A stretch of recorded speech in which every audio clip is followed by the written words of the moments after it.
At the town's carnival, I was forced to put on a mask of happiness, and beneath the mask, it was Darius and his friends who humiliated and betrayed me endlessly.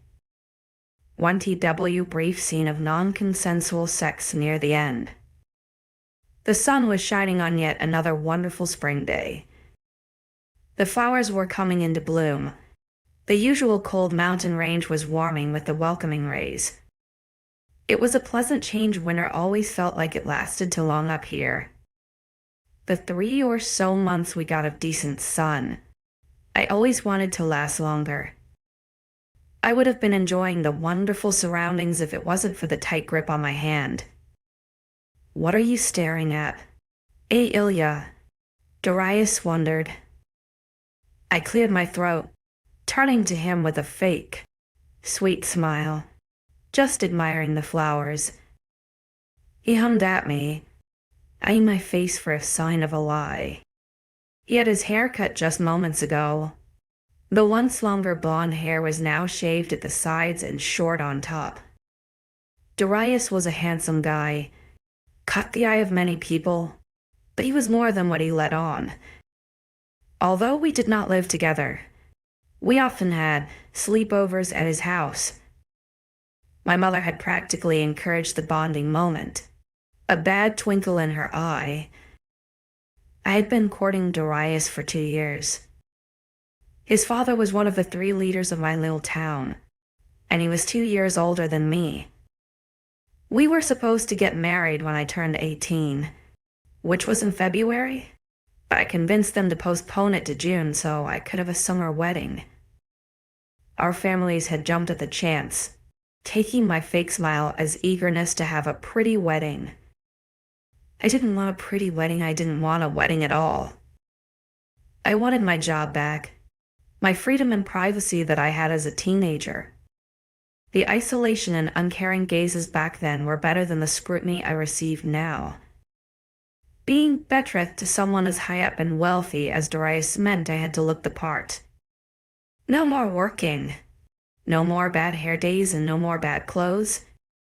From the moment I found out who Darius truly was, I began to save my spare coins. I couldn't stay here. I had to escape before I was attached to a man such as him. On the outside, we walked hand in hand, with pleasant smiles as we wandered the town to admire the upcoming festivities. But his hand was too tight, my posture too stiff, and his smile too fake. I had learned that now. It didn't take me long to see the moment Darius was annoyed. The first time I had seen him show his true colors, we had been courting for 3 months. It was the first time I slept over and the first time someone touched my private areas. I had resisted, and he did not like it. I was 16. Darius was 18, an uncomfortable age gap to me, but no one seemed to care, so I had learned to ignore it. I wanted to tell my mother, to seek guidance on how he touched me and made me touch him, but she would just call me foul words. Darius reassured me it was normal for couples to touch each other like that. So over time, I allowed him to do as he pleased. If I resisted, he would grow angry, and I didn't like it when he was angry. I learned that staying quiet was the only way to come out of its scratch and bruise free. I remember the first time he gave me a publicly visible mark of black eye. Before, he had stuck to kicking me or slapping, but this came when I had resisted sex for the first time. We had been dating 6 months at that point. His touches had grown more needy until the day finally came. I had come home, trying to shield the bruises, but my sweet little Arabella noticed. As a freshly turned 13-year-old girl, she was smarter than she looked. My mother had overheard, and I thought I saw an ounce of shock on her face, but she covered it up with laughing insults. I had never wanted to get out of there more, so I saved my money, Our contract of marriage stated I could still work until our relationship truly blossomed, which ended up being only 9 months. My mother received an amount for our companionship and would soon be paid for her daughter's hand when I was good and married. I wonder if his parents knew the man they had raised, if they would still allow me to marry him. Were they the same? Were his mother's smiles just as fake as mine? That someone had stolen all of my money the moment my mother found out. She checked my pay slips, and one day whilst I was out with Darius, she stole the lot. I had saved around 100 coins, and she used it all on pretty things and wine. Darius' hand pulling on my arm snapped me out of my daydream. He caught me slipping. His deep brown eyes narrowed, and I chewed my lip, giving him a timid smile. If I stayed meek, if I stayed silent, he wouldn't hurt me. I didn't like it when he did. Yes, Darius, you're daydreaming. I don't like it when you daydream. I frowned, smoothing down the pretty blue dress I wore. Sorry. Darius? He huffed, tugging my arm once more to lead me towards a coffee shop. We sat at a table for two, opposing each other. I exhaled visibly once he was away from me, feeling less on the edge with the table in the middle. Darius insisted on ordering for me. As always, he liked the control, liked the way he was the one to provide and show it off. Most women would love that from a man, but I just wanted my freedom. I wanted to make my own choices, to work, to be on my own. But in this cruel, post-war world, I was stuck betrothed to a man I hated. The man that kept me awake at night with haunting thoughts. Once Darius ordered, I sighed down at the sight of the coffee in front of me. He had allowed me a coffee, so I knew I wasn't in too much trouble. Good days, he got me hot chocolate. Bad days, I had water. Coffee was a good in-between. I could work with coffee. How was your day? I wondered, stirring the dark liquid with my spoon. I sneaked a glance at him, unable to admit that he wasn't handsome. He was, and that's what confused me so much. A dashing man, with kind words, always calmed the rage of thought swirling through my mind. He eyed me curiously over his newspaper. The front page was covered in large, colorful print about the spring festival. That was 2 days away, and I was looking forward to it. The only thing I wasn't was the public face I would have to endure. The spring festival and market were something I looked forward to every year. The beginning of a wonderful summer marked the end of the shifter's hunt. It started when I was young, the town creating a market to sell flowers, fruits, and crafts. It grew to a celebration of life and the seasons after a few years, but mostly it gave us a celebratory moment to enjoy the end of the yearly wolf hunt. A time of safety. The wolf's hunt was a time we all dreaded when the town was tense. We were safe here, apparently, with tall walls and high in the mountains away from any nearby packs. The wolves never came here, so we celebrated the end of their gruesome hunt with a party of our own. It was fine, he grunted. Finance books, really. Ash came to help. My curiosity piqued at the name of his best friend. Ash was the son of one of the other leading families in our village.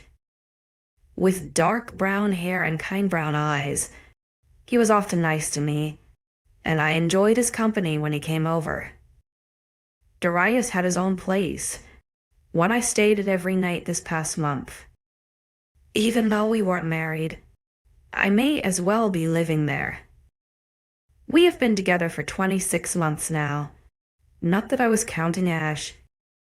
I bet that was a pleasant visit, I commented, He raised an eyebrow at me, sipping at his coffee. Indeed. Conversation fell short after that, and my shoulders sagged slightly when I realized he would pry nothing out of me. I should be used to it by now. His growing lack of interest was nothing new. I was just a female his parents practically bought to keep his image up. I don't know why they chose me. Perhaps a good Samaritan thing, since my family was so poor. After coffee, Darius' hand came to rest on the small of my back. His fingers were gentle as they wrapped around my hip and pulled me into his side. A faint blush rose on my cheeks when nearby women giggled, eyeing the interaction. If it wasn't for the touching, I'm sure the shiny diamond ring on my finger gave them enough to talk about. To the public eye, we had been dating for 2 years, and the ring appeared around the first snowfall. All for image, I reminded myself. Darius didn't care. Eyed him from next to me. His height was 4 inches more than mine, which meant I didn't have to look too far. Darius looked down at me with a pleasant smile, the corners of his eyes crinkling as he walked me back to his home. He helped me through the front gate and up the neatly kept front path. He even opened the door for me before locking it shut behind us. "Are you okay?" he wondered. A small smile graced my lips, and I nodded to him, casting my eyes down at his intruding gaze. "Yes, thank you." His hand came to trace my throat, and my breath hitched when his thumb pushed under my jaw. He tilted my head back, and blue crashed with brown. I swallowed, his thumb pushing against the movement that his eyes followed. It froze me as he held me there, his eyes burning into mine. "Good, because I want you." I winced as he pulled me forward by the throat, his hand bruising as it pressed into my jaw. I allowed his mouth to devour mine as I tried not to concentrate on the pain he released on my skin. The taste of his coffee poured down my throat. I had done so well to prevent one of his physical outbursts. I wanted to be make-up and bruise-free for the spring festival, but with a harsh push against the wall, I knew this would not be so easy. With haste, he was all over me. We didn't even make it up the stairs, his hands pushing my dress skirt to my waist and panties to the floor as he forced me over the sideboard. My fingers gripped the wood as he rode his pleasure, his hand pushing my head down so I couldn't move. I breathed heavily, fear building in my chest as he restricted my airways. My heart hammered in my chest, hating the way my lower stomach pooled with warmth. My own body even betrayed me. With a grunting sigh of accomplishment, I felt him pull out and finish on my lower back. One thing he never did was finish inside of me. I was happy that he didn't, because we had no such thing as birth pills anymore. It was the wolves' way of controlling the population, only they had a say in such a thing. We had the strange sleeve things that men use, but Darius complained they always hurt him. He cleared his throat from behind me, his hand moving away from the back of my neck. I stayed there, awaiting his permission to raise, as he pulled out a cigar and lit it. How he didn't have birth control, but they allowed liquor and tobacco, was beyond me. Go. "Clean up. I have guests tonight," he grunted. I stood upright, ashamed of my body's reaction. He always hated it when I got so damp, complaining it wasn't as enjoyable as when it was tight. I wasn't sure what he meant by that, but it hurt his feelings, so I agreed.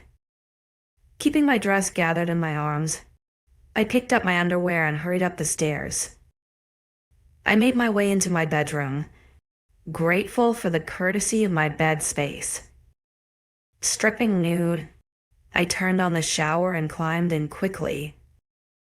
My hair was in a neat bun today, tamed and primed neatly, so I kept it that way for now. Washing the remnants of his pleasure from my skin, I sighed in satisfaction once I was clean of his touches. I made my way out of the shower, wrapping up in a towel. Wiping the fog from the mirror with a cloth, I winced at the reddening marks that graced my neck, across my jaw and down my throat. His hand left a large mark, one I hoped wouldn't bruise, going by the ache in the right of my jaw, though the hopes may not come true. Wincing, I dried myself off, preparing myself for an evening of cooking and presenting myself to him and his guests. To TW, brief mentions of sexual assault the day of the spring festival hastily approached. One more sleep, and it would be upon us. Today, I helped the women in the village prepare the flowers. Each building, each window, had a plant pot of some kind holding multiple color bursts of flowers. I rather enjoyed planting the flowers, filling the pots with compost and hanging them from their designated hooks. The richer had more, the poor had less, as usual. Planting a pretty set of tulips, I hung them from Darius' front gate. His house was grand, 2 stories high, with white walls and green gardens. A large tree loomed over the front passage, shrouding the living room in its shadows. To think that this house would be mine in 8's time when I married him. A shudder ran across my back just before a firm hand clamped down on my shoulder. I flinched automatically, dropping my gaze as a large male shadow cast over me. By the cigar smell lingering in his clothes and the stench of whiskey on his breath, I knew it was Darius. "Go take these flowers to your mother," he grunted, eyeing my recent display. "I don't like them." "Okay," I breathed, turning away from him. I felt his eyes on my back as I walked down the gentle slope to my mother's house. I hadn't visited it in a while, not since winter disappeared. It was the end of April now, half the way through spring. My nerves grew as I came to my mother's house. The 1-story, small cabin-style building was still the same dark wood as it was 2 years ago, wedged between other cabins of equal size and smell. There was no gate or lush grasses to lead you to the entrance. It was placed right along the main road, a narrow alley on either side to allow access to the rear patch of grass we called a garden. I saw the curtains shift as I approached the front door, knowing that I was being watched. I swallowed harshly before lifting the basket to hang in its rightful place. Stepping back to admire my handiwork, I appreciated the blooming pink petals before me. They were pretty and delicate, in contrast to the dark wood of the house behind it. The door creaked open, and I cast my gaze to the looming figure behind it. My mother's eyes raked along my body, but I stayed still, clasping my hands in front of me as I stared back at her. She may be my birth mother, but I had long since accepted her lack of care. I wasn't sure how Aunt Bella still dealt with her, but I had not seen her in a long time either. She tended to stick to herself. What a pleasant surprise, if it's only the angel in my most wondrous dreams. She chimed sarcastically, "Mother, I was just leaving." She scoffed, stepping closer to get into my personal space. "I haven't seen you in 2 months. Ailia, we live in the same town. You cannot avoid me forever." Gritting my teeth, I faked a smile as deadly as hers. "I don't know what you are talking about. I would do no such thing as to avoid such a kind, caring woman as you." Her mouth parted with shock, and before I could react, her arms swung so fast into my cheek that I stumbled and lost my posture. With eyes full of hatred, I raised my head to glare right back at the woman who had birthed me. We were equal in height, and she would not have that prideful power over me. That all you got? I jeered. I've taken worse. She visibly recoiled, heart twitching with annoyance. You need someone to beat some obedience to you. Dear, why not start in the home? Don't you worry. Darius has your job covered. I spat. She barked a laugh, crossing her arms to look dismissive. You're disowning me now, dear. Like mother, like daughter. I fluttered my eyelashes, despite the fiery warmth of my cheek. Now, if you shall excuse me, I have more flowers to pot for the needy. She shrieked, her eyes widening with horror. Just before I turned to leave, my sister appeared from around the back of the house. She faltered in her steps, her eyes traveling over my cheek and down to the light bruising from Darius on my jaw. Arabella? I nodded before turning and walking away. You little bitch. My mother screeched before storming back into the house. I smirked to myself, picturing the tantrum she is going to have inside. Arabella didn't care for much, so I knew she would not take it out on her. She was a golden child, with a good education and friendship group. Pretty brown hair and brown eyes like my mother. I was the only redhead in the village, my bright hair standing out amongst the graying world. As I reached the potting area in the plaza, a strange sensation passed over my back. I shivered, my hair standing on end as the urge to turn around called to me. I snuck a look through the falling tendrils of my hair to see what had caused such a reaction, my eyes drawn to the meter-wide path down to the forest beyond. Nothing was there but vibrant hedgerows and the dark brown wood of the 10-foot-high fence that ran the perimeter around our village. It was strange, though, as the feeling kept coming back throughout the day. Only once I was settled inside Darius' house did the weird feeling go away. I shivered, walking to the bathroom to wash my hands from the dirt. I scrubbed them until they were red, raw and stinging from the nail brush. Only then did I dry them on a towel. Sighing, I knew I would have to go back out there. It had only just turned 3 o'clock, and the preparations were not finished yet. Straightening my dress, I rose my eyes to study my face. Darius always called me pretty, and in this pretty yellow dress, I felt it. It was feminine, to my knees, with thin straps and ample fabric along the chest. I felt secure in this dress. It was my favorite. Yellow always brightened my day, and I liked the way it bounced off my hair. Although the ugly red mark of my mother's handiwork, paired with Darius' bruise on my jaw, didn't make me look so pretty. I frowned, pulling out the makeup to cover what I could.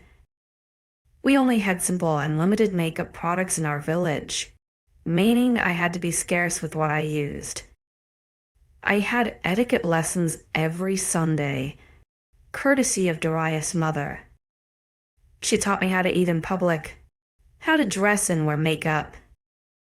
It was innocent enough to me they didn't want us lump-shouldered. Messy young girls sat presenting their family when they stepped down. The thought of ruling beside Darius made my shoulders shiver in disgust. I wasn't even in my 20s, and yet I was stuck with him until he deemed me useless. Shaking my head, I left the bathroom, keeping my gaze on the floor as I walked down the hallway to the front door. I was surprised when I bumped into a figure, but they caught me by the waist. My head darted up in surprise when I saw Ash was the one to steady me. He was Darius' best friend. Ailia, where are you going in such a hurry? He wondered, scanning my face. My heart fluttered in my chest, and I shyly smiled at him. I was just going to finish up with the ladies outside. His head glanced behind his shoulder when the door opened. I stepped away from him in surprise, not wanting Darius to see me too close to his friend. He was easily jealous. "Ah, you found her?" Darius chuckled. "Just the beautiful woman I want to see." I wondered. He laughed, nodding. He stepped closer to me, taking Ash's place as his hands wrapped around my waist to sit on my lower back. I swallowed when he gave me his dazzling smile. I always thought Darius had a perfect smile, but over the years of being with him, I noticed that even his teeth were crooked. The front teeth slightly to angle where they joined each other. "Yes, sweetheart." He kissed me softly. "I have a surprise for you." "My fiancé?" I blushed at his amused tone, even more so when Ash chuckled behind him. I wondered what surprise he had in store. He was being overly touchy and kind, a rare opportunity when it came from Darius. Perhaps he was just as excited about the spring festival as I was. "What is it?" "Something for tomorrow." "Oh, of course. Come on. We will show you." I grinned, taking his hand as he led me up the stairs, the white walls bouncing with the beaming sunlight through the large windows. He remained calm as he led me down the hall to the bottom, and I felt my grin falter when he pushed open his bedroom door. Pushing me inside gently, I scanned his room for anything that felt out of place. Other than his bedroom window being open and the sounds of music being played on the streets, everything seemed normal. "What is it you wanted to show me?" I wondered. I turned around to face him but felt my breath hitch at the sud and arc sneer he gave me. He chuckled, turning to Ash, who closed the door behind him and locked it. I swallowed, taking a few steps backwards in precaution. "Oh, did I misspeak?" Darius hummed. "I meant you should show me something." Darius?" I breathed, a shaky laugh escaping me. "What's going on? Get on the bed," he demanded. I shook my head, eyes wide as I looked to Ash to plead for forgiveness for whatever wrong I have done to get such a reaction. "Ailia, do not test me. You want to see the festival, you get on that bed and do not speak to me." I felt my hands shaking, but slowly made my way to sit on the edge of the bed. I had to listen. "In the middle," he taunted. "Keep that dress on for now." But it's my fave." His burning glare halted my words, and I flinched when he was suddenly before me. A harsh smack to my face jolted me backwards. My hand raised to cut my left cheek, the same spot my mother caught me earlier. Darius was quick to pick me up and throw me more in the center of the bed, his disgusting hands worming their way under my skirt. He hummed, fingers exploring my skin as his mouth came down to suck on my neck. I shivered, my hands holding onto his upper arms as he secured himself above me. "Darius," I whined, "I don't want this." "Shut up," he scoffed in my ear, pulling away to stare down at me. "Of course you do." His head turned to look at his friend, who still stood in the doorway, waiting. "Ash here has told me how much you have taken to him," he jeered. "He would like to reciprocate those feelings." What?" I stammered, confused. He forcefully pushed my hands above my head, his body pinning me down by my hips. I struggled in his grip, fear lacing my heart as Ash moved forwards. With both of them looming over me, I knew they outnumbered me. They were way stronger and larger than me. Their hands left dirty trails along my skin, and I closed my eyes in disgust as my body gave into their rough demands. My dress was torn, the stitching around the straps pulling until they gave way to my nudity. I still felt the roughness of the fabric along my shoulders, a red friction burn left in its wake.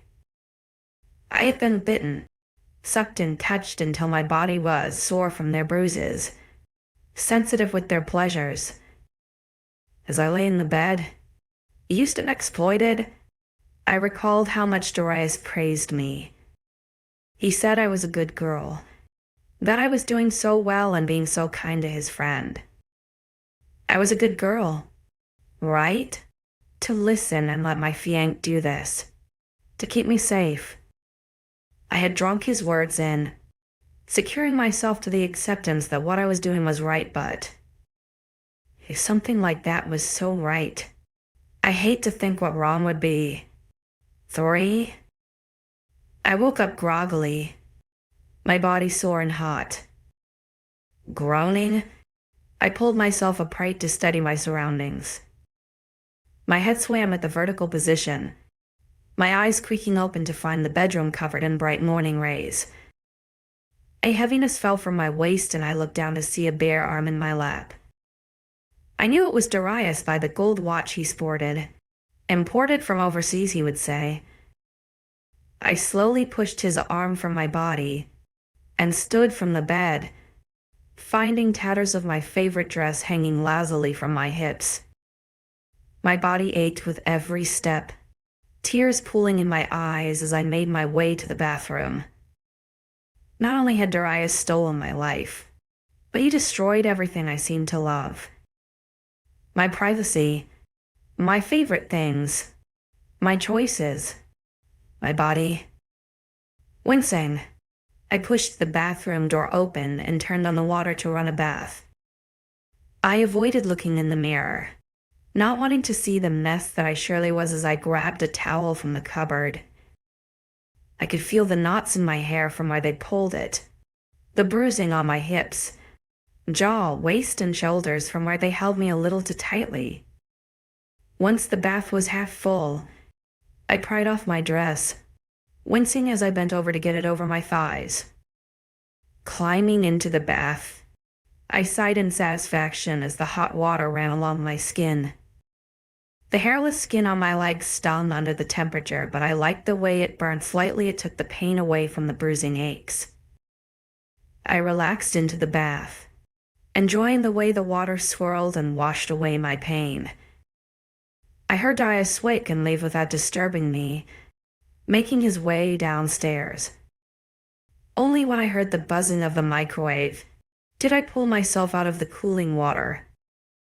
Once dry, I wrapped the towel around my chest as made my way to the mirror.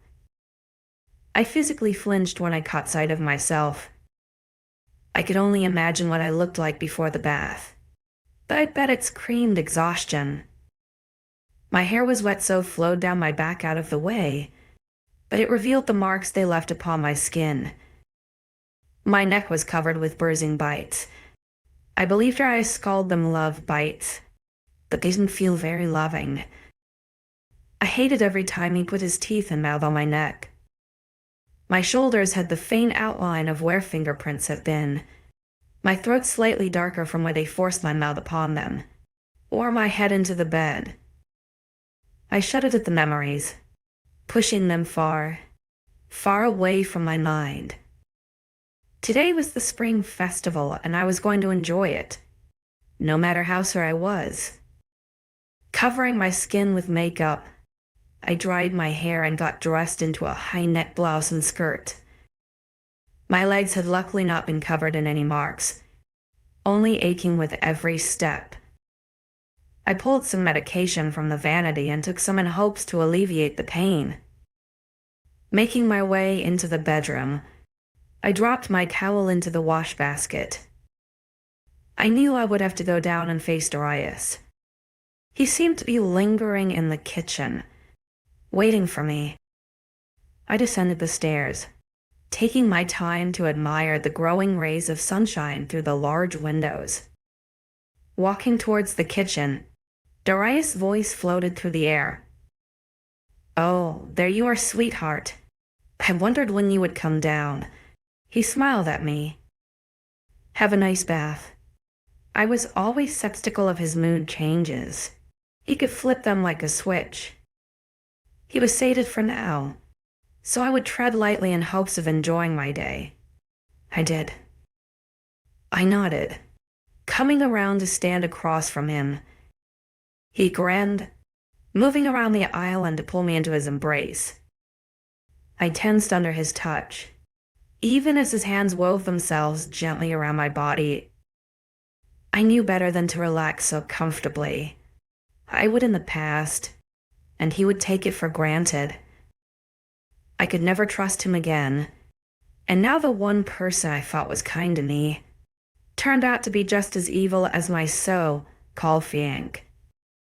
"I've made you a coffee, although it may be a little cold now since you took so long." He laughed. I smiled in agreement, moving away to grab the mug that was beneath the coffee machine's spout. He was right, though, it was cold, and I wasted no time in drinking it. I had the clock as we stood there in silence, keeping my eyes away from the way he stared at me. 10:55 a.m. "So, we need to talk about last night." He suddenly began, placing his hands on the island. I flinched, my gaze snapping to find his eyes intensely staring at me. "What?" He frowned at my rudeness, and I was quick to adjust my tone. "Sorry, what about last night?" "You are to tell no one, not a single soul," he demanded, lifting his chin. "I own you. Remember, the pleasures you provide me are mine and no one else's. However, Ash took a liking to you. I feel it won't be the end of his visits, but only whilst I am there. You hear me?" I winced, my jaw clicking with how hard I was clenching it. "If I may, why the sudden interest in me? From Ash?" He shrugged. "He's lonely and I always tell him about what we get up to. I suppose the flirty little smiles you give him made him want to try it too. Always worrying yourself around, aren't you? Just like your mother said you do. Your face is so innocent. But I hope you are satisfied now you got what you wanted. What I wanted." I scoffed. His eyes narrowed into slits as he approached me. "You wanted his cock. You enjoyed us using you." I shook my head, looking away from him to not challenge him further. Stepping closer was sign one that he was about to lose it. Signed was his fist clenching. "That's what I thought." He sneered, his hand coming to palm my cheek. "You did a great job at hiding those marks. Aren't you silly? Falling over drunk last night." I stayed silent and he increased the grip on my jaw, my teeth aching with the force until I looked up at him. "Aren't you?" "Yes," I gasped. I'm such a klutz." He grinned at me, releasing my jaw to smooth my makeup back into place. "Good girl." I exhaled loudly when he walked away. The sound of shoes being pulled from the storage filled the open living area. Scowling into my too cold coffee, I ignored his movements around the house as he prepared to leave. "As your punishment, sweetheart, you were not allowed to join in until 3 o'clock. I gasped, stepping forward with pleading eyes. "Please, don't. I'll miss the parade." Should have thought about that before talking back to me. He sneered. He was out of the door before I could retaliate, and I rushed to grab the handle as fast as I could. It clicked into place, the key turning on the other side just as I reached it. I tried anyway, the sound of his laugh muffled by the door. Glaring through the glass at his blurred figure, I pounded my fist on the door. I was locked in here. He always made sure everything was locked, day in and day out.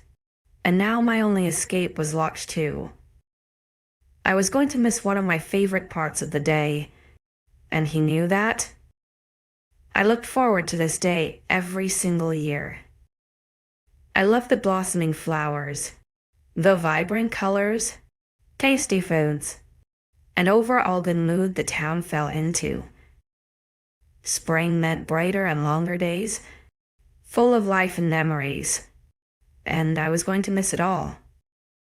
It wasn't until 4 o'clock when someone came to get me, the sound of their footsteps heavy on the small path. I had been so bored, staring at the little festivities I could see out the windows. I had to keep myself scarce, though I dreaded to think of the repercussions of being spotted inside when so many people knew how much I enjoyed today. I ended up retreating to read a book, keeping myself out of view. I was already standing by the front door when I heard it unlock. I smoothed out my skirt, my shoes already, and kept my face neutral as the door swung open. Ash entered, his hair pulled out of his eyes, but his dark eyes studied me with appreciation. What I once would have gone bashful for made my stomach churn with disgust as I remembered what a monster he was beneath his kind demeanor. "Darius sent me to get you," he announced, not moving any closer.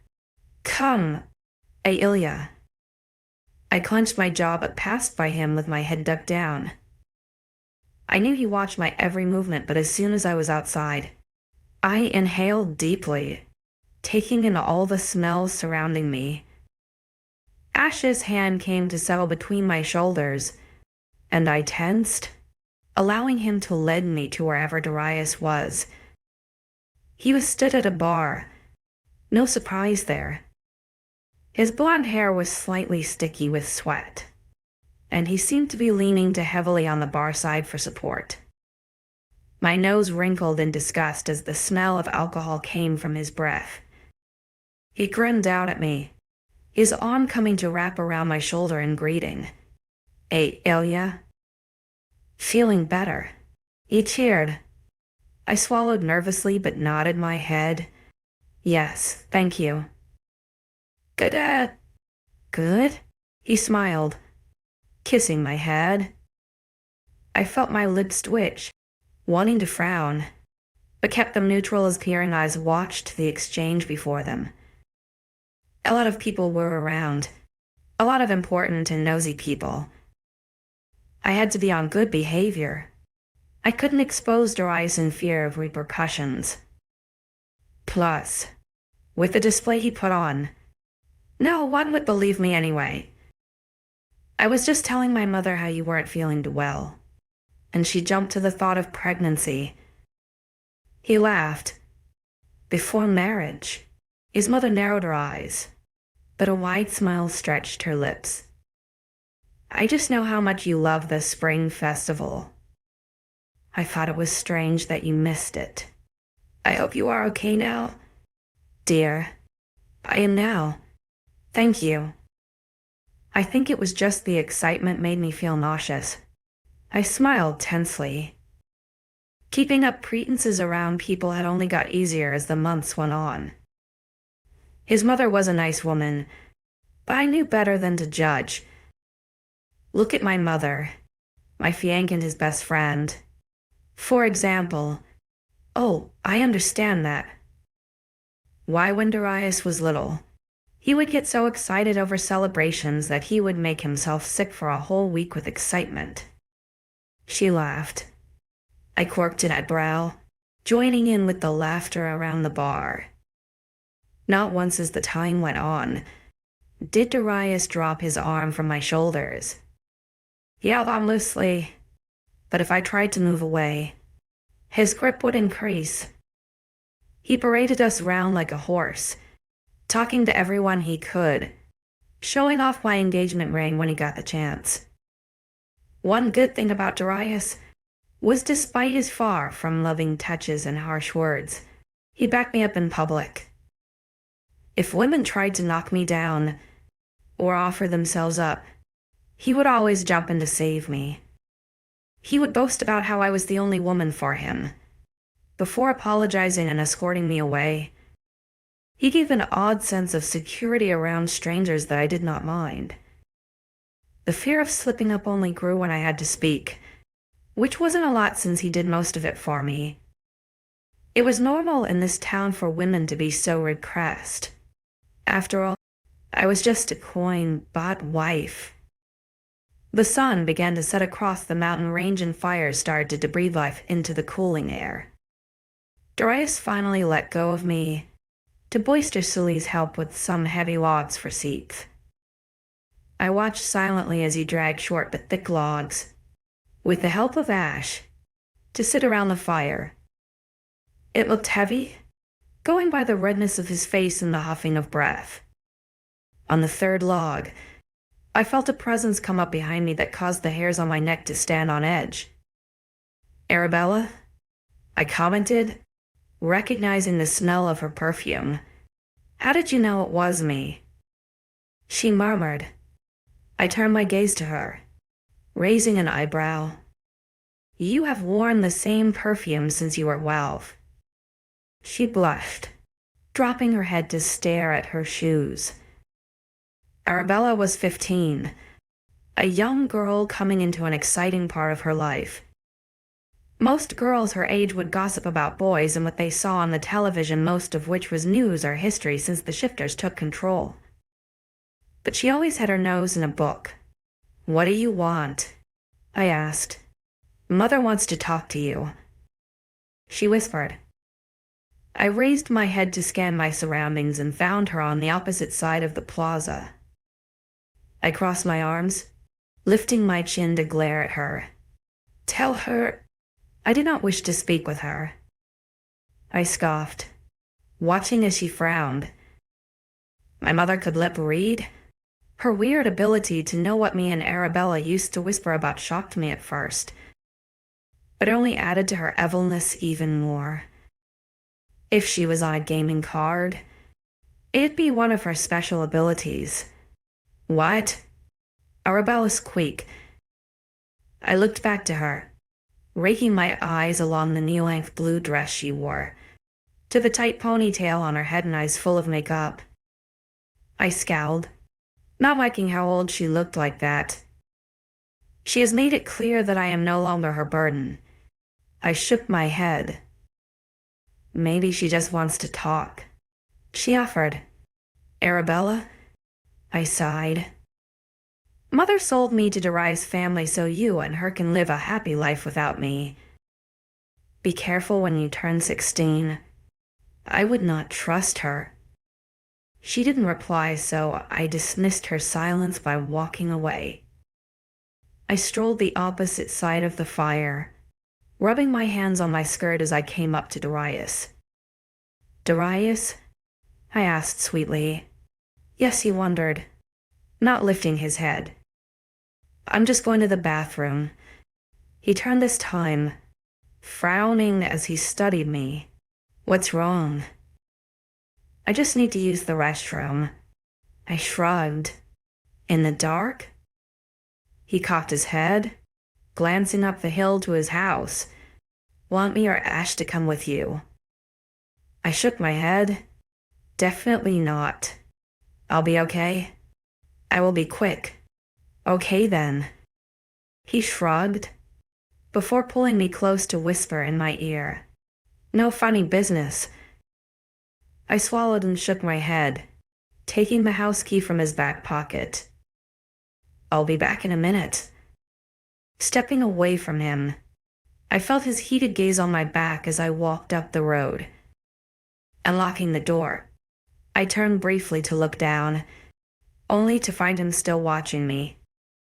I gave him the briefest of smiles before pushing the door open, flashing the keys in my hand. Once I had left them on the outside, and he didn't like that claim people would rob and drape me. You know, like he did. My eyes struggled to focus suddenly on the light change, and I swear I saw a blur of dark shadows in the far distance, right by my mother's house, Blinking to clear the spots from my eyes, I realized nothing was there and shook my head. Darius was no longer staring at me either, and I sighed before stepping inside for TW, scenes of violence, blood. I took way longer than necessary in the downstairs bathroom, my head in my hands as I sat on the toilet's lid. I had relieved myself over 2 minutes ago, but couldn't find the energy to get up and put on the fake smile everyone seemed to admire. Standing from my perch, I made my way over to the sink to wash my hands. Running the soap over my fingers, I studied my reflection to check for any imperfections. Since I had sat with my head in my hands, I had rubbed off some of the makeup on my face. I had no makeup down here, so I exited the room to go in search of some. I just made it to the first step when a sudden scream met my ears. I tensed, halting my movements, when more panic broke out. What was going on? A vast pit of dread filled my stomach, and I hurried to the door. Creaking it open, I only glimpsed some fire before Darius was in front of me, pushing me inside. He was breathing heavy. The smell of his breath caused my nose to wrinkle, but it was the fear in his eyes that had me clinging onto his arms. What is it? What's going on? I heard screaming. I rushed. His brown eyes snapped down to me, wide and fearful. They're here. They found us. We need to leave. Who is here? Who found us? I repeated, shaking my head. He grumbled at me, pushing my arms away to hurry to his bedroom. I followed him, my confusion only growing when he pulled things from his safe and into a bag. We need to leave, he snapped, taking my arm to pull me back downstairs into the back door. Darius, please.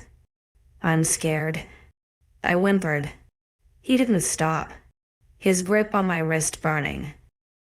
He scanned the back garden before dragging me to the apple tree, pushing me into its trunk. His glaring eyes stared down at me. Darius, I whispered.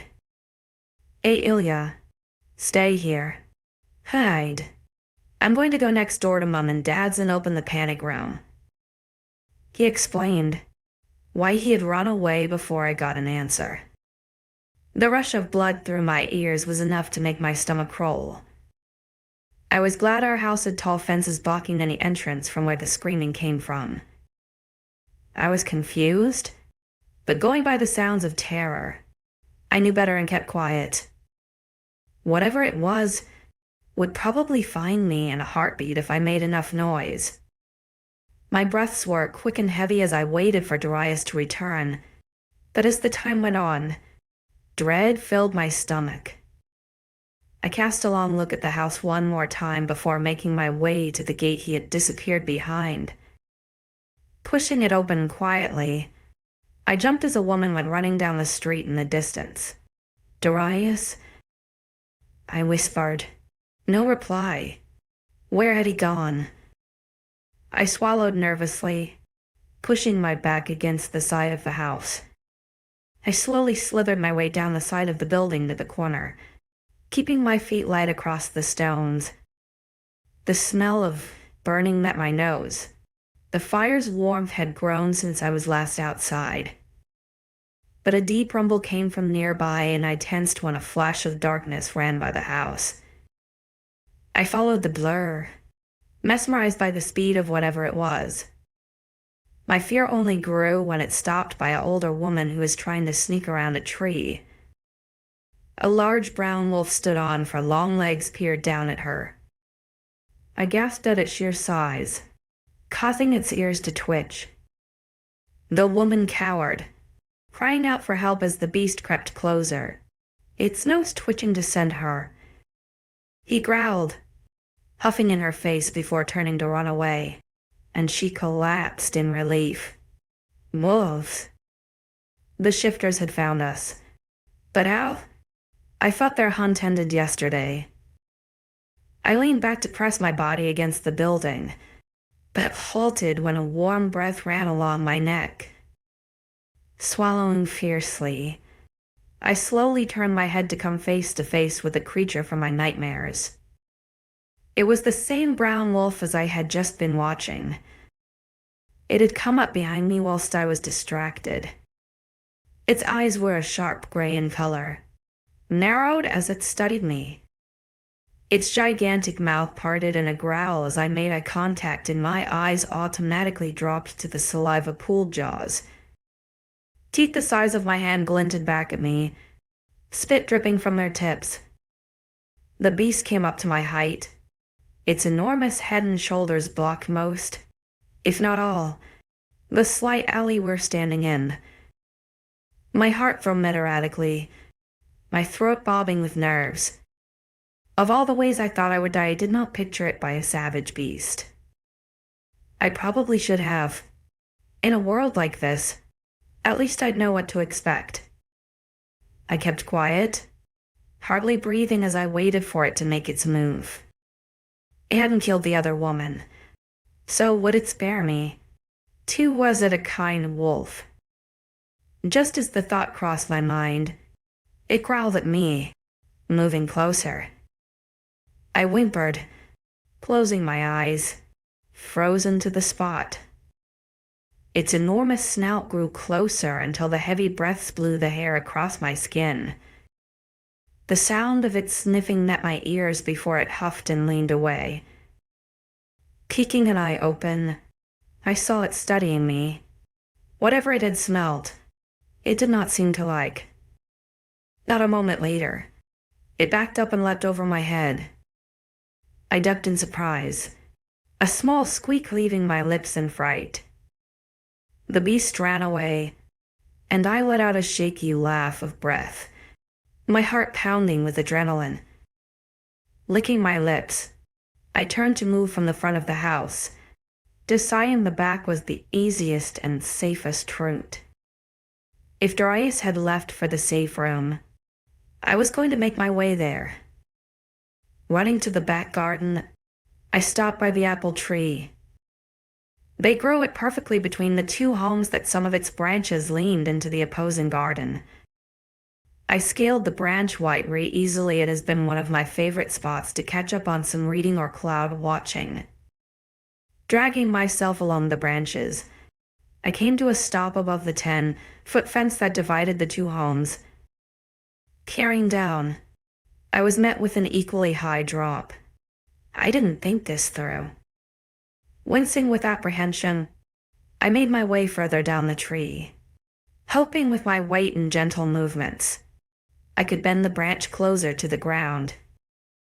It seemed to work until a growl met my ears once again. My head snapped up in surprise to find a tan wolf snarling at me. Its eyes were black and filled with rage, its lips pulled back over sharp teeth. I had no time to crawl away, no time to shout for help, as suddenly the beast was below me. It leapt up with great strength, its teeth latching onto my thigh and pulling me down with it. I screamed as searing hot pain tore into my limb, its teeth breaking skin enough to graze bone. I smacked into the floor, my breath pushing out of me in one fluid movement.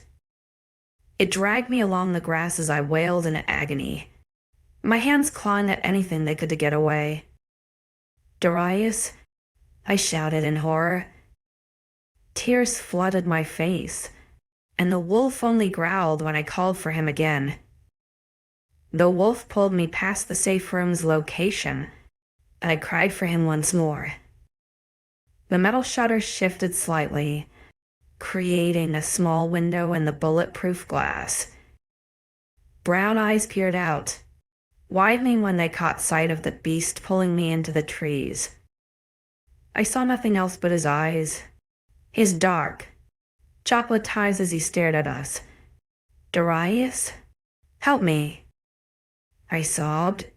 The beast growled just as Darius' eyes met mine. He staggered away from the gap, and I cried out with despair as he stared. horror-stricken, out the window. My heart broke when his father stepped forward to peer out. His eyes met mine, then followed my bloody trail to the beast that broke down his fence to get to me. The beast suddenly dropped me, its tongue darting out to lick its lips, grazing my bare skin. My eyes snapped down to it, finding it preoccupied with the house. I watched with horror as it glared at the safe room, and I followed its gaze just as the shutters shut on Darius' father's harsh glare. I was abandoned, left alone to be torn apart by wolves, just like my father. I sobbed, trying to get away now the beast had let me go. I made it a little further away from the trees before it caught up. The sound of its footsteps had me staggering into a run, my fight protesting and screaming at me to stop.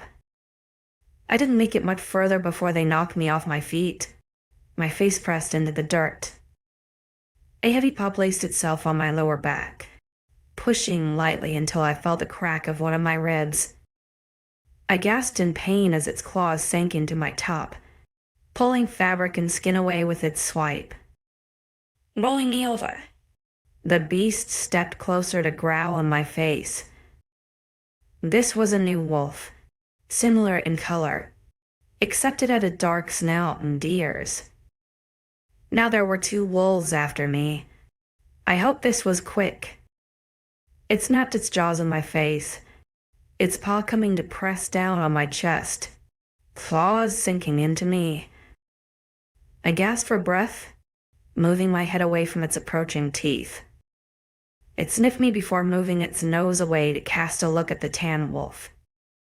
The tan wolf stared at the darker one intensely, and sea huntering sounds meeting my ears as they communicated.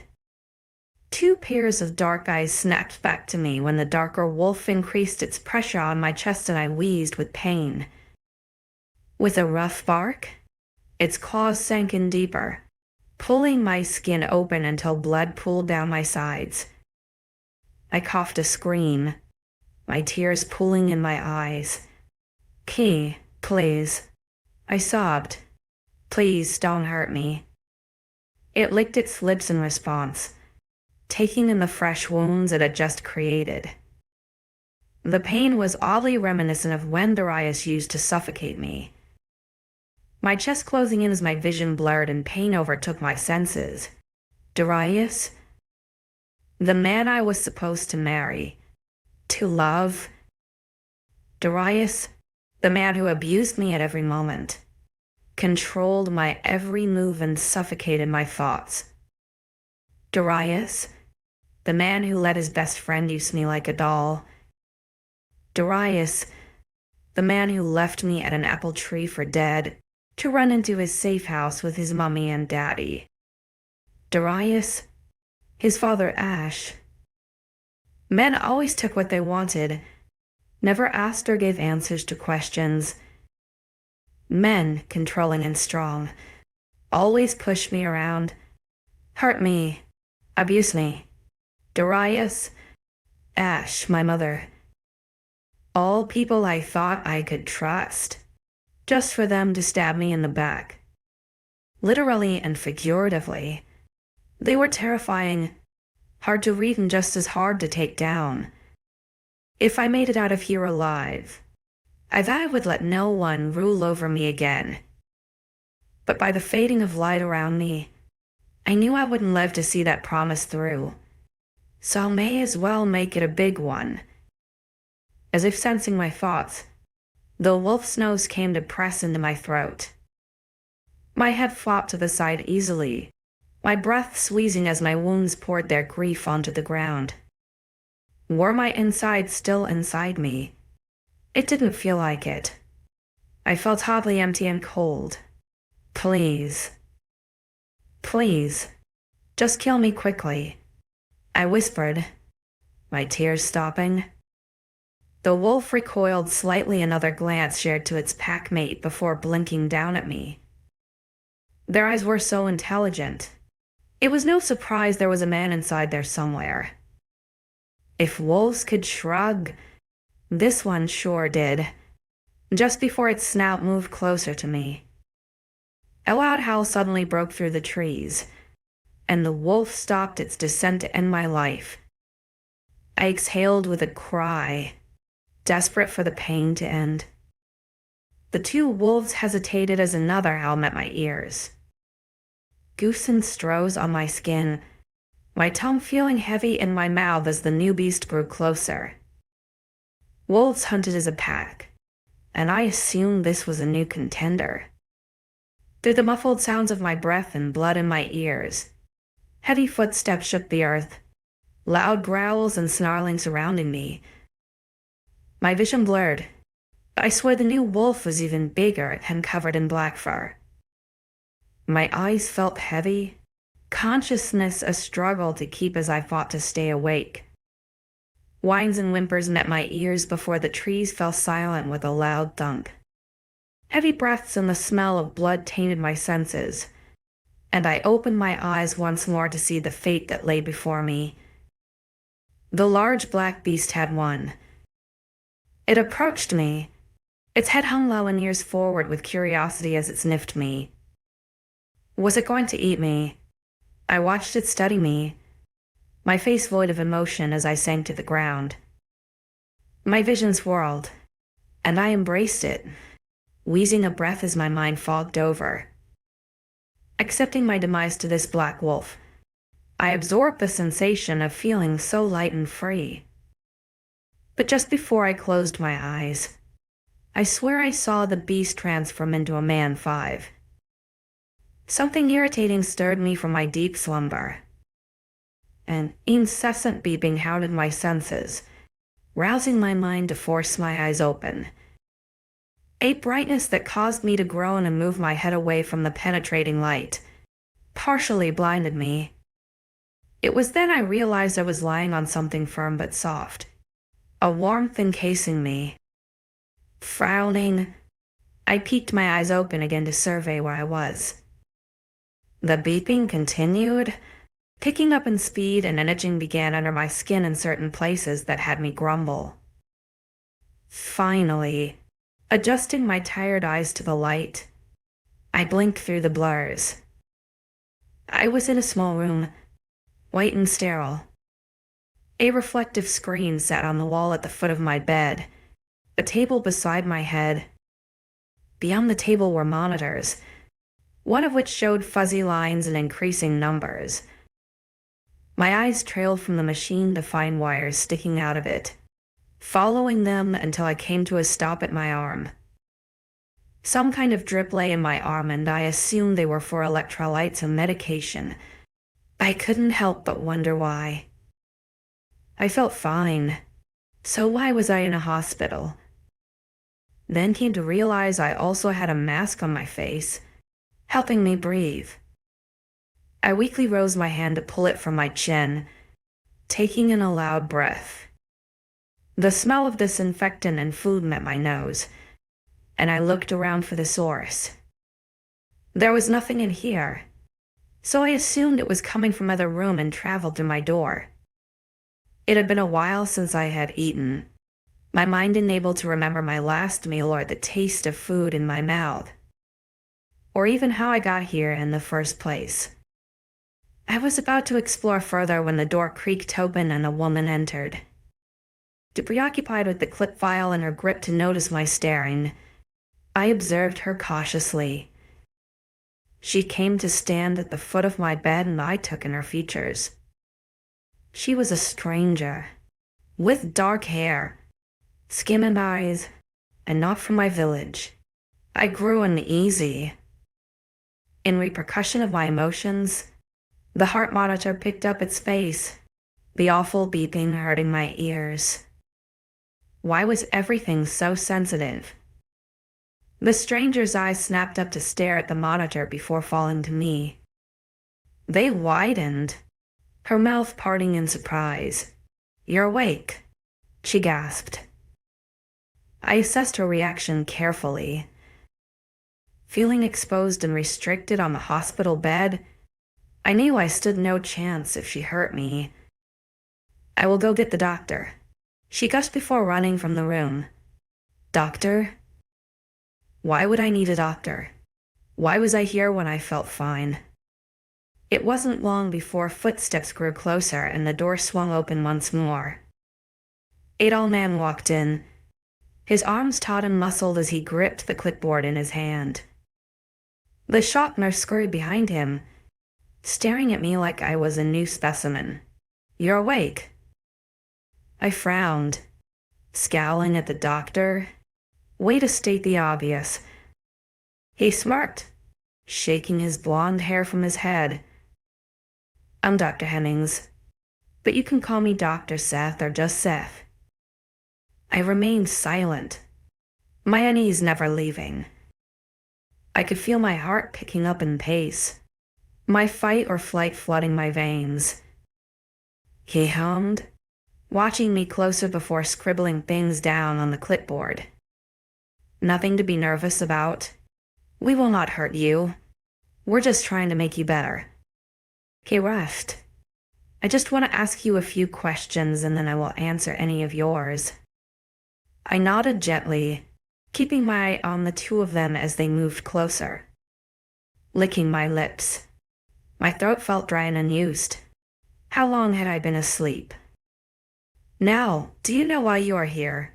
He asked, and I shook my head. Temporary amnesia is normal after a traumatic experience, especially for your species. Species. I blinked at him, confusion coating my features. Now the question of where I was really stood out in my mind. You were attacked, badly injured too, before one of us brought you here. I wanted to ask what he was talking about, but my tongue felt heavy, my mouth unable to form words. The nurse got onto this, my eyes following her as she walked to the small sink and to make a drink. You are not meant to wake yet. The doctor sighed, drawing my attention back to him. The human medicine we gave you should have kept you under for at least another 8 hours. My nerves only grew at the fact he called me a human. Who was this man? And what was this man? The nurse returned with a small cup of water and a straw, and I took the plastic between my lips hesitantly. My arms were still heavy, like my body was behind my brain, but I managed to drink it. The cold water was refreshing, a slight metallic taste as it poured down my throat. Once it was gone, the doctor blinked up at me, his lips curling into a harsh smirk. I tensed, not liking the way he was looking at me, and unconsciously leaned closer to the nurse in comfort. Was he going to hurt me? I didn't like the sinister look on his face. A small grumble escaped his lips and his eyes flashed to a darker color. My breath hitched at the color change, the image of an angry wolf filling my mind.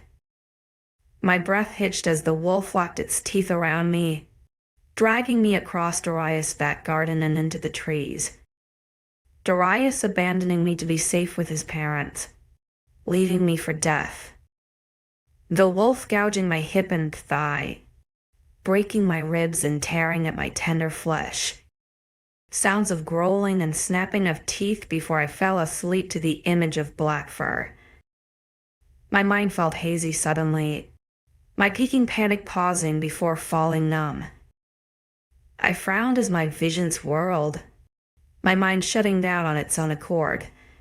Wait, what was going on? Why couldn't I keep my eyes open? My head lolled to the side, my eyes falling on the open packet of medicine that lay by the sink as I submitted to the darkness. I was dreaming of the tan wolf. Only this time, Darius was standing before me, my hands barely grabbing at his shoes as I was pulled backwards. I rolled over and gleaming white teeth flashed before my eyes just before I shot upright in bed. Panting, I came face to face with the setting sun. The colors marveled along my room, casting a red and orange glow along the white bed sheets. I was still in the hospital room, but I felt better. Able to sit up and move my arms, I cracked my neck as I surveyed my surroundings once more.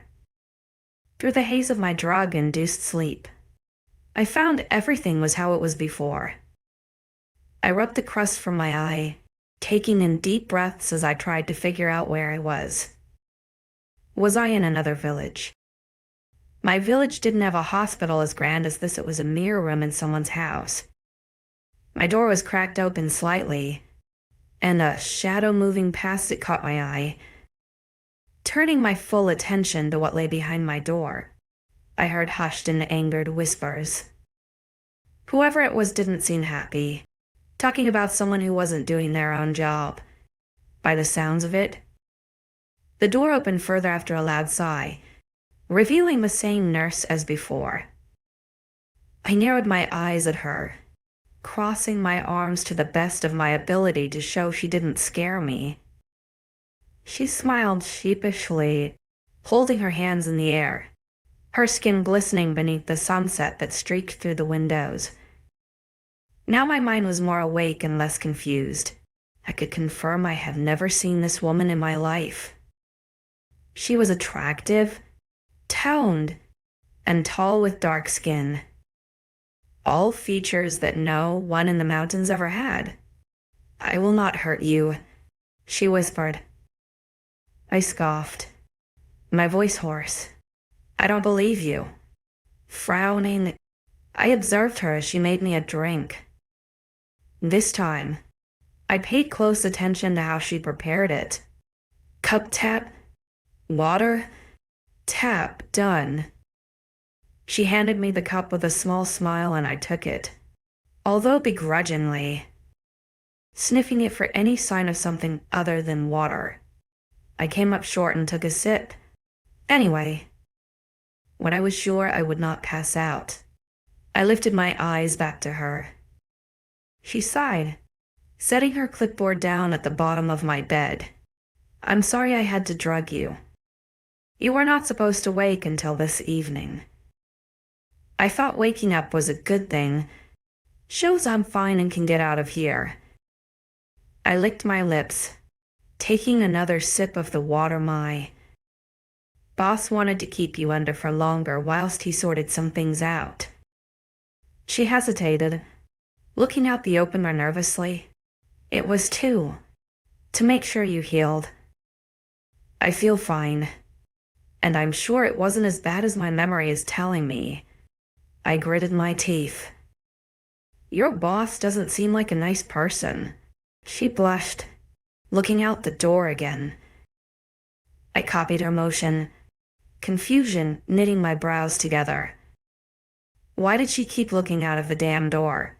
"Yes, well, he runs a tight ship." She smiled tensely. "He's a good man." I hummed out okay, sarcasm lacing my tone that had her eyes narrowing. So much for the pretty-faced person she was before. Her lips pursed as she ran her eyes along my body, settling it where my jaw met my shoulder. She was about to speak when the doctor from before entered the room, his shoes heavy on the floor. He gave her a small smile before turning to me, and I tensed, preparing myself for anything he may throw at me. "Glad you are awake? Hopefully, you are feeling better," he questioned. My grip on the cup intensified, and I managed a shaky nod. "Good." He grinned, writing on the clipboard the nurse handed him. "Will you be okay if I check your dressings?" I paused, running my eyes along his body as his eyes scanned mine. He was a man, and men only took what they wanted. What if it was a ploy? I shook my head vigorously. Why not? I need to see if they need changing. He grimaced now. I breathed. If the nurse noticed my change in personality, she didn't comment, keeping silent as she watched the interaction. "Well, what good is it if I don't check your wounds? I wouldn't want you to get an infection." shaking my head. I leaned further into the pillows. I feel fine. That's because of the morphine you are on, he mused. It won't hurt. Let me just check. I just need you to drop your covers and lift your now. I snapped, smacking his arm as it came to touch me. His eyes narrowed, darkening, before grabbing onto my hand. Do not smack me. I froze, my eyes widening as his upper lip lifted into a snarl. I shook my head in agreement, only breathing when he released my arm. He grumbled, but took a step back, running his eyes along the clipboard. Right? Since it appears you are not cooperating, I will have no choice but to, can't she do it? I asked, gesturing to the nurse. He paused, lifting his eyes back to my face. Noticing who I was gesturing to, he lifted an eyebrow before turning back to me. Her yes. She's a nurse, she can do it. Right? I asked, wincing slightly as his eyes narrowed again. I suppose she can, he murmured. Eve, check her wounds. I will be back in a moment. He left the room as loudly as he came, turning right down the hallway.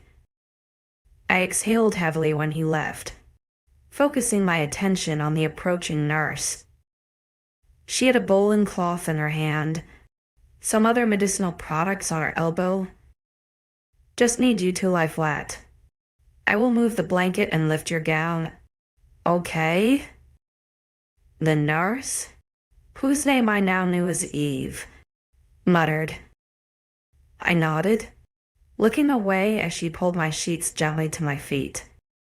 Her warm hand sent a jolt through me as they came into contact with my cool skin, but she didn't react. She ran her hand along a wide, thick bandage that encircled my thigh, unraveling it with care. It continued up my leg, around my pelvis, and stopped at my hip. Only when she stopped did I look down. My mouth parted in horror at what I saw.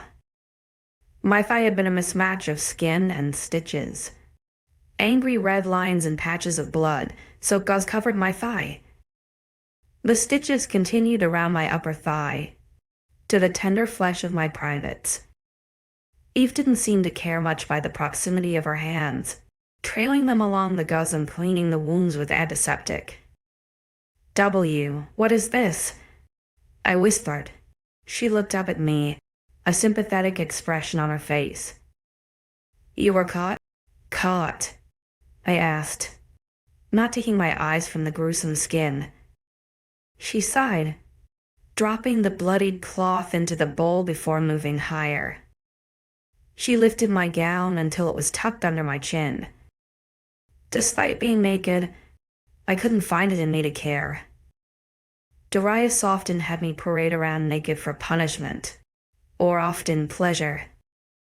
Those moments made me realize that this was never truly my body, that he owned me, contract or not. Nudity was nothing. Yes, caught? She mumbled, pulling more gauze from my chest. I winced as her hand caught a sensitive gouge by my left breast.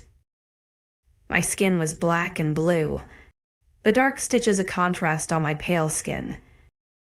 It looked like it should hurt, like it should be agony to even breathe. But this morphine must be a miracle drug. This looks awful, Eve murmured.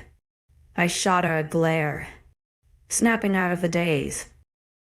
She focused her eyes on cleaning my wounds, the cloth only slightly bloody. Thanks, I quipped, sarcastically. She smiled but kept her attention on applying creams to my skin. I flinched when she poked one of my ribs, a sharp cry escaping my mouth. I definitely felt that one. She's sorry. I didn't think it would hurt. I'm just trying to put some cream on. I swear, she cursed. I sucked in a sharp breath as she stared up at me in horror. Footsteps grew closer in the background, and I looked up in time to see a beast of a man stood by my open door. My eyes widened, a strange sense of familiarity overcoming me. My skin tingled, hairs raising on my arms as a weird feeling of warmth brushed my skin.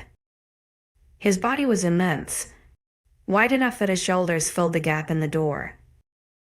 He was tall, the top of his head cut off by the door frame with a jaw so sharp it surprised me he could even bend it to chew. His hair was a dark brown, with complementing caramel highlights through the curled strands.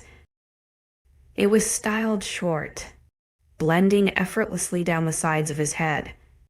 But it was his eyes. Despite being completely nude, I didn't shy away as the dark caverns ran across my body. I didn't feel disgusted, nor bare because for once I did not see hunger. I did not see a threat in his gaze that was directed towards me. It wasn't anything malicious. His expression was almost animalistic, but I found I couldn't care. Who was this man? Why did I feel so tingly? Alpha? Eve gasped, hurrying to cover me with the blanket. I dropped my eyes from the man she called Alpha, frowning as the stickinses of the cream now stuck to the sheets. But then the word ran through my head over again, and I found the pit of dread grow deeper in my stomach. Alpha? Alpha? Where had I heard that before? Why was my mind so slow? Could one handsome man have so much strength that he can turn my thoughts into mush from 7 meters away? The shuffling of fabric filled the silent void, and I looked up in time to see him dart away, the opposite direction of Dr. Seth. He had been there for only a few seconds, but the image of him burned into my mind. I'm sorry. I really should have shut the door better, she sighed. If I'd known he was in this hall, I wouldn't have left it open. He's been saw an edge with his beast. Beast. Alpha. Beast. My eyes widened, and I looked at Eve with a new horror. Werewolf.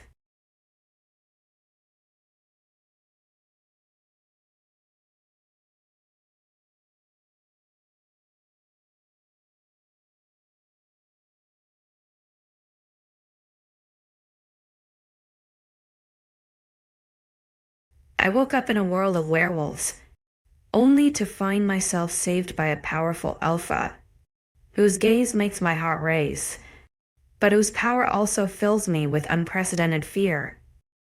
𝐿 smile faltered when she saw my expression. Werewolf. That man was a werewolf. I was attacked by werewolves. I was in their land, on their territory. But how? Why, hello.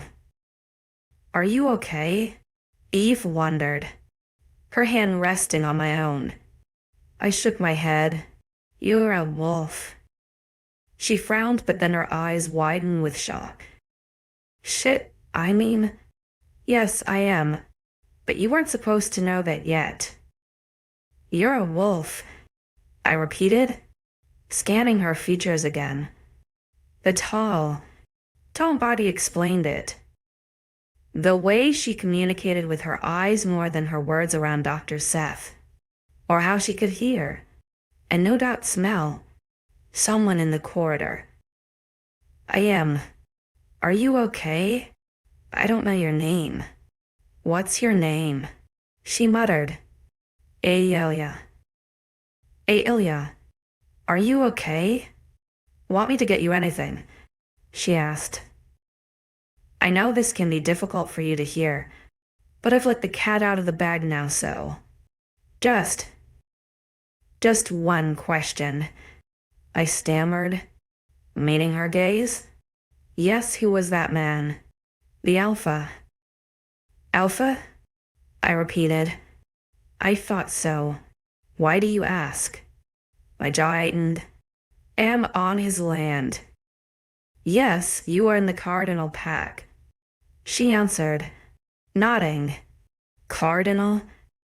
Do you know anything about my kind? I shook my head. Nothing. We my town. We are very secluded. What town were you from? Evermore. She scrunched her nose up. Not heard of that one. We were off the map. Off the radar until the hunt. She finished before sighing as she noticed my fearful expression. You are safe here. No one is going to hurt you. I blinked, tears burning at my eyes. Can you promise that? She frowned, concern coding her features. What is it? Can you promise that? I repeated. She paused her answer, and I knew right away she couldn't. I wiped a tear away. The fear for my life had only grown. Only this time, the landscape was different. No one will hurt you. Just trust in me. Trust in 𝐿𝐲𝐻𝐻. 𝐿𝐲𝐻𝐻. What a fitting name for such a large man, Wolf. Let's finish tending to your wounds, and then I can get you dressed. Okay? I nodded in agreement, allowing her to pull the covers and examine my body. Want me to list your injuries? She wondered. I shrugged, my jaw aching with how hard I was fighting back the tears. Well, we'll start from the bottom. Torn ligaments in your left thigh. We have fixed it up the best we could. Some skin was salvageable. Some we had to take from the other thigh to patch up. She murmured, pulling my gown around. Dislocated left hip. 6 broken ribs. 3 either side. Broken pelvis. For tears down your abdomen that we have sewn successfully. Some bruising and tenderness. But otherwise, everything else seems fine. There are other marks, but they are much older, so. Got it, I quipped, looking away from her as I wrapped myself back in the blanket. Thanks. Want anything else? She wondered. I shook my head. I'd like to be alone. Okay, she sighed. Hit the nurse button if you want me back. If not, I'll be back for lights out. Lights out. Sounds awfully odd. I mutely nodded, and as soon as the door shut behind her, I felt the wave of emotions come crashing to the shore. Tears flooded my eyes, pouring down my cheeks as I sobbed into my hands. The overwhelming fear, confusion, and anguish shook my body. I was stuck in a pack of wolves, with matched skin into many questions that I couldn't handle. I didn't want to be here. I thought I was going to die that day. I wasn't sure what was worse. The fact I would rather be home with Darius, or the fact that the alluring man in the hallway, the Alpha, set something alight in my chest that had butterflies grow in my stomach. I must have fallen asleep crying because when I woke, the sun was in the sky and my mouth felt dry and hoarse once more. I felt good though. My body didn't take thanks to the painkillers and my mind felt trusted from the heavy sleep. Days blurred past me, and before I knew it, I had been conscious and stuck to this bed for days. Eve often came in to feed me, change my bandages and bags, but I avoided eye contact with her. Yesterday we tried to sit and swing my legs over the side of the bed, and she helped me a lot to gain my bearings. She was kind, softer and gentler than I expected a werewolf to be. We were told they were grotesque half wolf shifters with an attitude matching the wrath of Nemesis. The hustle and bustle of nurses in the hallways met my ears, and with a groan, I tried to adjust my body's position. The gentle ticking of a nearby clock irritated my ears, but otherwise, I felt better. Eyeing the call button, I debated on ringing for Eve, but thought better of it and waited a little longer. They seemed busy out there, so I'd wait until the noise died down to not be a hassle. My eyes trailed the room, falling on the bland walls and dull sheets before traveling to the curtain-drawn window. Someone must have come into my room last night because they were open when I had another emotional breakdown. Yep, another one. They were a regular occurrence. Licking my lips, I questioned whether it was worth disturbing Eve again as my agitation grew. I was thirsty, the tears drying out my throat before I had even woken up. Sighing, I gave in and pulled the remote to me and hit call. Moments later she appeared, a bright smile on her face. I should have done it sooner. Good morning, Ailia. Sleep well? She asked, causing me to nod at her. Yeah? Just sore. Well, you were nicely healing last we checked. Let's look today and we can see if you can finally get somewhere. She beamed, pulling on some gloves. I sighed but nodded and lay back down on the bed, allowing her to pull the gown up my body. A strange feeling of dread overcame me when she pulled the gauze away to reveal my flesh. Instead of the chewed up, stitched butcher's meat from the floor, my leg was now dark, red scabby lines carved into my skin of various widths. Higher up, I found the same fate on my torso. All that was left was angry marks and black bruises. You are healing well for a human. You must have good blood cells, she murmured, cleaning my skin. Thanks. I frowned. What a peculiar thing to say, Eve. I began once she finished her inspection. Yeah? She smiled, helping me to sit on the edge of the bed again. We were even in height now, and I studied her cheery face with 𝐶𝐸.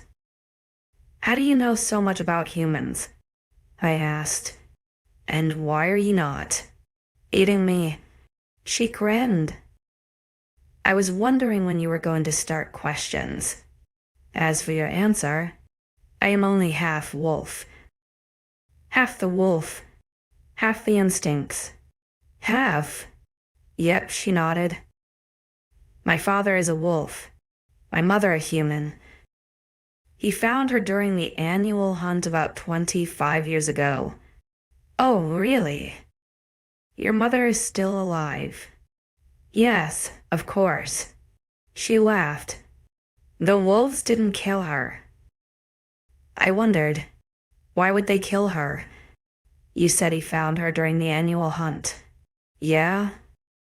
He did. And he brought her back here. To safety. To be his mate. Now I felt even more stupid. Mate, she giggled. You sure you want to go down this road? I pondered, but having nothing else to do to satisfy my nosy nature, I nodded.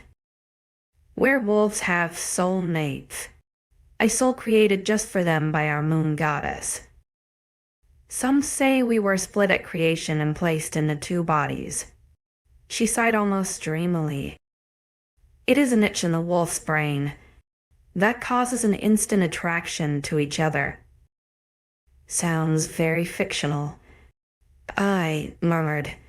She laughed loudly, her hand coming to rest on my knee. Oh, you are funny. I didn't mean it to be a joke, but gave her a half-hearted smile. Enough of that anyway. You seem well enough to tease me, so I will inform Seth of your discharge. I will take out all your tubes and we can try walking. Okay? I sighed in satisfaction, wanting nothing more to walk. I was curious in nature, and being confined to this one room for so long was driving me insane. I wanted to wander this place, to gauge where everything was, and then, hopefully, escape before one of the crazy shifters killed me for their dinner. True to her word, Eve got me ready for discharge. After 7 days of being stuck in that bed, 3 of which I was asleep for, I was more than grateful for it. I struggled to walk, the aching in my body preventing me from going too far.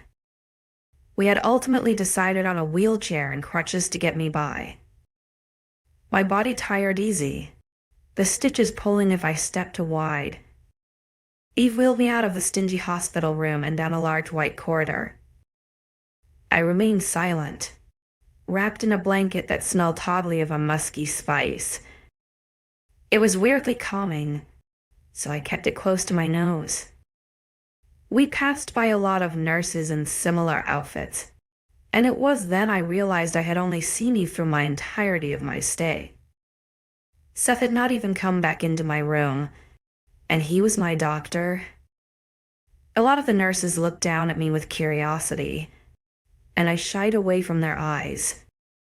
Pulling the blanket tighter, I kept my gaze on my hospital sock feet, inhaling the comforting scent of the blanket. One more haul and then we will be outside. Eve cheered softly. I didn't respond as we suddenly rounded a corner, and I was met with the brilliance of floor-to-ceiling glass doors and windows. The breath-taking view of the sun-filled sky brightened my eyes and I felt my mood lifting instantly. Leaning forward in the chair, I was fully prepared to launch myself into the green grass and the 𝐿𝐲𝐧. Eve stopped by the desk, talking to a largely imposing male behind the counter. I huffed at the delay in getting outside, crossing my arms with impatience. The man she spoke to caught my stare and gave me a once-over, one that had me sinking back into my seat. "Okay. Thanks, Brody," Eve chimed. Her hands were back on my wheelchair and with zero effort, she pushed me down the remainder of the hallway. With my eyes locked in on the freshness outside, I didn't care for the stares or whispers as we passed them by. The doors opened automatically, and I inhaled deeply as a gush of fresh air flew past me. My hair caught in the breeze, flying past my ears as we descended the hospital's ramp. I smelt flowers, grass and dirt, something that had my hands eager to get stuck into. I wanted to lay upon nature's bed and gaze up at the sky, the endless blue a brilliant sight. My surroundings all blurred behind me as I closed my eyes and enjoyed the feeling of the sun on my skin. Blanket forgotten, I sighed in satisfaction. A little taste of freedom and I was already addicted. Seth and I only snapped back to the present when there was a sharp creaking and groaning of wood. My eyes opened, finding that Eve had wheeled me to a large building.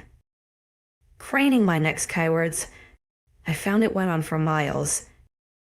I have never seen a building so large, so tall, and wide. Its exposed brickwork was magnificent and the two front doors were huge, wide, and just as tall as a beast would be. The soft wooden walls and smooth, transparent glass allowed me a glimpse of the vast hallway inside. A porch was under what appeared to be a stone roof, with two pillars closest to me holding the roof above the entrance. The floor was simple concrete, nothing else to feast my eyes upon. "What is this?" I wondered. "Just the pack house," Eve shrugged. "There's no ramp, though. Think you can walk the steps?" I frowned, eyeing the 5 steps with disdain. I could, but I didn't want to. Sighing, I nodded, and she grinned, coming around to my front. Thankfully, she had placed me at the edge of the stairs so a pillar would be within my reach once I hit the 3rd step. Eve took me by the elbows, heaving me from the wheelchair. My skin heated where she touched my cold skin, an embarrassing shame that I was so useless in my skin compared to a werewolf. I was thankful she clad me in one of her dresses before we left, because the gown I wore had no back and I did not want to flash any beasts my naked ass for them to chomp on. "You got it?" she wondered, waiting before me on the 2nd step. With a firm nod, I lifted my foot and climbed the first 3 steps, even time with my movements. Her motions were swift as she concentrated on my footwork. If I so much as staggered, she was already ahead of me and caught my slip-up. Once at the top step, she left me to lean on the pillar to retrieve the chair. My knees shook with effort, but I held my ground, happy to be upright. I gazed around the porch, spotting some bare benches and not a flower in sight. It was a rather disastrous decor for such a beautiful and old porch. "Don't go falling on me," Eve laughed, carrying the chair up the stairs. How is someone so normal looking, so strong? "Here we go." She smiled, placing the chair before me. I sank back into it with great frenulity while Steve moved to open one of the front doors. She wheeled me inside and I held my breath in fear of dirtying the place. Everything was pristine. The pretty white and gold marble floors were clean and waxed. The walls in here were at least 20 feet high, plain white and clean. At the very top of the foyer, I saw 4 golden wolf heads in the corners of the ceiling. "What do you think?" Eve asked, noticing my astonishment. Closing my gaping mouth, I swallowed. "It's so big, huge. I get that all the time." The unknown voice startled me and I jolted in the chair, coming face to face with a male. He walked over to us with an enormous grin on his face. His hair was dark blonde, neatly kept on top of his head. He only wore a pair of shorts and I couldn't help but wander my eyes along his body in appreciation. His abs were tight, tensing under my gaze. He was, well, like he said, he was huge. He had to be near 7 foot tall and 5 feet wide. Perhaps it was the disadvantage angle I was at, being in a wheelchair, but he was large. If this is what just one werewolf looked like, I can only imagine the entire pack together. Eve scoffed at his approach, rolling her eye. "𝐊𝐤, put a shirt on before you scare her." His gray eyes snapped down to me, his grin faltering slightly. I watched his nose twitch, his eyes flash into a darker color as he sniffed me. I shrunk into my chair, feeling rather intimidated by the guy as he stared down at me. It felt oddly reminiscent of something, but I couldn't think what. "I recognize you," he commented, blinking his eyes back to normal. My mouth couldn't form words, glued shut as I hitched the blanket higher to cover more of myself. "𝐊𝐤," Eve wondered, glancing at me. "She's new. She's been in the hospital all week." "Hunted," he wondered, looking to her. She nodded. "Pretty badly, too." "Claimed?" This time she hesitated, and he frowned, his eyes coming back to me. I felt them as they trailed across my face, narrowing at the bruising on my face and jaw. I was no doubt filthy. To sponge and cloth wipe downs do little for your hygiene. Rio didn't seem too angry as his eyes darted between mine. His shoulders slumped slightly, and he crouched down to my level. "𝐿𝐤, you say?" he asked, and I meekly nodded. "You were the girl in Evermore." I frowned, my jaw tensing as I stared this man down. How did he know that? How did he recognize me? "You were watching me. I came up behind you as you hid behind a building." He was the brown wolf. My eyes widened in recognition and his eyes softened at the immediate fear I must have shown. This close to me I could see his eyes were, in fact, an extremely light blue, framed by pretty blonde lashes. Why do guys always get the best damn lashes? Rio took a couple of baby steps backwards when I tensed, but remained on my level as he raised his hands. "Hey, I will not hurt you," he murmured. "I didn't then, and I won't now, Rio." Eve started, shifting on her feet. He looked up at her, grimacing as she gestured for him to stand. He leaned close to her as she mumbled something, and I turned my head slightly to glimpse what she was saying. His eyes widened, flashing back down to me in surprise. He mumbled softly. His voice was easier to pick up. "You're sure?" She neatly nodded, and I noticed he straightened his posture, giving me a tense smile. His eyes flashed darker before he excused himself and ran out of the front door. "Weird. Sorry about that." Eve sighed before grinning down at me. "Let's get you upstairs. We have an elevator, so that's a bonus." I nodded quietly, my mind still whirling from the strange, yet large, male. He hadn't hurt me, hadn't eaten me during the hunt. But he and Eve both had me questioning my beliefs that wolves had no control over their beasts. They seemed pretty normal to me. Eve pushed me to a golden glass door. She pressed a button with her foot, not moving her hands from my wheelchair, which elicited a small giggle from her. I smirked slightly at her amusement, looking around as the door opened up to a small cabin-type box. It was all glass, and as soon as I caught sight of myself, my grin faltered.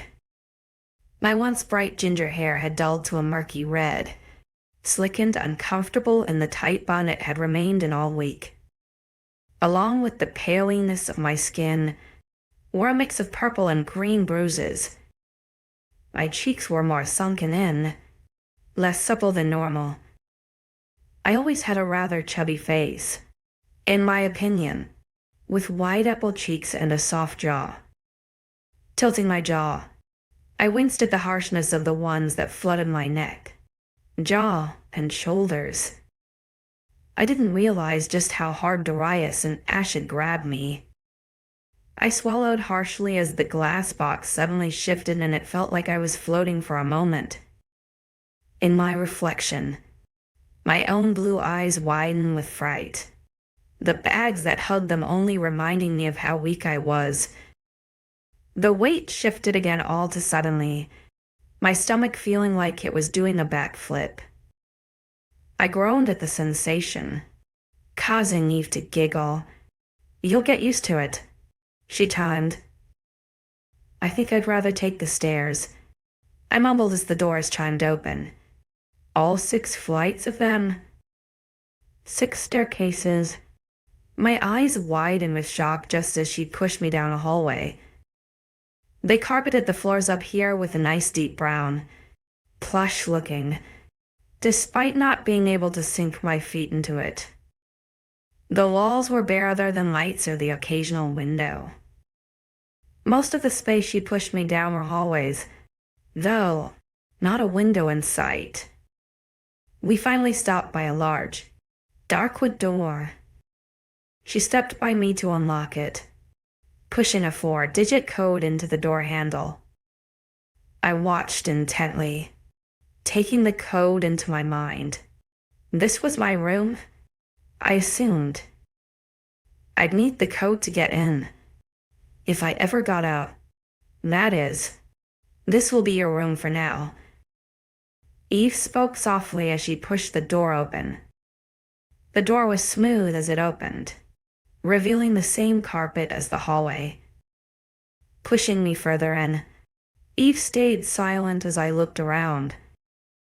A large window was directly in front of me at the opposing wall, and I grinned as I took in the vast forest beyond it. To my right was another wall that had me frowning. Why was there a random wall that stuck out in the middle of the room? As Eve pushed me in further, I came to see a large and tall bed, covered in wondrous-looking purple materials and fresh plumped pillows beside that wall. I have never seen a bed so tall and large before, Used to sleeping so low to the ground back home. I used to have a taller bed until I found it was a good place to hide and Darius had dragged me up from underneath it.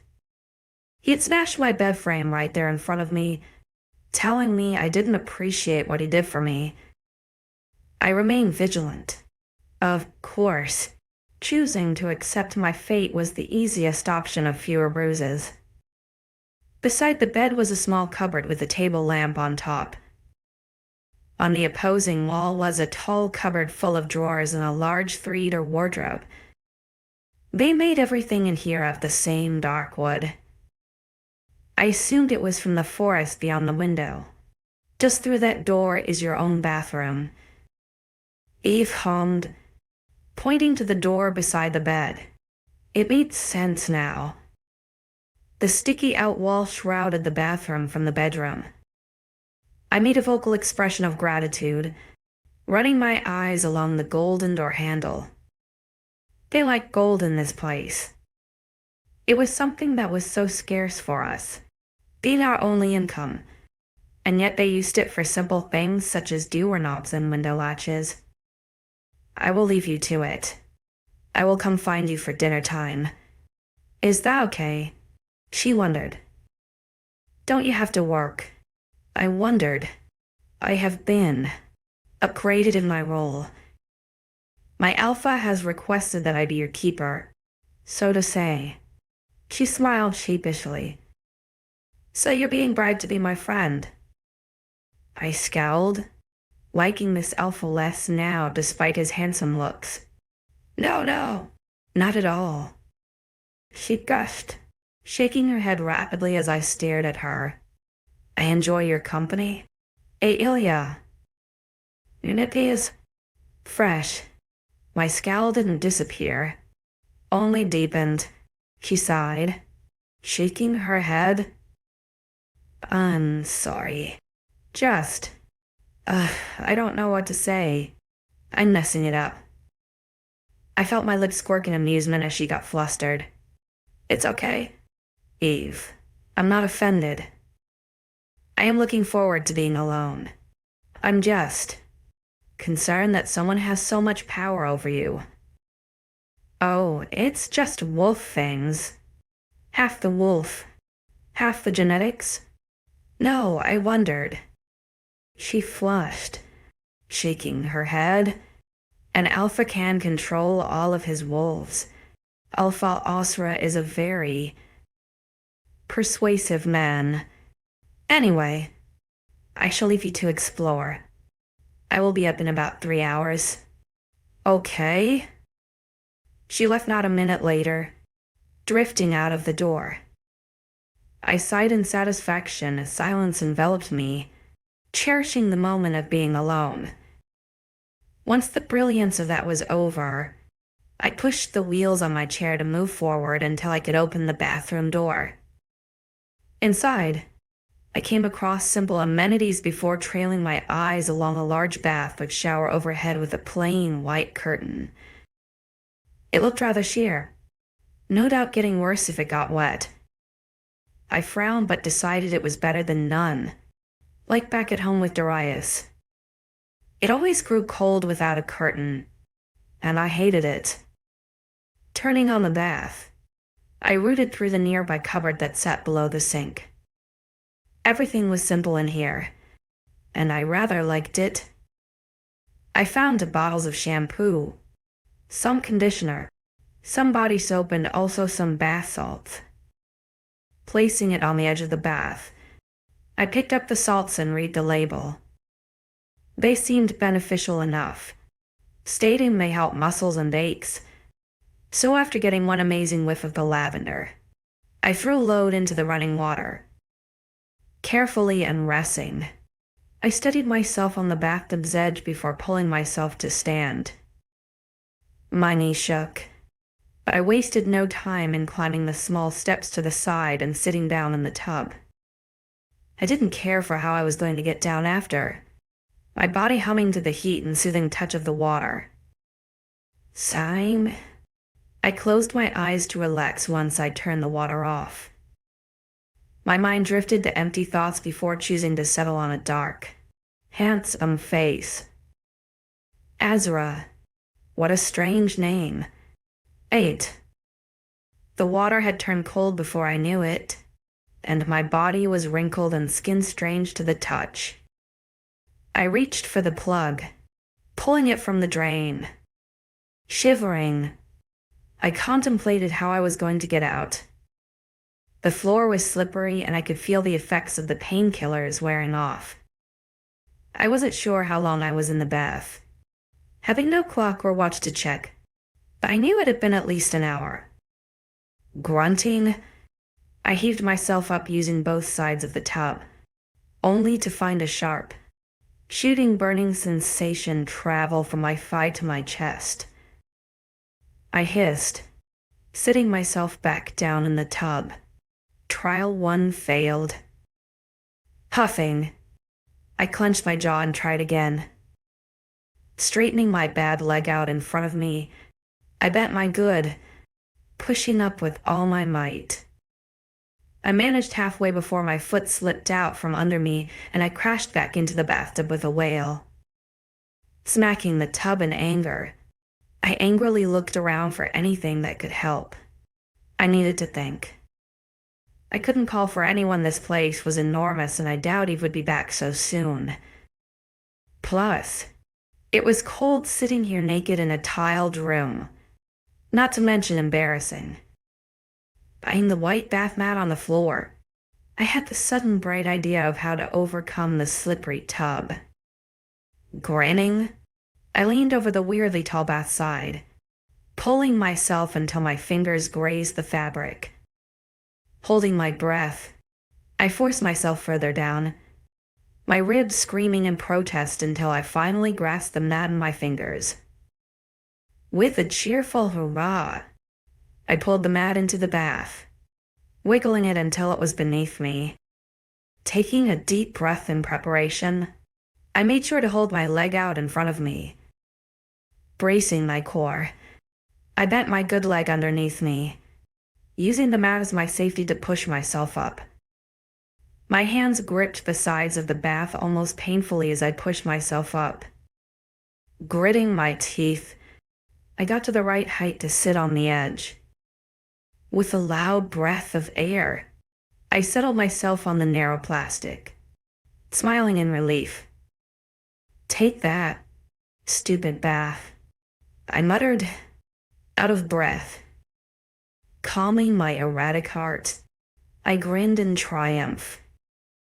Slowly pulling my legs over the bath, I steadied myself on the wall. Stretching, I groaned as my back popped before wrapping the towel around my torso.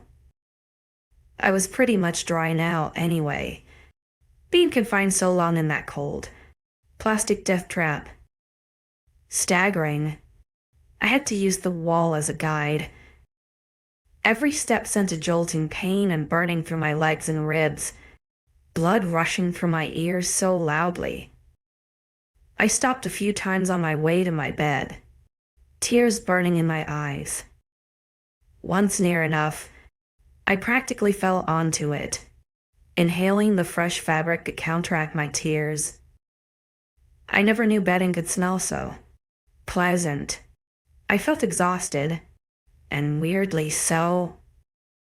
I pulled myself further onto the bed, still wrapped in the towel, trying to steady my heart and breath through the burning pain. Over the course of a few minutes, I crawled until my head hit the pillows. My hair was still partially damp, but at least it smelled like the strawberry shampoo I had found in the cupboard. I exhaled shakily, the pain giving me flashbacks of past torture every time I moved. Darius was good with his hands, even better with his words, but the times those didn't work left scars, especially on the back of my shoulders. I still remember the pain, the ache as I sobbed over the kitchen sink, pulling glass remnants out of my skin. Most of the cuts healed fine, but a few left inch marks between my shoulder blades. Tears, flooded my eyes as I sank into the mattress, staring up at the ceiling, My chest felt heavy, my jaw aching from how hard I was clenching my teeth. Despite him being gone, I found myself trapped in a place that was all too frightening and unusually familiar. True to her word, Eve came to my door a while later. I softly called her in, still laying on the bed in my towel. The sound of metal clinking and wheels squeaking met my ears as she pulled a food cart into my room. Voila! Dinner in bed. She grinned, hands splayed out in front of her. I gave her a faint smile, sniffing the remains of tears and snot from my face. Her eyes found me on the bed, and immediately, she lost the smile on her lips. Her head cocked in confusion, and I noticed her pupils dilate as she sniffed. "What's wrong?" "You smell sad." "You can smell that." I wondered. She smiled sadly, coming over to me with the cart. "I can smell a lot of your emotions and your body habits. Wolf perks. Wolf perks," I muttered. "What's wrong?" I shook my head, keeping the burdens to myself. "Just hurts." "I brought some more painkillers. You can have them once you've eaten something." "Okay." She sat on the edge of my bed. "You're still in a towel. There are plenty of clothes for you in the wardrobe." I grimaced. I wasn't very capable of getting out of bed. She winced, and I faltered with my harsh tone. I didn't want to be here. I didn't want the pain. And I hate that bathtub. Eve didn't deserve it, and I knew that. But I was so bitter I couldn't help but lash out. "Let me help you get dressed." She smiled softly. I nodded softly, avoiding her direct gaze as she stood from the bed and walked to the wardrobe. She pulled out some pajama-looking clothes, before wandering to the drawers and grabbing some underwear. "We had these brought up here when it was decided this would be your room," she explained, placing them on the bed. I gave her a small smile but couldn't help but cock my head in confusion. "When was that?" "The day you got here." She shrugged. I frowned. But why was I even here? Why was I even alive? I was pretty sure my doom was to become wolf food. Then, basically wolf poop. Gross. She chuckled slightly, watching the expressions on my face. A lot of questions going on up there, aren't there? If only she knew I was thinking about how I should be decomposing poop. "Yeah." I held back a snort of sarcastic laughter. "I just don't understand why I'm here. It's overwhelming. I wish I could answer all your questions, but it is not my place to answer some of them." She muttered. "Then just answer me one. Please." I begged. "Fine. I can't write one." She sighed. "Why am I alive?" She winced, dropping her eyes to stare down at her lap.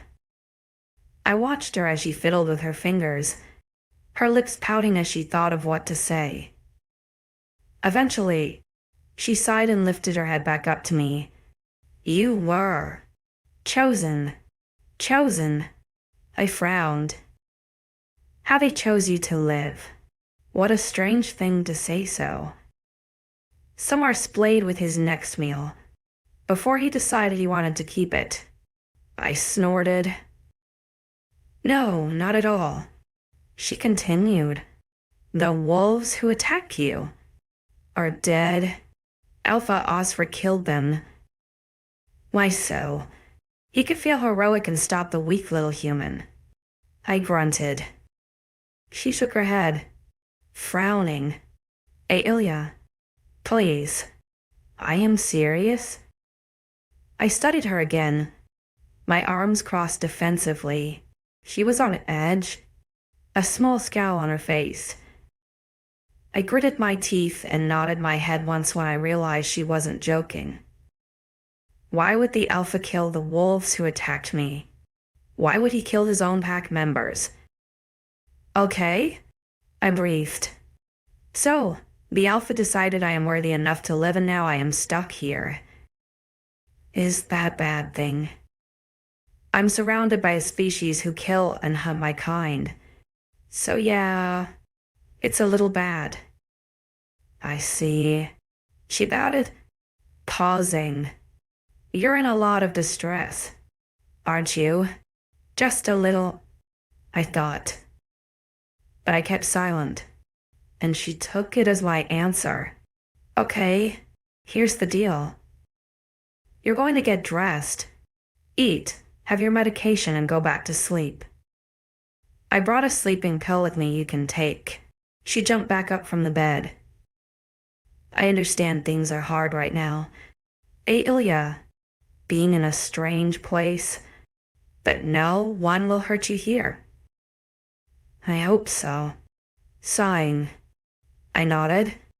Okay, but you're going to have to help me. Please. I can't move out of this position without pain.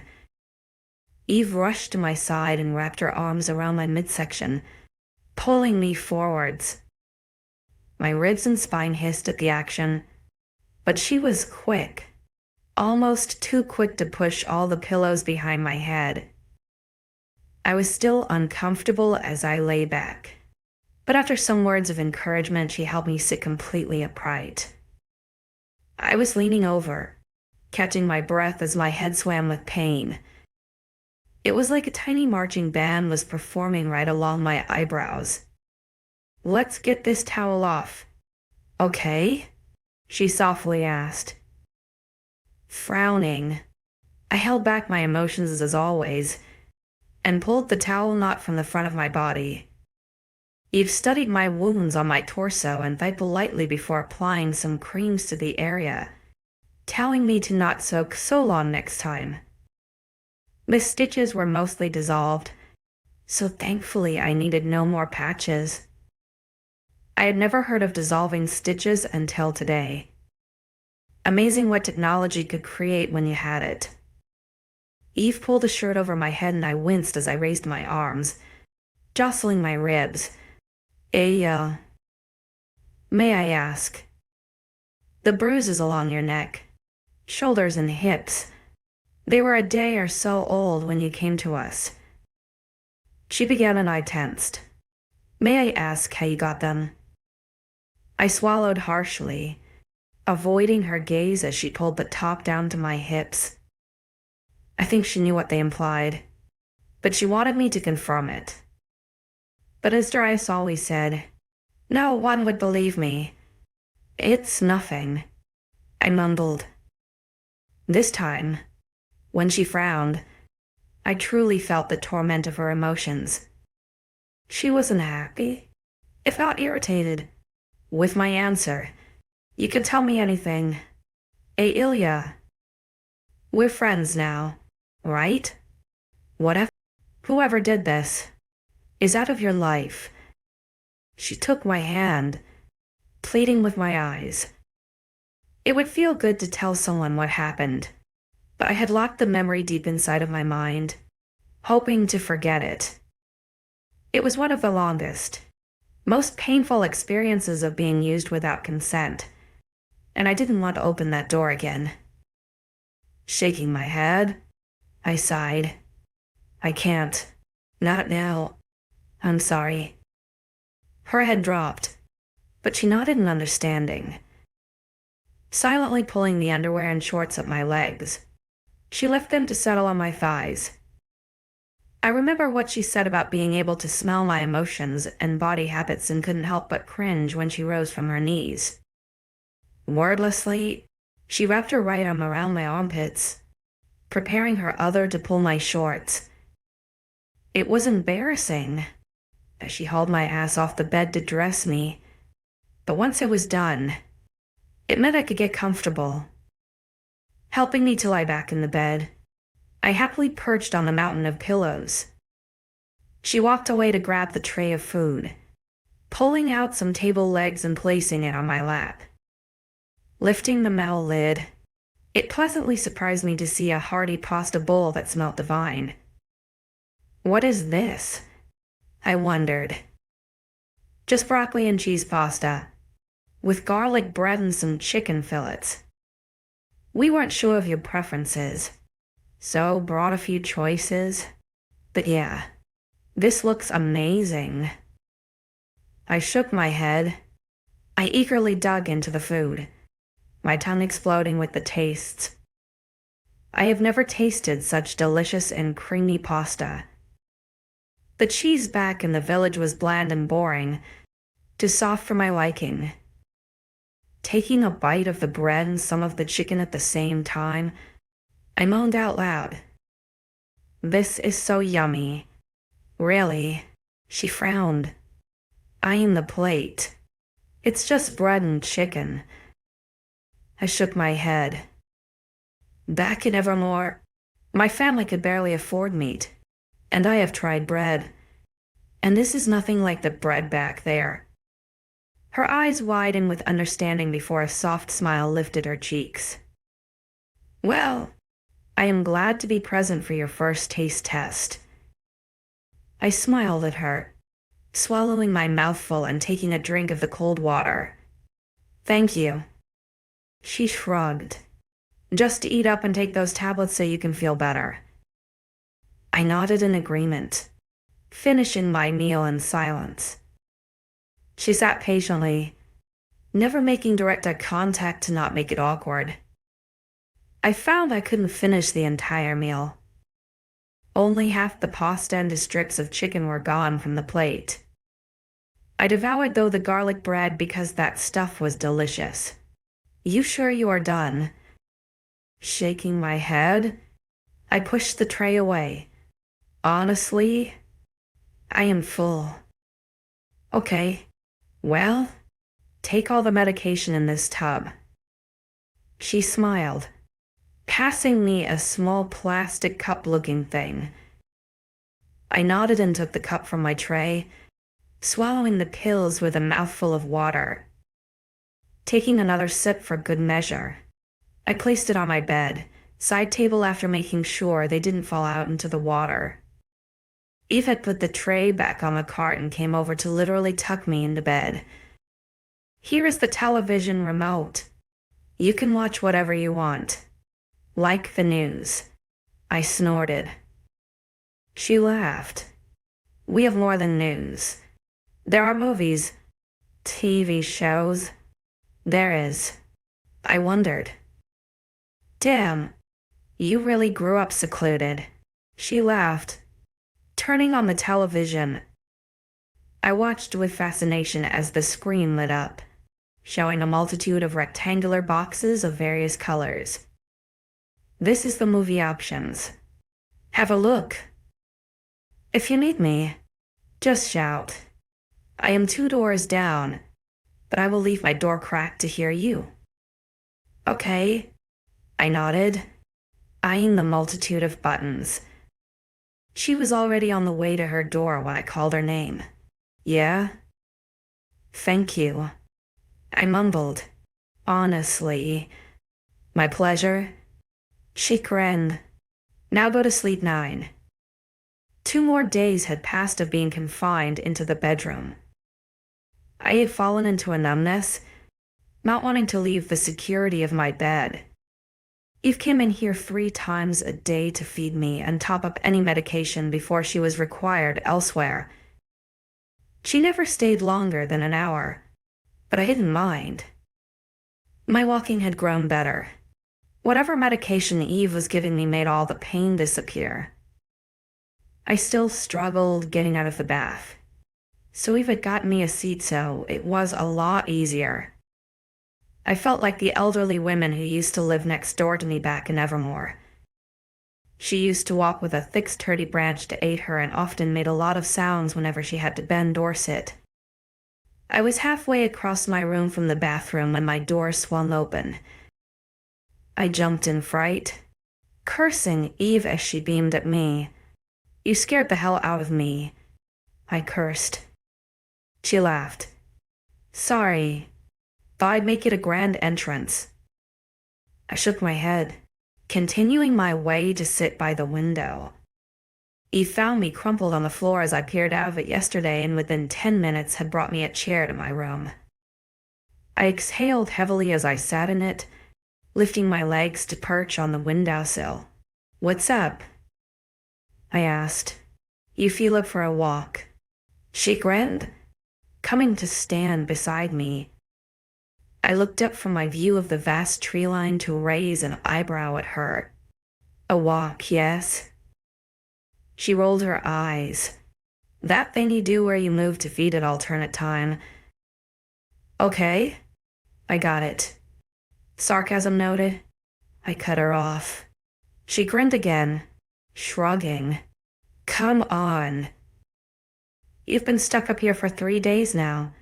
You need to come see the land and more of the house." I hesitated, frowning at the thought of seeing more wolves. "Come on.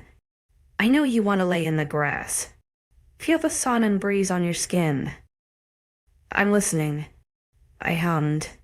"There's a cute little meadow just around the back of the pack house. I give you a quick guide of the house. The whole house." I grimaced.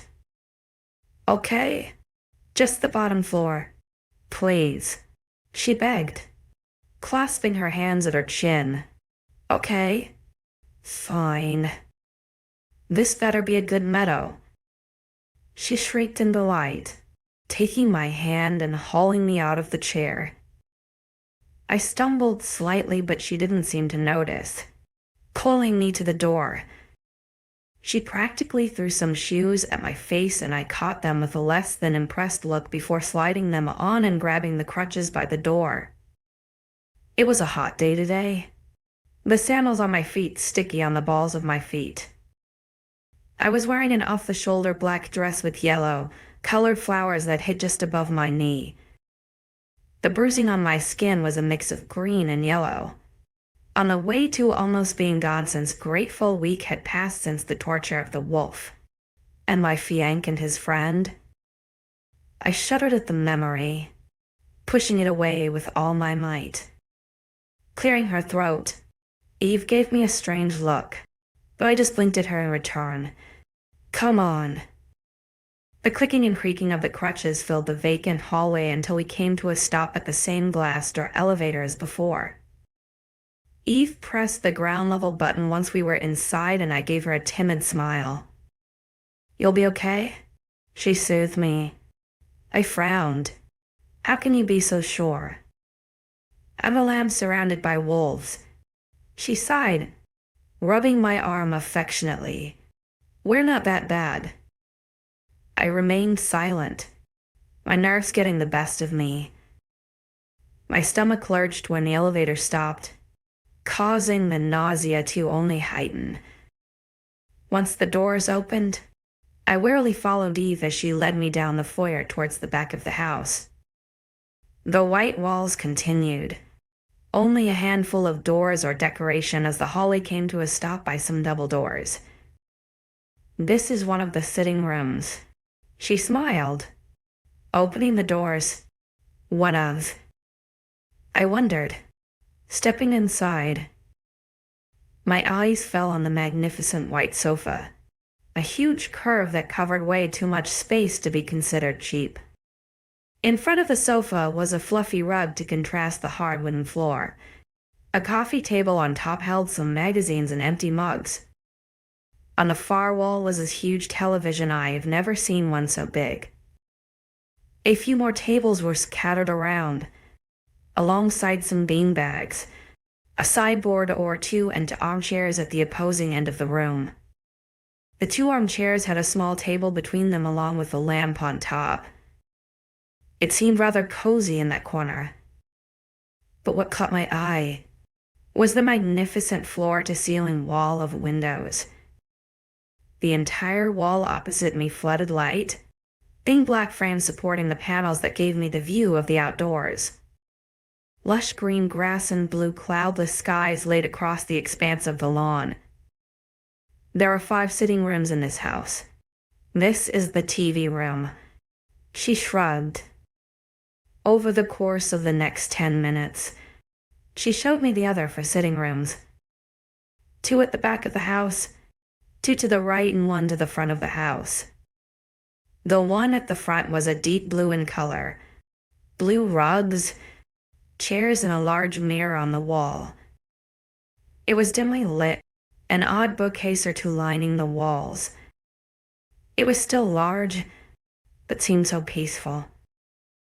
Out of the other 3, there was a games room, a cinema room, and one she claimed was mainly just for socializing. That one was the biggest, full of multiple sofas around the room in small 3-sided rectangles, each with their own table in the middle. I counted 12 sets of 3 sofas, which only made my nerves come back in full force as I realized that for this amount of living space, there had to be hundreds of wolves. Swallowing, Eve led me to the front of the house. The room on the very front was a small study of sorts. It held 1 desk with a computer set up and printing access. It was simple enough. One I'd seen similar in Darius' house minus the computer. Next, she took me to one of the dining rooms beyond that. The first dining room expanded onto the kitchen, filled with 2 large tables that seated 6 each. It was also just as simple, and I admired how quaint it looked. Rounding a tall countertop corner, I hesitated at the open-plan doorway. This kitchen was incredible. I enjoyed cooking, loved baking, and seeing so many shiny things, and cupboards had my heart increase in rhythm. Dark green cupboards were lined by a shiny white and gray countertop, much like the floor I had seen in the foyer. Shiny gold appliances littered the room, and I had a feeling there would be more beneath the cupboards. Each cupboard handle was a wolf head, something that both fascinated me and had me appalled at how many coins that would have cost. Through here is the pantry, and next to that is the utility. We tend to use the utility to shower down if we've got filthy. But there are showers outside attached to the house, so most of the time we just use them. I blinked at even confusion, but followed her into this so-called utility. Gleaming white and clean like everything else in this mansion. I found strange rectangular machines staring back at me. There were 2 types. One Eve told me did the washing, and the other the dryer. I counted 6 of each. Why not just dry them outside? I wondered, spinning the dial on one of the machines in curiosity. She shrugged. We do? Most of the time. Dryers are just a nice feature when it's winter. I hated winter when it came to clothes. Living so high up in the mountains, the air was dense and cold, so it took days for things to dry. Eventually, we only washed a few things at a time and hung them around the fire alternatively. We didn't have these washers and dryers, as Eve called them. So much technology I had yet to discover.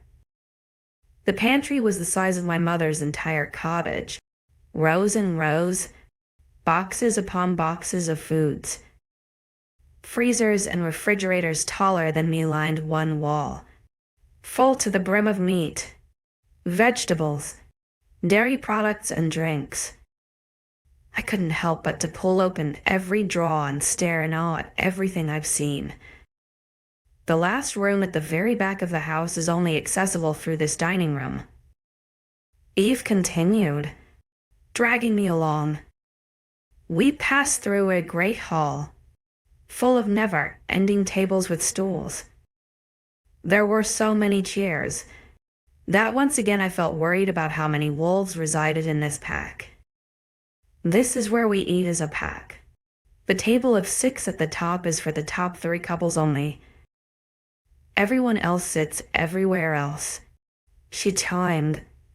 It's huge. I breathed. Everything in this house is on a gigantic scale. She giggled, shrugging. Come, I will take you outside now. I thought you said there was one more room. I wondered, eyeing the door at the far back of the dining hall. I did. She grimaced. But it's just a conference room. Boring, really. I followed her from the room, back into the foyer, but not without giving the door a last glance.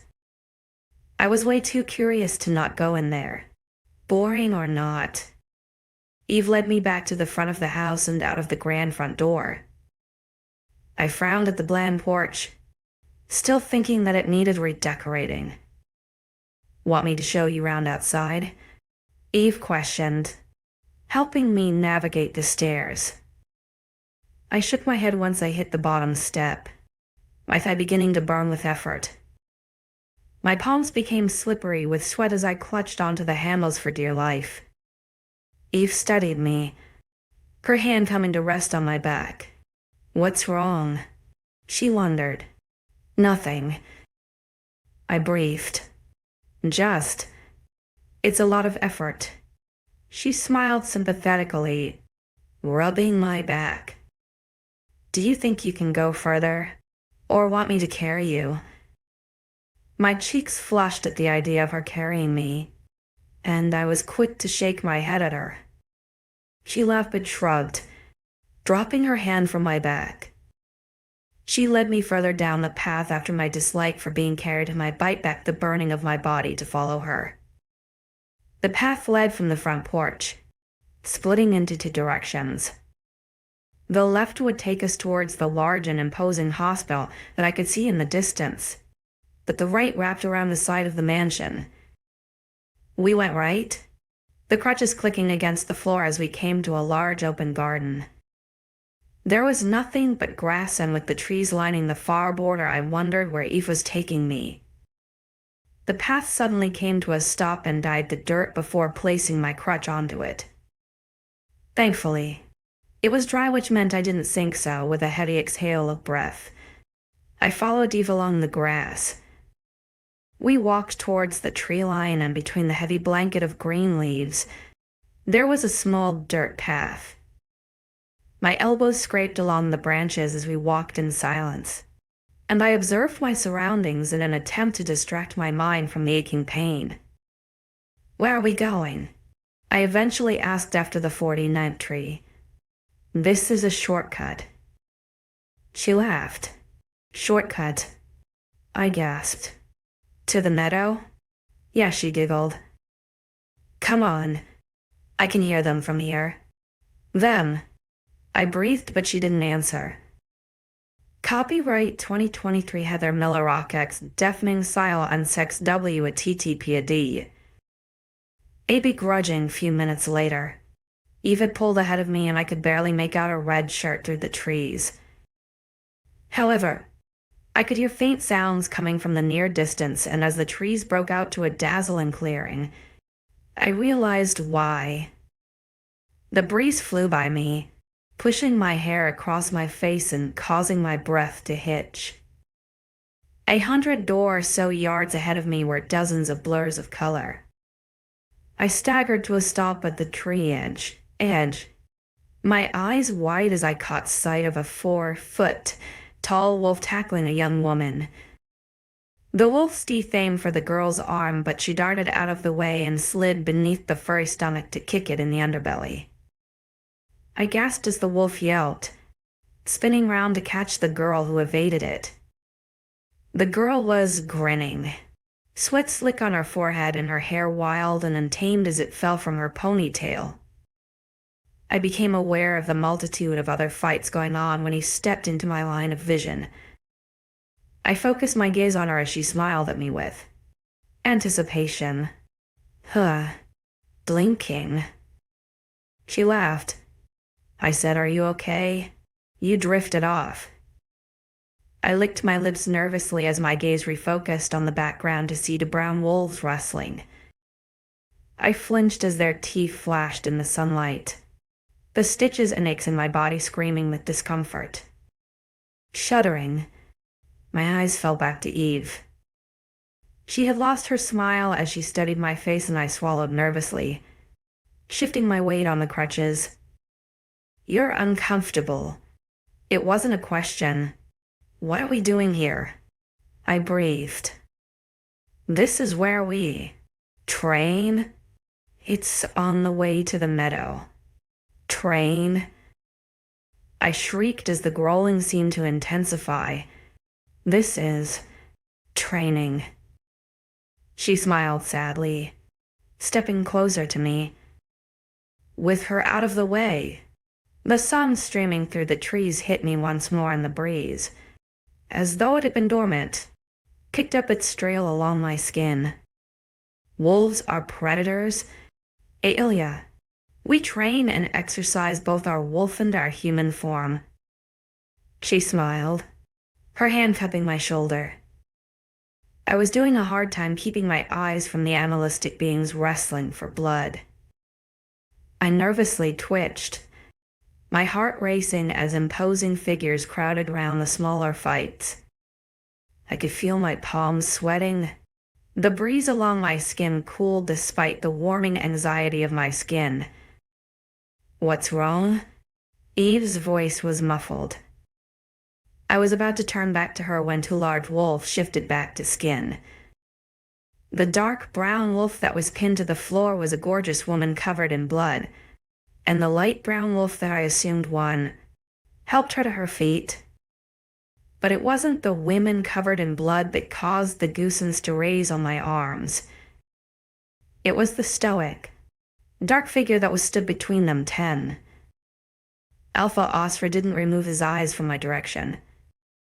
The breeze along my shoulders caused me to shiver, eliciting 𝐊𝐤𝐬𝐷𝐞𝐝 to appear on my skin. He was far away, to the point it was hard to make out his facial features, but I could feel his eyes crawl along my skin and suddenly regretted my choice of clothes. I shifted with unease, my arms groaning with effort the longer that I stood. I didn't want to be here. Flashes of teeth and fur caused fear to creep upon me and a nausea to settle in my stomach. I felt my breath quicken as wolves growled and snarled, launching at each other along the wide expanse of open field. The Alpha remained stoic, stood in the midst of all the chaos surrounding him. Eve fell silent after she followed my gaze, and I noticed her stiffen from beside me. I turned my attention to her fully, to find her hand firmly clasped around my bicep. She didn't move for a moment until she dipped her head with a frown, staring down at the floor. Why was she so upset all of a sudden? I felt the air shift before I saw him move. My hair, once lightly brushing along my jaw, was thrown into disarray as a gust came from in front of me. I spluttered, leaning on one crutch to force the hair from my face and mouth. Eve's hand tightened on my bicep, and when I opened my eyes, I realized why. My eyes immediately found a bare chest. Taut, sweaty, tatted skin glistened from the rays of the sun that streaked through the trees. My eyes dropped lower to make sure there were still clothes on his crotch, which there were, but I found more solid muscle that seemed to twitch under my gaze. Trailing my gaze back up were strong, sturdy shoulders and flexing biceps. This man was delicious. Licking my lips at the sight of his skin, I finally looked higher. My breath hitched when I came to find he was staring intensely at me. His eyes, dark as the deepest ocean, stared back at me, a firm line of concentration along his brows and lips. I couldn't look away, finding such intense flutters in my stomach that it took my breath away. One of his eyes twitched, softening the harsh lines on his skin. I felt everything around me shift, the horrendous sounds of teeth and claws fall into the background. My heart raced in my chest, as though nothing else seemed to matter other than the softening darkness of his eyes. Emotions were swirling in my mind, along with a pool of warmth in my stomach. I felt my own eyebrows furrow, confusion settling in at the disruption of my emotions and lust. He blinked slowly, looking to Eve, and a brief loss of contact allowed the freakish hold to disappear. I exhaled heavily, my eyes now focused on his strong jawline covered in stubble.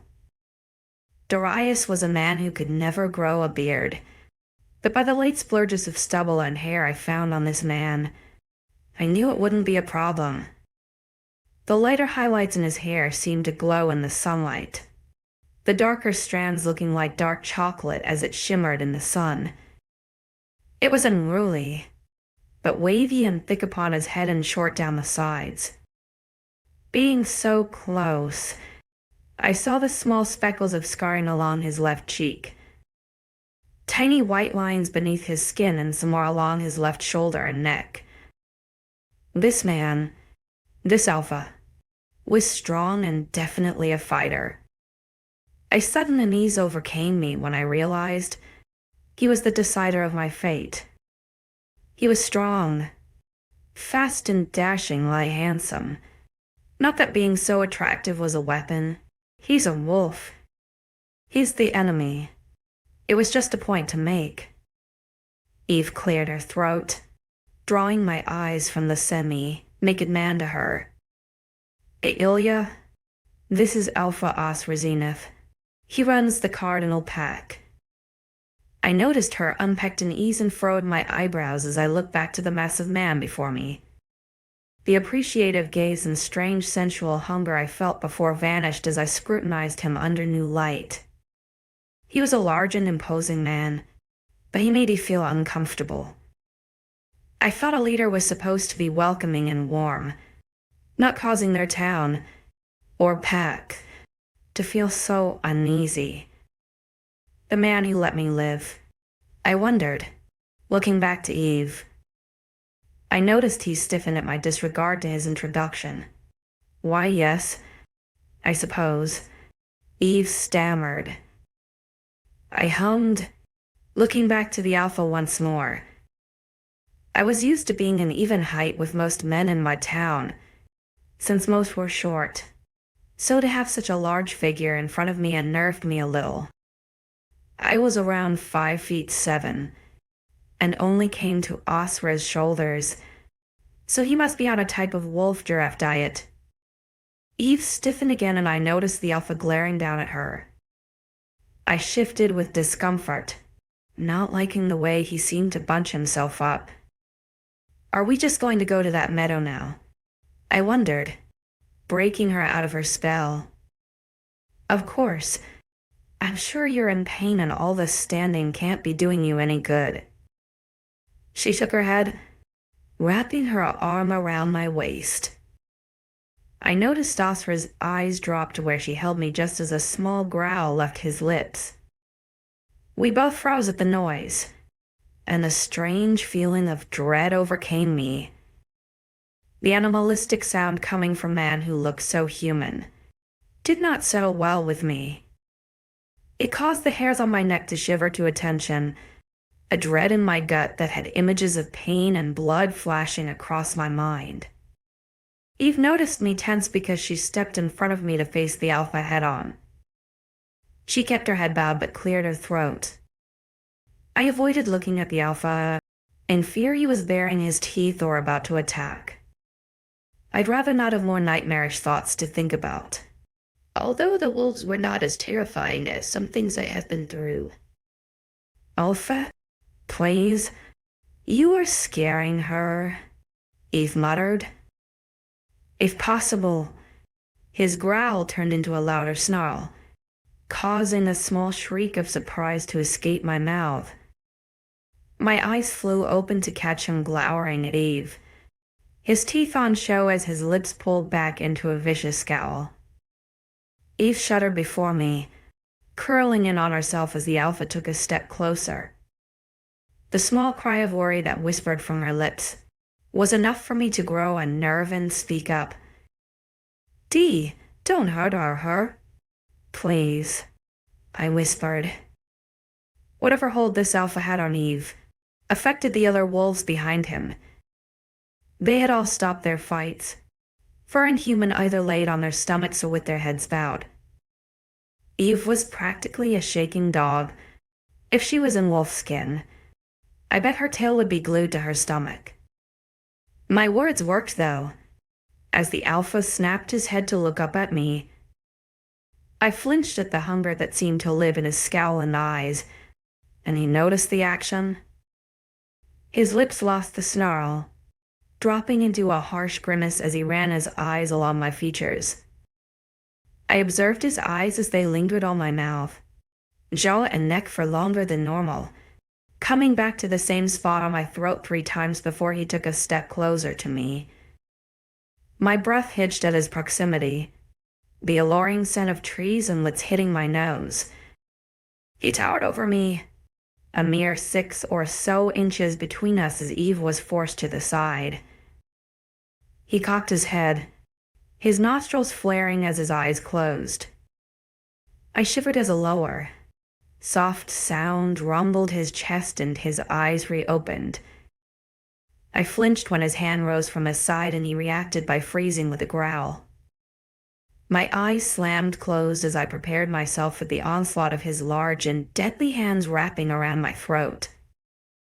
Tears built in my eyes, my chest heaving with heavy breaths.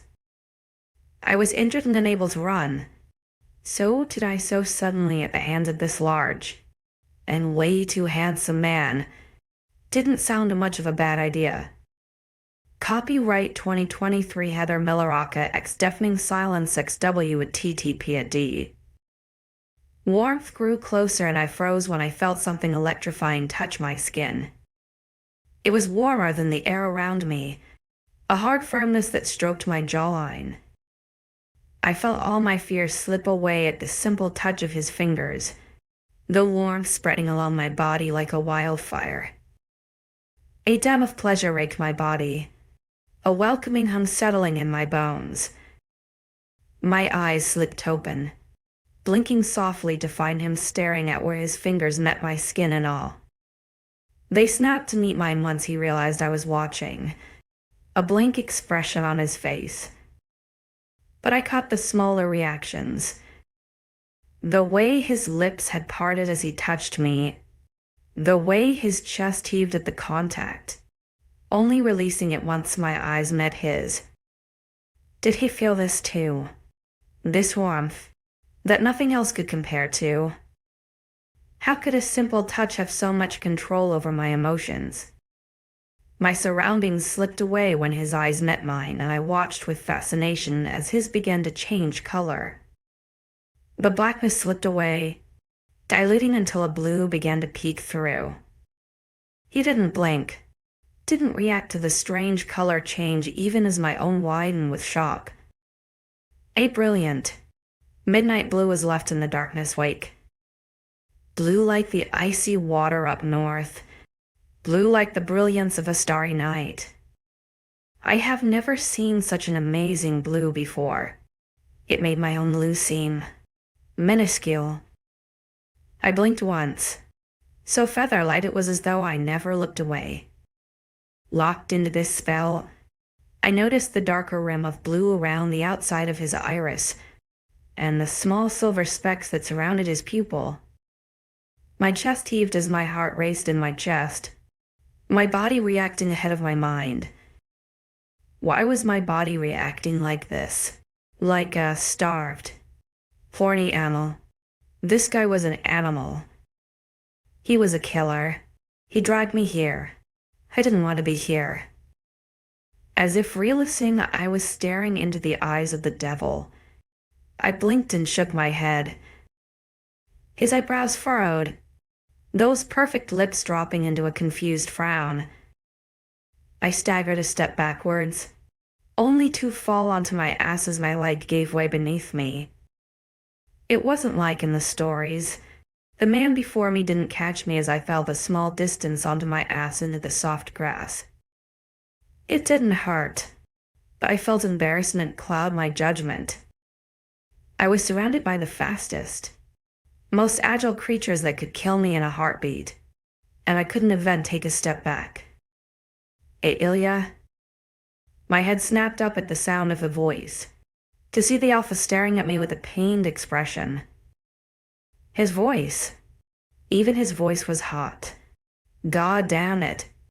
This is not fair. I cannot grow a weird. Wolfie crush on the enemy. Get it together. Ailia? Dad wouldn't have wanted this. He died because of these creatures. Ailia, are you okay? I looked to Eve. My jaw clenched, his chest heaving with breath. I could feel the mild panic settle in. My mind in a fog, no thanks to the magical alpha before me. What kind of wolfy powers did this guy have? I don't want to be here. I shook my head. Please, can we go now? Back inside. Are you sure? She asked, helping me to my feet. Don't you want to go to the meadow? I rapidly shook my head, squeezing my eyes together. This is too much. I can't do this. Okay, if you are sure. Please, Eve. I don't know what's going on in my mind. I just want to lay down for a bit. I breathed. I wasn't lying. My mind was a confused, jumbled mess of emotions and hormones. Terrifying wolves surrounded this place, a large and imposing magical alpha that had me like putty in his hands. I couldn't be another man's puppet. The fear of their possession was too great. The fear of their teeth, the searing hot pain of their claws, and the rapid beating of my heart was enough to send my brain into a spiral. The alpha's power didn't help. Trying to diffuse the fear in my mind, turn it too much in my heart. Okay, let's go, Eve softly whispered, the alpha walking away without another word.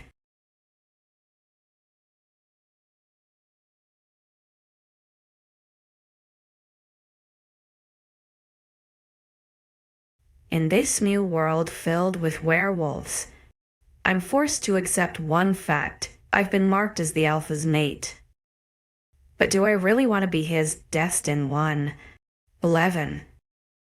I collapsed onto my bed with a groan, my arms falling amongst the sheets. Everything hurt except my mind, which had fallen into a numbness I have had many times before. Eve tried to coax me out of my dress to shower, claiming it would help my muscles, but I had refused. What's wrong, Ailia? She had been trying for the past 30 minutes to soothe me, and as much as I appreciated her efforts, my mind had shut down. But I knew I would have to indulge her in a minor part of my mind. She had been kind enough to help me. I can't handle this, I murmured, staring up at the blank ceiling. Which part? The pain? She asked, sitting by my head. I shook my head, an effortless laugh escaping my lips. I can handle the pain. I have endured enough of that. She paused, and I felt the feather-like touch of her fingers along my jaw. I turned my head to look at her, and she gave me a slight smile. Then what is it? She wondered, pulling the strand of my hair that had become stuck in my earring. It surprised me I still had those in, to be honest. The small diamonds that Darius gave me for the spring festival seemed like a lifetime ago. Even the heaviness of his engagement ring had slipped my mind, but I came to find I had lost it since the moment I woke up. The whole thing. I shrugged. I thought I was going to die out there, and I happily would accept it. My life wasn't the best, and in the end, perhaps going into death was easier. But I wait to this new world, where I'm living amongst the nightmares we are told about as children, and I meant to accept it. My mind is mush, and the sight of all of you brings back the fear I believed as a child. Eve remained silent, a frown on her face as she thought about my words. I'm sorry you don't like it here, but I know you will, Eve, I interrupted softly. I am out of place here. I am human and against all of you. I stand no chance of surviving. Just one look at those beasts you call men, and I'm hit with a multitude of emotions. Most of them are fear-based, She exhaled a loud breath, nodding her head gently. I understand. Although I have never been in your situation, I can see how strange it must be. Thank you, I mumbled. What would you like to do? What would you like from me? She wondered. I grasped her hand in mine. For now, can I just have some painkillers and alone time? Of course, she nodded, pulling herself from my bed. 5 minutes later, I was lying in bed in peace. The curtains were wide open and revealed the sunny afternoon I could enjoy from outside. But I was content indoors, safe from the monsters outside. It was funny how I used to want to be outside away from my monster, but ended up the other way around in this new life. Thrown into the deep end, I wasn't sure if I could swim to the shore. Voices outside my bedroom door woke me from a nap. Another day had passed of being cooped up in my room, and I knew I wouldn't be able to stay in here much longer. Eve gave me food and had been overly cautious with me. It had me on edge, waiting for her to drag me from the room.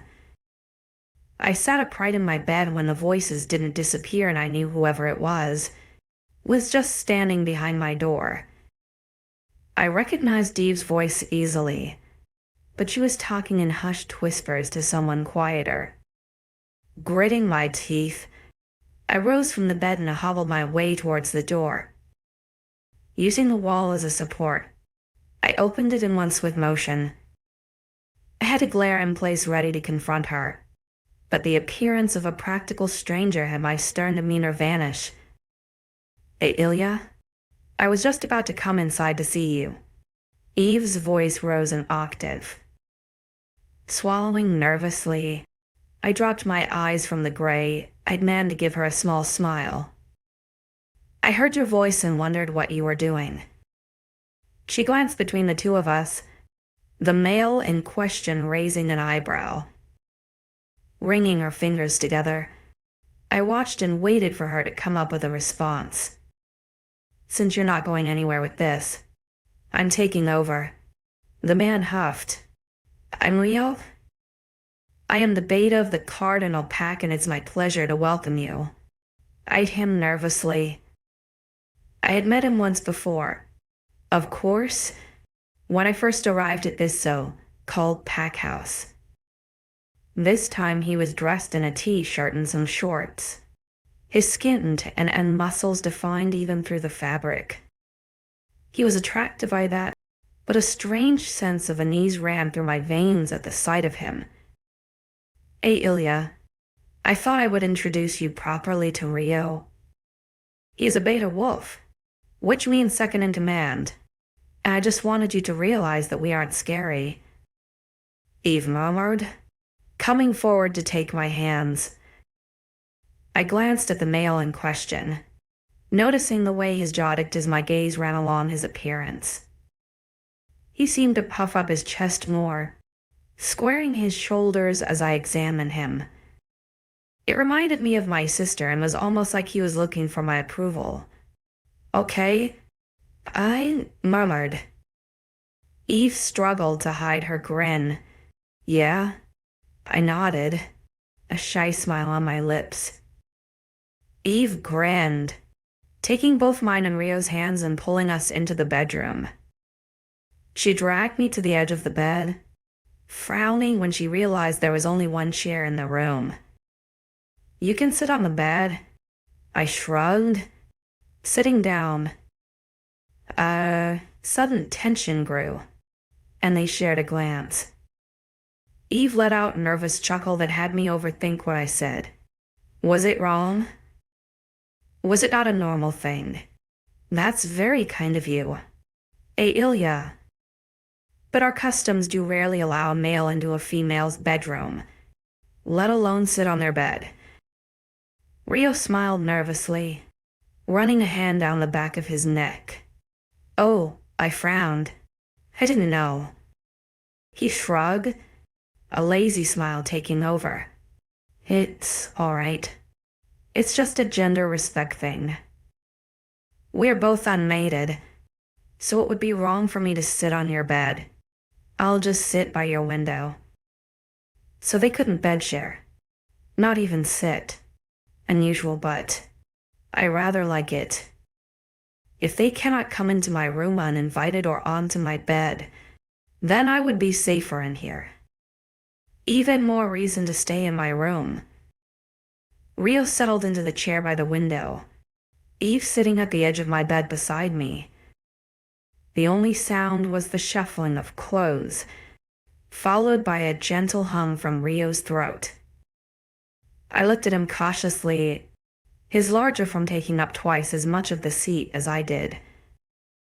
You can see a lot from this window, he commented, staring out beyond the trees. I hope you are not afraid of heights. He turned to me with a sly grin that had me blush and shake my head. Eve snorted from beside me, nudging my ribs with her elbow. 𝐿𝐤 is stronger than that. Heights are puny compared to her. I wouldn't say that. I muttered. Don't doubt yourself. You've taken this change so well. Being mauled by 2 wolves isn't the Sunday dinner you're used to either. Rio commented. Rio. Eve hushed him. Let's not talk about the bad stuff. We are here to tell you about our pack. Of course. Rio snorted, turning to face me. As beta of this pack, I am second in command. I run the training and act as a vice president to the Alpha and this pack, only with more paperwork. I only report to my Alpha and everyone else is below me. I frowned, my eyebrows creasing. That's rather harsh. He shrugged. We are animals. 𝐿𝐤. Alpha 𝐊𝐼𝐬 is the top dog and we all have to submit to him. It is our nature. It is normal. We would crumble without a leader. Are there other titles? Well, of course. There's Gamma, Delta, and Luna. He nodded, sharing a look with Eve. Gamma wolves are third in command, who tend to oversee the patrol like a general. War strategies, etc. They are like the guard leader and make sure everything is running right. Delta wolves are fourth in command, and they are usually teachers and oversee pack training with the Gamma. Delta are not as popular in some packs, especially the smaller size ones. They tend to be a rank in larger packs since there is such a vast number of members. I nodded with concentration, absorbing his words. I needed to learn the ranks so I can find out where I belong and, if possible, how to get out of here. And a Luna. Doesn't Luna mean moon? I wondered. I was told that originally you turned during a full moon. Those are old tales from when we were in hiding. Your kind made them, I suppose. Do not terrify the children. He chuckled. But yes, in a way. Our goddess is of the moon. We are stronger at night but the strongest during a full and new moon for different reasons. We can shift at will, but our first shift is during a new moon when we are at puberty age. When did you shift? I asked. I was about 12. Higher-blooded wolves shift earlier. And you don't thirst for human blood and flesh. He laughed loudly, causing me to shrink into myself. Darius often laughed at me, so I knew I should have kept my mouth shut. Asking all these questions. Being so comfortable around the enemy was risky territory. Rio noticed my shift of mood and sobered his laughter. No, we don't. I remained silent, nodding my head as I played with the hem of my shirt. The room was silent before Eve sighed, placing her hand on my back. The annual hunt allows our wolf instinct one day to have freedom. We are one with the beast. Our every thought, Movement and decision is made as one. But at the end of the day, we are animals, and most of us thrive on the hunt. She tried to explain, feeling bolder with Eve. I scowled at her. So because you feel like it, you kill humans for no reason? It's not like that. We don't all kill. The hunt was a way for us to take back our land and our rights as top animals. It is our instinct we let run wild once a year as celebration of our independence. We don't have to live in the shadows or at night anymore. She tried, but I remained stoic. Only the wolves with thirst for revenge or the hunt go. Not a lot of them hurt humans, just scare them off. It is also a way most of us find our mates. 𝐊𝐢 interrupted. I looked at him with a curious brow, studying his calm demeanor. Is that what you were doing? I was watching you and you didn't hurt me or that other woman. His eyes softened slightly, his eyes running along my face. Yes, I go to look for her. A wolf is most at peace when they find their mate, and we can only do that by scouring the land. We live for a very long time, so for some of us it takes a very long time and even some generations. My nose crinkled at the thought of an old man being tied to a young girl. And how old are you? He grinned, flashing his clean teeth. I am 64. I slowly blinked, but he didn't laugh at the joke. 64. Yes, he mused. We stop aging at around 25, which is when most humans wither. So, you were out looking for your soulmate, and you still have not found her? Nope. So the wolves who tore my leg to pieces, they were doing the same. He hesitated, shifting his weight to the other hip. Not exactly. Not exactly. I scoffed. His eyes lit up with amusement at my slip-up, and I clamped my lids together. You were right, Eve. She is very inquisitive. I scowled, and Eve laughed nervously at my scowl. You didn't answer my question. He sighed, nodding at my firmness. Okay. So some wolves go on the hunt to quench their instinct to find prey. It's no secret wolves work in a pack, so they teamed up once they found their prey. During the hunt, we can smell if certain species have potential, and those that hunt often kill those with the potential to lessen the threat. Why would we? Why would I have potential? I scowled. That makes little sense. I am human. They shared a look again, and I grumbled with annoyance. Can you stop with the silent gestures? Sorry. We often forget that you cannot hear. Hear what? I exasperated light threw my hands in the air. Weaken mind link. 𝐊𝐢 shrugged. Wolf Parkus, we can send each other messages. The room fell silent as I processed the information. Wolves were a lot more complicated than I thought. That is unusual, I commented. He laughed again, his shoulders shaking. You are going to be fine here. Ailia? With my unusual potential, I mused. Yes, he grinned.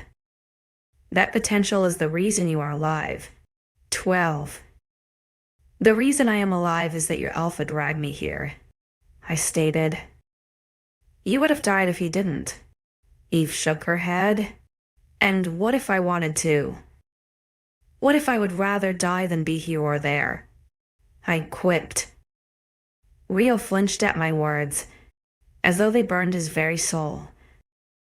Eve had tensed beside me, and I wondered why. But she didn't respond to my question. Nothing to say back to that. I wondered, looking down at her. Why did my potential persuade the Alpha to save me? Why not feed me to his wolves? She sighed, her shoulders relaxing. I don't have jurisdiction to tell you why. Well, I fucking do. 𝐊𝐬 snapped. The Alpha brought you here because you are his mate. So do not go around saying you would rather die. My sudden confidence died down as though a bucket of cold water had been poured upon me. 𝐊𝐬 stared back at me, his face passive and hard as he watched my reaction. Time seemed to stand still as I stared in horror. I was never good at hiding my emotions. After a moment, I caught my breath and swallowed down the lump in my throat. I'm his what? You are his mate. His intended. You are his? 𝐊𝐬 huffed, standing from the chair. I could practically feel his anger, and the air it left a bitter taste on my tongue, a twist in my gut. Why I could feel his anger, I wasn't sure, but I didn't like it one bit. 𝐊𝐬. Eve began, but he cut her off with a growl that had me shrink into the bed more now. She needs to know. She cannot spend her days cooped up in here anymore. He growled before turning his steely gaze to me. This is your life, you need to accept that. I felt my jaw click. The temptation to snap back at him was too strong. But I conformed and bowed my head in respect. I have learnt to not question angry men. To agree with what they're saying left me safer than disagreeing.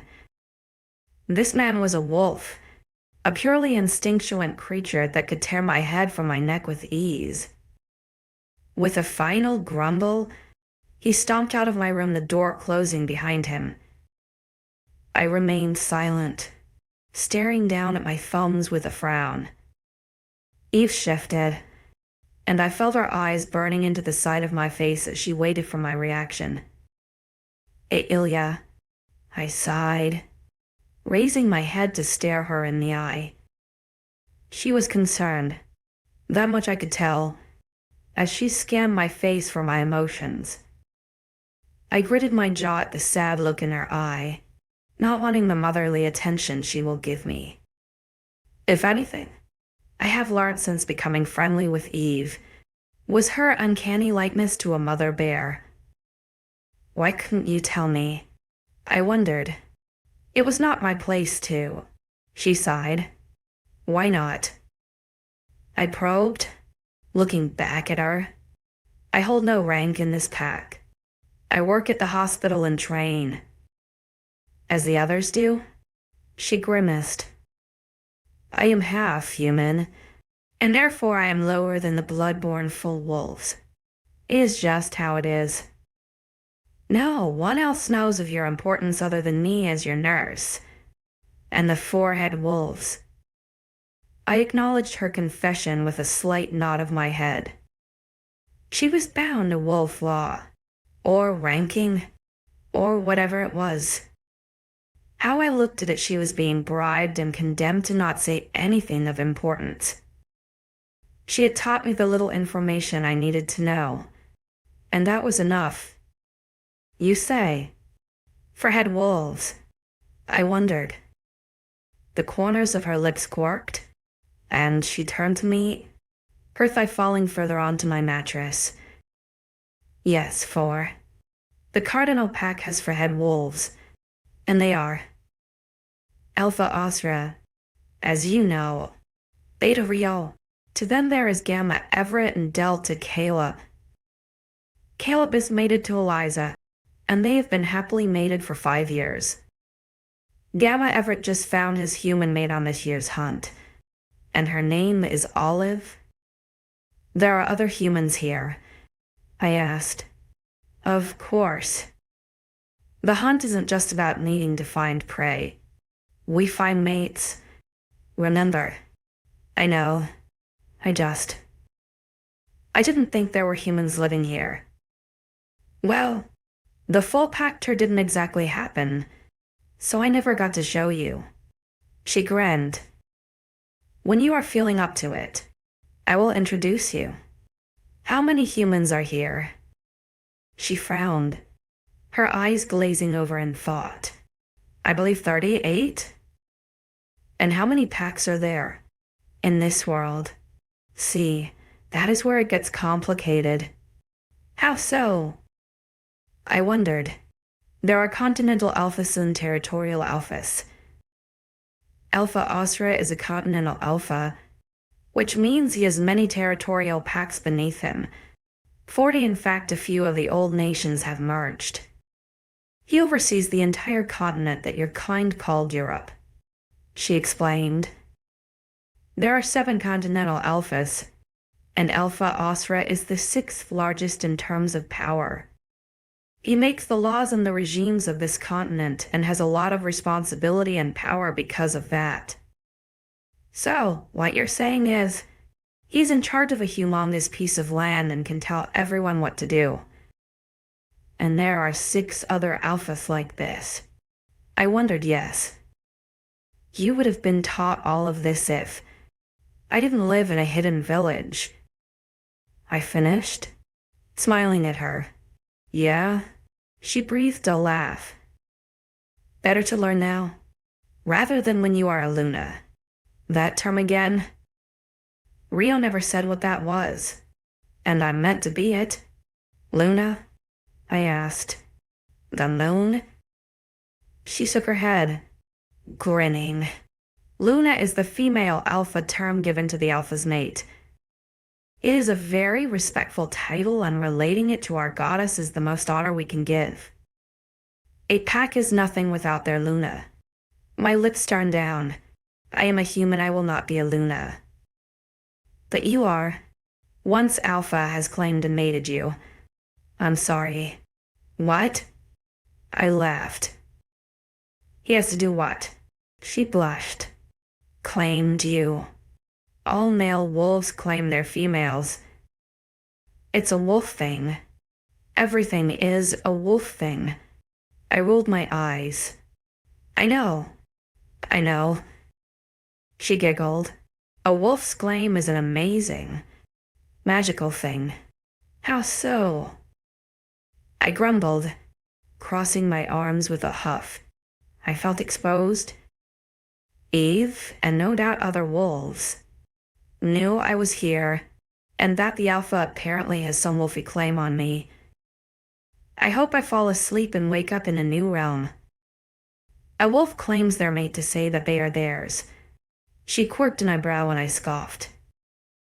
But also, to show the counterpart that they will care for them and always be there for them. It shows the male is strong and shares his strength through the mate bond. The what bond? I quirked an eyebrow. Mate bond. We've been over this. You said it's a weird, wolfy pull that draws them to each other. You said nothing about power sharing or claiming. I pointed out.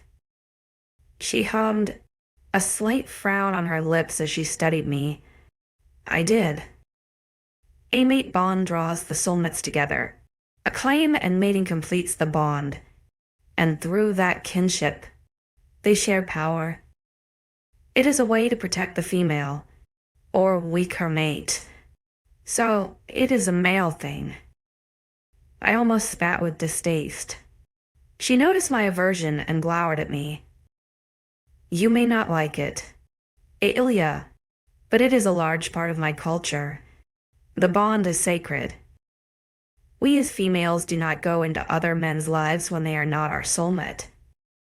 We must have one partner our whole life and not bed multiple men. I flinched, feeling like she was insulting me there. What are you saying?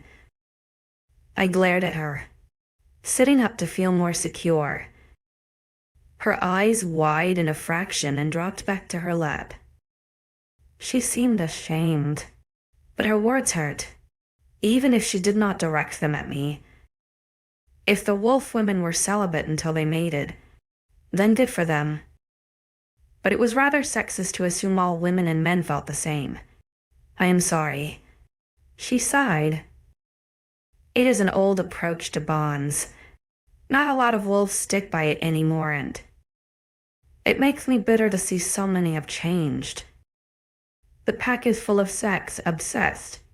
Horny wolves, and it upsets me. I should not have taken that out on you. I remained silent, my jaw better off shut from the words I wanted to hurl at her. Eve could go from happy and content to snappy quickly, and I could only assume it was a battle of beast and humanity. It is not my place. I am sorry, Luna. She sighed. Don't call me that. I muttered. I will not be your Luna. Her eyes widened, but her head remained dropped, her hands fiddling with the hem of her blouse. She was off work today, most of her time catering to me since I was still healing. I sighed, trying to diffuse the tension. What do you know of my life? Eve, what? She whispered, snapping her head up to me. My life. You seem to have a few things in mind. So, indulge me and I will you. I cocked my head. She licked her lips a few times, a nervous habit I noticed. Well, I know you are from Nevermore, and we found you during the hunt. You like nature and... not the present. What do you think of my past? I shook my head. Since we are talking about cultures, I would like to see how you think any of this is much different, because I can assure you not that much better. She frowned, her mind raking through many thoughts. As well as being overly curious, I was also observational. I knew Eve's quirks and tells by heart already. She sighed, sagging her shoulders, and I knew I won. You were bonded to someone. A man, or maybe two. Why two? She blushed, avoiding looking directly in my eyes. You, smelt of two men. I frowned, my eyebrows creasing as I thought over her words. Wolves had an exceptional smell, but I'd been around many people the day of the hunt, so how has she pinpointed it to? Oh, wait. She means sexually. My mouth parted into a small O, and I nodded. I see. But what makes you think I was bonded? You wore a ring. We study human customs as pups, and I know you have something similar to our bonding. A ritual where you link your life with another, she explained. Marriage. Yes, that acid. She smiled, nodding. It sounds wonderful. My nose twitched with a grimace, but I continued. So you found my ring, and smelt that I fucked a men. The redness of her cheeks deepened, her lower lip disappearing into her mouth as she sucked in a breath. Ailia, you think that is bad of me? To have two men? I wondered. Going by what you believe it is wrong. I bed to men, right? She stayed silent, and I knew I was being spiteful, so I dropped the tone. Man, was it my time of the month or something? Or do I just need sleep? Or food? Oh, wait. No, it's the culture shock for sure. With a little hunger. We have different cultures. You are right. But one thing we have in common is how men seem to think they can rule over us. Force us to bond with them. To live under their roof and never question them. I sighed. All my life elders have walked over me, or men. I had my life ripped away in front of me by many people with no say. It's not like that here. Honest. She shook her head, reaching to place her hand on my knee. The men respect your space here, respect your privacy. They are very good to us. I scoffed a laugh. I would love to see that. You will? When you get out of this room alive, you will. She nodded. I chewed my tongue at the tension of the situation, deciding to drop the subject and nod my head once. Eve's shoulders sagged when she realized I would not take the bait and leave the room today. Maybe I would tomorrow. Maybe I would take her word for it and venture out. See what this whole wolf my life in their hand situation is more about. What are you going to do today? Then Eve wondered, glancing out of my window. Or the evening, I should say. I'm going to bathe and watch television. I shrugged, and she smiled slightly. Tomorrow, you can show me around this pack of yours again. But if you take me far, push me in the chair. Her lips quirked into a grin, and she jumped up, squealing, "Deal." I fought back the smile on my face, happy the tension had dissipated from our opposite point of views. Eve clapped her hands before giving me a quick embrace goodbye. Once the door shut behind her, I settled back into my pillows, allowing my mind to think about the huge conversation I just had. I found that there were pros and cons of this place. To be thrust into a new environment. It did not surprise me that I was so touchy and expected there to be more than one argument already. Humans and wolves are very different, but also alike I had noticed. Rio was nice. He was a leader with a funny mind, but one who could snap in an instant put me on edge. Then there was the Alpha, with his strange magical touch, and who apparently I had to bed and be bitten by to become a leader. That was something that I needed to ask more of, but I would do that tomorrow, when the 10th day had ended. It's always good to finish your day on a good note, my father would say, and he was right. 13 Eve was back at what felt like the crack of dawn. I had barely opened my eyes and lifted my face from the pillow before my door swung open and smack into the side of the wall. I groaned, rubbing my eyes as a flurry of color came into my room. A sudden shocked scream met my ears and I blinked away the sleep to see her spin around and face the wall. "What?" I grumbled. "You are naked. I was just giving you privacy." She all but shrieked. I groaned, rolling onto my back. "You have seen me naked before, Eve." I thought it was normal being a shifter. She peeked her head to look at me, a slight blush in place. "I just know it is not normal for humans. And besides those times you were highly drugged. If I was more awake, I would laugh. But instead I dragged myself from my bed to hobble into my bathroom. I washed my face and brushed my teeth, reliving myself peacefully. Last night I had a lovely soak in the bath before falling asleep watching television, and I slept like an old man. I would say baby, but have you ever had to care for a baby? They don't sleep all night. It's awful. Old men, however, anytime, any place. I chuckled to myself, walking back into the room to see Eve had already chosen some clothes for me. I pulled on the simple underwear and knee-length dress with a raised eyebrow. Today's dress was black with yellow lemons. No flowers. Some weird yellow flower and green leaves. I hummed, looking back up from the bizarre dress to see Eve armed with a hair trish. Groaning, I sat myself on the edge of the bed like a well-rehearsed ritual. The first time she had demanded to brush my hair, I had refused. And in return, she pushed me face first onto the bed, sat on my ass and did it anyway. Wolves were strong.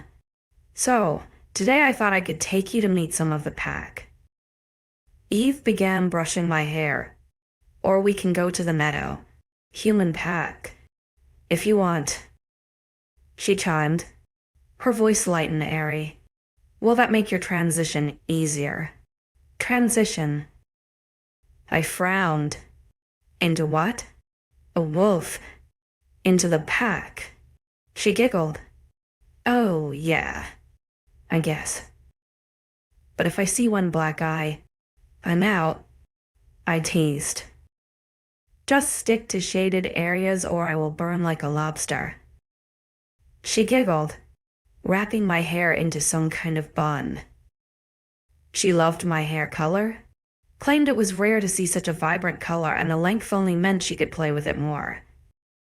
She didn't realize that being such a pasty redhead was hard work and that I envied her 𝐊𝐤𝐬𝐑𝐞𝐝 skin and hair. Speaking of injuries, your bruises are nearly gone, she murmured, her hand rubbing along the underside of my jaw. I shivered at the intimate touch but nodded my head. I noticed that too. We fell silent as she finished my hair, her hands gentle as she did what she wished. Once finished, I was told to stand, so I gave her a sarcastic twirl. She rolled her eyes but held her hand out for me to loop my arm through hers. How far are we going today? Just the back communal garden? A lot of us are out there today for breakfast. Alpha arranged a grill for breakfast. Oh, he did now. She giggled but led me down the stairs once I was ready. I got a lot better with walking now. Solely brought the one crutch to support me. I had been here 2 weeks, so it was about time I had a little more stability. The stitches had even started to disappear, some of the smaller ones gone completely. Angry red lines were left in their place, although my leg was still bruised and sort of touch. Just out the back door, she cooed, calling me like a mother hen. I scowled at her and she just giggled. The smell of food grew closer, various meats hitting my nose. Once we reached the open back door, Eve pulled me out into the warm morning sun. Wolves like their meat, so I knew the sight of multiple piles of the stuff should be normal, but it still had my eyes widen in surprise. What is this? I think mostly bear. Bear, I gasped. She nodded. Alpha likes to hunt bear. I am surprised he didn't go for boar today. Bear really isn't a breakfast meat. Poor bears. I mumbled. She quirked an eyebrow, pulling me into the communal space. There were a few wolves around, and those that were made their gazes scarce. Some even left the area. It made me uncomfortable and paranoid, but I stuck by Eve, kind of glad the Alpha wasn't here. She led me to a table full of people. 3 women and 1 man was present, all feasting on various breakfast foods. Hey guys, mind if we join you? Eve spoke. Those at the table turned around to look at us, most of their eyes lingering on me. It was quiet for a heartbeat before a brunette at the end grinned. She was sat next to a male, with an empty seat beside her. Opposite her were 2 more females and another empty seat. Of course, Eve. She grinned, throwing her hand at the seat beside her. Eve sat first, thanking the brunette. Noticing my hesitance, she stood and all but dragged me down to the space opposing her. I fell onto the wooden bench with a huff. She often forgot she was stronger than me, and her fingers left marks if she grabbed hard. Guys, this is 𝐊𝐬𝐬𝐬. She came in on this year's hunt. Eve introduced me, pointing to the woman beside her. 𝐊𝐬𝐬𝐬. This is Eliza and her mate 𝐿𝐬𝐼. I studied Eliza's happy grin with curiosity. I remembered the name from yesterday. She was human and had been here a few years. She had long wavy brown hair and dark blue eyes, her build small and dainty. She seemed like a sweet girl, but going by the happy look in her eye, I questioned if 𝐾𝐤 also had the same magic as his alpha. Nice to meet you, 𝐾𝐤 spoke, nodding his head at me. He too was brunette, with deep brown eyes, a deeper olive complexion, and the longest eyelashes I have ever seen. Much like 𝐊𝐬𝐬𝐬, he was built strong and wide, taking up a large proportion of his bench. Then we have Olive, who came in on this year's hunt too. Her mate is 𝐊𝐿𝐬 who is over there getting her food. Eve continued. Olive was typical to her name. Her skin was a creamy olive color, littered in freckles with round glasses on her face. Her nose was sharp and lips full as she gave me a hesitant smile.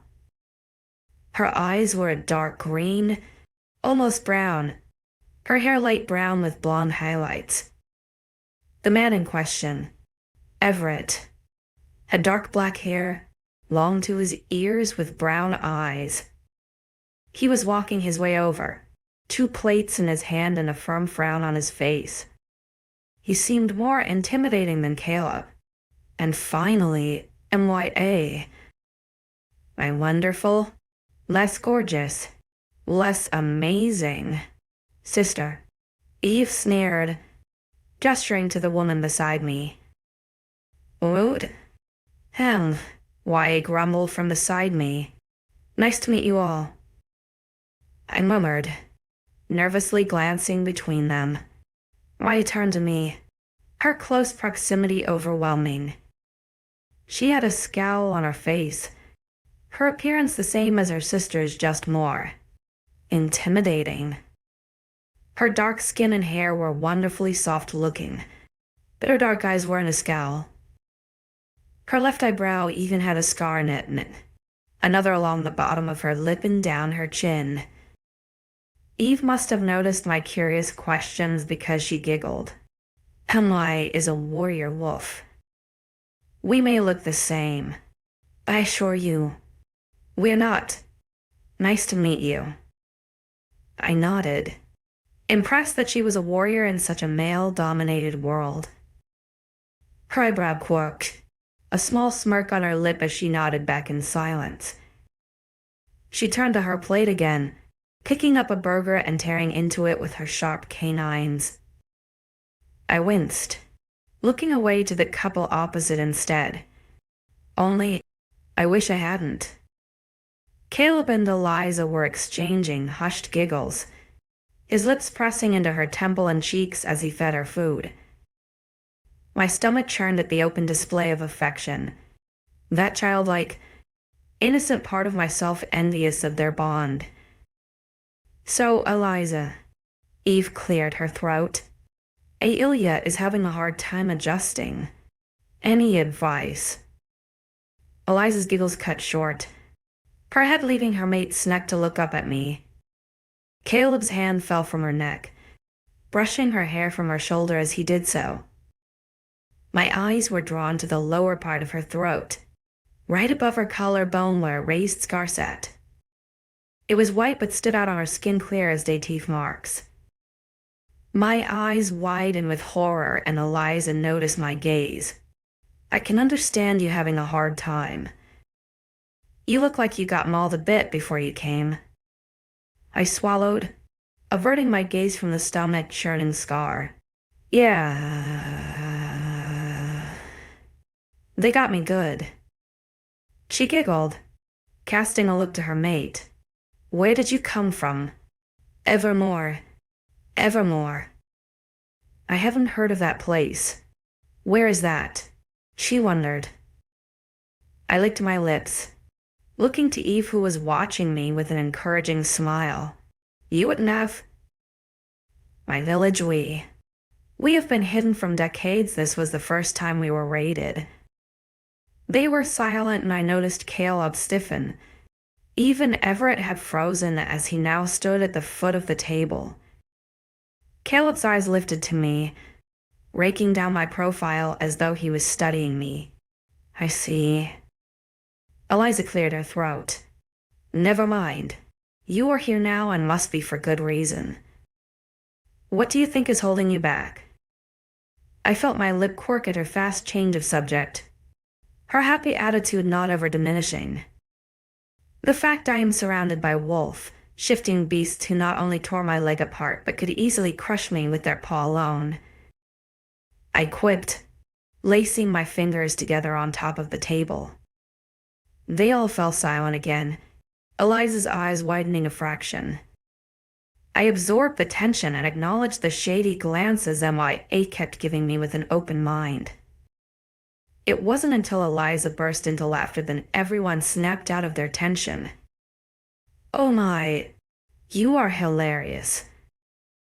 You have to stick around. If not for life, then just for comedic factor alone," she giggled. I couldn't help but grin at her, nodding my head. "Thanks. In all seriousness, you and Olive are in the same boat." Eve interrupted, looking to the timid female at the other end of my bench. "Apart from she was educated in a wolf-driven sector, and you were raised by rebels." I scowled. "I wouldn't say they were rebels. You hid from authority and did not stick to the given laws." "You were rebels," she shrugged. "You learnt nothing of other customs and did not take part in the annual hunt for over 60 years. "Well, when you put it like that," I grumbled. "Stick with Olive and Eliza. They can help educate you in different ways. You just gotta let go of your prejudice." Eve smiled, reaching her hand over the table to grab my clenched fists. "Now, breakfast. What do you want? Usual veggie? Are you getting it?" I wondered, nervously shifting my eyes to the horde of wolves still lingering. "Of course. You are hindered after all," she smirked. I gasped at a retreating form, sending invisible daggers into her back as she greeted another wolf at the stacks of plates. "So, how did you get so badly injured?" Maya asked, turning to look down at my barely concealed leg. I ran my hand along the exposed skin, nervously laughing.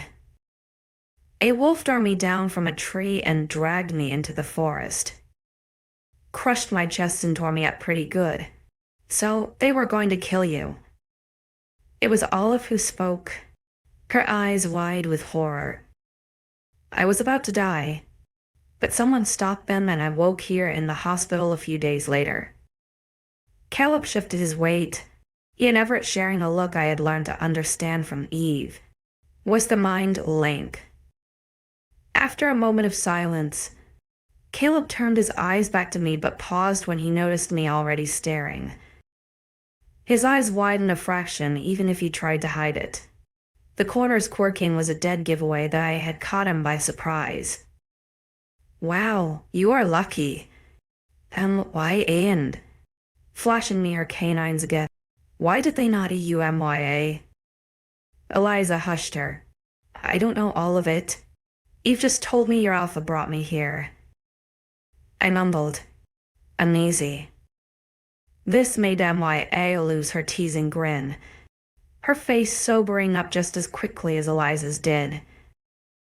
Olive remained the same, docile and horrified at everything.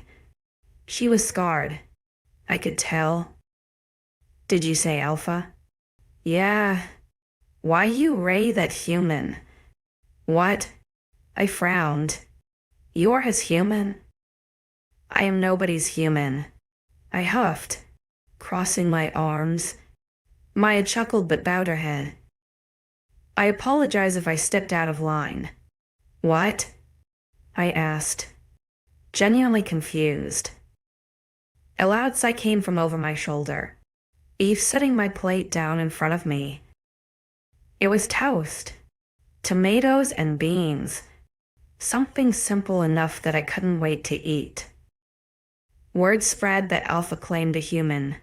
Eve sighed, sitting opposite me. "I am not claimed by anyone." She shook her head. "Just word is enough to have people back off." I looked around, still frowning as I studied the nearest and furthest wolves, none of which held my gaze for long. Is that why everyone is avoiding me? A little? Alpha's property. Why equipped? No one is gonna hurt you. That makes me feel a whole lot better. Not, oh no. I have not come from one lifetime where people tiptoe around me just because a man says so. Your alpha does not own me. I am not his and I never will be with such a beast. Maya flinched. Caleb and Everett growling. She doesn't mean it, guys, she just needs time to adjust. It's a huge shock for her. Isn't it, Ailia? Eve rushed, casting a nervous glance behind me. I knew that look, though. It was one I had been given many times in my life. It meant, if I don't shut up now, the repercussions will be a lot worse than I expected. So, with a grumble of my own, I backed down, sagging my shoulders to look innocent. Goosen strode on my flesh as though a million eyes were staring at me, and I shuddered the feeling away. Yes, sorry. It is hard for me to understand your ethics. I almost vomited the words. The table fell back into comfort after the two males relaxed, and I began to eat with more caution. The hair-raising feeling kept on coming back, so I chewed on my bread like I held a million secrets that wanted to escape, my mind whirring with thoughts. One thing I knew was that I was going to have to be a lot more careful with what I say if I don't want to end up dog poop.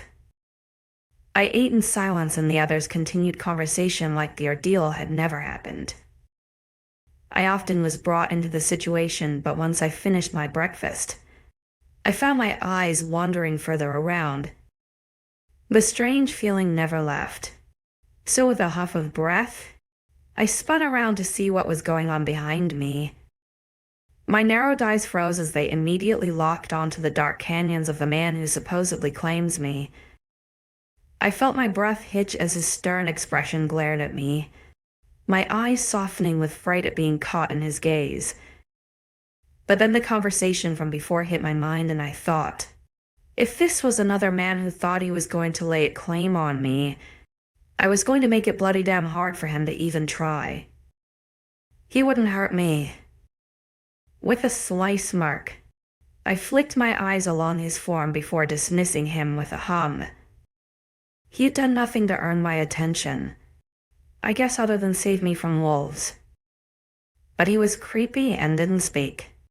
If not extremely mysterious and handsome, no. Damn it. Ailia. Head straight. Last time you fell for looks, it did not turn out great.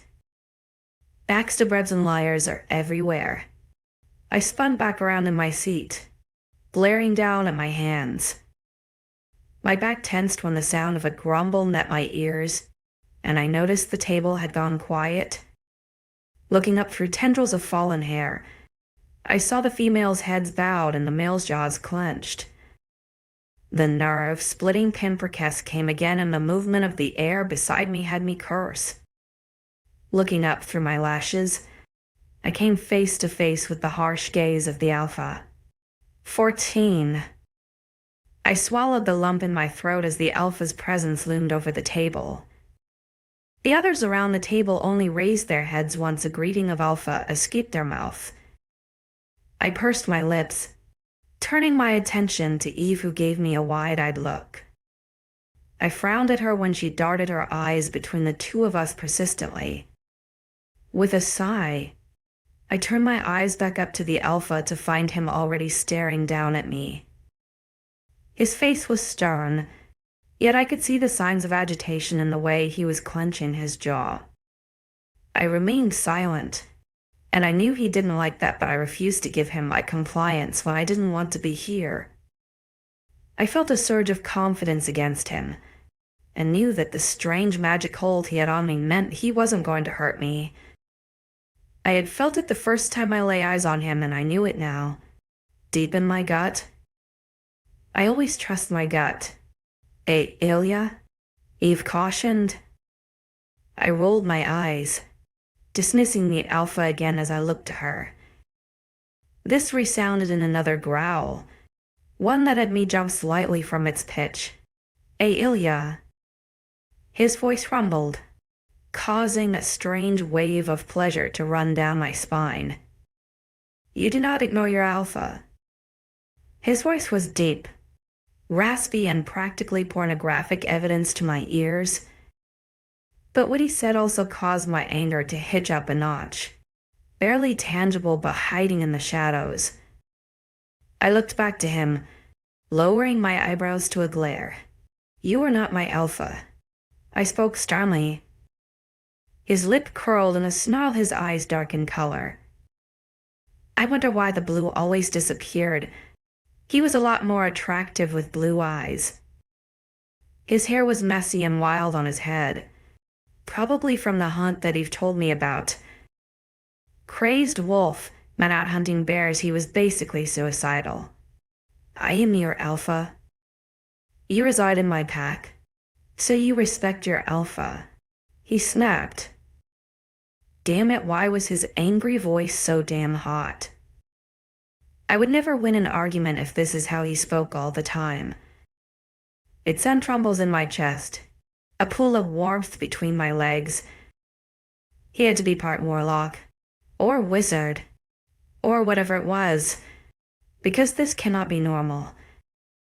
The power I felt from him, the emotions I detected from his mere presence, were not normal.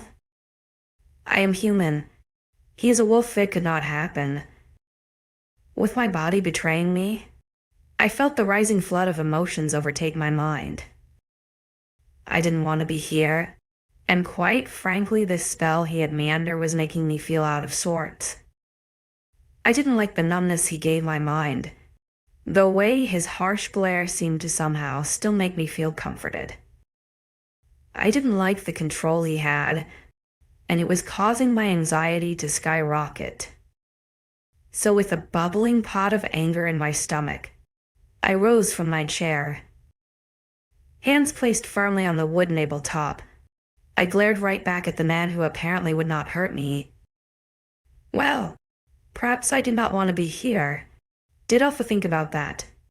I quipped, glaring at him. There were small shocks of surprise, but he didn't react. He held my gaze, crossing his arms against his chest as though he was trying to distract me. It worked, of course. My eyes falling to the bulging muscle only caused me to curse internally. He was going to break my resolve. With a huff, I pulled my legs from the table and stumbled out of the picnic bench. He didn't react to my outburst, and that only seemed to rile me on even more. I stood opposing him now, and the tension was undeniable amongst the other wolves who watched with bated breaths. I only came to the man's shoulder, meaning I had to tilt my head upright to glare at him. With gritted teeth, I leaned into him, poking his chest.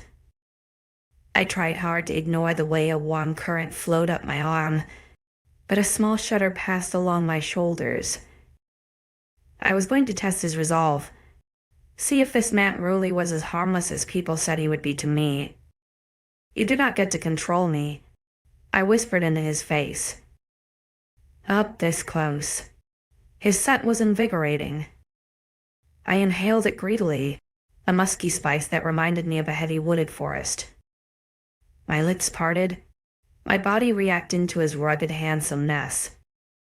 With fascination, I watched as the darks of his eyes shifted, swirling with color until the deep blue was back. My breath hitched as he leaned closer to me, his nose almost touching my own. "You are mine," he mumbled. I shivered, uncontrollably so, when his breath caressed my cheek and lips. The tension grew stronger, but I found myself hesitating my answer, too obsessed by those eyes and his smell. I mean, in another world, I would not mind being this man's thing. I blinked, my eyelashes brushing my cheeks as I thought to come up with a retort to his softly spoken words. A ghost of a smile quirked on his lips, and I licked my own in response. The corners of his eyes crinkled as he smirked at me for not having a reply. I am married," I huffed, stepping away. "There. That'll do it," I thought smugly. However, My retort did not have the desired effect. His smirk dropped from his face, his lips pulling back into a snarl. I had no time to think before his hand darted out to grab me from moving. I gasped in alarm when he locked his fingers around my shoulder. The warmth spread across my skin like a fire when he pulled me to him, before moving to cup the back of my head and make me look up at him. "You will do best to not remind me of your previous endeavors," he snarled, causing me to flinch. "You are my human?" His teeth were bared, sharp canines glinting back at me. I wondered if they hurt, if he always had them out. I had never seen his mouth before, so I didn't have much evidence to back my theories up on. When I didn't respond, his fingers flexed on the back of my head before pulling it gently to the side. I winced at the exposing angle my neck lay bare for him to gaze as his face came down to my throat. His nose brushing along the skin caused my hands to raise to his chest, ready to defend myself if I had to run. But nothing further happened other than his large inhale and his feather, light lips pressed to the base of my throat. I swallowed loudly, and his tongue darted out to catch the movement which caused me to freeze and my heart to race. He could truly rip my throat out right now, and I was too much in shock to even react otherwise. With a loud sigh, he pulled his face away from me, his hand falling from the hold it had on my neck. I stumbled lightly, moving uncomfortably on my injured leg. I gripped the tabletop for support, both for my leg and my mental stability. This man had barely done anything and already he had me flustered. I have gone through so many emotions the past 10 minutes. I awkwardly avoided the gazes of the surrounding wolves, swallowing loudly as I grabbed my single crutch to support my weight. I cast a nervous glance back to the Alpha to see him glaring down at my leg. I shifted my weight, putting some distance between the madness of this pack. I'm going back to my room. Eve, I stammered, shooting her a look. "Oh, but you finally came out." She whimpered, her face crestfallen. Through the racing anxiety of my flustered heart, I felt bad for her reaction. But I was selfish, and did not want to be here when the Alpha just showed me up like that. It was too awkward. With one last glance at the Alpha, I flinched at the sharpness of his eyes before practically scurrying away. My leg burned with the effort, trying to push it to go faster than it could. If this was to be my home, and that was to be my husband, mate, then this was a strange way of showing hospitality. Thankfully, I had a good memory, and remembered where I had to go in order to get back to my room. I barely made it to the elevator when someone dashed in front of the button, preventing me from pushing it. I glared up at the figure, wondering why they of all people had come to me. "What do you want?" I huffed. "Well, looking at how well you are walking with that leg." Why, I snorted. "I figured you could do with some help." I clenched my jaw, looking away from her. I didn't have a response, and turns out I didn't need one because she had already pressed the button and the elevator doors opened. She gestured for me to enter with a sarcastic wave, and I begrudgingly entered the nettle death trap. Only because I wanted to go to my room. Maya entered behind me, waiting for me to press the button. She hummed when I pressed the number 5. There were 6 floors to this building, and the 6th had a special golden circle, so I assumed it was some kind of presidential suite. The elevator shifted, my legs wobbling as I gripped the railing for dear life. I would rather walk, but not only was this less painful, it was a lot quicker so. Maya began, causing me to lift my chin to look at he. "Do you get off on riling up an alpha wolf for?" I rolled my eyes. "For your information, I had never met a wolf until I was savagely chewed up." "Well, You must taste bad because you survive, she chirped. Her teasing did not go unnoticed by me. Maybe your kind just have defective taste buds. I huffed. Maybe you're too lean to even be tasty. No muscle nor fat on you. You must have tasted bad. Are you saying you want to test your theory? I wondered, raising an eyebrow. She laughed. The day I'll end my teeth on you. I think my cousin would have my head on a stake outside. Cousin. She shrugged. 𝐿𝐴 is my cousin. Our fathers are brothers. So, you are alpha blood? She shook her head. I would be. But my father did not get the gene. The elevator shifted and my stomach lurched. We were silent as I led her to my room, opening the door and granting her access into my humble abode. Sitting on my bed, she took the chair by the window, peeking out of it with curiosity. I studied her whilst she was distracted. She was just like Eve, dark skin. Eyes and hair, only hers was shorter, wilder and more untamed, along with the scars on her skin. She was tall and lean, taller than me for sure. She wore athletic shorts and a form-fitting purple shirt, barefooted too. Clearing her throat, I blinked out of my scrutiny to find her grinning at me. Every wolf here was attractive, and I was starting to question my sexuality the longer I looked at them. So what do you mean your dad didn't get the gene? What gene? I wondered. She slumped into the armchair, her legs hanging over the arm of it. The alpha gene. When wolves shift, they are either blessed with it or not.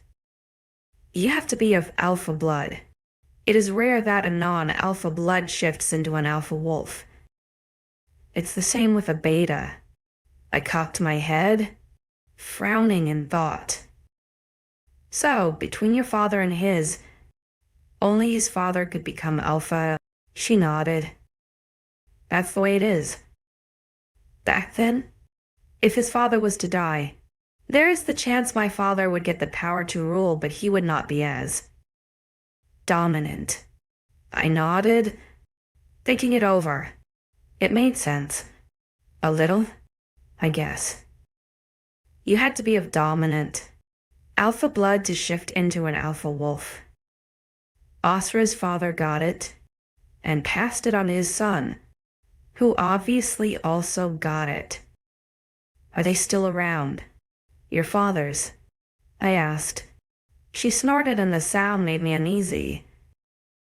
Unfortunately, a bad thing. My father is fine. He's gentle in nature, which is the complete opposite of my mother. And also 𝐿𝐴's father, 𝐊𝐴 He is not a kind man. I don't think he would take well to you. She gritted her teeth into a sorrowful grin. He does not like humans. He is one of the original wolves that started the hunt. Thanks for the wonderful story of how even more people may kill me. I groaned, falling into my bed. So not only was I surrounded by wolves set out to feast on human flesh, this pack's very own elder alpha hates humans. My mother would be having a field day right now. She would be laughing in my face and telling me it was what I deserved. If only she knew I didn't plan on staying here long enough to see the eyes of the devil elder alpha. Oh well. Family dinners were going to be interesting. 15. Maya stayed with me until dinner time, going as far as to skip lunch with me. I quite enjoyed her presence. I found her easier to talk to than our sister. Where Eve was strict and old-fashioned, and why I wasn't afraid to curse and talk about things Eve would class as taboo. I understand your reluctance about us all, she commented, relaxing on my bed. If they threw me into your world and told I was stuck with some guy who I never met, then I too would be pretty peeved. But you're not as innocent as you look. Are you? Innocent. I quirked an eyebrow. Sexually. She laughed. Goddess? I wasn't talking about that, but we can go down that route if you want. I laughed with her, shaking my head. Your sister nearly had a meltdown when she found out I was engaged to a man. I bet she did. Maya grinned. How long were you with this guy? I hesitated, chewing my cheek as I debated my answer. Deciding why it was friendly enough. I shrugged, dropping my eyes to the torn skin on my leg. I often erased the harsh lines with my fingers. They had become rather red from the intense get, a way I tried to accomplish earlier. I was with him since I was 16, I explained. We were supposed to get married when I turned 18. I prolonged it until the summer. Prolong it. She barked a laugh. Could it be that bad? A man you were with for what? 3 years nearly. Finally to be as one. I remained silent and her amusement died down as the seriousness of my face hit her. A small whisper of a curse left her lips, followed by an apology. It was an arranged marriage. I began. My mother. What? She cocked her head, her nose flaring. You smell? Mournful. My laugh was lacking in amusement as I shook my head at her. My mother arranged it. She was not a good parent. After my father died, she became a shell of herself. My marriage was to a man of money, a man whose parents ran the village. In the marriage, it would secure her a future. My little sister. I just hope she doesn't have to live how I did. I'm sorry. Maya frowned, her hand coming to rest on my shoulder.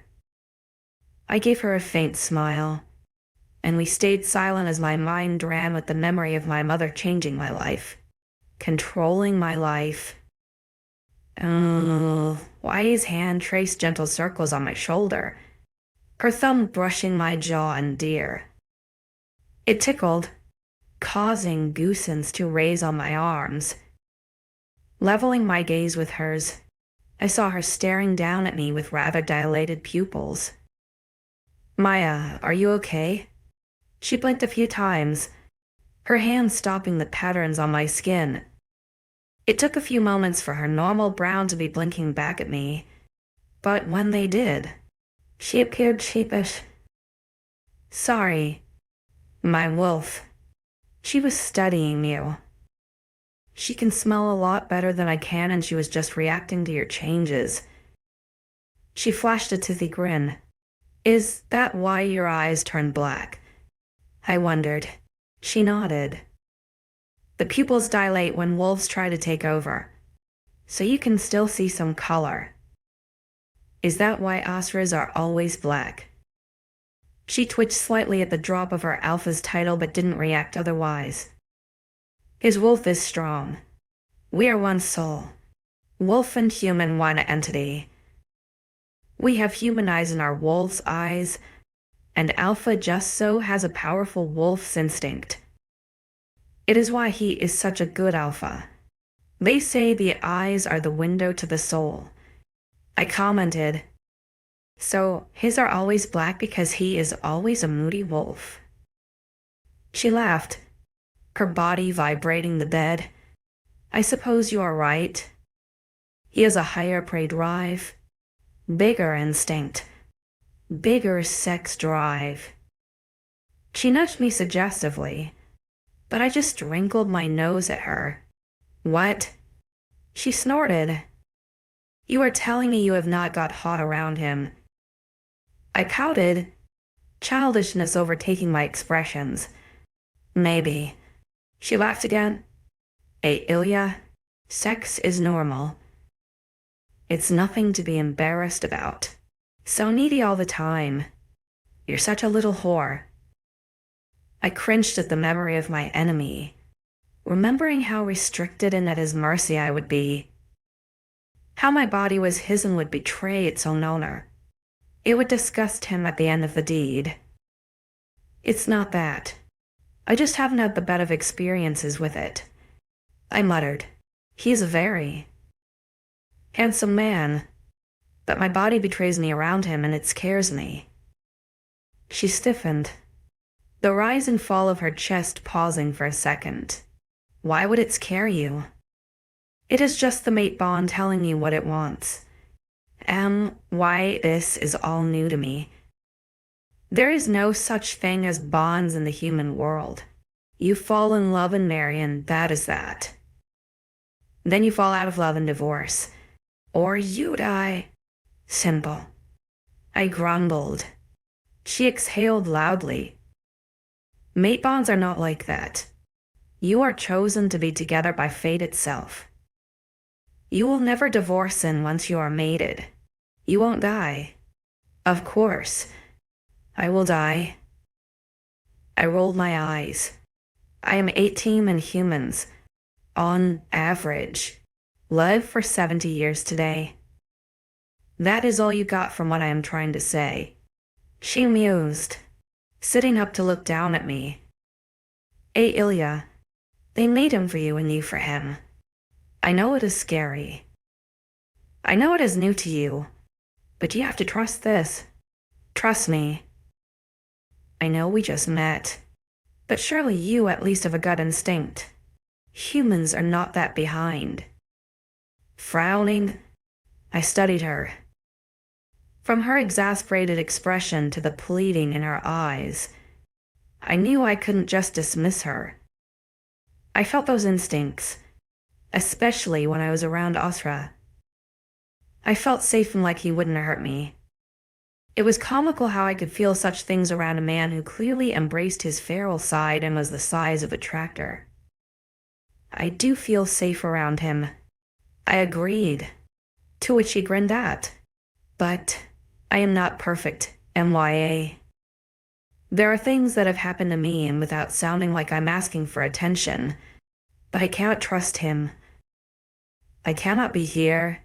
Fate. Destiny. Mates. It's not for me. It is not my nature. It is, though. I can feel it in you, she pleaded, shaking her head.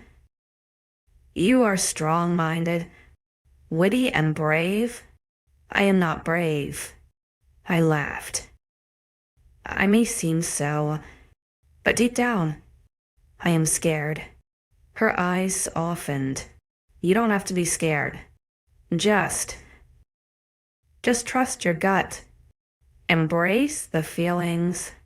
Wolves live by nature, the pull of the earth and moon. They made it this way, an alpha to be paired with a weak human. I scoffed. Some twisted game, in my opinion, or rather perfect in mine. I raised an eyebrow, encouraging her to go on, but she dismissed it as though she had never spoken. With a sigh, she SPU on, and her legs around to the edge of the bed to stand. I watched as she raised her arms above her head, lacing her fingers as she popped her spine and knuckles. My eyes wandered along the contours of her body, amazed someone female could have so much muscle. It's dinner and I have already skipped lunch and do not plan on missing 2 meals today. I burnt twice as many calories as you and I am starved. She groaned, turning back to me with a smirk. Stop eyeing me. You have a mate. I blushed, my eyes widening. I was not. You were too? She teased. Trust me. If you are not mated, I wouldn't mind having a go. If possible. My blush deepened, but MY's grin just widened. With a devilish look in her eye, she bent down to kiss me on the cheek before shooting up and walking to the door. Bye. The door closed loudly behind her. I was in too much of embarrassed shock to even react to the noise. I was not staring at her like that, was I? I mean, she was attractive, but I was just looking. I have never seen a woman so strong, so defined before. In Evermore, women were prepped and dainty, made for cooking and raising children. Not warriors, with hard lines and toned muscles. Shaking my head, I pulled myself to the edge of the bed as well. Determined to bite back to MYA, I hobbled my way to the door. My leg and ribs ached with the rush of my body as I slammed my door back open. Grumbling through the pain, I walked down my hallway to rest by the elevator. Wondered how long it would take you. I jumped in fright, my arms coming up to defend my head unconsciously. When my brain registered the lack of threat in the name to the voice, I lowered my defenses to glare at MYA. She leaned against the opposing wall right by the corner, so I never saw her. Arms crossed, her cocky smirk gave away her enjoyment. What's with the turtle reaction? Turtle. I wondered. Slow and deaf, and curling into a ball. She snorted. That is called my reflex. Protecting your head instead of fighting. She teased. Not going to get you anywhere. Saves my face getting punched. I retorted, agitated. Her face sobered up, a look of knowing on her face. So, Eve was right. What? I asked. Confused? This woman must have been on another planet or dimension. But she confused me with the random change in subjects. Eve reckoned the bruising was because someone in your village hurt you. But I said no. But she's right, isn't she? She quipped. I've gathered some evidence, and the turtle reaction has just topped it. W, what are you talking about? The elevator beeped, and she gestured for me to step inside first. I did so begrudgingly, trying to hide my nervousness from her. Things you say, reactions you have all point to someone abused you. So now you just tell me who it is and I will happily rip the bastard's head from their shoulder. She interjected, crossing her arms to glare down at me. I flinched at the look, dropping my gaze as her eyes and nostrils flared. I see, another one. Maya retorted. I promise you 𝐿𝐬, whether or not you open up fully. No, one is going to hurt you again. If only that was so true, I thought. The elevator fell silent when she realized I would not give another answer or reaction to her boisterousness. When the surge of gravity hit my stomach and the doors opened, I followed her out of the death box. Smell that, she wondered. I sniffed, not finding anything but the smell of her perfume now. Really? Your noses are that bad? She wondered, genuinely surprised. It's Italian night. Let's go. Italian. I wondered. Sounds interesting. You've never had Italian, she gasped to know. Wow, I think I really am going to burn your hometown to the ground. She laughed. Come on, I'll take the lead. Okay, but not so fast. I grimaced as she tugged on my arm. Broken bones here. Oh, yeah. She frowned, slowing down. You know what you need. Wolf blood. What? I spluttered. Why would I need that? Shifters of high blood cell count, fast metabolism, and regenerative abilities. A paper cut for you lasts about what? A day before it closes. For us it's less than 10 seconds. A broken rib will heal within an hour. Easy. She shrugged. I blinked at her, frozen to the spot. This world was getting weirder and weirder. A pinch to my arm proved I truly was not imagining what she was saying. This was like something out of children's book, not a real-life situation. You are joking, right? I asked. Like, you're pulling my leg. If I pulled your leg, I think you'd have a lot more injuries than some stitches. She teased. Well, Kay, that's cool, I stammered. She laughed. It is very handy too. It's why there are so many of us and why we are so hard to kill.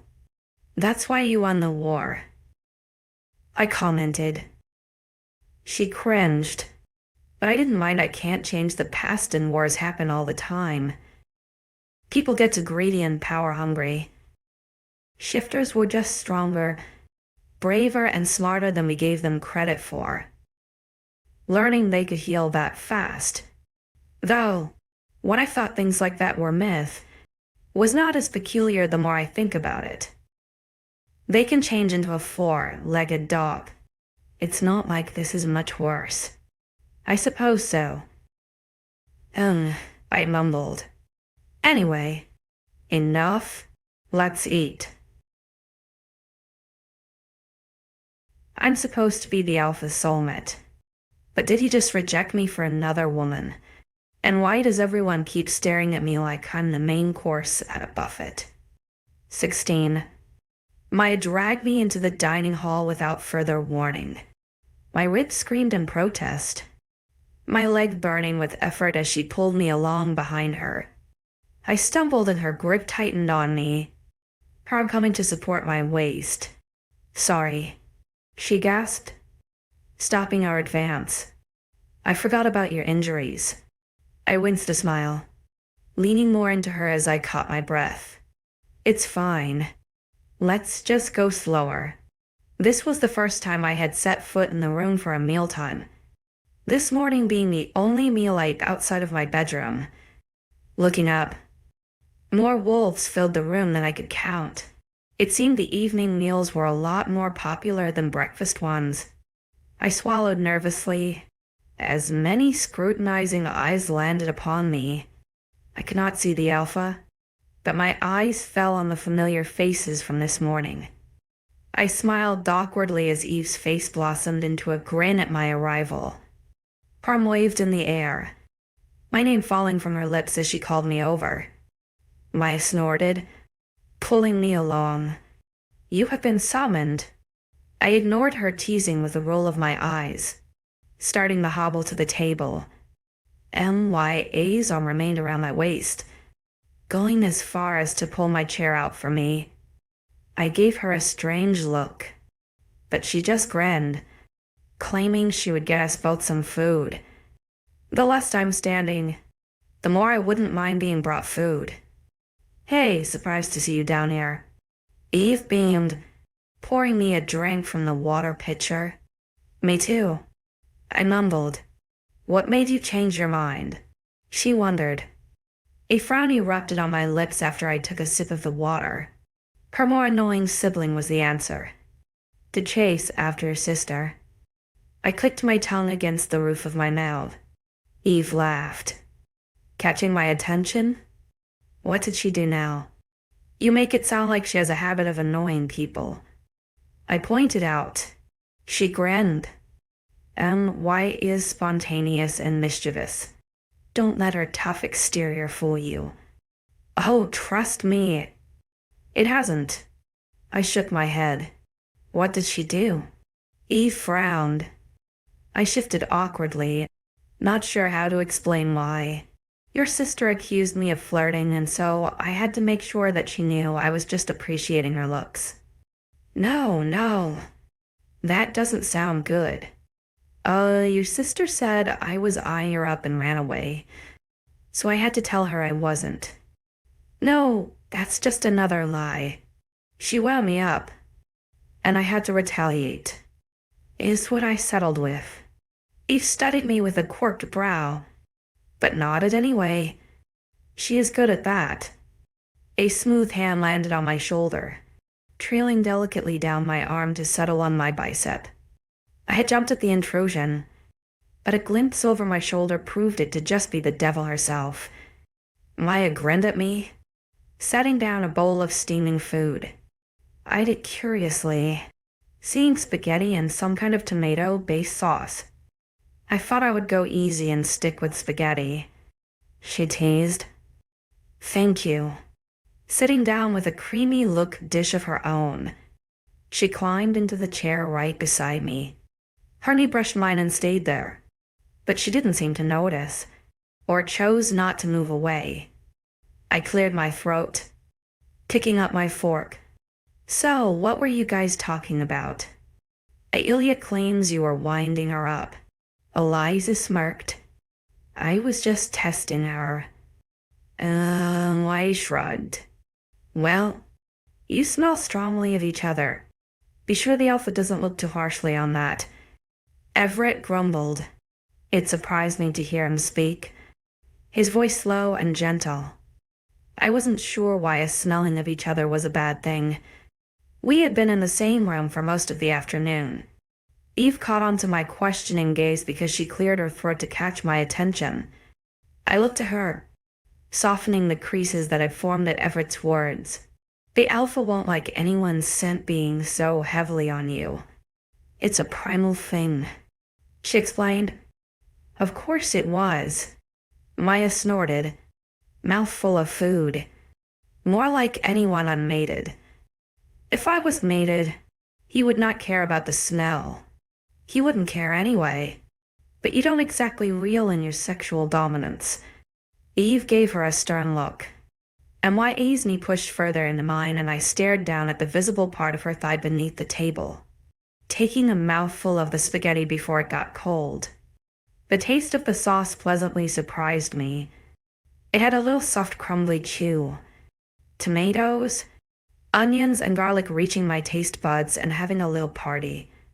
Taking another bite, I was sure to pull up some of the finer white shavings I assumed were cheese, only to be even more happy when the salty, sharp taste of it exploded on my tongue. A satisfied hum of approval left my throat as I took another bite. It took me a moment of chewing with my eyes closed to realize 𝐿𝐲's knee paused its movements against mine. Swallowing thickly, I raised my head to see why she had stopped. She was staring at me with wide pupils, her nostrils flaring. I froze, unsure of what may have triggered her wolf to explore me so intensely. 𝐿𝐲. Eve chastised. A low grumble formed in the latter's throat, her eyes staring into mine almost feral. Maya, she is not yours. Caleb spoke. Back down. Maya froze under his commanding words. A few seconds passed before her shoulders relaxed and she blinked, looking away. A tenseness overcame her body, and she glared down at our half-eaten place with a grimace. Abruptly, she stood from the table, her fists clenched at her sides. I'm going to go for a run. Sorry, Ailia. She blinked down at me with a blank expression. I wasn't sure what she was sorry for other than confusing me, but I watched her run from the dining room in a haste. Turning back to the group, I saw all of them staring at me. What? I began, drifting off. Eve sighed, taking control once more. 𝐿𝐲's wolf has a hard time with its more primal side. She's approaching her heat, and her wolf has taken a liking to you. Heat? Does this happen often? I wondered. Swallowing thickly, she nodded. Her mate rejected her about 4 years ago. It's not something that is accepted in our world, so she found it difficult. She wasn't a warrior until 2 years ago. She took all of her heartbreak and frustration and poured it into work. Why did her mate reject her? I frowned. I thought you were bound to them forever. You are? She shook her head, her tone low. 𝐿𝐲's mate didn't want that. She didn't want to be with another she-wolf. Understanding dawned on me, and a small low escaped my lips. So she rejected 𝐿𝐲 for someone else. Eve nodded.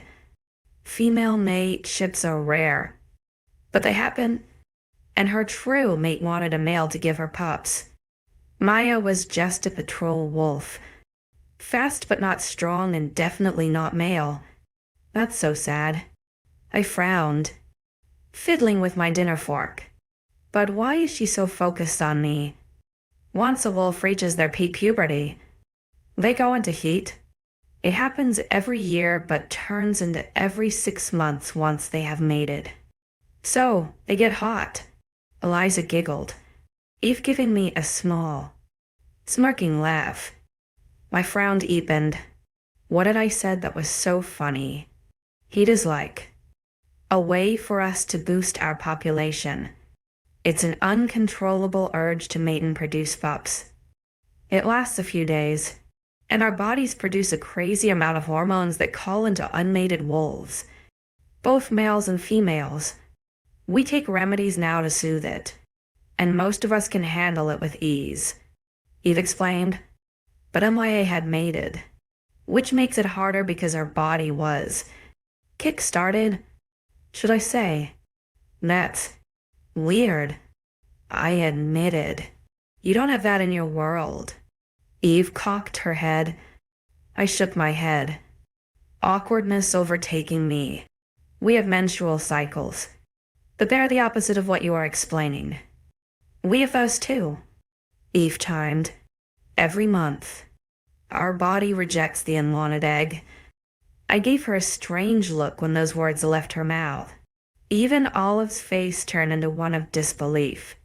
What? Eve wondered, worried. Every month we bleed for a week, then expel the unwanted egg to start again next month. My eyes fell to the 2 men at the table, both seeming unfazed by her brash words. Olive was staring down at her lap, but I could see the blush on her cheeks. She would say nothing, so Eve's gaze fell onto me. I shifted awkwardly.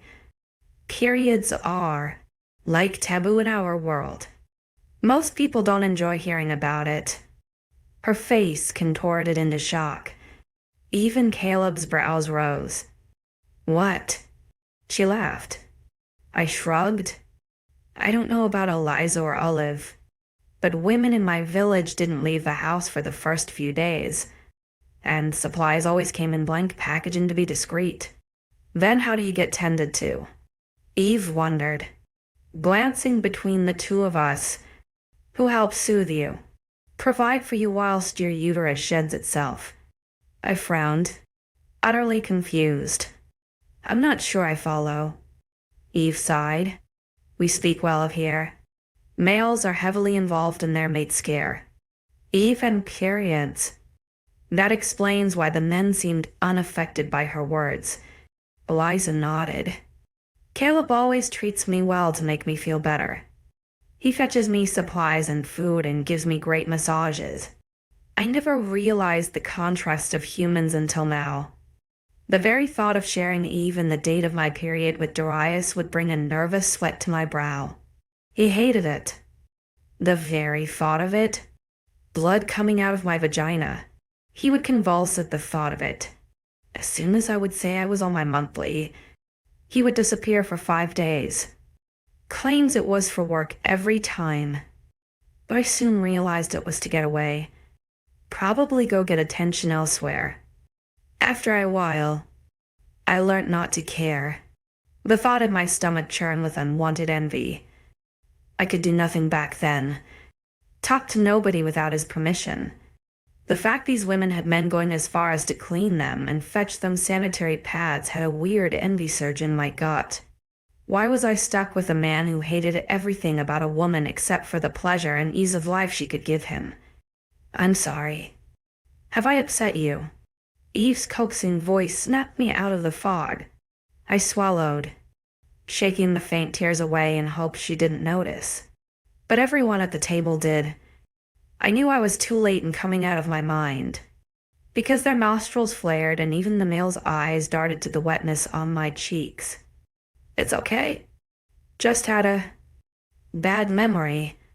Eve's hand came to rest on mine, squeezing it lightly. Whatever happened back then is gone now. Okay. Why did everyone insist on telling me that? Nothing as prolonged as my past could leave, and this future was new and wrong, and so overwhelming.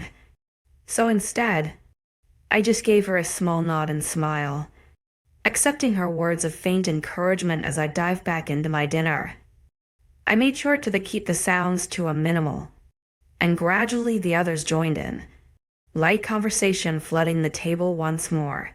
Eve kept shooting me worried glances, and after the sixth one, I turned my body round to face her, raising my bow. My arm fell along the back of the chair as I waited for her to speak.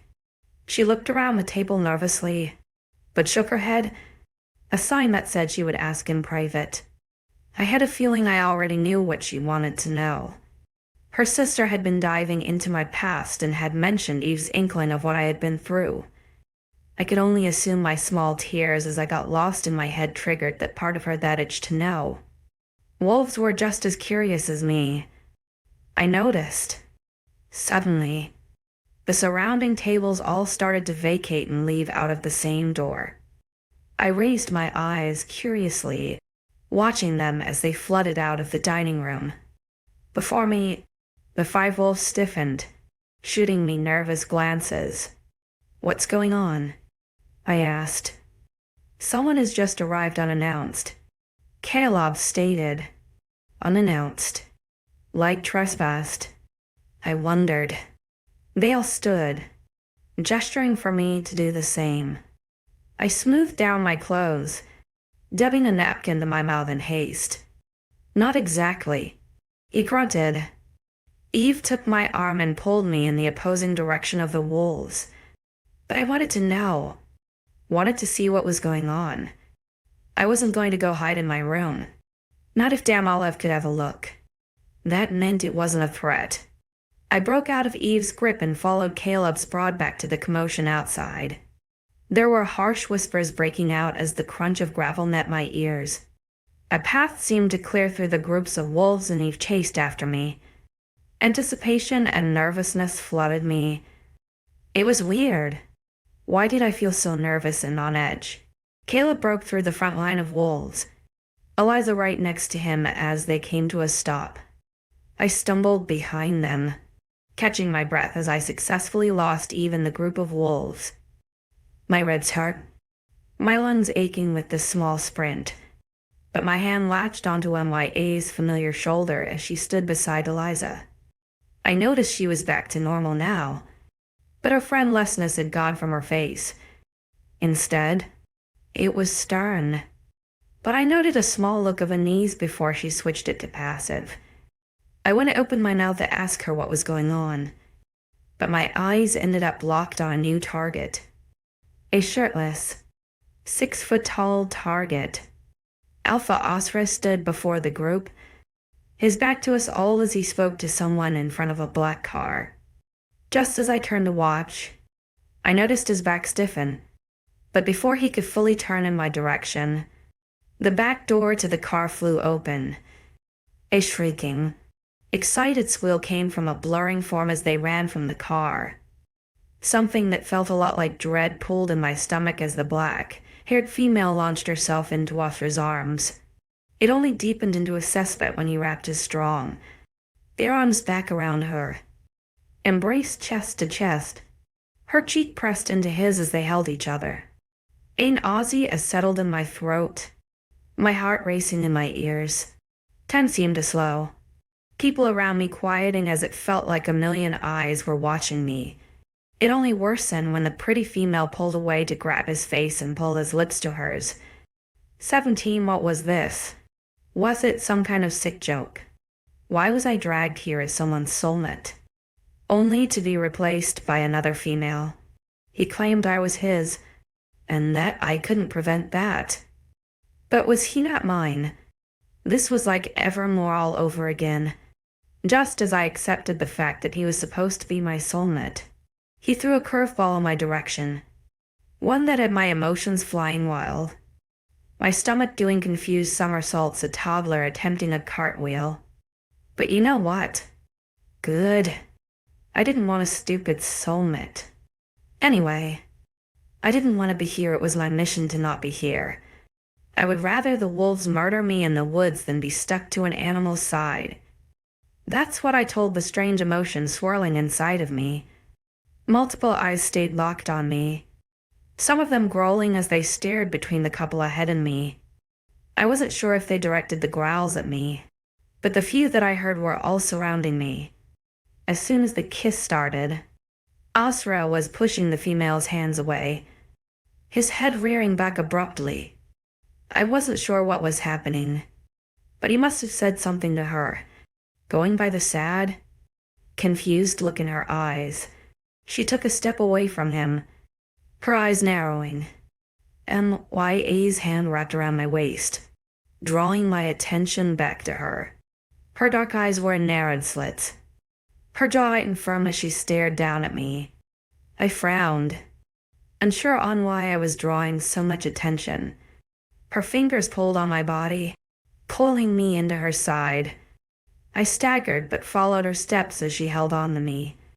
I felt eyes on my back, some prickling and obvious as she led me back out of the crowd. My ribs burned with the effort, but I held strong as she took me through the house. I wasn't sure where we were going until she stopped by the elevator, pressing my floor. I snapped out of my daze and stepped out of her arm. "What is going on?" I snapped. "Why did you drag me away?" "It was the best option." "What was the worst?" I huffed, watching the people make out. If ice could burn holes, call me Swiss cheese. Isn't something you want to see. He is your mate, he should be abstinent from others. She cursed. The elevator dinger, signifying its arrival. Maya huffed, grabbing my bicep once more and pulling me into the small box. The doors closed softly behind us, the faint murmuring from the crowd outside disappearing. The death box fell silent as we took off up through the building, my knuckles whitening on the handle. When the doors finally opened on my level, I cleared my throat awkwardly before stepping out of the elevator. "Wait." Why shouted. I paused once I stepped foot in the hallway, turning to look at her over my shoulder. "I'll walk you to your door," she mumbled, falling to my side. I ignored the tense, on alert look on her face as she walked me down the hall. Her feet were quiet on the carpet, the only sound my harsh breaths as I battled with the urge to fall on my face. I was going to regret all this exercise tomorrow. Reaching my door, I unlocked it without hesitance. Stepping inside, I leaned heavily against the wood, looking up at 𝐿𝐲𝐬 awkwardly. She studied me, her nose flaring when we made eye contact. What Eve had told me at the dinner table ran through my mind and I blushed, dropping my eyes away from hers. "Make sure you keep this door shut. Nobody can come in without your permission. Remember." She spoke stiffly. "I remember." I nodded, her jaw tensed as she ground her teeth, looking away from me to glance down the hallway. "Can I come in?" "I don't know." I mumbled awkwardly. She nodded. "Eve told you, huh?" I chewed on my lower lip, nodding slightly as I stared at the wall behind her. It was a pale cream color, but the gold trim was visible where the ceiling greeted it. Maya cleared her throat, and I unconsciously shifted my eyes to her. "I'm sorry if I am coming off strong. My beast part dislikes your innocence." I frowned as if scolded. I wasn't innocent by any means. "Not like that." She laughed. "To our world, she sees you as a challenge, a treasure. You are to be here, our Luna. See, you just smell good. I'm not a trophy." I glared. I know. She rolled her eyes.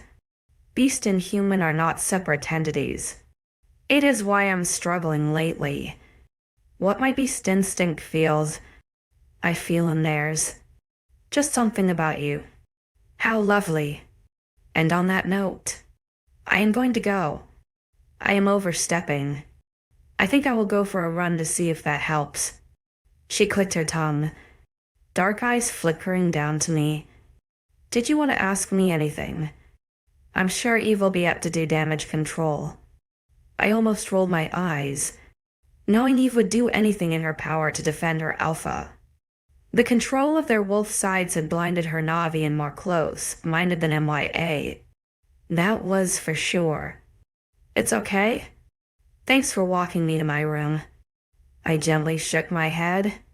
She nodded once, giving me a tight smile before pivoting and turning down the hallway. I didn't watch her go, shutting the door as soon as she turned on her heel. Slumping against the wood, I exhaled loudly to catch my bearings. The feral look in her eyes, in her beast's eyes, caused a shudder to roll over my shoulders. Pushing off the door, I eased my way into my bathroom, starting the taps for a nice soak in the bath. I filled it with bath salts once it was halfway, reliving myself to pass the time. I often contemplated life whilst on the toilet, and today was no different. Once in the half-full bath, I turned the tap down to a gentle stream as I settled into it. My body hummed with the heat, my muscles sighing with relief. I reclined my head, closing my eyes as I allowed my body to just marinate in the hot water.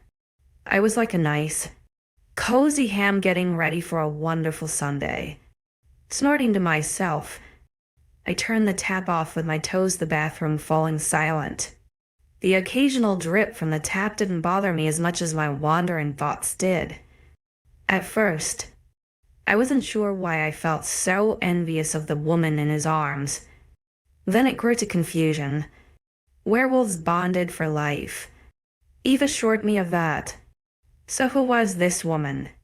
And why did she just randomly appear tonight? Caleb said it was unexpected, and the firm glare he held told me it wasn't a good thing. Everyone seemed tense, and the woman definitely expected a warm welcome. But Asra had pushed her away. Why? He was with another woman, and we were nothing but a word spoken out loud. He didn't show that much interest in me, so I wasn't sure why he pushed the clearly affectionate woman away. But deep down, I knew why. He was meant to be mine. So did he do it for himself? The bond or the dozens of eyes watching? He was a hard one to understand. And this situation just made my next few days a lot more complicated than it needed to be. I wanted out, and just as I got comfortable and confident, something that manned and made me question my strength. At breakfast, I thought I had the upper hand, but his touch, his voice and his words had turned me to confused goo. Was I slime? Was I putty in a child's hands? I'll never know with how many circles I appeared to be going in. Gooey, slimy putty. That's what my mind felt like. Too much information over too little time. Enough time had passed, and I hauled myself from the cooling water with a sigh. Grabbing some soap, I quickly made use of it, scrubbing my body clean of the day behind. I left my hair, its wild and tamed nature clean enough for another night. I didn't want it to get too greasy and full of these weird wolf chemicals.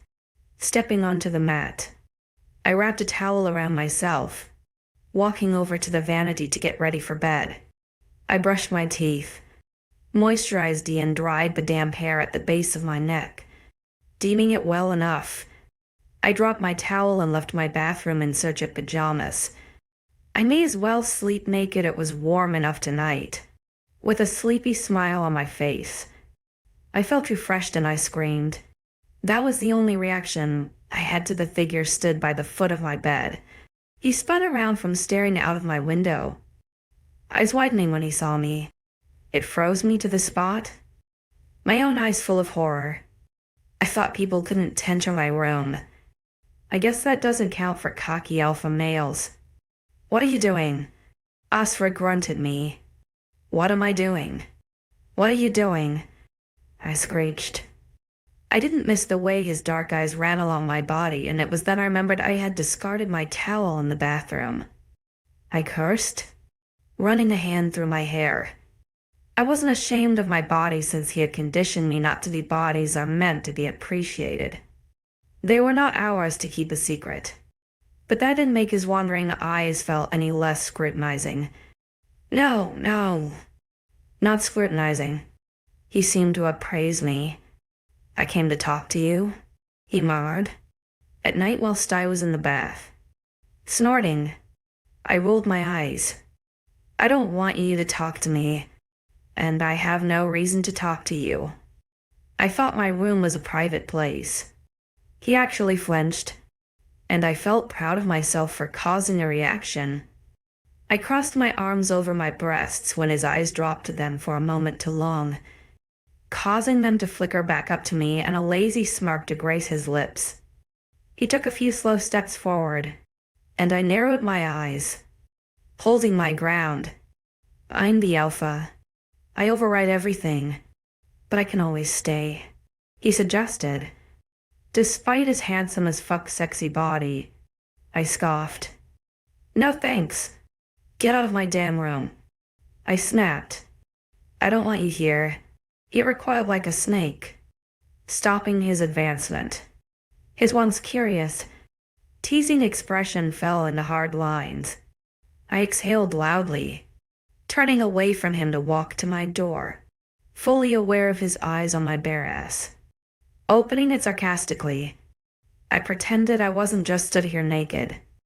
If I so much as reacted to the situation, I knew he was going to tease me for it. I had to look strong, to show he didn't affect me. Besides, he had a female somewhere waiting for him. Please leave my room. You have no right in here. I am sure your company would notice your absence. I raised my hand to gesture into the hallway. Eyes narrowed into slits. He stalked over to me, standing a mere inch away. He inhaled deeply. I kept my breathing to a minimal, knowing if I inhaled any of his weird wolf magic, I would lose my composure like I did earlier. Is that what you want me to do? He whispered a warning. Yes, I nodded. Please, believe. His jaw clenched as I looked up at him through my lashes.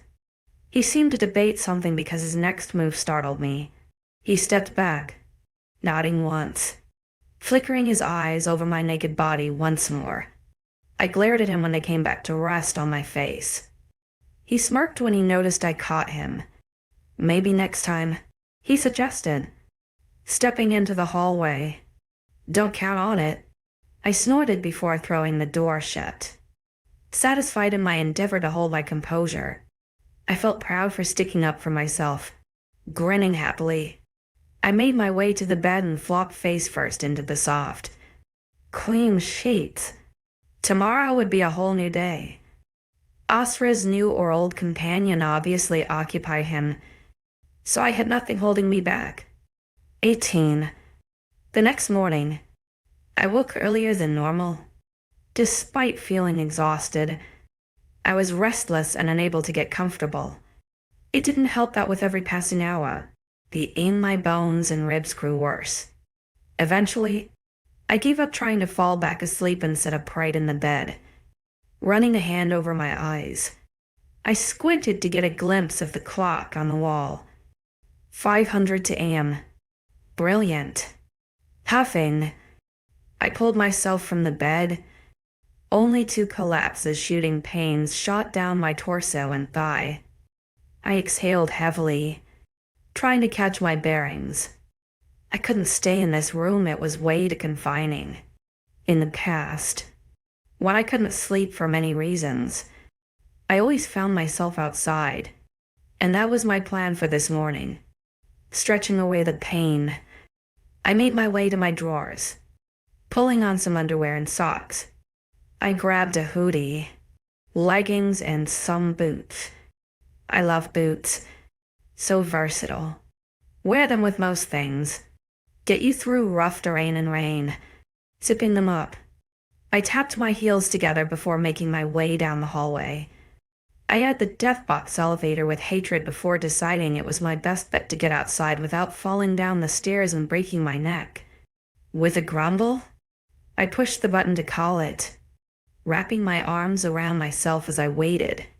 When the doors pinged, a loud ding alerted the quiet night of its arrival, and I inhaled deeply before stepping inside. Hitting the ground floor button, the doors closed softly behind me. The death box surged as it started up, and I counted the seconds for it to reach the bottom level. 8 seconds later, the death box stopped and my stomach churned with the need to get out. Confined and trapped, like a bird in a cage. It was scarier alone, that was for sure. Scrambling out once the doors opened, I let out the breath I had been holding. Straightening my back, I gauged my surroundings. It was deathly silent. The only noise I could hear down here was the churning of a nearby heating source. Smiling triumphantly, I made my way down the hall to use the back exit. Walking through the kitchen was creepy in the dim light, but I shook off the strange feeling as I continued to the exit. Once I reached it, I tried the handle, hoping it was unlocked. I wasn't so lucky. Cursing, I had the keyhole with a scowl. I had to find a key. If you were a werewolf living in a huge hotel, where would you keep the back door key? Running my hands along the crevices in the door, I came up short. The only discovery was a layer of dust coating my fingers. I glared out of the clear glass, the sky getting lighter as morning approached. Springtime always meant earlier mornings, and I wanted to be out there before that happened. Looking for something. I shrieked with alarm, jumping from the spot I was in to spin around. My eyes were wide like a deer caught in headlights as I tried to make out the owner of the voice. A feminine figure walked closer, a soft sigh of relief when I found out who it was. "You scared the shit out of me," I mumbled, glaring at her. "Sorry." 𝐿𝐢𝐬𝐬 laughed. "Humans are so loud and deaf." I scowled, crossing my arms. "Rude." "I could practically hear your every breath," she commented, scanning my body. "You're in pain." I shrugged, looking away from her. "Nothing I can't handle." She grimaced, stepping closer. I noticed she was just in a sports bra and leggings, sweat dripping from her skin and her dark hair tied back. Faint white scars lined her body, most on her stomach and ribs, but 2 large ones down her forearms caught my attention. They looked painful, deep, and spanned the length of her forearm. I blinked, shaking my head to avoid looking like I was staring at them. She must have been working out. But why so early? "What are you doing up?" she asked. "Can't sleep," I answered, glancing outside. I wanted to go for a walk, alone at 5 in the morning. I could ask you the same thing. I huffed. Her lips peeled back into a grin, and she let out a light laugh. "I see. Well, I was just exercising. I can't sleep when I'm..." "Yeah?" I nodded with understanding, avoiding looking at her toned body any more than I already had. I wanted to ask about the scars, but I knew better than to pry. I had to keep my curiosity at bay. It wasn't right for me to ask when she obviously had gone through a rough time. "I'll join you." 𝐿𝐢𝐬𝐬 spoke. "The door is locked." "That is because..." She grinned, stepping closer to me. I inhaled sharply. The scent of her was strangely intoxicating. It was almost like those old comics where a character would smell an apple pie and follow its scent trail to a little cottage kitchen. Maya leaned away, a golden key glinting in her hand. "You didn't look properly," I gasped, looking behind me to where she had got the key from. Upon further inspection of the sideboard, I saw a wooden box full of letters, but beside it was a small ceramic tray that had another golden key upon it. Maya laughed at me, reaching around to unlock the door. I blushed at the close intimacy of her body near mine. finding it difficult not to breathe in her scent again. Wolves had some weird magic. Creaking open the door, she stepped outside first. As soon as my aching feet hit the grass, I inhaled deeply, taking in the fresh night air. It smelt of mud and damp grass, the small sounds of birds waking in the tree line. I could see a faint glimmer of the sun rising behind the tall trees. The morning truly beginning. She led the way, and I just followed, my slower, more painful strides causing her to stop a few times to keep in tempo with me. My legs ached pretty quickly, my ribs aching if I so much as slouched. We were quiet for a couple 100 yards until I built the courage up to ask her a question. MIA. I began, and she turned to me with a raised eyebrow. Your scent. Why is it so alluring? She teased. That's just what heat does to us. It's easy to resist when I take tablets, but because I've worked out tonight, it's stronger in my sweat. Oh, okay. I nodded with a frown. Why does it affect me? Isn't it a wolf thing? Humans have weaker senses, but they still aren't immune. She shrugged. We were told old tales of how women used to lure young human men into the forest to have their way with them, I commented. She turned fully to me, falling into a fit of laughter. Really? I nodded. Honestly, the tales they told us, just so we wouldn't wander into the forest. That's crazy. What else did they tell you? That you craved human flesh and blood and would kill us if you saw us. She was still laughing. Well, we wouldn't kill you on the spot unless we needed to. We can only legally hunt once a year. I frowned, thinking of my dad. Legally? She nods, laughter dying down. If we kill a human outside of the hunt, and someone finds out, we will be punished. Has that ever happened? I wondered. Not in a long time. She shook her head. They put the last wolf that killed without reasoning to death. He got caught by a couple of patrols. I nodded quietly, absorbing the information. They killed my father outside of a hunt. I wonder if that relates to what she was talking about. The bodies were a mess of organs and blood, but they counted for 6. So where were the other 2? Dinner. I think I may have to read Sherlock Holmes again to get some tips.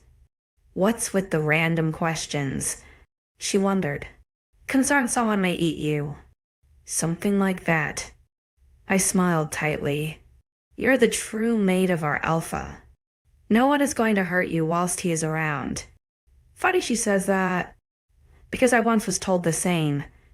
Darius had always told me how no one would ever hurt me, that I'd always be his. Some promise that was because he turned out to be the tormentor. I have a question for you, Maya suddenly asked. I looked at her, her height only a couple of inches more than mine. I nodded for her to continue, and she nervously chewed her lip. What is it? I asked, quirking an eyebrow. Okay, so I will make a deal with you. She began clearing her throat. I saw you eyeing my arms earlier. If you answer me something, I will tell you something. I paused in my steps, my chest heaving as nervousness crept over me. It only made my ribs worsen with every breath, knocking my pain up a notch. That depends on the question. She smiled. Humor me, scanning her eyes for any sign of dishonestly. I sighed. Okay. When you came, you were obviously injured, but you've noticed a lot of old scarring on your body. She started, holding my nervous gaze. All you must do is say yes or no, but did your family do that to you? I paused, my eyes darting between hers to the gentle slope of her nose and mouth as she frowned. Hesitance had my fear grip on me. I couldn't tell her. Could I? Darius said I couldn't tell anyone, that they wouldn't believe me. But he wasn't here now. Was he? I was in a new reality. A new world. I was safe in a dream. Right? So I nodded. A quiet yes escaping my lips. Maya nodded in return, a harsh scowl covering her features as she looked away from me. She inhaled sharply, staring at the rising sun in the distance. We had walked around to the side of the house, and I knew I wouldn't make it much further. Okay, she mumbled, shooting me a small smile. She raised her left arm, her right fingertips grazing over the raised, angry scar. I watched curiously as she glared down at it before dropping her arm back to her side. When your true mate rejects you for someone else, it's a pain like no other. Most wolves don't come out of it alive, and I almost was one of those. She started, gritting her teeth.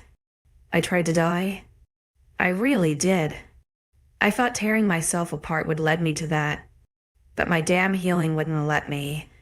I even used silver, since it doesn't heal and burns us. And that's why I scarred so badly, How did you survive then, if you used silver? I wondered. Eve found me. She said she felt something was off and found me bleeding out. She called for help, and that's when 𝐷𝐼𝐴 came. Once I healed, he helped me redirect my emotions into exercise. And here I am. It was silent as I observed her, seeing her in a new light. She looked tough and scary on the outside, a fierce-looking she-wolf, but she was just as damaged as the rest of us.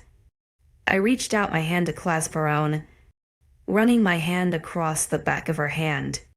Thank you for telling me. She smiled down at me, squeezing my hand in return. Come on, you look like you're barely hanging on to being a prite. I laughed softly, nodding my head. I am in so much pain right now. You do well to hide it. She commented. You don't have to. You know? I'll just smell it. Anyway, rolling my eyes, I kept a hold of her hand as she led me back to the door we left earlier. Stepping inside, I winced as I had to raise my leg to step over the threshold. Maya left me to lean on the sideboard as she locked the door, and I took in a shaky breath as my ribs protested. You okay? She wondered, despite the sudden growing nausea. I nodded shakily. Yeah? She reached out her arm for me to take, and I looped my own through her elbow. I'd offer to carry you, but I take you as the stubborn type? I laughed, nodding. You would be right. She grinned, slowly leading me through the kitchen as I focused on moving my legs. We were about to step into the hallway when she stopped, and I looked up to see what the hesitance was for. Only, I wish I hadn't. Narrowing my eyes at the alpha male, my hand gripped 𝐊𝐢𝐬's elbow tighter. Alpha, can we help you? Bowing her head once. I thought I heard something, he answered her. Although his eyes were on me, I shifted my weight, grimacing as a twinge of pain shot up my body. His eyes noticed the movement, narrowing his eyes at the look of pain on my face. I gritted my teeth together, wanting nothing more than to sit down and take the weight off my feet. We just went for a walk. Couldn't sleep. She smiled. That was probably it. His eyes drifted to where ours linked, a faint tick in his jaw as he saw how hard I was holding onto her. Very well. Maybe not be so loud next time. Yes, Alpha. She bowed her head. I was just taking Ailia back to bed. He quirked an eyebrow. You were. Yep, she is in a lot of pain, she commented. His face lost all of its expression as he studied me once more. More importantly, my stomach and chest. I narrowed my eyes at the memory of only a few hours ago, of how he had interrupted me naked. Upon realizing this, I also realized he would have seen all of my scarring along with my naked breasts and breasts. Brilliant. More questions? I see. He commented before shifting his weight to glance over his shoulder. I will leave you to it. Glad he saw he wasn't wanted here. I bowed again as he turned away and dismissed us. Once he was out of eye line, her tense shoulders relaxed and she continued her way to the elevator. Pressing the button, she pulled me in and exhaled loudly. What was that about? I frowned. His wolf is inclined to know your whereabouts. I thought I would just rub it in a little after his display from earlier. She shrugged, grinning wickedly. I felt a smirk tug at my lips at her amusement. But deep down, I hoped it didn't backfire against us. I needed to heal up. And the last thing I wanted was more drama. I mean, Eve was the one to wake me the next morning. She abruptly stormed into my room, shouting that it was nearly lunchtime and I was sleeping too late. I grumbled, rolling over to glare at her. I didn't realize you were my mother. I groaned, lifting my head from the pillow. She snorted, and it was then I noticed the large box and pull by her side. Despite the aching in my body and the sleepy fatigue, I pulled myself to sit and eye her curiously. She grinned when she noticed my attention, placing the large white box at the foot of my bed. What is that? I wondered. It's your ticket to a pain-free life, she chimed. My eyes furrowed. What? We have given you only the best medicine, and I just have to wash my hands and hook it up to an IV drip. She grinned, walking into my ensuite. I waited patiently for further information, eyeing the box with scrutiny. The sound of the taps cutting off met my ears before Eve came out and began pulling on some gloves. She grinned at me before popping the lid of the box. I leaned closer, making sure she wasn't messing with me. Inside the various components of the box was a bag with a label on. I didn't get a good enough look at what it said before she was pulling the tubes from the box and slamming the lid closed. I eyed her suspiciously, especially when she came towards me with a damn needle in her hand. This isn't going to turn me into a wolf, is it? I narrowed my eyes. She laughed, shaking her head as she set some things on the tray. It's just to heal up the wounds. I promise it is nothing more than that.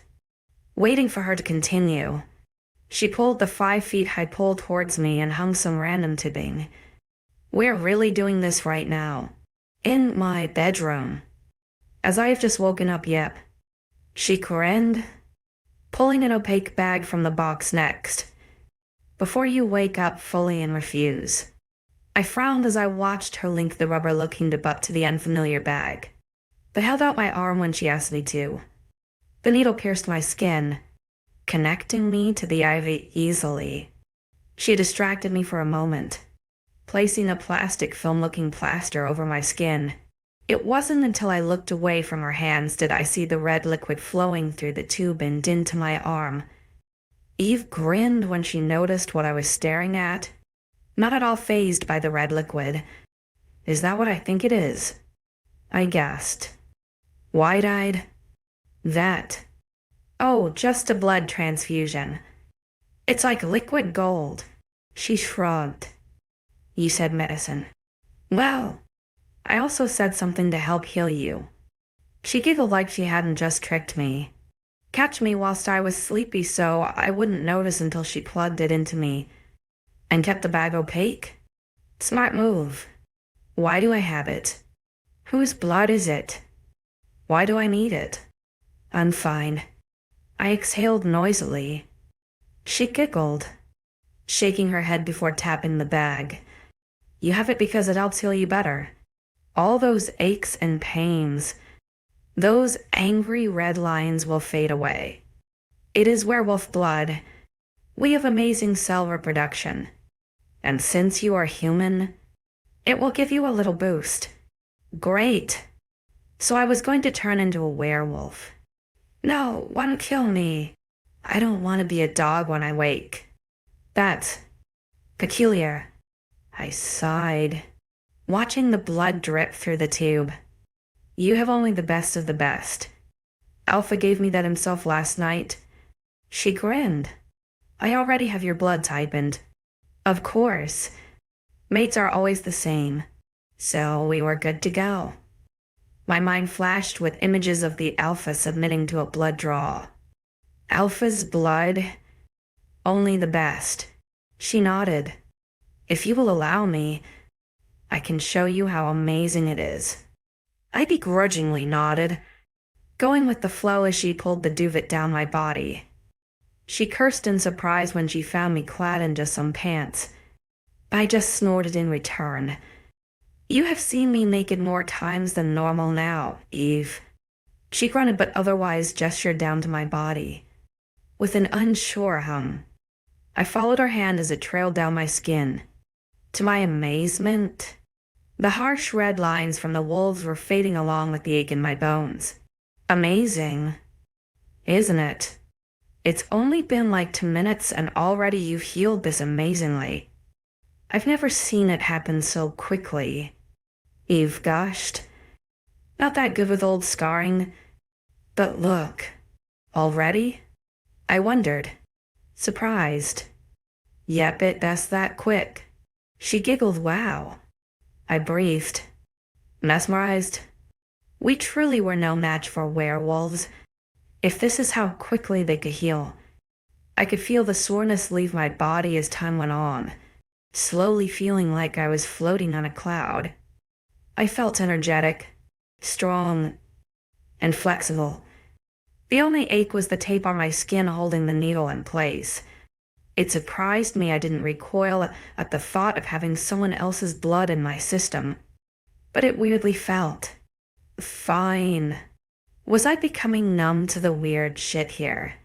Why was I not flipping the table by now? Tearing the tube from my arm?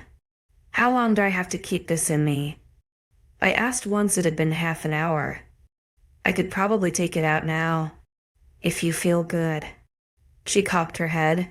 You gave me plenty, so I only brought enough to sate you for now. For now?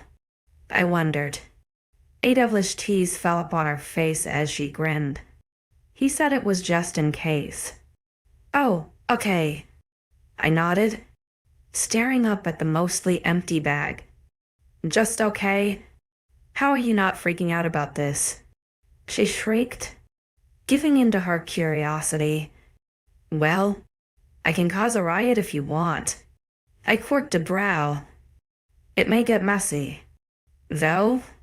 Eve shook her head, laughing. I forgot humans don't have the same lives as us. Sharing of blood is a good deed among normal wolves, but sharing among mates is... It's like sharing the food from your plate, carrying your mate. It's showing you care, a ploy of submission, a claim. I blinked up at her, my face a confused pout until I burst into laughter. An act of care. More like he couldn't be bothered to see me limping around in pain and disturbing his sleep. This just makes him look good. It's true. She tucked D, scowling playfully at me. You eat and smell of him now. My laughter ceased, sobering up almost instantly. I what? She leaned closer and sniffed. His blood is in you. So you smell of him. I wrinkled my nose in disgust. His blood is in me. She scowled playfully. Brilliant. 𝐿𝐤, you're such a comic. I grinned at her, shooting her a wink as she turned to go back into the bathroom. The taps ran once more before she came out dried and dressed in clean latex gloves. I held my arm out for her as she cut off the IV, carefully pulled the plaster and IV from my skin. Pebbles of blood surfaced on my arm at its removal, which she wiped away but almost instantly. It healed over. I stared down at it, my mouth apart with amazement. I ran my hand over the area that should be tender, only to have my fingers glide over smooth skin. How was this even possible? It really was no wonder why we lost the war. Not so much a joke now, is it?" She teased, packing up her supplies. "Why don't you go shower? Get used to it for a moment." "Get used to it?" I wondered. She laughed and nodded, closing the lid to the box. "You've got a taste of our power for a few days until it burns off. You're going to feel invincible. But remember, you are still a human. You can still die." I snorted, rolling my eyes. "Thanks. No cliff diving for me." She stuck her tongue out at me. "I'll leave you to it. Want me to come and get you for lunch?" I hesitated, remembering my last embarrassing mealtime. I was ridiculed in front of a cluster of wolves. How long until it's served? I wondered. She shook her head. "It's not a set dinner today. Alpha gave the chefs in the pack the day off." "Oh, he did, yep. First time in a while he's done that. So everyone's gone to the lake for the day. It's the full moon, so I suppose that is why." "The lake." My interest piqued. "What's that?" She eyed me suspiciously. "We have a picnic or barbecue. Swim around a bit. Just some fun." "Is it cold?" I wondered, eyes wide. "It's neutral." Her nose twitched as she fought a smile. "Why, I think I will skip the shower." I grinned, pulling myself to stand. "Got any swimwear I could borrow?" The smile broke out onto her face as she scanned my chest. "Well, I for one am both too flat compared to you, but I'm sure I can get you some." Guessing my size, Eve ran off with a spring in her step. Stretching, I felt the hum of adrenaline through my body. Perhaps that was the reason I felt so inclined to go swimming. Or perhaps it was thought of freedom, of floating in the water. I always loved to swim. My dad would often take me to the stream on the border of our perimeter. It was cold in the mountains, but during a week or two of summer, it was lovely and warm. Taking a few tentative steps, I grinned, as not a single piece of me ached with pain. I jumped in excitement, making my way to the bathroom. I wrapped a robe around myself to get ready. On the checklist today, pee, shave, brush teeth and hair, and get dressed. It didn't take me long to prepare, rinsing my mouth out with water once I was finished in the bathroom. Making my way into the bedroom, the main door creaked open at the same time. Eve came running in, always in a hurry, a paper bag in her hand. She squeaked, thrusting the bag into my unexpected arms. "Try them on." She beamed. Peeking inside, I found a flurry of colors. Walking over to my bed, I emptied the bag onto the sheets and arranged them to have a good look. There were 5 pieces to examine. The first, two bikinis I knew wouldn't be worn the moment I saw the piece of string they called a bottom. One of 3 was a bright neon pink with white 𝐊𝐢𝐬𝐻, a normal-sized bikini bottom to match. Another was a pretty purple halter neck with high-waisted bottoms, a good contender for a top spot. The final was a light blue tie-dye. It looked like it would cut my chest, with 2 thick straps at the top into a diagonal at the bottom that would wrap around into a bow at my lower back. It came with a high-waisted, flowy skirted bottom. Reaching for that one, I dropped my robe, causing Eve to squeal again, and tried them on. They fit rather snug, probably because of all the extra food I received in this house. T-skirt hit my upper thigh, just brushing the bottom of my butt cheeks. The top fit perfectly, however, keeping the girls covered. It wasn't secure enough to go dive bombing, but I loved the way it made me feel. I turned to Eve, raising an eyebrow as I gestured to the set. "What do you think?" She was beaming, nodding eagerly. "That one is perfect. Great." Walking over to my drawers, I pulled out a large t-shirt that would cover most of my body, sliding on some of my flat shoes. I gave a reassuring nod. She took the lead, and I followed behind her as she led me out of the house and down a small worn-in trail, towel in hand. "You sure you are ready?" she asked, her nose twitching. I sniffed too, finding the faint smell of meat cooking on a fire. "Yep, let us win." "Okay," she hummed. "What is it?" "It's just sudden for you, is all," she mumbled. "Eve, I know I appear secluded, which I am, but I love to swim. It makes me feel so free.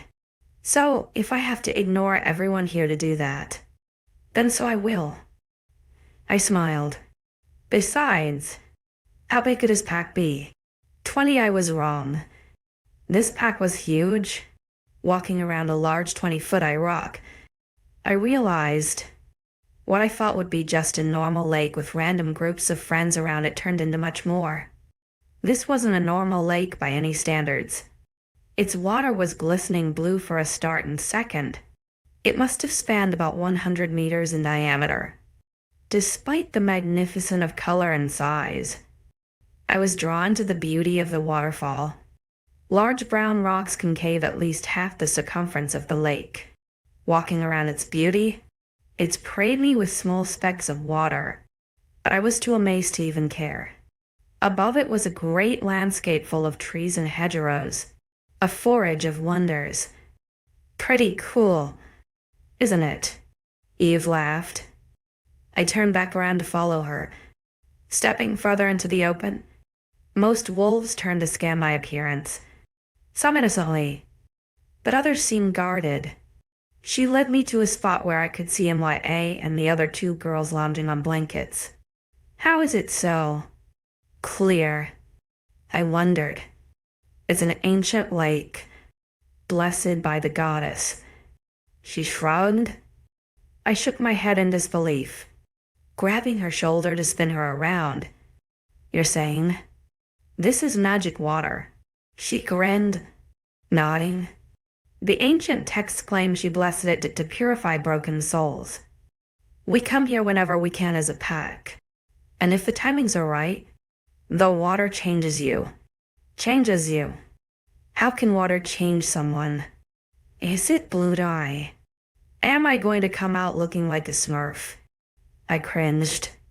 She laughed as we came to our final destination. "Not like that. It is meant to wash away your worries, your sins, that kind of thing. Purifies your soul is what our mother says." Maya snorted, catching my attention. Maya wore a simple green bikini with bows tied into the strings. Her body was lean and toned, and I had to keep my eyes away from staring at her. "My heat has gone, if you're wondering." She laughed. "Otherwise, I would not be here right now." I nodded with a small smile, redirecting the conversation back to the magical lake. "Why do you talk of the lake as though it's a joke?" "It's just what our ancestors say. It has never happened to us before. We come to this lake about 4 times a year and nothing magical ever happened." She grimaced. "But it is in the past." I questioned. "Maybe." She shrugged, popping a beer open with an extended claw. "Maybe not." I hummed, sitting myself down on the blanket Eve had brought with us. So the lake was obviously so blue and clear, and had a majestic waterfall that led to a tremendous amount of forest and wildlife, said to be blessed by the goddess in the past to purify them. And yet, they think it's all a joke. If anything I have learned since being here, is things are not what they seem. You say if the timings are right. What did you mean by that? I muttered to Eve, knowing she believed in a lot of this kind of stuff. It's rare the lake works. My mother said the pack only felt it when they were all at war, when not one person was content. It was after a battle up the hill and they came here to wash off. She grimaced. That was the day we lost the Luna. The Luna? I wondered, glancing around the lake curiously. Ezra had a Luna. 𝐊𝐤 𝐷𝐤, she chastised me.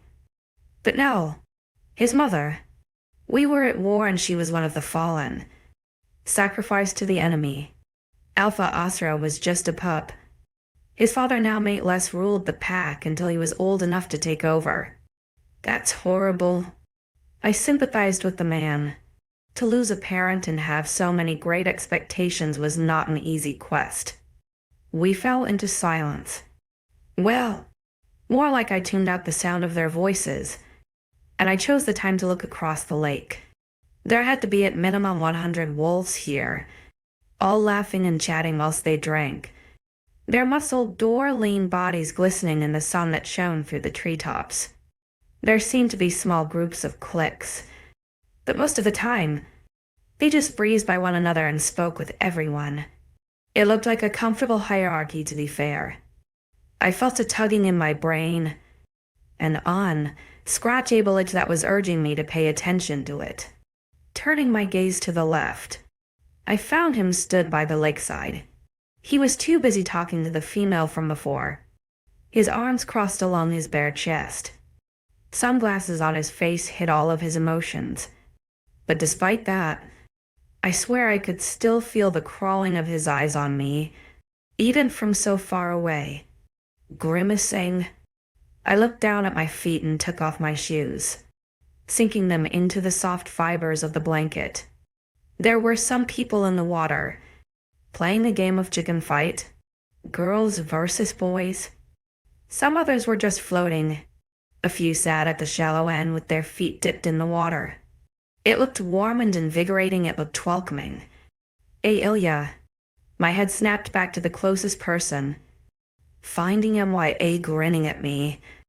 I blushed furiously at being caught daydreaming, running a hand through my hair to diffuse the tension. Yeah? I said, you smell strange.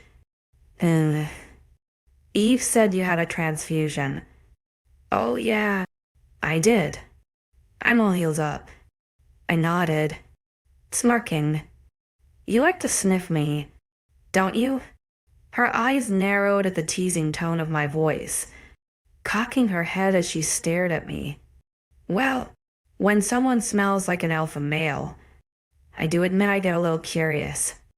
I didn't have it in me to be embarrassed, too happy to just be able to walk and feel so energetic, so free, like this lake. If it wasn't calling for me to dive in, then I was going to start thinking I was crazy. Can we go in the water? I asked, spinning my head to stare at them. Maya and 𝐿𝐼𝐧 grinned, whereas Olive looked shy, and Eve just gave me a gentle nod. With a small squeal of delight, 𝐿𝐼𝐧 took off her cover-up, Olive staying hidden in the confines of her large t-shirt. Eve pulled me to my feet, grinning when she saw how well I was standing. Once upright, I pulled the clothes from my body, leaving me in just the bikini. Eve had copied the notion, wearing a one-piece swimsuit covered in small flowers. Maya grinned at me, coming closer to take my hand. In her other hand, she grabbed 𝐿𝐼𝐧, pulling us quickly into the water. Olive and Eve walked slowly behind us, no doubt Eve rolling her eyes at our eagerness, like a moth to a flame. I felt the water call me in, enticing me with its crystal-clear surface. With an excited rush of breath, my feet sank into the bed of the lake, water flying everywhere as 𝐿𝐼𝐴 dragged us behind her. The three of us screamed when 𝐿𝐼𝐴 gave a mighty tug and we went flying headfirst into the warmth. I closed my eyes on the impact, but once my body submerged, I crawled and swam deeper into the water, embracing the lack of current beneath the surface. My eyes opened wide. I found they didn't sting, and the water was so clear and lightweight it felt like I was a hot knife through butter. I swam further down into my heart, and lungs, contempt, My hands trailed the sandy bed, finding small shells, rocks, and pieces of nature lay discarded. I found a pretty rock, shining silver and white from the sun's rays way up above. My hair floated around me and I turned to gaze up at the surface as my lungs eventually burned, swimming upwards. I must have been about 7 meters deep, which meant the lake wasn't as deep as I thought. Breaking the surface, the water rushed from my ears, and I gasped in a breath. Looking around, I noticed I was in the middle of the lake. Why, and Eliza, where I left them looking frantic. Eve seemed to be scolding them, but I just laughed, swimming back over. Well, she couldn't have just disappeared. Eve snapped. Rolling my eyes, I kicked a large splash of water so it drenched the back of Eve's head. She shrieked, a loud gasp coming from Olive beside her. I was drenched, warm and feeling lighter than life. And she deserved that feeling too. Pants in a twist. I snorted. I thought you drowned. And why scolded? I just swam for a bit. I shrugged, keeping my torso in the water. It's so clear and warm down the bottom. You were down there for ages. I thought I killed you and you sank to the bottom. Sorry. I smiled, wincing. I had to swim deeper. I haven't been swimming in so long. Why not? Eliza wondered, coming to sit beside me. You are obviously an excellent swimmer. I am. My dad taught me from a young age. It was just my fiancé mother who thought otherwise. It was not womanly enough. I scoffed. She frowned. Fiancé, what is that? It's the human equivalent of your mate bonds. I guess. The person you spend your life with, I replied, by now attracting all their gazes. Well, he couldn't have been a fit mate for life if he didn't let you swim. She scowled. He wasn't. I shrugged, rolling onto my stomach. I decided I wanted to go deeper into the water. I pulled myself along the ground, my legs floating behind me as I swam further away. Once I could no longer reach the floor, I rolled back over, letting my body float on the surface. It held me well. I needed hardly any effort to keep myself afloat. Magical lake, where have you been all of my life? There was movement beside me, and I turned my head slightly to see 𝐿𝐢 hovering beside me. She was frowning, eyeing my skin like it was an essay for her school exams. What? I asked.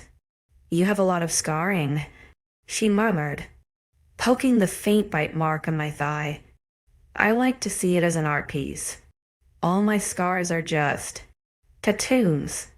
I snorted, dropping my legs to face her. I wasn't joking either. I had gathered many marks and scars upon my skin, some from accidents, self-inflicted or Darius-inflicted. But to me now, just proved that I had survived it. I wasn't ashamed of my body. It was merely a shell that got me by. It was for other people to view, not myself. So why not make it a masterpiece? That's an odd way to look at it. I am an odd person. I shrugged. Besides, you cannot talk. Eve told me it takes a lot for a wolf to scar. And you have many. 2. I have. Her lips pursed before she ducked down under the water. I watched her disappear before she swam around me, the water splashing as she came up behind me, poking my back. I felt her fingers dig into a large one on my shoulder, but mine not from teeth and silver, and I know knife wounds when I see them. I spun around to frown at her. Her hair was wet. Her brown eyes narrowed with disdain. I sighed, pushing my hair behind my ears. I didn't answer her, not willing to give the full details of the past few years of my life, especially not whilst I was floating on air, with the alpha blood in my system, the magical lake, and an ego the size of Jupiter. I felt amazing. She didn't comment further, leaving the words hanging like they had never been spoken. The other three eventually joined us and we swam together until 𝐿𝐲 complained she was hungry. I had to agree. The smell of the burning meat on a spit was extremely enticing. They began cooking about half an hour ago, and as soon as the first burgers and chicken sticks hit the tables, wolves had devoured them. We'll be lucky to get any. Why pouted? All of us still dripping wet but unbothered. Oh shush. There is plenty. 𝐸𝐴𝐷. Just be patient. Who's the oldest? I asked, cocking my head. 𝐊𝐲𝐬𝐧𝐰 heated gaze glared at me, her arms crossed with a childish pout. I knew right away I didn't need to answer the question, snorting a laugh in realization. Got it. Eve giggled, rolling her eyes at our mocking. Eventually, the line moved, and we were next to indulge into the feast. Unfortunately, it only brought us closer to the alpha and the mystery female. I paused once I stood before them. My half-full plate in my hand grew heavy with the weight of their stare. He no longer had the sunglasses on his face, and I saw how his eyes scanned my semi-nude body. I scowled at him, dismissing his smirk by turning to the woman beside him. Her long black hair cascaded down her gloriously toned body, clad in a pretty purple bikini. I hated to admit she was beautiful. She was not competition. 𝐻𝐸 was not mine. Her brown eyes snapped to me, her nose flaring as she caught a whiff of my scent. They narrowed as she turned to 𝐻𝐸 with a disapproving stare. He ignored her, his eyes still focused on the side of my face. I hastily grabbed a chicken wing before moving to turn away. But oh, if only it was that easy high. I don't think we have met.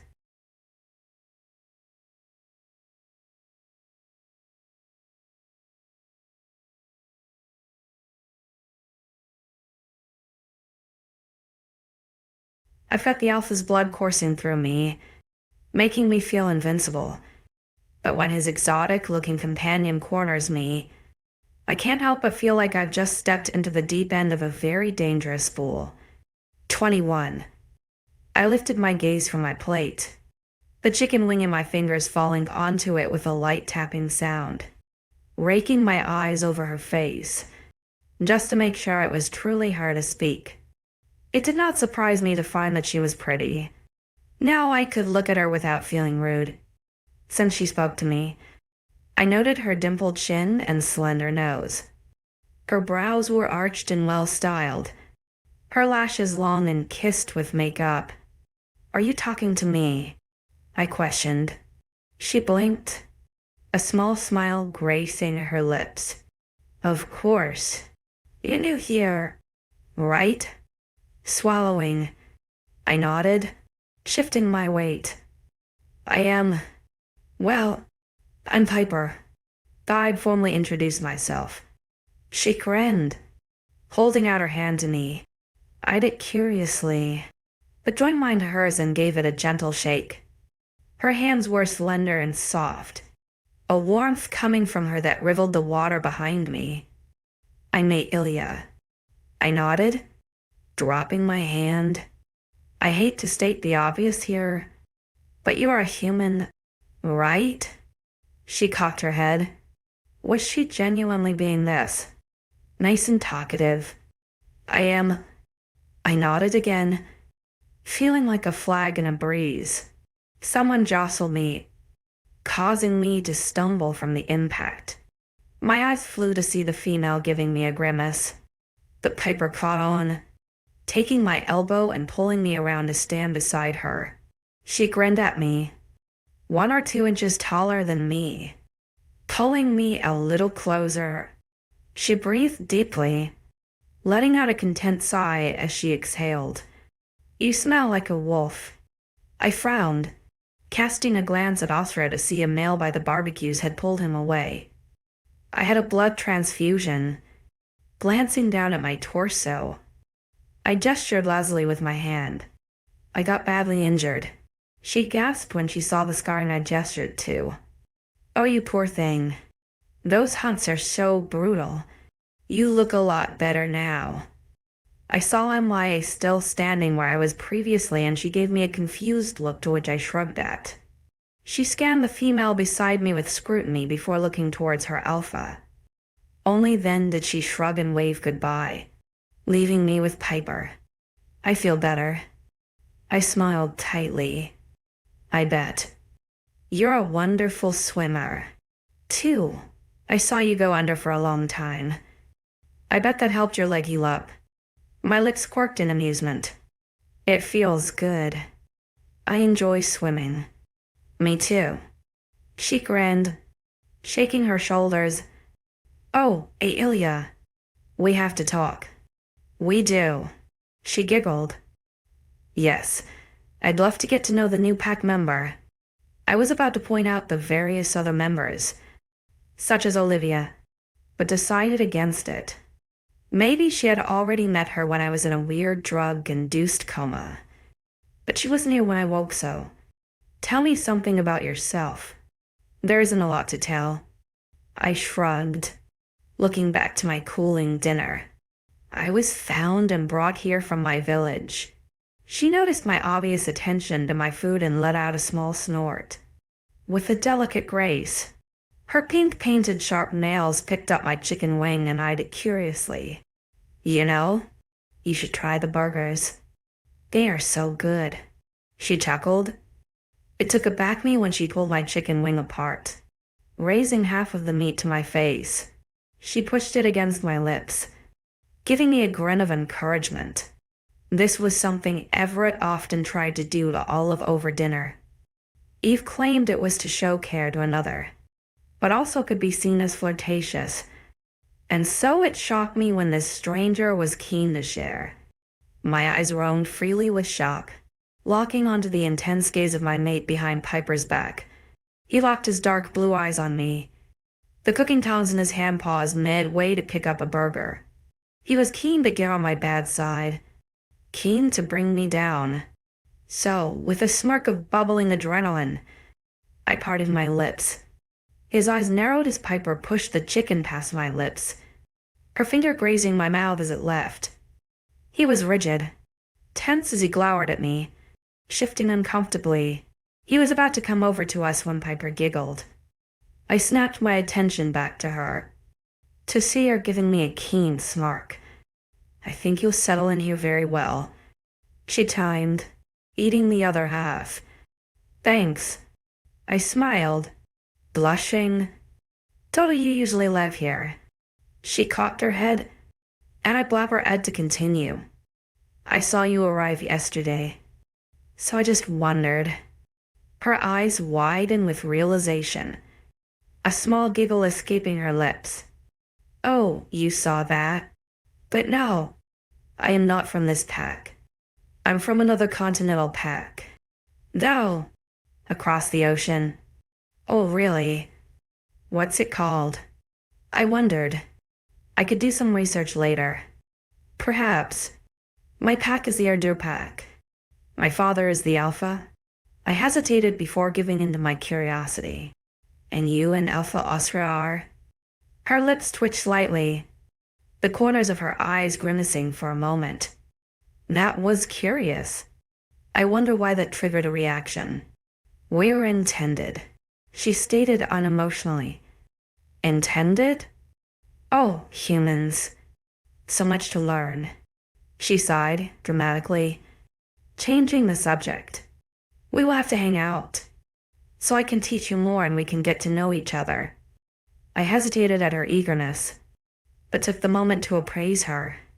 Despite her natural beauty, I didn't find her as a threat. If she and Osra were intended, then it had to mean there was something there. And if he cared for her, all the better. I didn't want to be here anyway. Okay? That sounds good. I nodded, picking up another piece of the chicken wing. She beamed, her white perfect teeth taking me by surprise. Oh, thank you. I can't wait to get to know you better. There's just something about you. It draws me in wasn't the first time I had heard that. I must have voiced that out loud, because she laughed. Oh, you are funny too. It's a breath of fresh air from this pack. They're all so serious and dated. They are. I wondered. Well, half of them. The elder wolves are stuck in the past. A lot of things could do with updating. Morals especially. Yeah, I think I know what you mean. I nodded, thinking about a certain nurse. Someone suddenly shouted at her, and she turned to give them a broad grin, her hair shining as she spun around. 1 second. Looking back at me, she stepped forward to embrace me. My free hand wrapped around her back with surprise as both of hers cupped my sides. Come find me tomorrow morning. She questioned once he pulled away. Sure. Oh, that's silly of me. You can't smell me. She giggled. I will be down for breakfast. I love weekend breakfasts. I lowered my hand, giving her a hopefully encouraging smile. Okay, I'll see you then. With a final breathtaking grin, she spun away to stride over to the woman that shouted for her. I stood there gobsmacked for a moment, my brain lagging and processing what just happened. Shaking my head, I picked up another chicken wing as I went, since she ate half of mine. Making my way around the lake, I felt eyes burning into the back of my head. I don't know how I knew someone was watching, usually putting it down to paranoia, but this time it was intense. Raising my eyes from where I was walking, I looked over my shoulder, connecting my gaze with the Alpha straight away. 𝐊𝐲𝐬𝐬's eyes were still blazing with restraint as he stared emotional as lie into my eyes. The corner of my mouth twitched as I ran my eyes along his tight T-shirt before flicking them back up to his face. A slither of frustration marred the crease in his brow, and my lips pulled into a full, blown grin at the accomplishment. It was so easy to get under this man's skin. Rejecting his presence, I turned my attention back to my destination. Eve was sitting on a blanket. Her dark eyes locked on me, just like the others were. As soon as I reached them, I was flooded with an abundance of questions, most of which I could answer to their satisfaction. Damn, that's weird. You becoming friends with your mate's thing. 𝐿𝐲𝐬's nose crinkled. I scoffed, shaking my head. He isn't my mate. The way he looked when you took the chicken from her hand, he was a blaze of fire. If it wasn't for Caleb holding him back. She grinned. I shook my head, dismissing it. Besides the point. Eve, she said something to me I have heard many times now. What's that? Eve wondered, crossing her arms. She said there is something about me that intrigues her, that draws her in. Maya has said the same thing to me before. What is going on? Do I smell good enough to eat? Is Piper going to eat me? My voice trailed to a whisper. The others snorted, but Eve gave me a sympathetic smile. It's not a taste for your human flesh, Ailia, more a taste of your soul. I blanched, blinking at her. What? She was serious for a second longer before bursting into a fit of giggles. I exhaled heavily, sheeting her a glare as I chewed on my corn cob. Okay, but seriously. Eve giggled breathlessly. I think it's because you are a werewolf's mate. You have a pull that people can't quite understand. So, naturally, we want to know more. We are animals. I rolled my eyes. And if the roles are reversed, what do you mean? She wondered. Why do I feel so warm around some of you? She blushed lightly, looking at her sister. It was 𝐿𝐲𝐬 who answered my question. Eve was too shy to acknowledge my attraction. We have, like, an essence. It calls to weaker species. Those stories you said you were told as a kid, probably true. Maya shrugged. Wolves and or close to their heat will attract. But otherwise, it's just a way for you to find a suitable mate. Ugh, I screech. With Piper. With you? She laughed. I'm flattered you think of me that way. Rolling my eyes, I picked at my food again. You wish. She grinned. What I mean is, wolves who you feel drawn to are likely to be a good match. Do you feel the same around Alpha? I grimaced, trying not to acknowledge the attraction I felt towards him. So, instead, I changed the conversation's direction. That's not it. It can't be. I shook my head. Unhuman. I don't have werewolf traits. Even humans have senses. Perhaps it is what you call your sixth sense, or just your nature's call. You're drawn to us because we have magic in our bones, and we are drawn to your fragility and innocence. Sighing, I gave her a small nod. Okay. So, you're all just freakishly attractive, and I have no choice but to lather myself in the attention. Got it. They all laughed, Olive even chiming in a light-hearted giggle. Mai snorted, her head falling back as she leaned on her shoulders. Her chest heaved with quiet laughter, but she didn't provoke me any further. Eve remained flushed, but held a small smile on her face as she caught my eye. How long do you guys usually stay out here? I wondered once my plate was empty. Quite a while. We have a communal swim. Just two. You know, try the old wolf's tale. Then we shift and go for a run when the moon rises. Eve explained.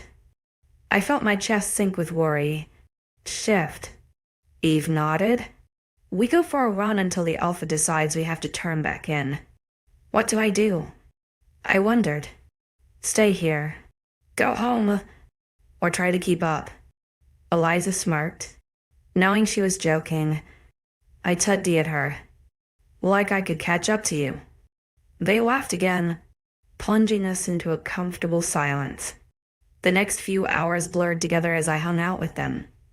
Occasionally we would dip into the water, the wolves of the group going back for more food every so often. We even tried out a game of chicken, and they put me against Olive since she was human.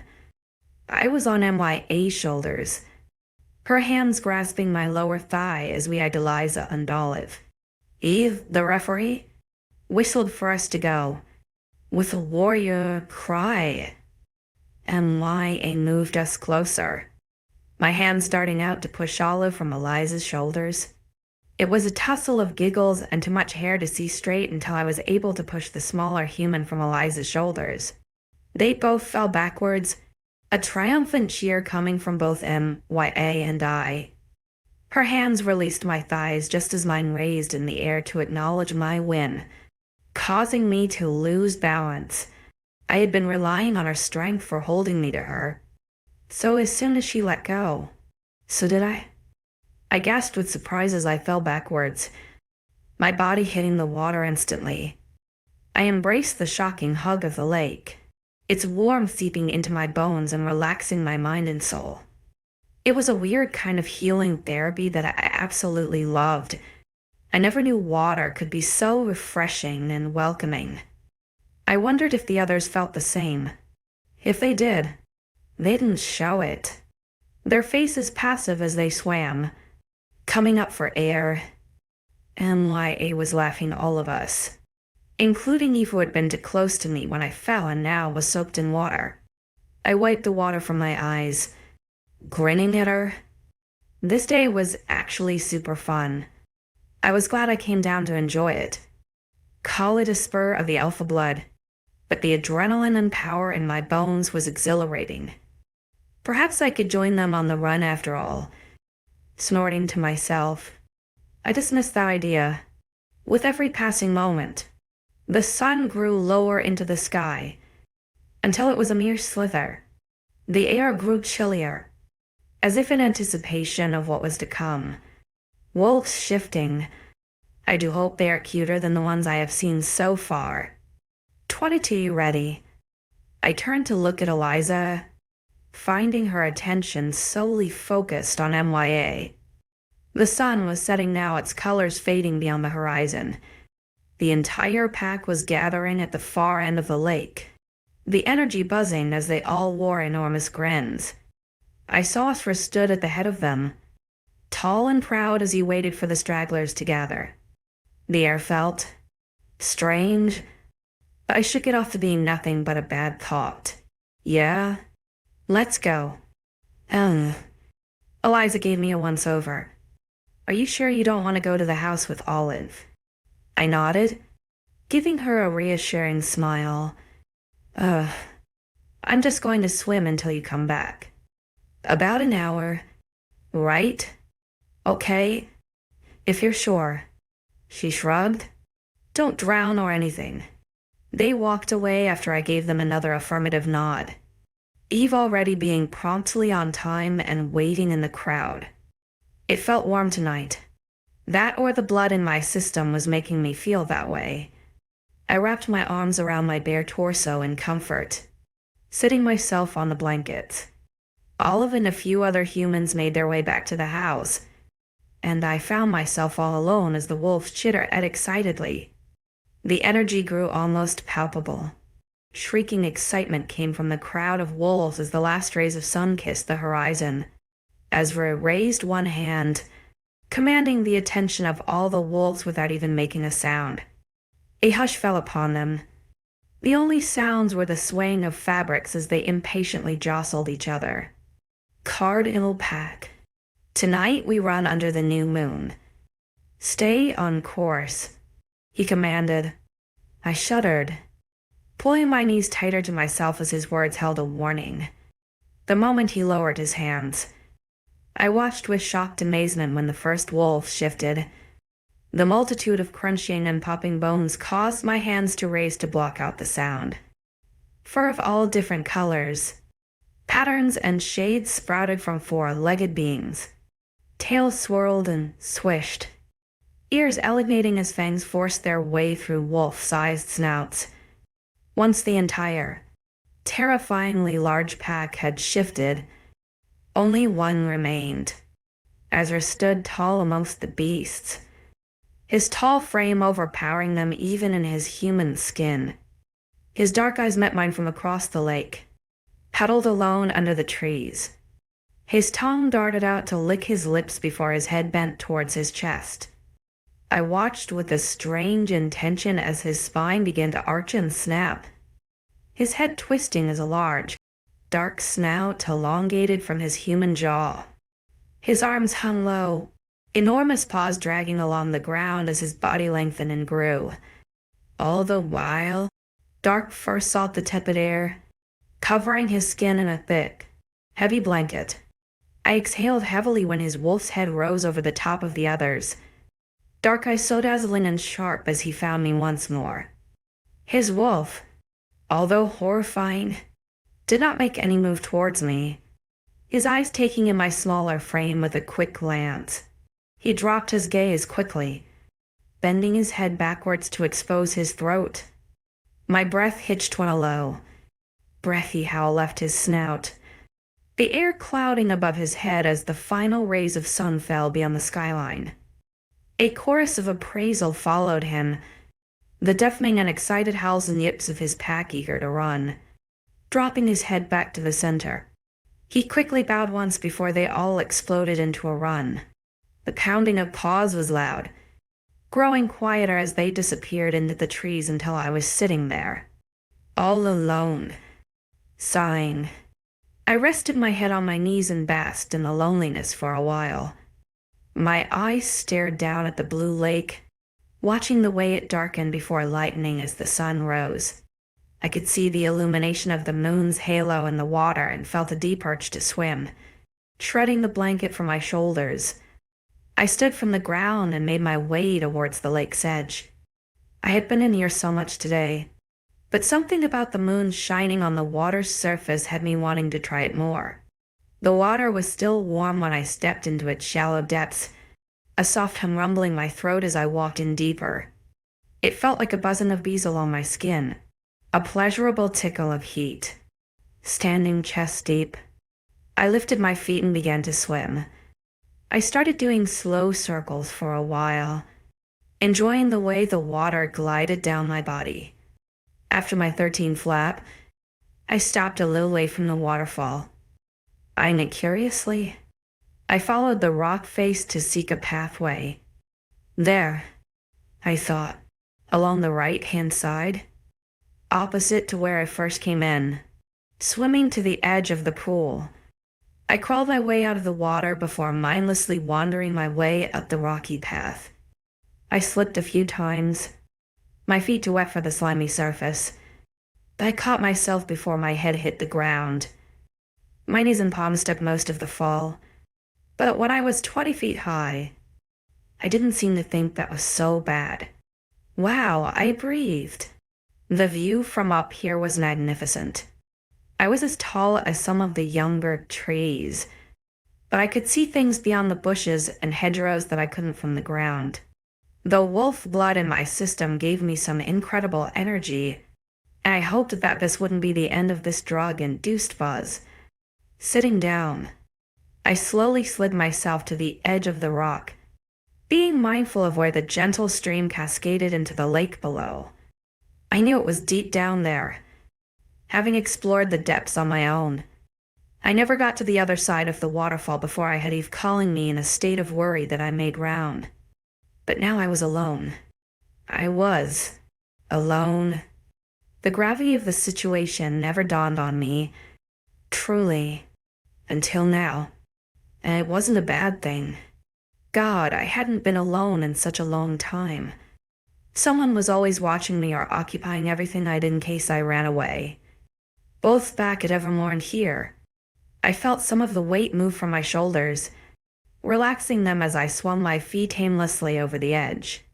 The slow whooshing of the water beside me had me craning my neck further to see what else lay up here.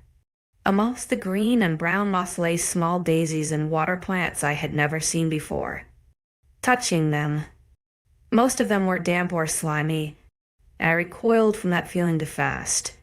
They were pretty to look at, not touch. Gazing up at the tiniest slither of moon possible, I sought the stars instead. The sky was clear, not a cloud to be seen. The brightest stars were beautifully outshowing the others. My knowledge of stars wasn't great. Arabella always knew more than me, taking up an astronomy class with her friends at school. I don't remember the last time I truly had a friend.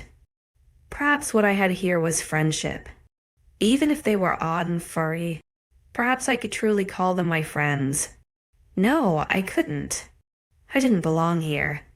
I had no purpose here. I was a human with nothing going for me except my ginger hair. Yep, that was it. They just wanted my hair. Crossing my arms at my internal battle, I huffed. That was it. I was going to jump off. I had to do it. I mean, I was up here and I sure as heck would not slide down the bumpy rocks to get back down. I had enough injuries for today. Thank you. Pushing myself to my feet, I swallowed as the lake grew distant. It was all brain trickery, and I shook my head to clear the thoughts. I'm sure I've jumped this high before. It's just been a few years. Slowly shuffling forward, I look around the edges of the lake in case there was someone with a camera ready. No one, of course, came to view this spectacular moment. Just sandy, muddy lake beds, the waterfall behind me, and the tiny slither of water at the far end where the lake continued into a river. Oh, little mini river. How cute you are from up here. Some of the river water brushed my ankles as I hesitated, the loudness of the fall growing closer as I neared the brink. Moving towards the edge of the rock, my toes crawled around it. One more shuffling step and I would be over. Wolf blood. Better save me now. Taking a deep breath, I slowly leaned forwards, as though guiding me. The water lapped at my legs, pushing my feet that centimeter further. My breath hitched as the free-falling motion caused my stomach to flip. My hair blew wildly. My arms arched above my head to prepare for entering the lake's edge. It was over within seconds. My body darted into the water with ease, and I opened my eyes once I was under to stare up at the illuminating surface. A wonderfully warm buzz ran along my skin as I resurfaced. A laugh escaping me as the adrenaline coursed deep through my veins. Oh, I miss diving. When Dad would take me swimming, we often stuck to the rivers and streams, but a few times when Mom wasn't aware, he would take me to the lake outside of the border and teach me to dive. The one noticeable lake we called Beehive because in the summer, the trees were full of bees and nests. It had a small 3-meter rock that Dad would first teach me to jump from before we moved to the taller 6-meter one. It was all good fun. Back when I was a kid. I miss him, I sighed, falling back into the water. My head became engulfed in it until I slowly bobbed up to the surface, keeping my eyes closed. I forced the emotions away. I couldn't let them surface now. Not whilst I was under the amazing beauty of the moon and sky. Prying them open, the treetops created a small window to the heavens that I gazed up at for ages. The water supported my limbs, as though I was lying on a bed at home. I slowly drifted around, the current of the waterfall creating small waves in the lake.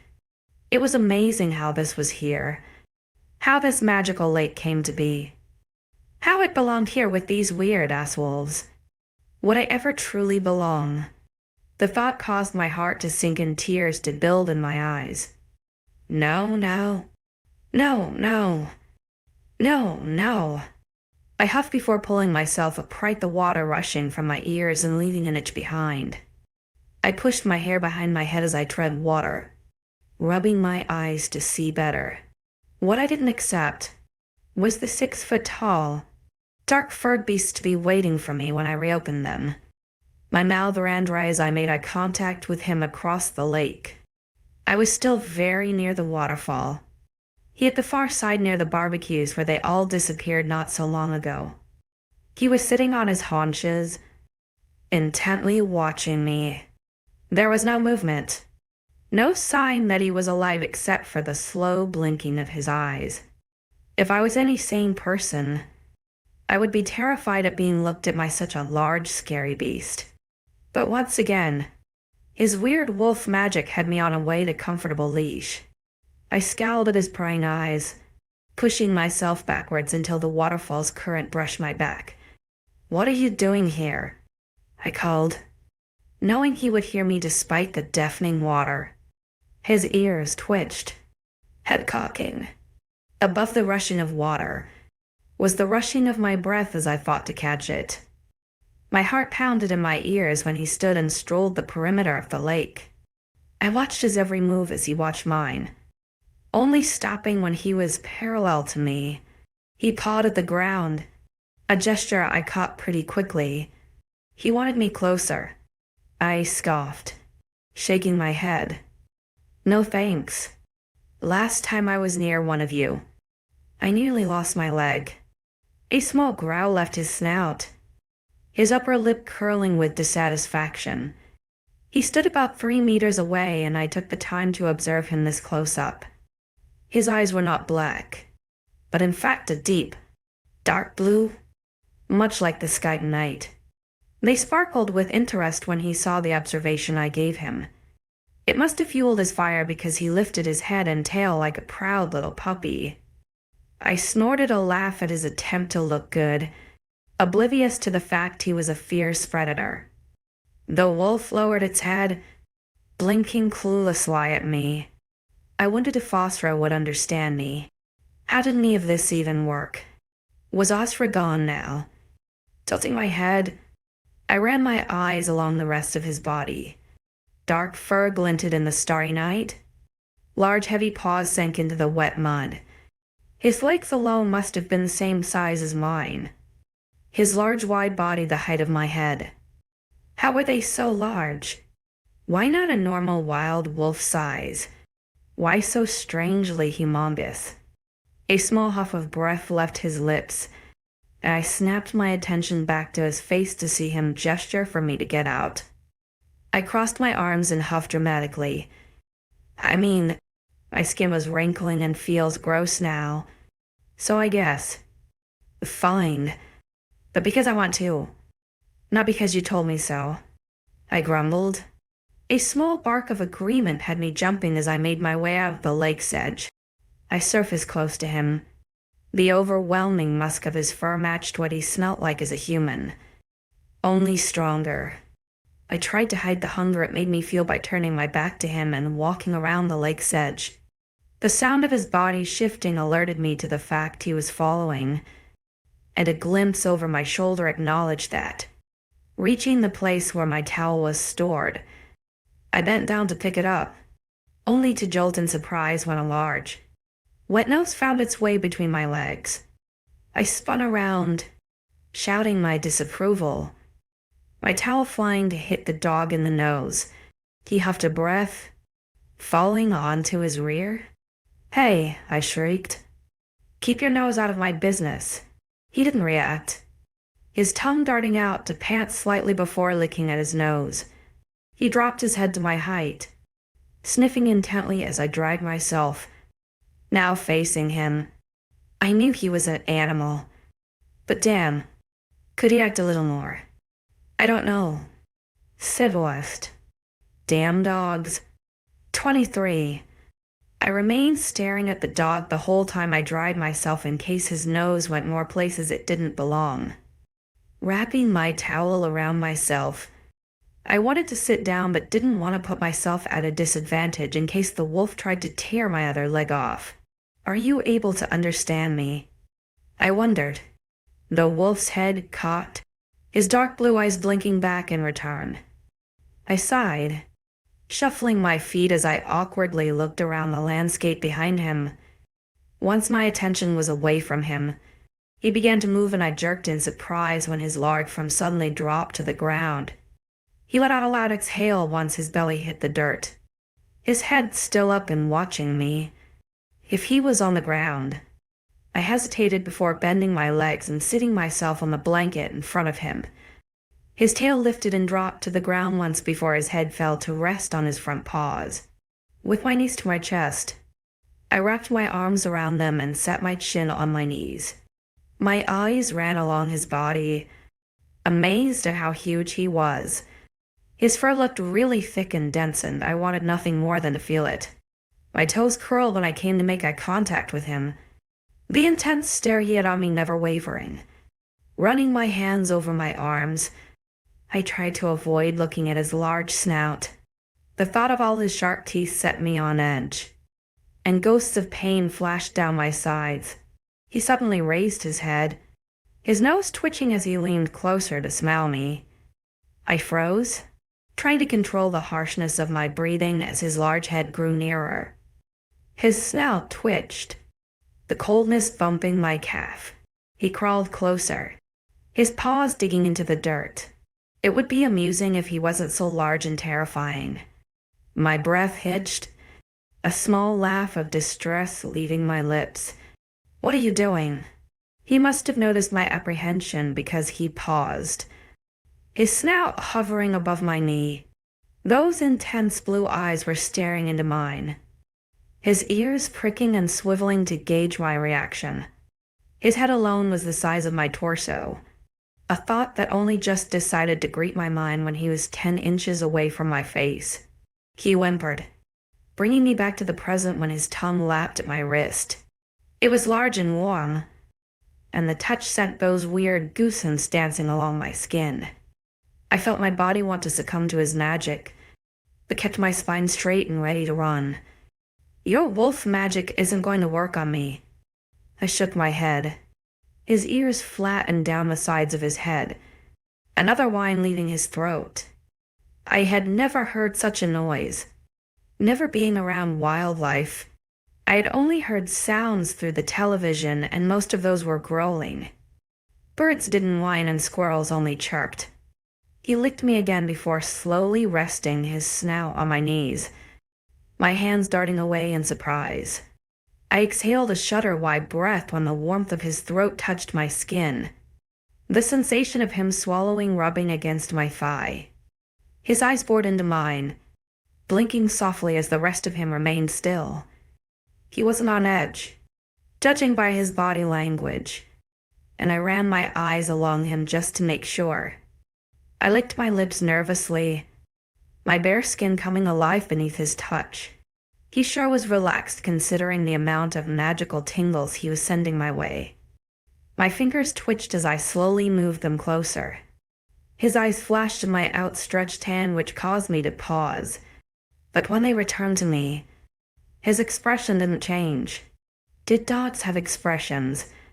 I gritted my teeth and gave in to the desire for touch, brushing my fingers against the top of his head. The fur was soft and supple, and I dug them in deeper until the entire length of my fingers disappeared in his pelt, mating his skin. I sank my palm onto him, causing his shoulders to shudder and roll. I risked a glance at his eyes, centimeters from my wrist. They were still watching me, but a softness overcame them. I began to run my hand down his head. My fingers glided through the soft fur for a while, running over his ears and down his neck. His tail slowly swayed, raising from the ground every now and then. I found that the fur along his shoulders was thicker and dense, but that was as far as I could reach. Gliding my fingers back up to his head, I brought both hands to cup his ears, my thumbs brushing the softness inside before digging into the flesh behind them. His head twitched at that, his tail picking up in pace as it waved in the air. My lips quirked, a grin threatening to break through the nonchalance I tried to show. Looking back at his face, I realized he had closed his eyes, most likely enjoying the massage I must have been providing. Enthralled by him, I continued to run my hands through his fur, down the sides of his jowls and neck. He didn't move, only his tail swaying in the background. He was so lost. I found myself staring at the rest of him in awe, without even realizing it. The strange magic he had on me kept hold, drawing me closer to lean over him.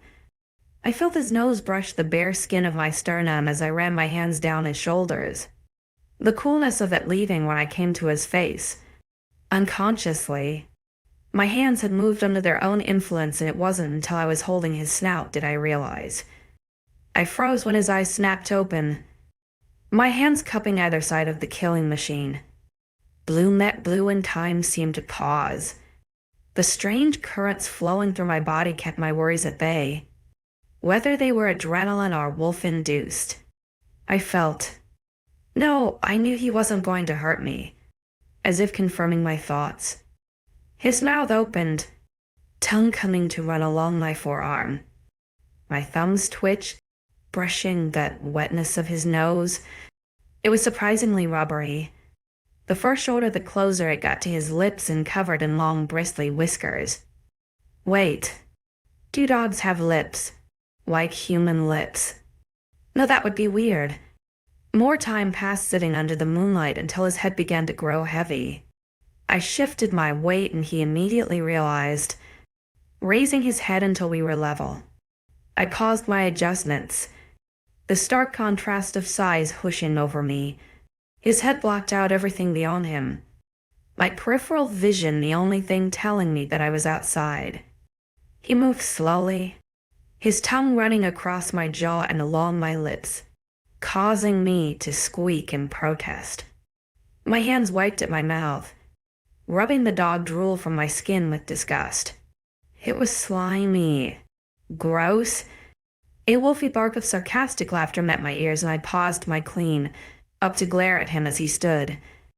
Oh, he was definitely not just a wolf. There was a mind in there that thought I was amusing. I narrowed my eyes, crossing my arms over my chest. The wolf's damn blue eyes dropped to my breasts, a puff of air leaving his nose. I grunted, dropping my arms in protest. Talk about ruining a moment. Where are you going? I asked. He was standing on all fours facing the other way as he observed the lake.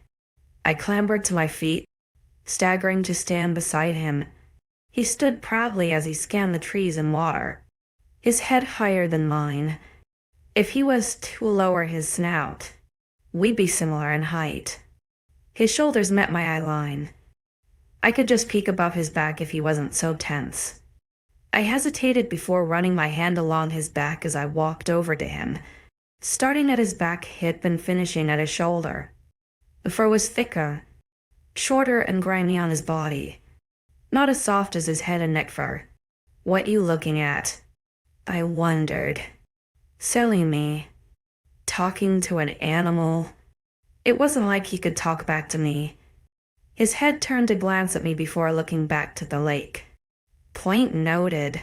He was looking at the surroundings. Of course. I took a step closer to the water. The air in my body still warm considering the time of night. It was nice to not feel the cold. Being lower in the mountains definitely had its advantages. More springtime. Sinking my toes into the lake, I stopped when it met my ankles, swirling my toes along the surface. The wolf pretended to not watch me. I could feel his attention on me. "This lake is amazing," I breathed. I have never felt so at peace before. Glancing over my shoulder to look at him, I found him watching me with full interest. His head cocked to the left. A small laugh escaped me. Seeing the large wolf look so innocent was rather cute. His head flicked back to the side, and before I could speak again, he was running.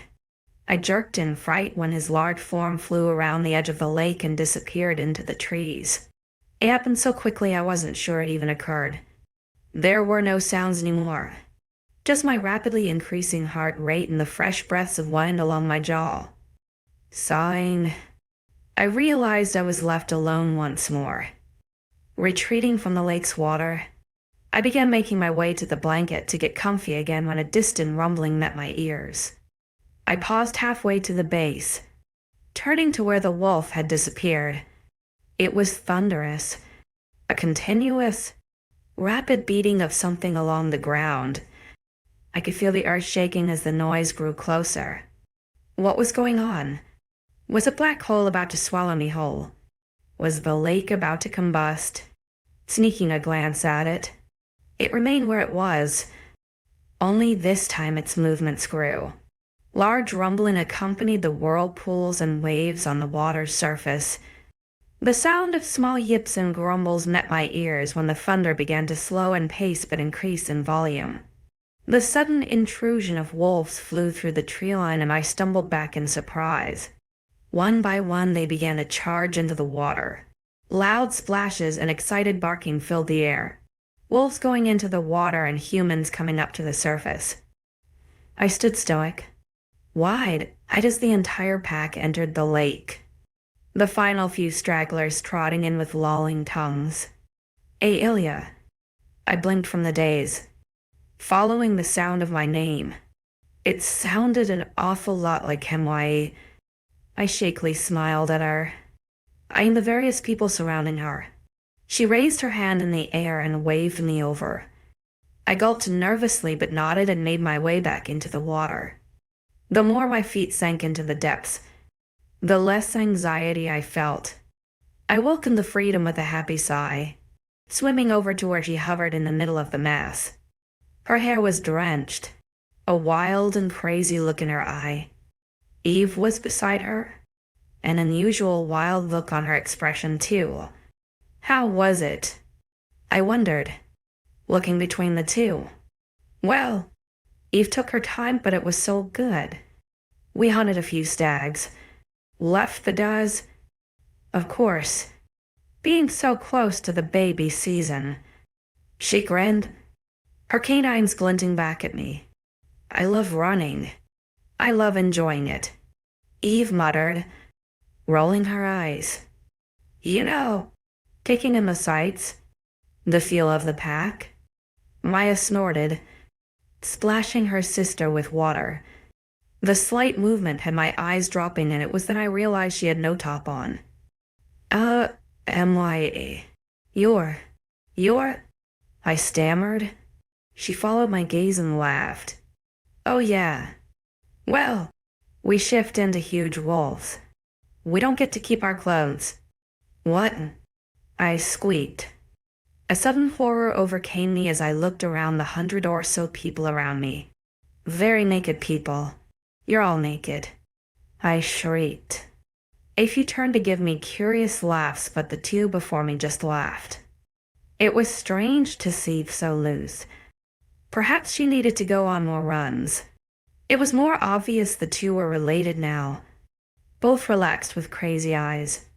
Everyone here was crazy. So I am in a lake, and everyone is naked. I whispered. Everyone? My smart, yet just wonderful. This was some twisted, weird assault if I ever heard of one. What did you get up to anyway? Eve wondered. I shrugged. I just swam, climbed the waterfall, jumped off, practically snuggled with your alpha.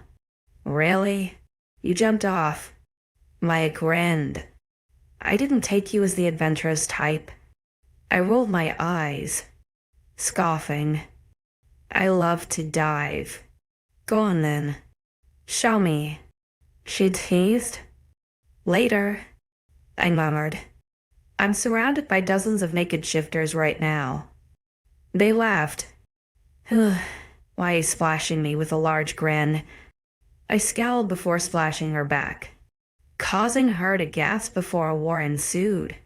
It continued as a game for a while before I launched myself at her, my hands grabbing her head and pushing her under. Her arms wrapped around my hips, pulling me under at the same time. I didn't last long under there, pulling away when I found numerous genitals surrounding me. Brushing the hair from my face, I groaned. So many naked people. Hey, I thought you didn't care about nudity. I don't. I shook my head. But this is like sharing bath water with strangers. They laughed again, making room as 𝐿𝐲𝐬 made her way over. We talked a little before a strange hush fell upon everyone. The girls before me were looking in one direction behind me, and I turned myself around to see what the lack of commotion was in aid of. Curious. If something could shut 𝐿𝐲𝐬 up, then it had to be something big. 24? I see it now. Why everyone shut up? It was big. And I mean, like I see it. It was just dangling there for all to stare at. Its length and girth were as impressive as the rest of him. Nobody else seemed to care, to focus on the moon or the atmosphere. Just me. I seemed to be the only one mesmerized.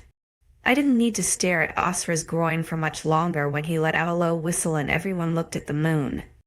I kept my eyes on him, taking in his bare skin covered in dark tattoos. I have seen an elder back in Evermore of similar markings claiming they had earned them for their strength. 𝐴𝐻R'𝐬's were lines and swirls of black ink, slinking around his shoulders and down his back like wings, carving into his pectoral muscles before branching out down his sides and curving over his hips. Few floated down his thighs like tree branches, none daring to go close to the monster between his legs. I mean, come on. Was the tattist intimidated? Because I would be. He's going to try the ritual. Why whispered. I stayed silent, much like everyone else. When the alpha descended into the water, the usual comforting warmth of the water grew stronger, like a direct buzz of heat directly into my abdomen.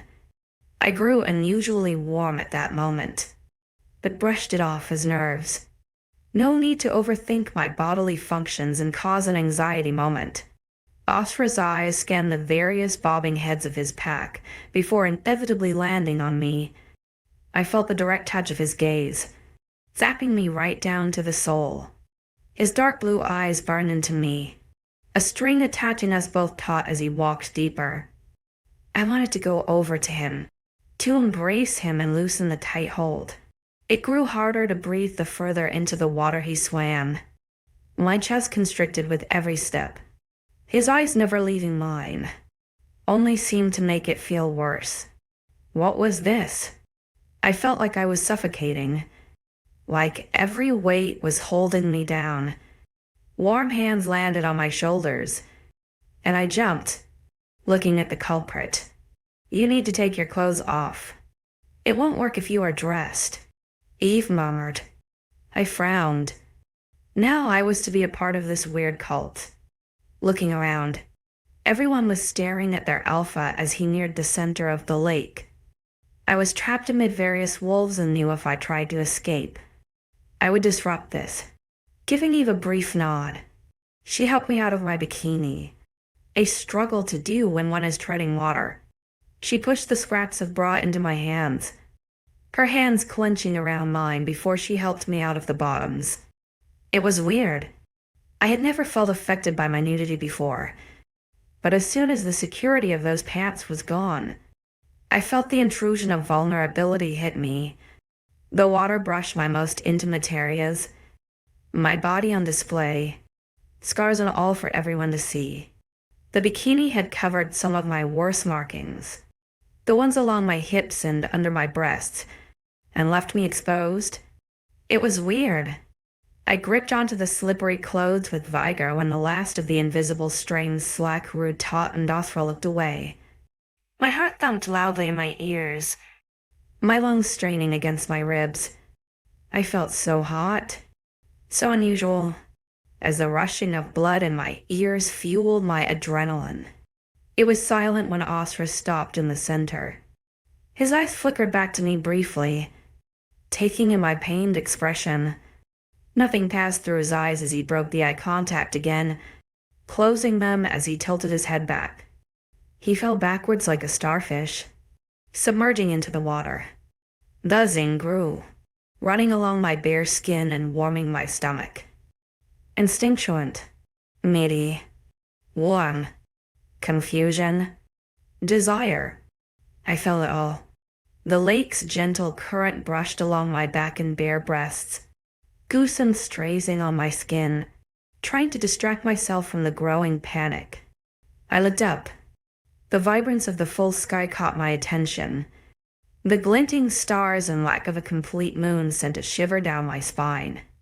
My eyes fluttered, my head sinking further into the water until my lips grazed the surface.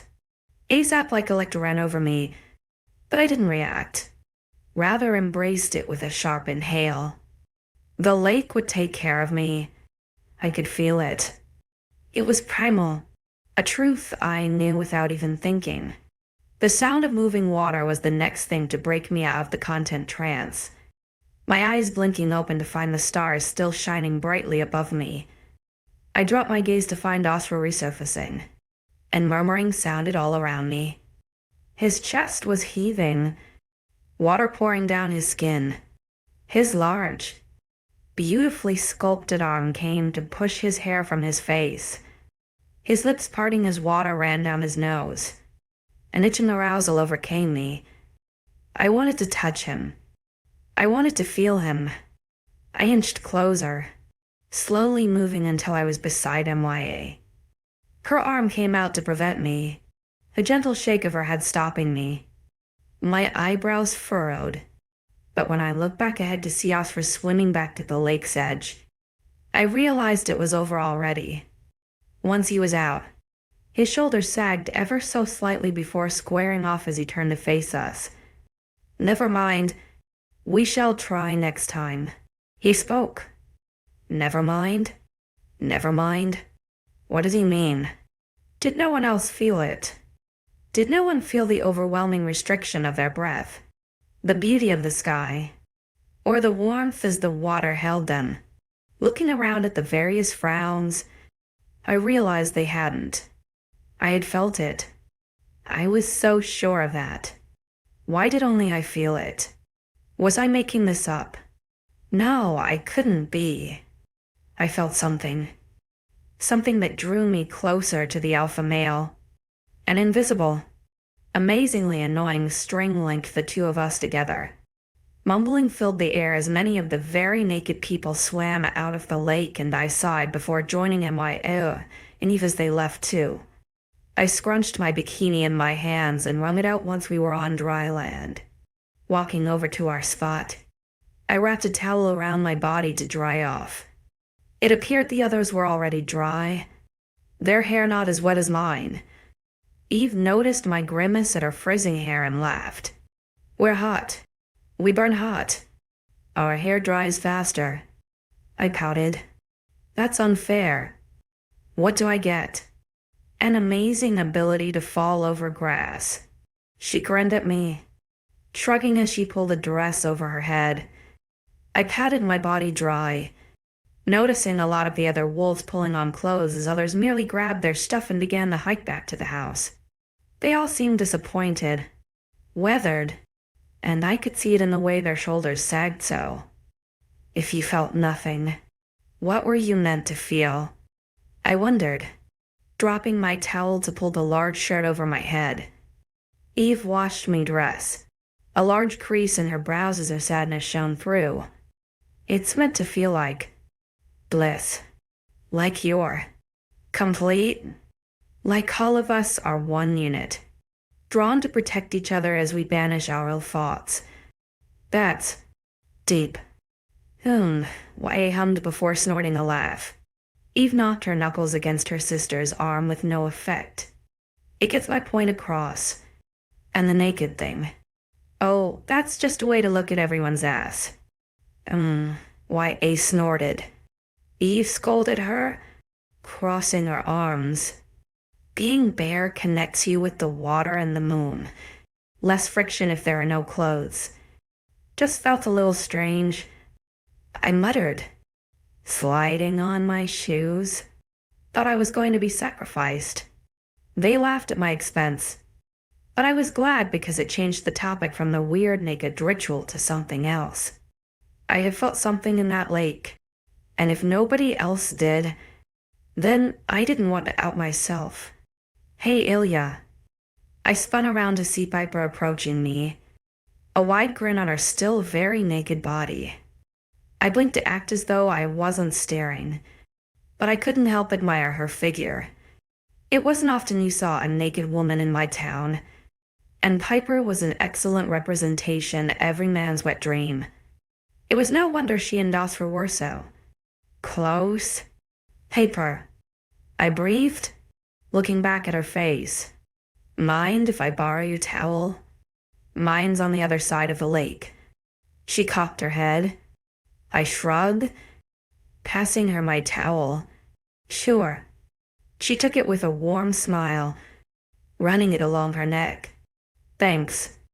I just hate wet hair on my neck." I gave her a small laugh of agreement, turning to see the 3 companions of mine slither away. Maya gave me a double thumbs up as they walked away, her less than inconspicuous eyes running down Piper's ass. I chewed on my lip to hide a laugh, looking back from her to find Piper stepping closer to give me the towel back. "Thanks," she chirped, pushing her half-dry hair down her back. "Wanna walk back to the house?" "Okay." I nodded, smiling at her. "Do you need anything?" "No, it's only my towel. I'm sure someone will pick it up." She shrugged. I frowned, looking around at the still junk-ridden lakeside. I felt guilty for leaving it all here, a small part of me seeing it as wrong to leave the wonderful lake in such disarray. But as we neared the waterfall, I saw a few smaller and thankfully dressed people bending over to pick up the discarded items. "So, what did you think of the entire lake thing? Total bummer, right?" She snorted, her slender arms swinging beside her as she skipped a couple of times, drawing my eyes away from her bouncing breasts. I sheepishly grinned.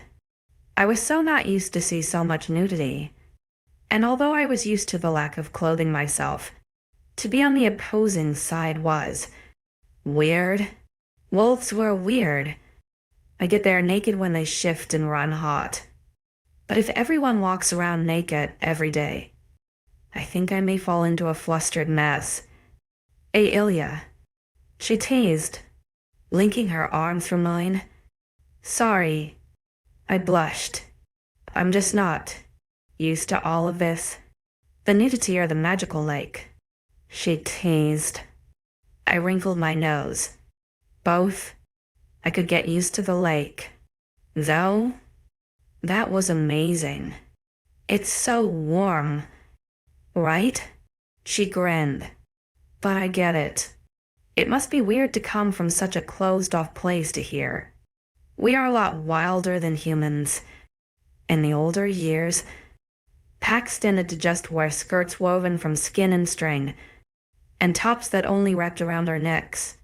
It was easier to shift. We could just slide them off in one go, and if your wolf was small enough, the top would stay on your neck. I laughed at the image of a wolf wearing a bra, shaking the idea away. How can you stopped and started wearing normal clothes? You have no need for them, right? Being hot all the time, and surely it's easier to shift. We feel more connected to the earth and moon when we are bare, but we do it because as times have modernized, we have had to fit in. She shrugged. Some of us still are nude around the pack house, mostly around full moons. I hummed as we walked through the trees, and Piper continued to tell me about her upbringing. She visits often, being betrothed to 𝐊𝐲. It sounded like a setup, to be fair. An arranged marriage by her parents 2 years ago. It seemed much like my own, but she genuinely seemed happy about it.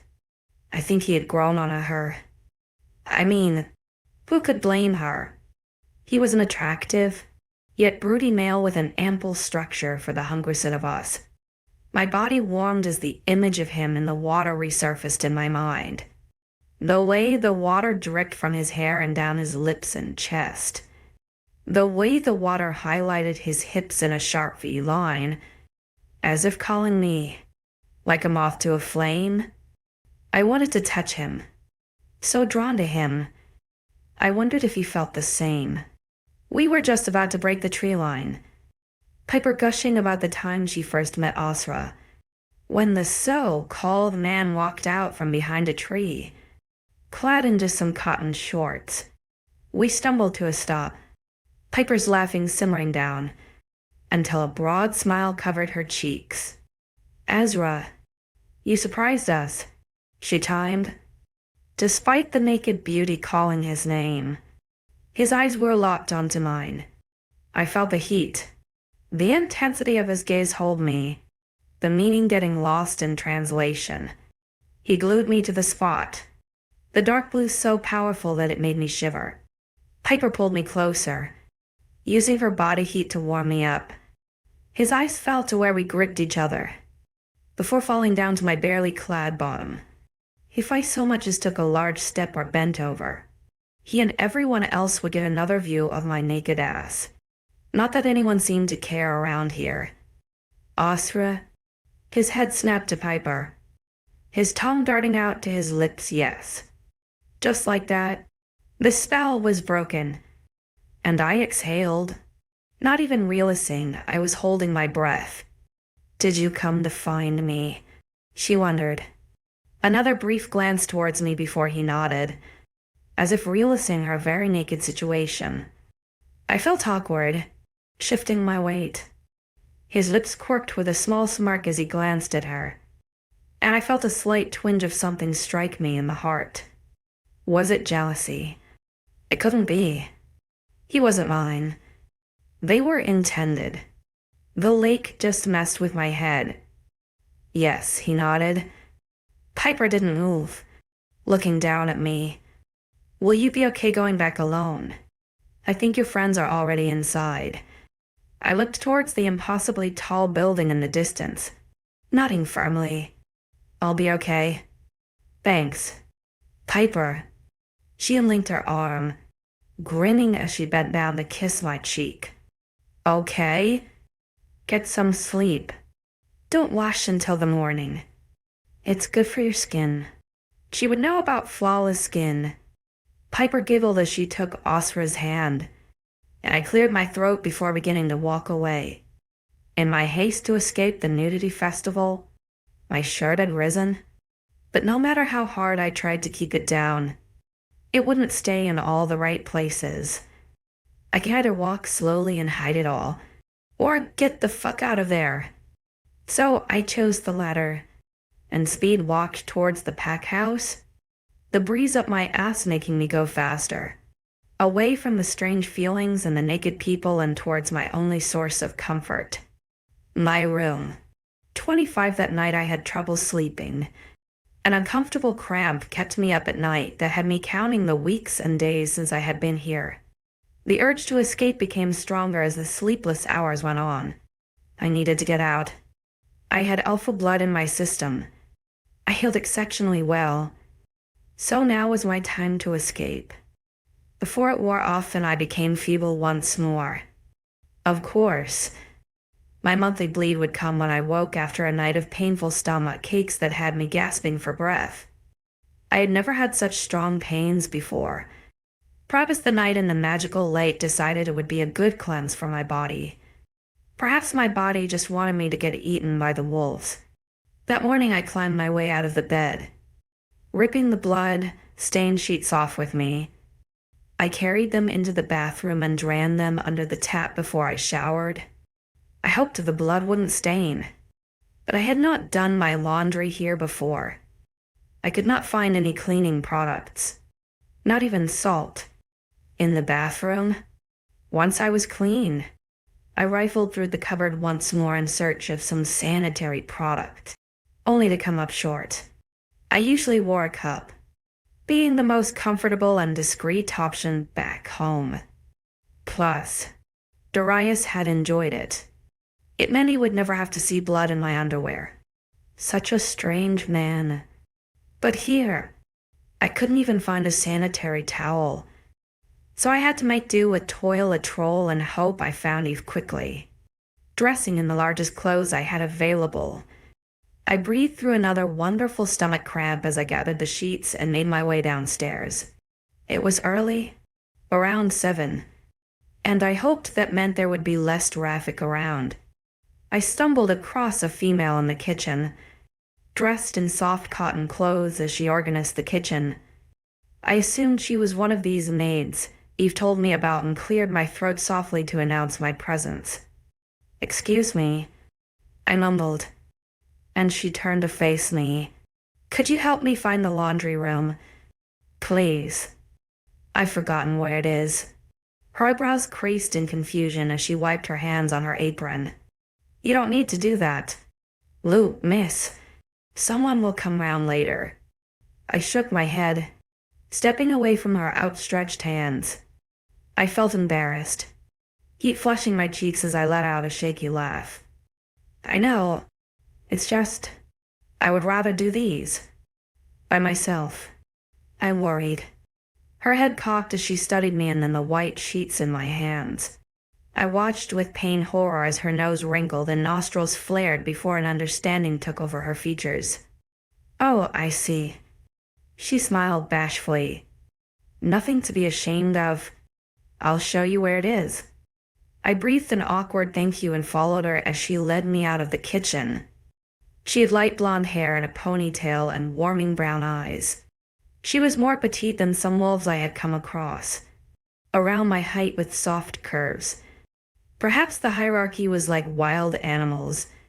Eve said they were primal creatures, so perhaps the weaker wolves became the maids. Ezra was strong and large, and he was the alpha, so made sense. Right? We walked through the kitchen, my hungry eyes taking in the gleaming white countertops and shining golden wolf-shaped handles. I loved this kitchen. Opening a door at the bottom of the room, we walked into a brief hallway before realization dawned on me. Eve had taken me around the house before, sure, but I had only been in here once and my brain forgot. But now I was here. I soon remembered this room. The washing machines were foreign to me, and the maid must have noticed because she hesitated on her way out. "Are you sure you don't need my help?" she wondered. I chewed on my lip, eyeing the shiny sink and various machines. There were 8 washing machines along one wall, stacked upon each other, and opposite were 8 drying machines. All were shiny silver with black details. The cupboards and floor were still so bright and clean. The sides empty and organized. How this place was so tidy. I need all of their secrets. I swallowed down my pride and gave her a soft nod. She beamed, coming towards me to take some sheets out of my hand.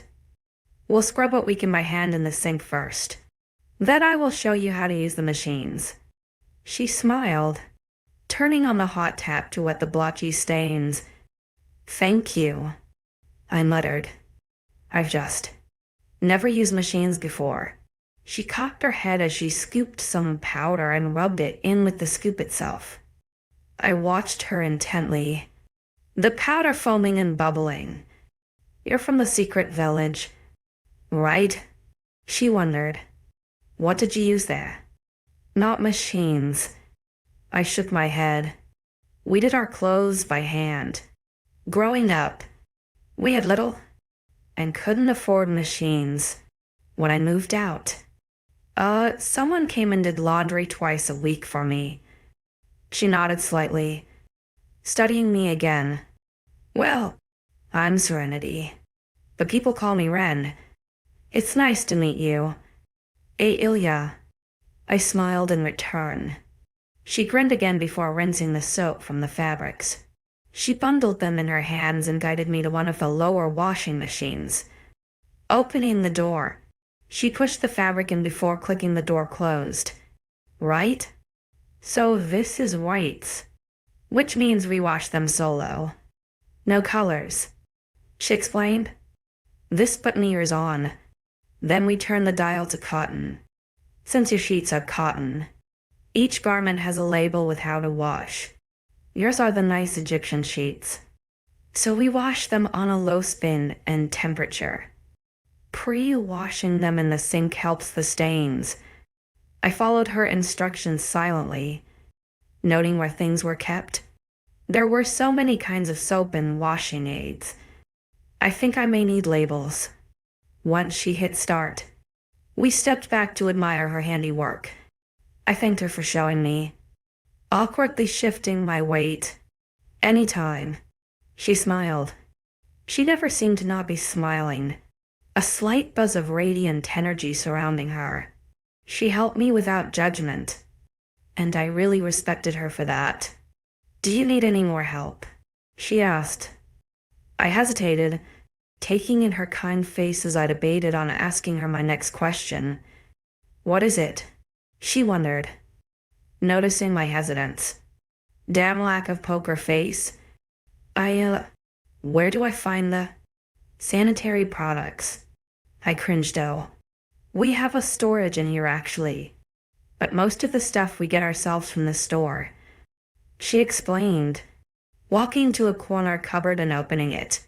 Inside there were a few boxes full of sanitary products, but none of them took my eye. I hated the feel of pads and did not want to wear a tampon. Heck no.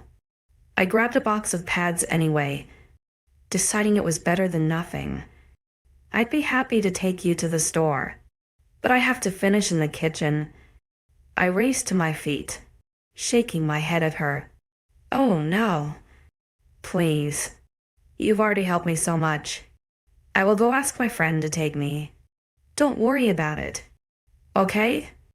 Thank you, 𝐿𝐬. No thank you. I would have been lost and embarrassed without you. I blushed. She gave me another award-winning smile before leaving the room. I exhaled heavily when the door swung close behind her, my stress levels evaporating with every slow breath I took, clearing my throat.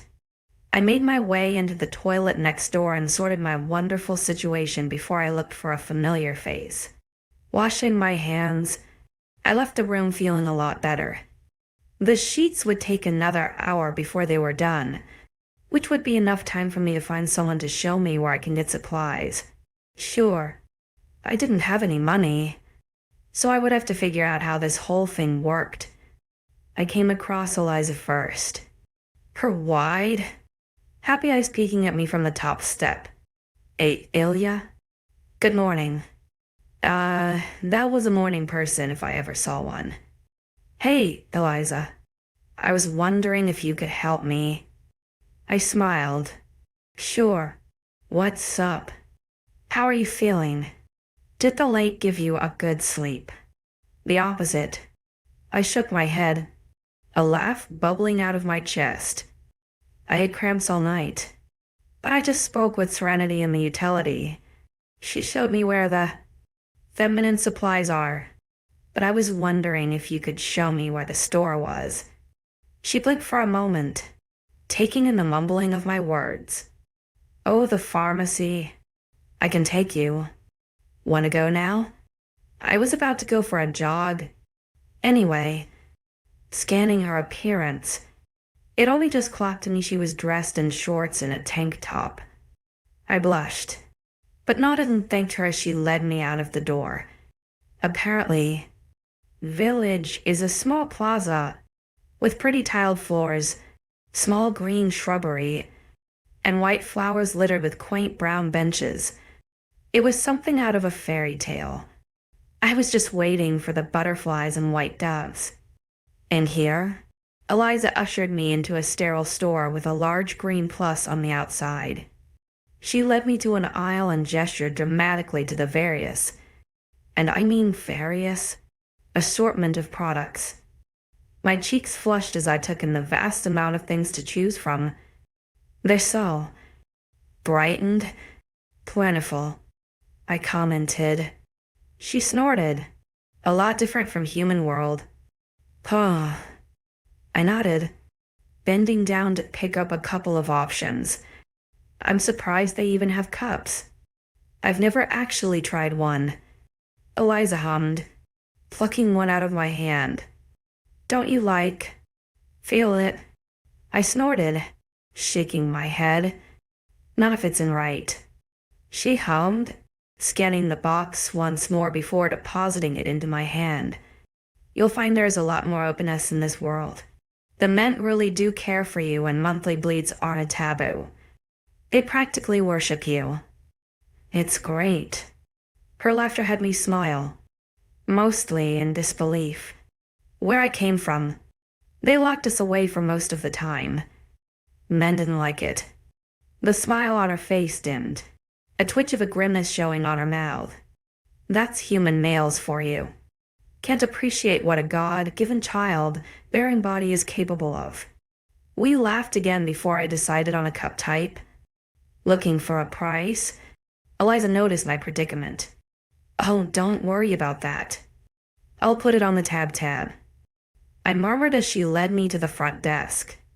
Her hands gripped the edge as she peered around the various electronic equipment and assortment of papers. She plucked the box from my hand and passed it to the male behind the computer, rattling a total to which Eliza just clicked her tongue. On the tab? Please. She smiled sweetly. The young male glanced at me. Which one? Eliza looked at me too, a smirk coating her features. Alpha, please. My eyes widened, but the boy only nodded, pressing a few buttons before dispensing a receipt. Luna? He bowed his head, passing me the paper. I went to reply about how that wasn't me, but Eliza had her hands beneath my armpit before I could even mutter a no. She pushed me out of the store, a laugh escaping her as I stumbled over a broken tile. Alpha's tab, I gasped, looking down at the receipt. My eyes widened when I saw Sra's name along the bottom, along with what I had purchased. You are his mate. It's obvious. Most of the pack knows it now, so may as well use that to your advantage. She shrugged. I pocketed the receipt, my hands clutching the box in my hand so hard it dented. It's not right. It will be. Eventually, she took my arm, squeezing it tightly. If only she knew what was to happen later that day.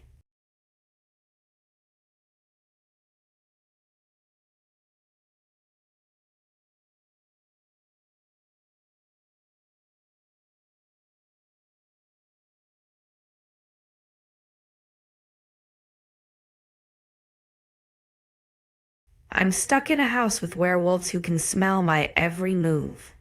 And now they want me to join their training sessions. What could possibly go wrong? 26. Throughout breakfast, I did my hardest to ignore the reactions of the wolves. As if being on my period was enough stress, the added werewolf senses were really making me feel like crap.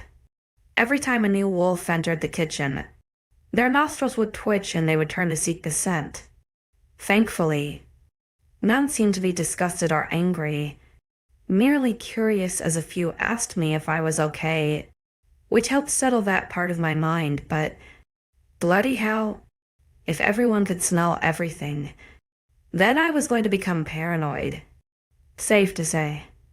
I ate quickly before scurrying into the utility room again.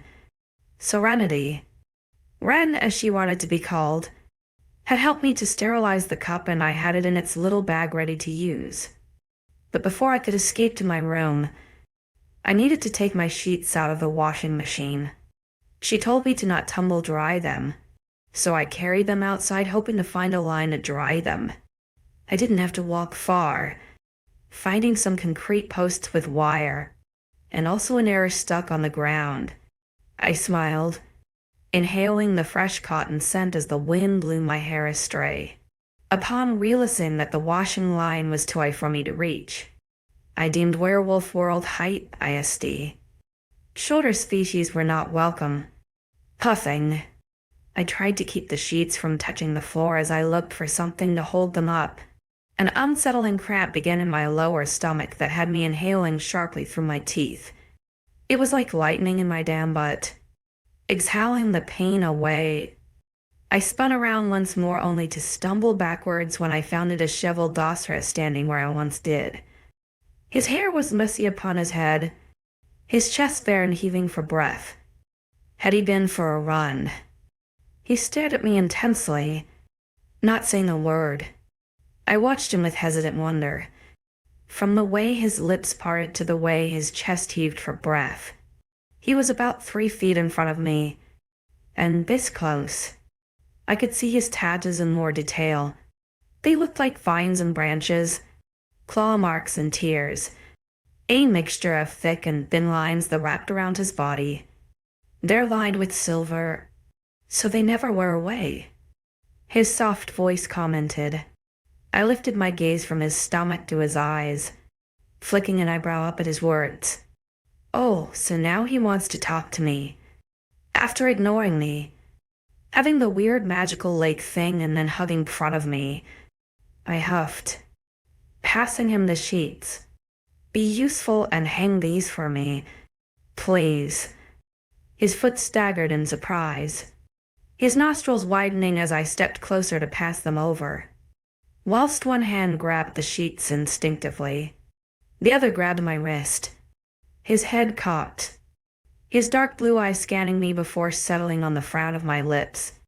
You smell, I wrinkled my nose, snatching my hand away. For goodness sake, can everyone stop doing that? He growled, shaking his head. Has someone been causing you trouble? Yes, you. I rolled my eyes. No, Ailia. Don't 𝐊𝐤𝐬 me. I want nothing to do with you. I huffed, crossing my arms. He grumbled but turned around to hang my sheets, his back effortlessly contorting as he clipped some wood on pegs onto the line. Smoothing out the wrinkles, he turned to me once more. Still sullen, the only giveaway of his emotions was the crease in his eyebrows. Thank you, I smirked. He nodded. I will have them lower the lines for you. No need for that. I'll just find a long stick with a hook. I shrugged. Or a willing wolf. If I wasn't already staring at the space above his shoulder, I would have never noticed the quirk of his lips at my words. It fell awkwardly silent as we both stood at a stalemate before I sighed and turned to walk away. Are you okay? I hesitated, wondering why he was asking me such bizarre questions when he seemed to care less. I was confused in knowing he wouldn't hurt me a spot on my heel to confront him. What are you doing? He frowned, about to retaliate his own question. Why are you suddenly interested in me? I have been without you since I have been here. So why the sudden interest? I asked. His teeth clenched. Did you not feel anything in the lake yesterday? The lake? What has the lake got to do with it? I scoffed, shaking my head. Look, I am human. You are a werewolf. This wasn't meant to be. Piper is lovely, so I'm sure you will have a wonderful life with her. Just leave me out of it. I don't want to be here. He had the decency to look wounded by my words, his head jerking with surprise. What are you talking about? Period mood swings. Here we go. I don't want to be here. I thought I made that clear. And I thought I made it clear when I said you are mine. He growled, walking over to me in a flash. I gasped, stumbling at his sudden intrusion. He may have caught me off guard that one time, but it wouldn't happen again. Despite the welling and impeccable timing of a stomach cramp, I glared at him and caught my bearings. I don't want to be yours. I snapped to halted breath. Even if I did, you seem to have something arranged with Piper. His growl didn't scare me, not even when I lifted my eyes to meet his eyes with my own scowl.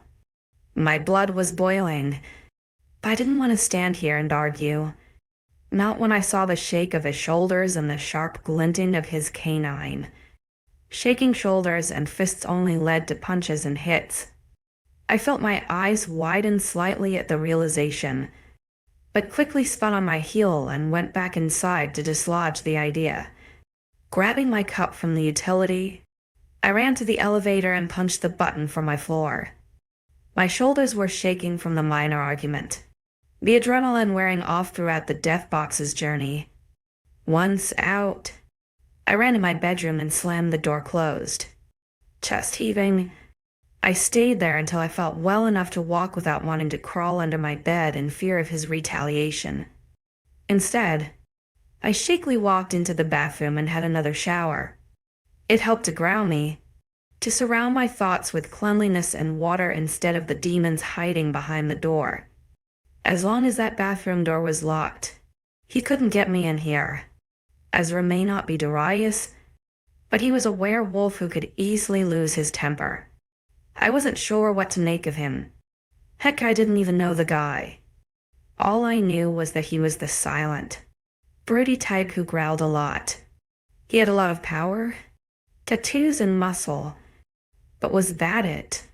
He seemed caring to Piper, but reserved. I didn't even want to be here. My thoughts, my memories, my past, my future. Did I want to spend it here? With the werewolves, where they constantly sniff and observe me, where I am expected to be some leader like I was back home, to be primed and pampered for the public only to be shunned and ignored for side pieces behind closed curtains. Is that what he thought of me? It had to be. Why else keep Piper around when he had met his so-called soulmate? 𝐴𝐸? I had no meaning, no purpose, and yet they wanted me to stay.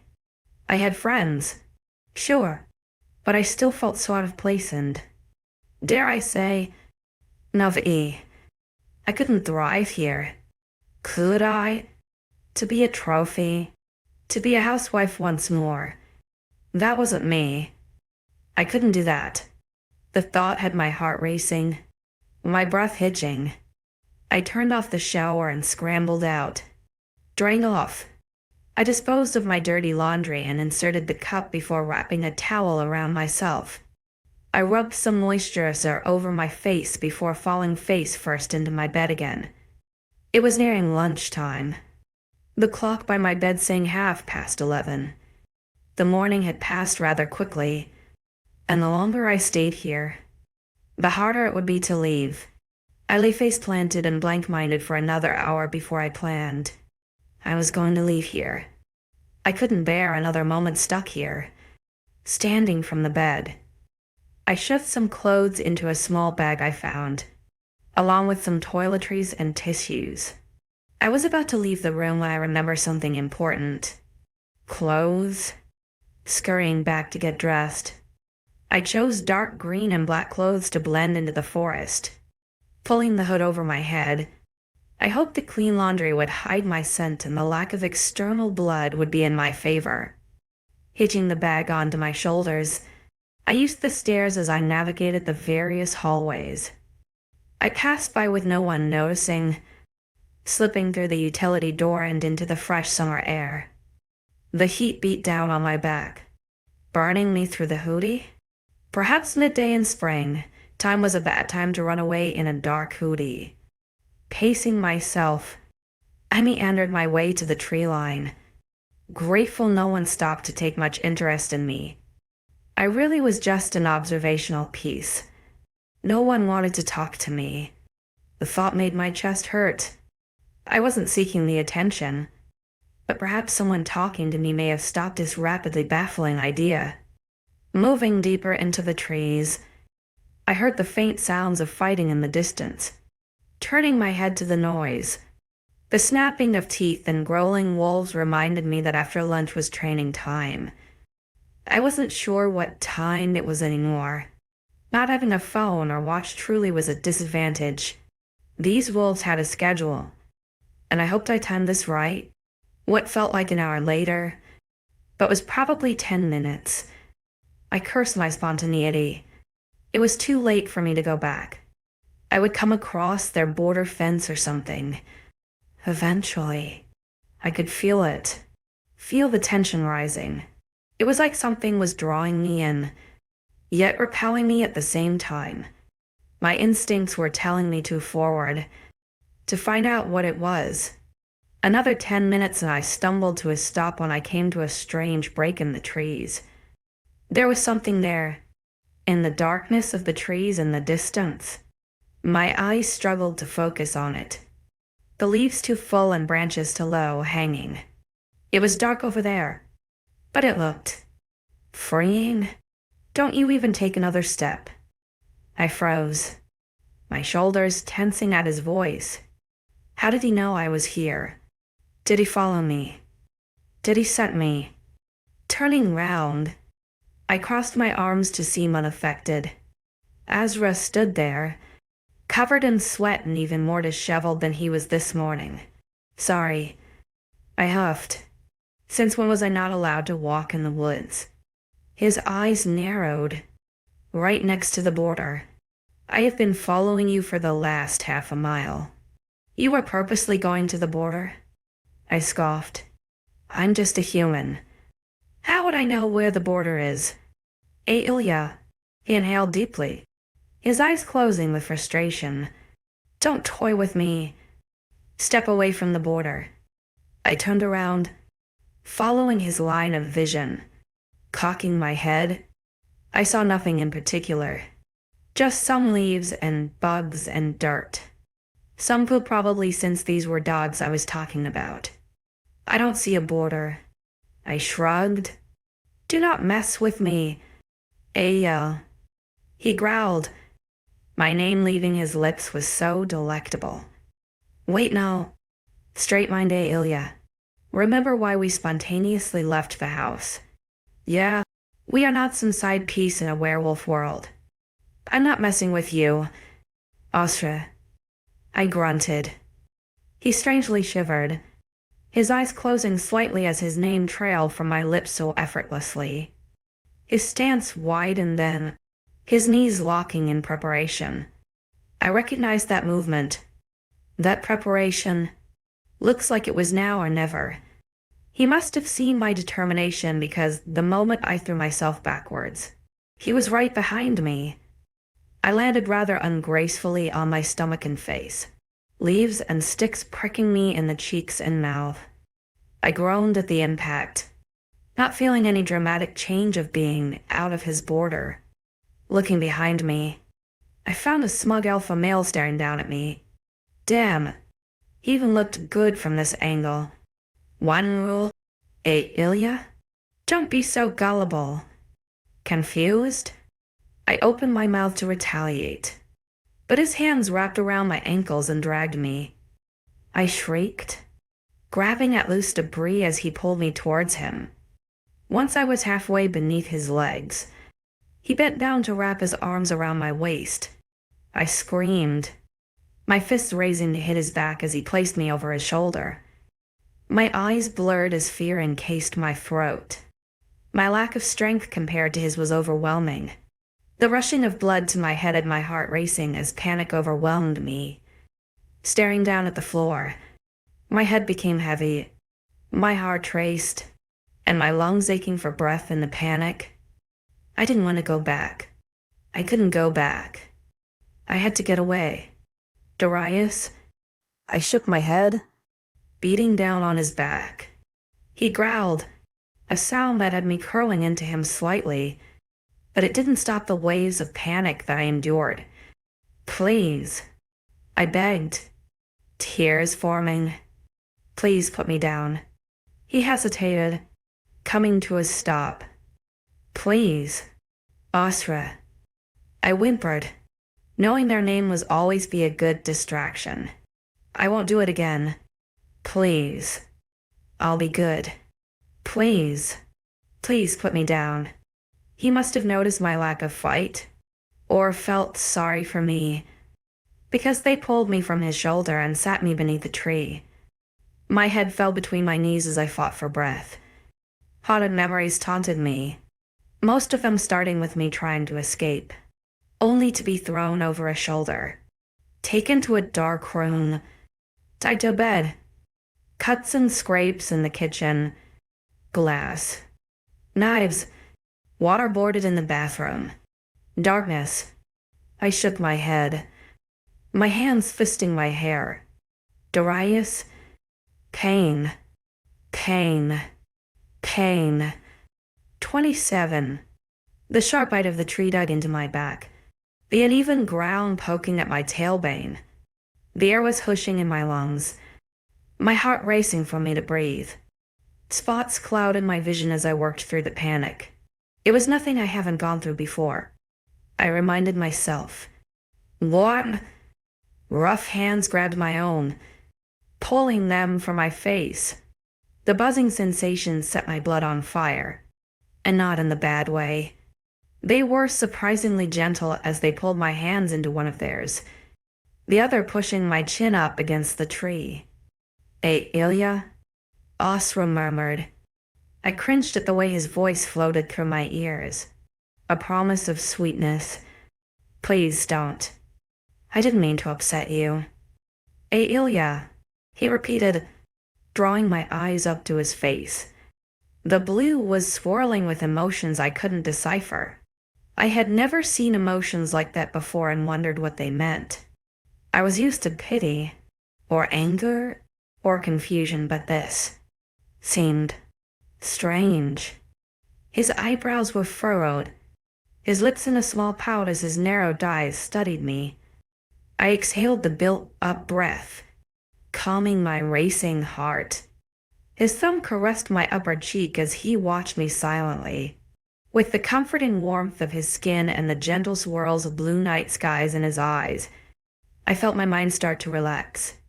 My shoulders sagged, my head falling further into his hand to seek out his comfort. His magic truly worked wonders. Ailia, are you with me? His soft voice rumbled my ears. I nodded, shakily whispering a yes. His thumb stopped at circling, but he didn't pull his hand away. His shoulders seemed to relax, a loud sigh escaping him as he dropped his head. I didn't expect this, he murmured. Sorry, I didn't expect to do this again. I began, but he shook his head. It's not that. It's just this, he grunted. I cocked my head in confusion. His hand fell from my face as though I had burned him, standing to his full height. I pulled my knees closer to my body again as he towered over me, feeling exposed and minimal in comparison. I don't understand, I whispered. He growled, running a hand over his face. You weren't supposed to be here. This wasn't supposed to happen. I frowned, not understanding the sudden mood change. By the way, he seemed to grow more frustrated. I couldn't help but wonder if his words had a double meaning. He growled again, pulling at the hair at the side of his head. I shrunk further into the tree, trying to make myself look less threatening as he seemed to lose his temper. "What were you doing out here?" he growled. I jumped slightly, looking back up into his eyes. They had darkened. The slight confusion vanished as anger took its place. I don't want to be there," I whispered. "Why?" he snapped. "I don't belong," I mumbled, looking back to my shoes. It fell silent. I could feel his eyes burning into my skull as I stayed submissively on the floor. Eventually he exhaled and started pacing, arms crossed as he fell deep into thought. I watched his bare feet as they chucked up leaves and debris in their path. How his strong legs tensed and rippled with the movement. I only now caught to the fact he was shirtless, just a pair of shorts slow on his hips. "You're right," he mumbled. "What?" I wondered, taking in a shaky breath. He had stopped, his eyes boring back into my skull. "I said you were right." I licked my lips, nervously running my hands down my arms. "About what?" "You don't belong here." I flinched as though he had slapped me. I never thought anyone would actually say it, the thoughts being secluded to my own mind. "What?" I breathed. He snorted, shaking his head. He widened his stance, crossing his arms to look more threatening. I cringed, clenching my jaw as he hovered over me to intimidate me. "You said you don't belong and you are right?" he repeated. "You are a human in the world of shifters. Why would the moon vow to spare a wolf like me with a weakling like you?" I recoiled, my hands grabbing at the dirt beside me. "You can't even answer because you know it's true? You are not matched to be mine." He chuckled darkly. "Do you know what is out there?" I shook my head, remaining silent as he reprimanded me. Every man was the same. Dominance, dominance, dominance. Everyone else was better than me. It's rogue territory. "No man's land," he replied. "No pact owns that land. A strip between neighbors that's far as freedom. Some rogues are fine, still sane enough to know not to attack another wolf. But some are not, and will kill anything that they feel threatened by. Humans are just a tasty treat. They love to hunt your kind, chase you until you tire, make you feel safe and then tear you limb from limb." A small gasp escaped my throat as he leaned over me, his hand pushing into the bark. "If the rogues don't get to you first, the men will. Before the dark parts of your mind will take over." His eyes were dark and terrifying as he watched me like a predator. "So tell me, little flower, is it worth the risk of your freedom? Despite the traveler," I shuddered at the dark meanings that left his mouth. I would succumb, fall victim to it, but I couldn't. Whilst he awaited his answer, I built up the reinforcements in my mind, blocking those parts of my mind away. I shut my emotions down, box after box, breath after breath. I stored them away to not be reached ever again, with a numbness I had grown accustomed to. I pushed myself to my feet. I was rather unsteady, but the change had the Alpha step away, confusion taking over his taunting. "Thank you for the factual story," I replied, leveling my gaze with his.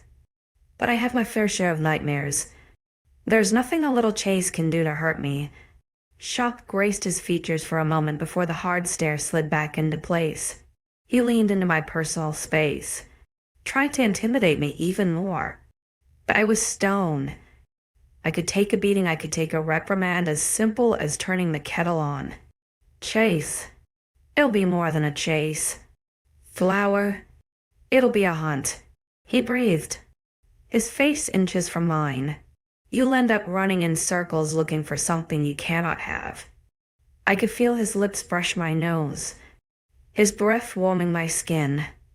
It soothed my body, rushing through my veins and spurring on the fight. I had a feeling we weren't talking much about the rogues anymore. "How jaded," I murmured.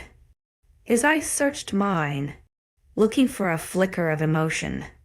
Darius would often do the same, giving up when he would find nothing. Men like that, men like Darius, loved a reaction. It seemed to spur them on, edge them to the brink of insanity so they could fight with a cause. 𝐿𝐲 was no different. He wanted me to crack, me to leave so that he could live his life in peace. In his world, I was a burden. I was a soul, destined person that was meant to be his. There was no chemistry other than fate-destined tales. It was biology. Humans and shifters shouldn't be together. He was right on that one. I didn't want to be his Luna, and he didn't want someone like me by his side. He had Piper for that. And I had myself. I was just a chemical reaction in his brain that wanted me near. Something that called to his instinct to have me because I was meant to be. He would feel that way for a long time. From what he told me, even if I died, a part of him would always be tied to me. If only he could just let me move on, and let me leave. But here was better than out there, it seemed. Not that he needed to know that. I cocked my head before glancing over my shoulder to the apparently invisible border. Sounds like a good game. My husband always did like games. His nostrils flared and I noted the slight twinge of jealousy. Yes, definitely jealous. I recognized that look anywhere.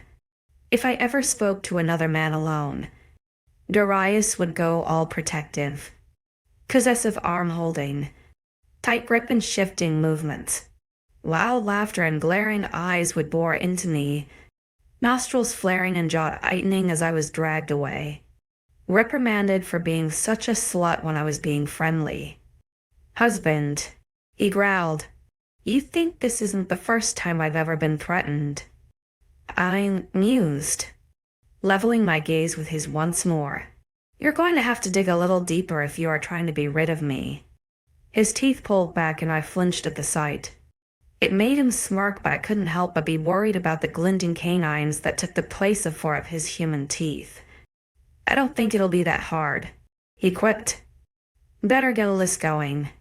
Alpha, this little chase could last quite a while." I smirked. His cheeks hollowed as he fought for another response. "You will never be mine. Ailia, I do not have any use for you. You living here is just a thorn in my side. I will keep you close for the pact's benefit, but I do not need you. You will just be running around looking for a reason, for a purpose to keep living here. It'll only be a matter of days before you wilt and get hunted by the rogues. Round and around again." I licked my lips, clearing my throat as I took a step forward. "How intriguing. A pursuit?" He recoiled, more affected by what I said than he thought he would be. With a grin, I sighed, stepped in and walked back the way I came. I had no idea where I was going, but whenever I would wander back in Evermore, I would often find myself on the right path. He didn't follow me as I left, and I did not turn back to see what I had left behind either. If it was a challenge he wanted, then it was a challenge he would get. I would make this pursuit everlasting. 28, where are you going?" I groaned, spinning around to face him. "What do you want?" I had managed to walk for a further 100 yards before he started to follow me. His footsteps and breaths were purposely heavy, but he otherwise remained quiet. They quickened as the time went on, growing with his burning temper. I made it to the edge of the trees 10 minutes later when his hand clamped down on my shoulder. "What are you doing?" he grunted. I threw my arms in the air, huffing in exasperation, walking. His eyes narrowed, his jaw twitching with annoyance.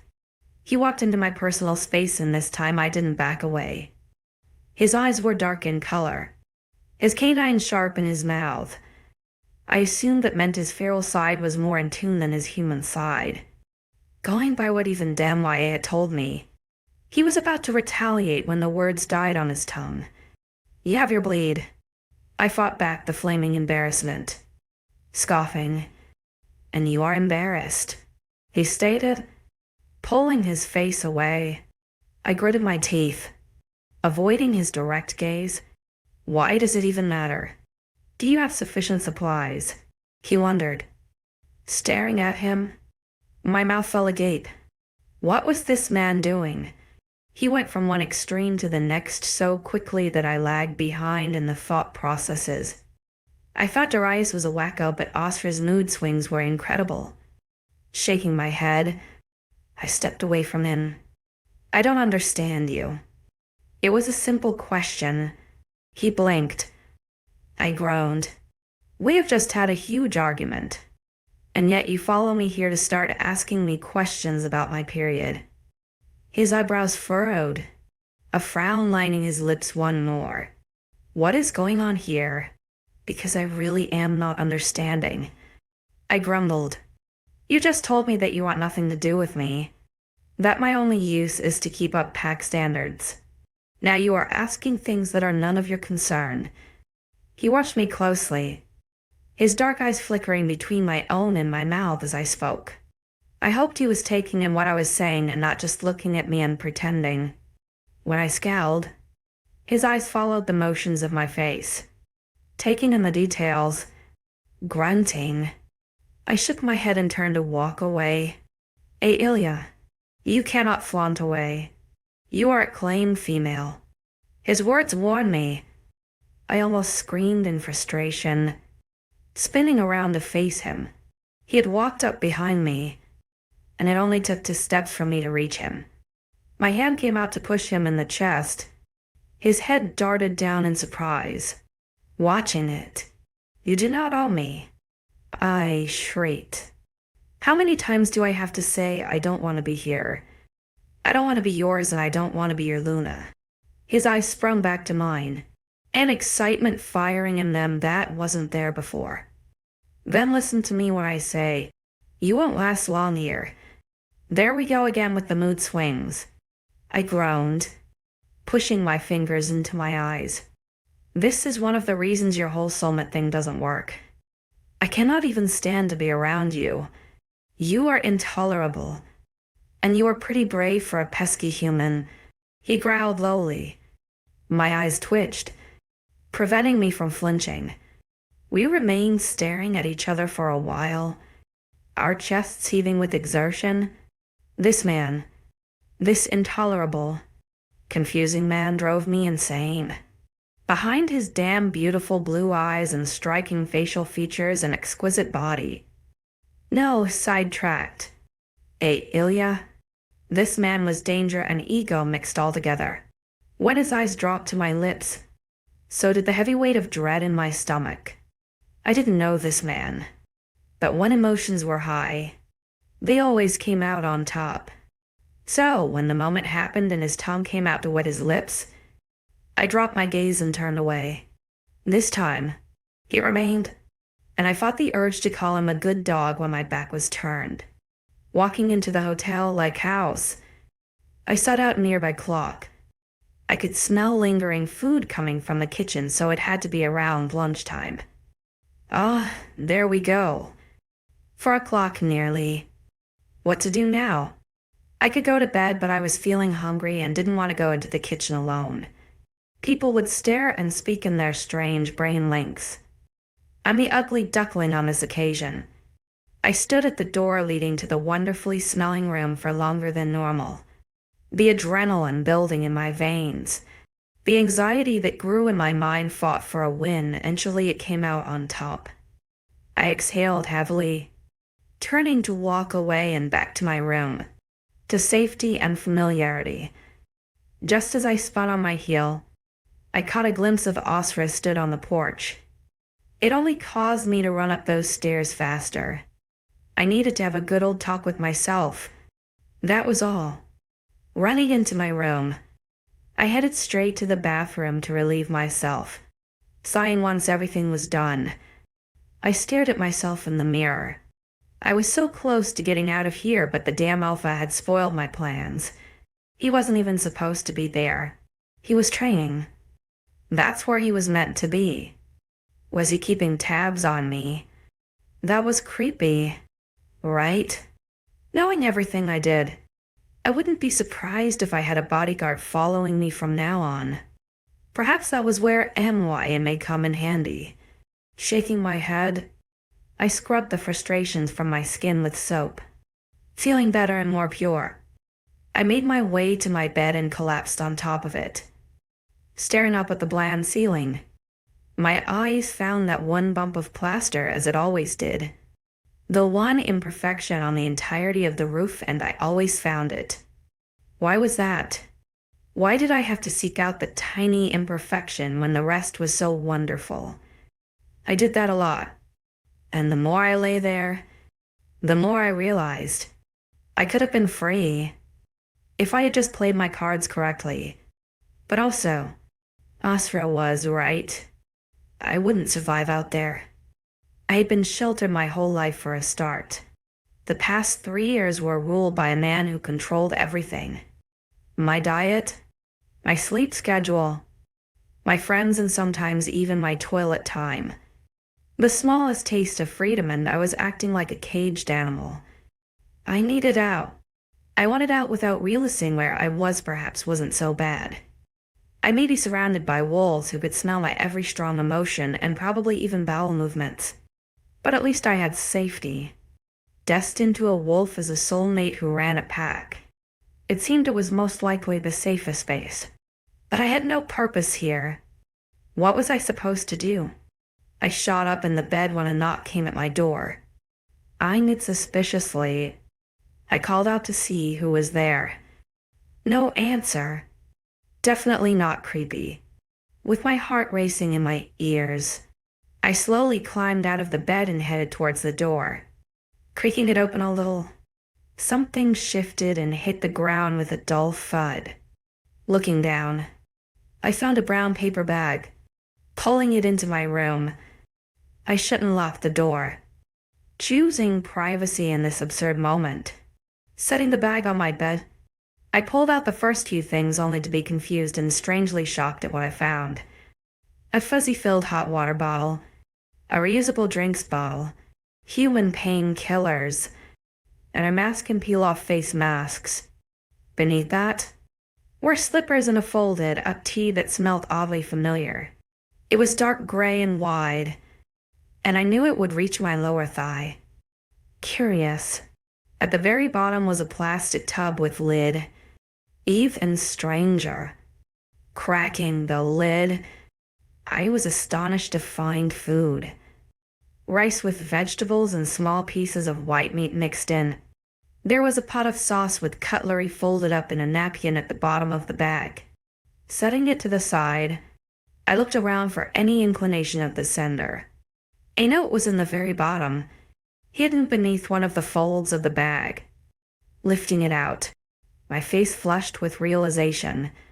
These are to help you get through the next few days. You know, before you try to run away again. Try you may. Little flower, I will always find you. No need to guess who that was from. Creep. Despite the ominous and rather stalker-ish words, I felt my face flush. He had gifted me a bag of luxury things, some of which I had never had the pleasure of using or even owning. The food smelled amazing, and knowing he wouldn't poison me, it wouldn't look good on him. I sat cross-legged on the bed and dug in. The sauce was strangely warm, tingling my tongue, but the meat was soft and the rice was tasty. I hummed in approval as I ate, cracking the drinks bottle open to find it full of ice water with lemons floating inside. Refreshing. When I was finished with the food, I placed the pots on my bedside and turned to the clock. So much time had passed today. Dawn in a blur. It was already 6:30. And with the realization, I decided to get into my 𝐾𝐞𝐬𝐬. Standing in just my panties, I hesitated when the T-shirt came into my view once more. Despite the fact that 𝐊𝐲𝐬 aggravated me to no end, I couldn't help but feel inclined to wear the shirt. A weird feeling encased me as my fingers ran over the cotton fabric. Lifting it to my nose, I was pleased to find it smelled of him and not just clean laundry. He did smell mouth-watering. I slipped the shirt on without another thought, corrected my assumption of its length. Pulling it to my nose again, I hummed in approval. He may be confusing, aggravating, stubborn, and definitely not mine. But damn, this shirt felt so comforting. I couldn't help but relax as I fell back into my bed. If this is what 𝐿𝐲𝐬 meant by being looked after, then perhaps the cramps and the cravings weren't so bad, as for giving me these gifts only confused me more. However, he claims I was his, then claims he didn't want me, seemed down for the conflicting conversation outside, and then tells me to run away. If this was a game, then this was his round one. I could either not wear the shirt, or wear it and pretend it's nothing. So, if this was going to be a game, challenge accepted. 29. The next morning came around quickly. After succumbing to the scent of 𝐊𝐲𝐬's shirt, I had to admit the little care package really made my stomach do flips. I even woke to the sound of someone knocking at my door, only to find Eve on the other side. She eyed my shirt with a questioning quirk of her lips before letting herself in and sitting at the foot of my bed. I hesitated at the door before shutting it with a shrug and going to join her. So that shirt is not yours. She clicked her tongue. I shrugged. You should be glad I am not naked. She rolled her eyes. It is not the nudity that bothers me, Ailia. It is the absurd positions I find you sleeping in. Laughing, I shook my head. I cannot help it. I am a part-time acrobat in my sleep. Sleep therapy is a thing, you know, she hinted, a small smirk gracing her features. You walk in a good mood. Feeling okay? The way her nostrils flared when she walked into the room gave away the meaning behind her words straight away. I smiled anyway, acknowledging her wonderful wolfy senses with hidden sincerity. It didn't work. Her eyes narrowed. What are you twitching for? Twitching. I recoiled, yes. You twitch when you have something negative to say. I did not twitch. I huffed, squishing my hands under my armpits. She quirked an eyebrow. Then what's wrong? I gritted my teeth, my blue eyes meeting her motherly judgmental ones. Why do you have to smell everything all the damn time? Her lips pursed in silent laughter. I knew something was bothering you. I sighed, standing to go relieve myself in the bathroom. I am not leaving this room for the next 4 days. Oh, Ailia. It's not that bad. 𝐿𝐲𝐬 told you some positive stuff, right? She called after me. I grunted in reply before doing what I needed to on the toilet, then turning on the shower, setting the now clean menstrual cup on the side for after. I tied my hair back to keep it from getting wet, eyeing the orange waves in the mirror. I could see what he really meant. My hair looked like it had been involved in a hurricane. I knew I didn't sleep well. There was always something happening back home. I remember the dark memories of Darius when he would crawl into my bed and use me for his pleasure. Most of the nights were easy, but some, he was drunk and it never ended well for me. But here in this pack house, I just couldn't settle. I always woke tired and the bags growing beneath my eyes were a test to that. It was like my brain wouldn't switch off. Last night was probably the best sleep I had since I got here. And that was saying something, considering how I looked. Climbing into the shower, I didn't spend too much time in there, just long enough to get washed. I hummed a random tune as I dried myself off, securing the cup in its rightful place before walking out of the bathroom naked. Just for fun, Eve examined me with curious eyes. I could feel them burning into my back scars as I walked over to my drawers and pulled on some underwear. It was like the questions were burning on her tongue, and today I was feeling kind to allow her one minor feat. "I will answer one question," I stated. Her eyes widened, and I knew she wouldn't drop the topic. She also knows I would refuse to answer the two most personal ones. "The big ones on your back, in the middle of your shoulder bones," she pointed out, ice falling to where they hid behind my back. "What caused them?" She didn't say who, so I granted her this one. It would keep her inquisitive wolf's mind at bay for a few days. She was always so busy trying to get me to open up. But sometimes I didn't want to be reminded, as carrying me on his shoulder proved the past things may have gone now, but left imprints behind that never faded. I shuddered at the thought, licking my suddenly dry lips to answer her. "A beer bottle?" She remained silent as I turned to continue getting dressed, grabbing the 𝐲𝐿𝐬-scented shirt and pulling it on again. Just a whiff of his smell had my blood pressure dropping.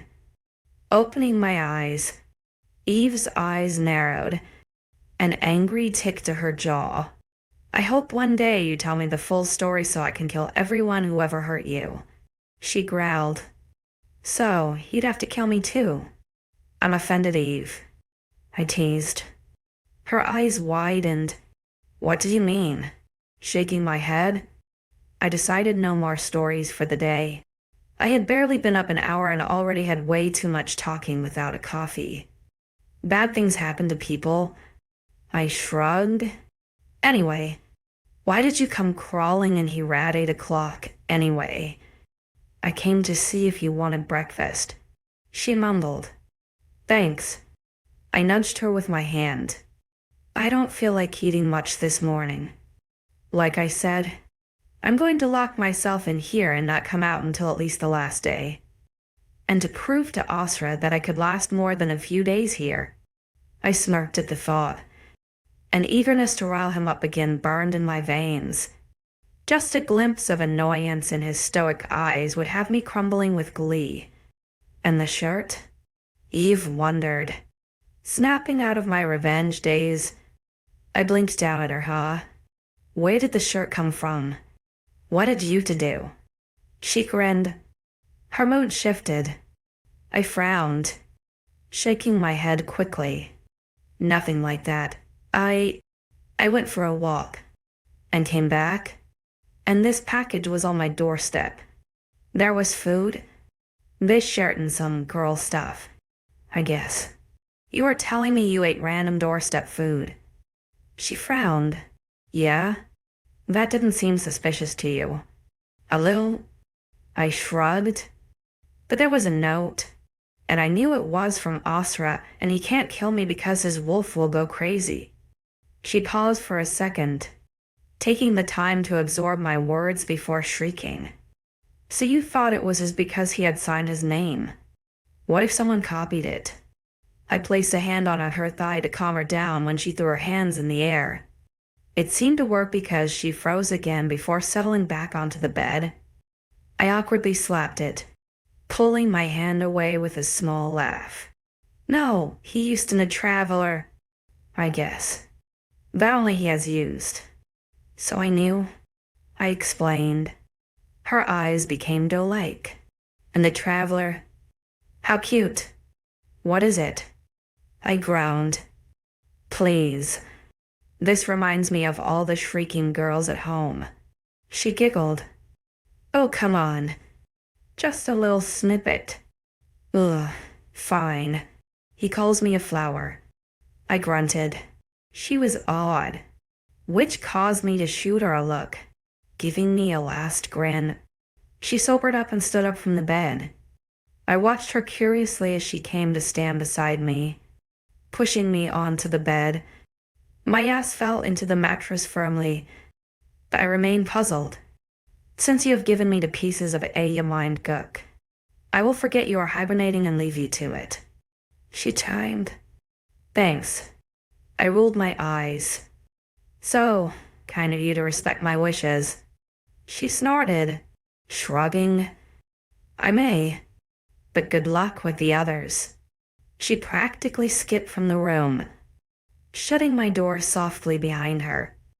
I muttered a soft goodbye as she left, taking a minute to accept the quietness. Sighing, I pulled myself further into the bed and grabbed a hold of the television remote. I had a couple of hours to kill before going downstairs. I knew most of the wolves would train at 10 o'clock every day, so it would be a perfect time for me to get a drink. Tap water from the bathroom just felt taboo. Finally, I groaned, rolling out of bed. An eternity later, the clock struck 10:15 and I couldn't wait much longer. The hunger pangs had started, but I didn't want to eat. The unsettling anxiety of being sniffed out settled high in my stomach, with the occasional cramps flaring everything up as well. Sliding on some slippers, I creaked my way down the hallways. I thought I was doing a pretty good job until a passing wolf caught me and gave me a strange look. Then I realized they would hear me anyway, so may as well make it less awkward for myself and walk like a normal person. Clearing my throat, I straightened myself out before pressing the elevator button and hoping it was empty. Once it dinged and the doors opened, I gratefully sighed at the loneliness the death trap would encompass. My stomach flipped as it took off, only to swirl once I hit the ground floor. About to step out, I quickly realized it was the first floor, and the doors were opening for someone else. The doors revealed Piper, clad in athletic booty shorts and bra with her hair tied back on her head. She gave me a quick smile. "Hey, Ailia." "Hey," Piper squealed, coming to hug me. "Piper," I breathed. She pulled away, looking down at me with a cocked eyebrow. Her nostrils flared just like everyone else's and I grimaced, looking away from her. I get it. Everyone sniffs the bleeding human. I swear you guys are vampires." I muttered. She giggled lightly but shook her head. "It's not that. You are wearing a shirt that smells like 𝐖𝐨𝐥𝐼." I blanched, remembering that I had forgotten to change. "Oh, yeah. About that. It's okay. I know he's your mate. Ailia. He told me last night. I kind of figured. Though, he gave you his blood to heal his clue number 1. She laughed as the elevator doors finally shut behind her. "You're not mad?" I wondered. "Why would I be mad?" she asked, looking genuinely confused.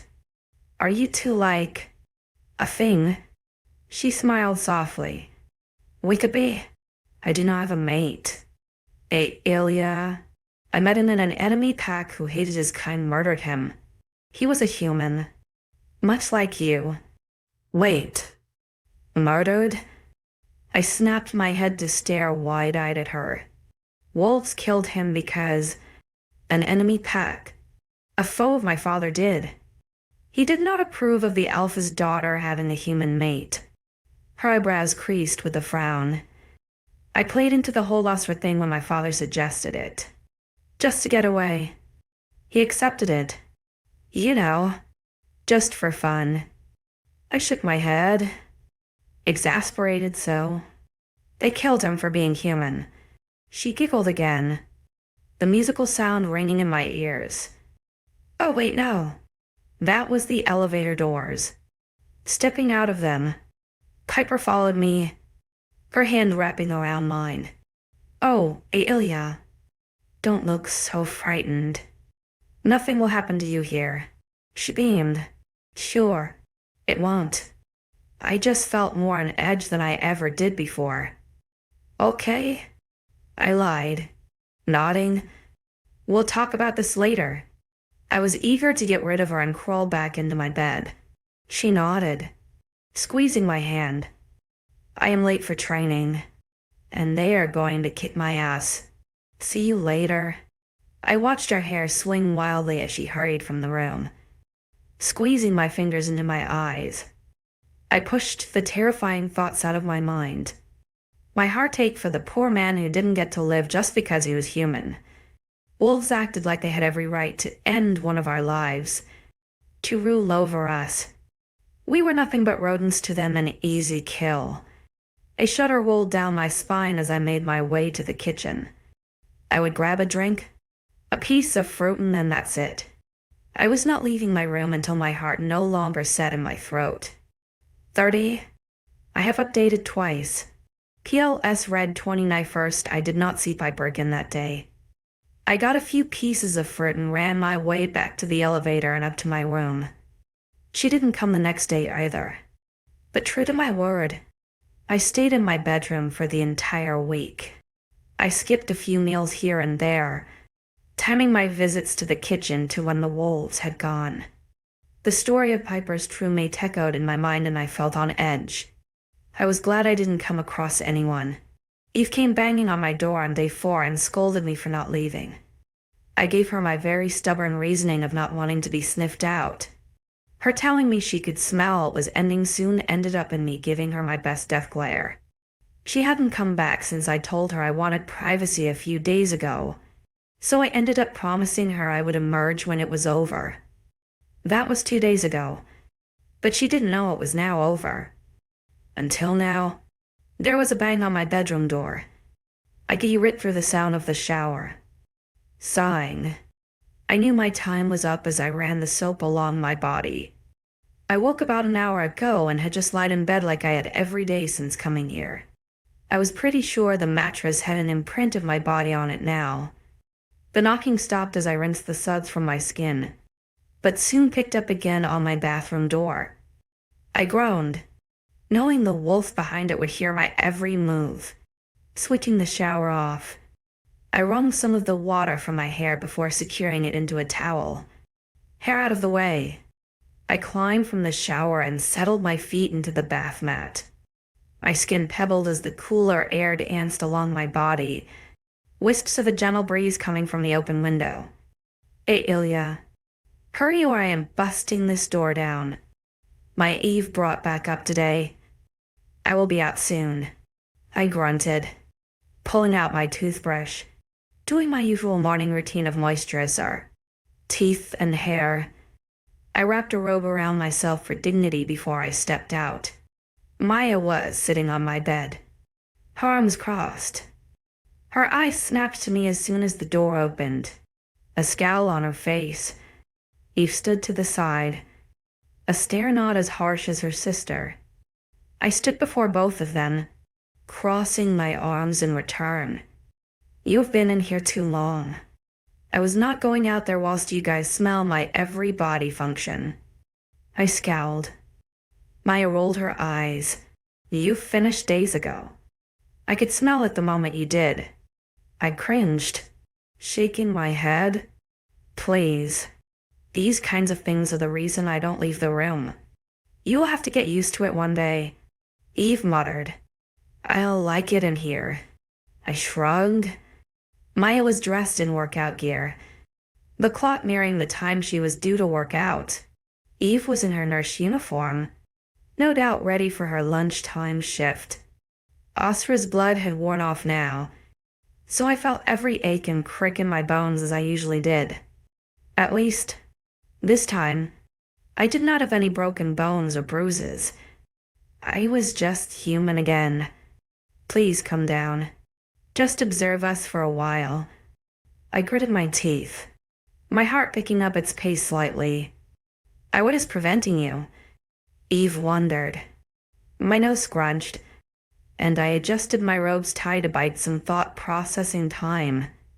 The last time I saw wolves fight, I was terrified. I eventually said. Eve sighed. Even MYA's eyes softened at my words. How about you just come watch me? Then? Why suggested. Just get out of this room so we can open the windows. It stinks. I frowned. Watch you become a furry beast in battle. No thanks. She rolled her eyes, standing from the bed to tower over me. No. We train 3 days a week in human skin, and 3 days in wolf skin. Warrior group is at 10, then the other easy group is at 3. Eve's eyes rolled at her sister's comment, and I picked up on the hint. Eve was in the easy group. 1 day off. Harsh. I snorted. Ailia. Stop changing the subject. Come on. Before I drag your ass there in your robe. I sighed, but made my way over to my drawers. It was warm today with a breeze. Being May now, the weather was getting warmer. I decided on some cotton shorts and a large t-shirt. Slipping the towel from my body, I heard Eve squeal as usual as I pulled on some underwear. I thought humans hated nudity. It was 𝐊𝐲's voice. Standing upright, I snapped the waistband against my hips as I turned to glance at her over my shoulder. They do. You don't. She pointed, her eyes running down my naked chest. I suddenly remembered this woman was a lesbian and forced away the light blush that threatened to escape. I don't. I agreed. Why, she wondered. Pulling on a comfy bra, I slid the shorts at my legs next as I contemplated on what to say. I have become desensitized to being nude. It's normal. I don't even realize. Her head cocked the other way, eyes watching my hands as they pulled up the shorts. Why? Why so many questions? I wondered. She blinked away from my hands to grin sheepishly. Humans fascinate me. Gosh. You're just like your sister. I muttered. Hey, I take offense. Eve shrieked. Hey, now I take offense. Why, I gasped. I rolled my eyes, dropping my head to remove the towel, drying it as effectively as I could without a hair dryer. I decided the wind would be enough and left it in nature's hands. I pulled the t-shirt over my head before moving to grab some shoes. Slipping the trainers on, I turned to the bickering pair, hands on my hips. Guys, I called. I'm ready. Their eyes snapped to me, both flustered by their sibling predicament. It reminded me of when I would fight with Arabella, and my heart ached at the thought. You okay? Maya wondered, glancing at where my hand lay on my chest. I cleared my throat, nodding yes. Come on, before I change my mind. Don't you have to be there for 10? It was 950. Maya nodded eagerly, jumping from the bed to drag me from the room. Eve followed, amused, shutting my door softly behind her, leading me to the death trap. The box fell silent. So what should I expect? I wondered. Just some basics. Hand-to-hand defense and offense. Weights. Cardio. Martial arts. Some girls do gymnastics. Maya loves gymnastic days. Eve teased. Maya scowled at her. Just because I can get some booty and you're saving yourself for your mate like an idiot. Eve visibly recoiled, and I felt my sister instinct come to life. I stepped in front of Eve, crossing my arms as my blood boiled. Hey, that wasn't called for. I scolded. Maya flinched, snapping her eyes away. Her head dropped instantly, a frown painting her lips. Her reaction confused me, and I grew more confused the longer she held her head down. Only when I looked away to glance at Eve did Maya move. The elevator dinged, and neither of them moved. I huffed dramatically before grabbing both of their arms and pulling them from the death box. Maya stumbled, murmuring an apology. Eve was staring at me with curious eyes, and I ran my hands through my hair as I thought about what was going on. You didn't have to stand up for me, Eve murmured. I can handle it. I shook my head, ignoring her nonsense apology. People's sexual preferences are not something to make fun of. Maya flinched again, listening to my every word. Yes, Luna. Oh, how the clouds have shifted. And now I see the sun. She saw me as her Luna. Lunas were leaders of packs. Maya took it personally, 𝐿𝐤, stop staring at the floor. I sighed. Please don't react like that.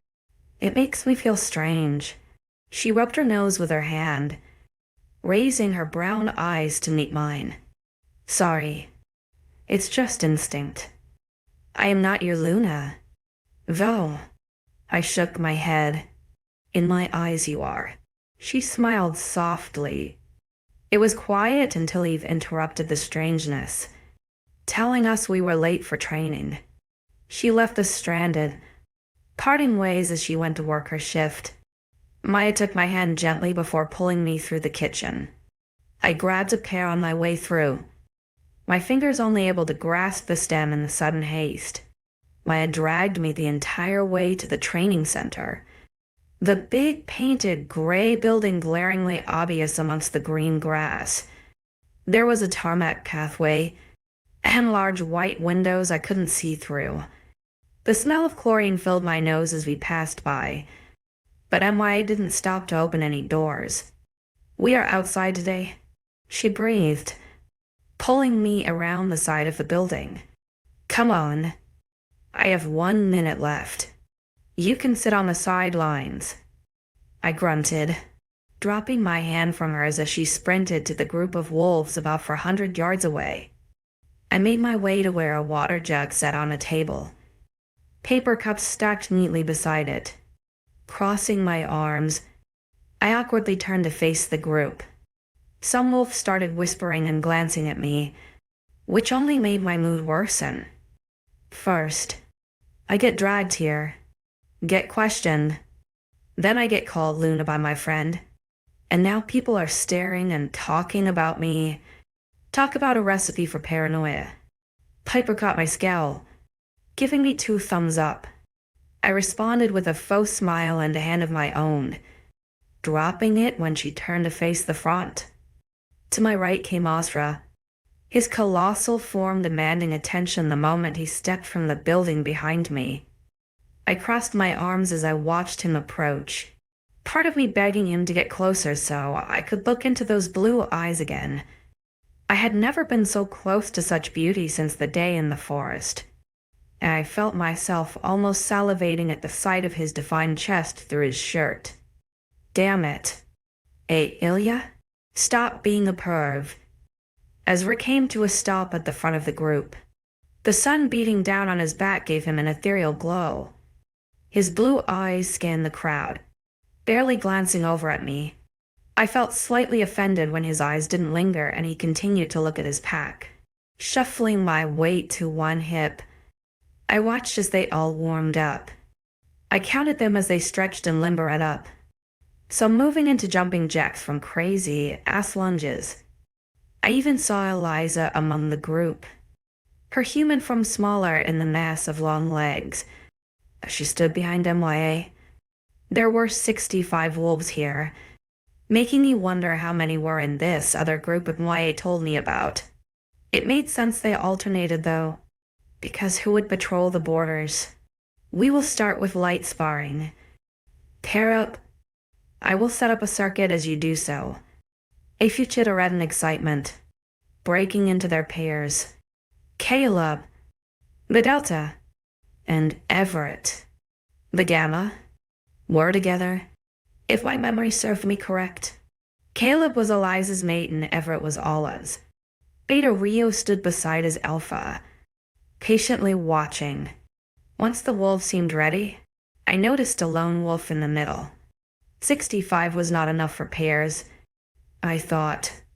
I wonder if someone was off sick. They summoned the female forward to spar with 𝐊𝐤. Something that I didn't see very fair. Ezra must have noticed me looking, finally drifting his gaze to meet my scowl. I held it, not dropping the emotion as my eyes ran along the slight form of the female to the large of 𝐊𝐤. He turned away and muttered something to 𝐊𝐤, whose eyes snapped up to me. He winced slightly but nodded, speaking to the female, who bowed. I felt the scowl drop from my face as he walked towards me with purposeful strides. Once he was a meter before me, I took a step back. He dropped a stern gaze once his back was to his alpha, giving me a sheepish smile I'm afraid you are going to have to join in or leave. 𝐊𝐬 spoke. My eyebrows crunched together in confusion. I am doing nothing wrong. You could be a distraction on the sidelines. 𝐿𝐲 isn't taking part. I pointed out. He didn't even flinch at the title drop, a small smirk lifting his lips. That's because he is alpha.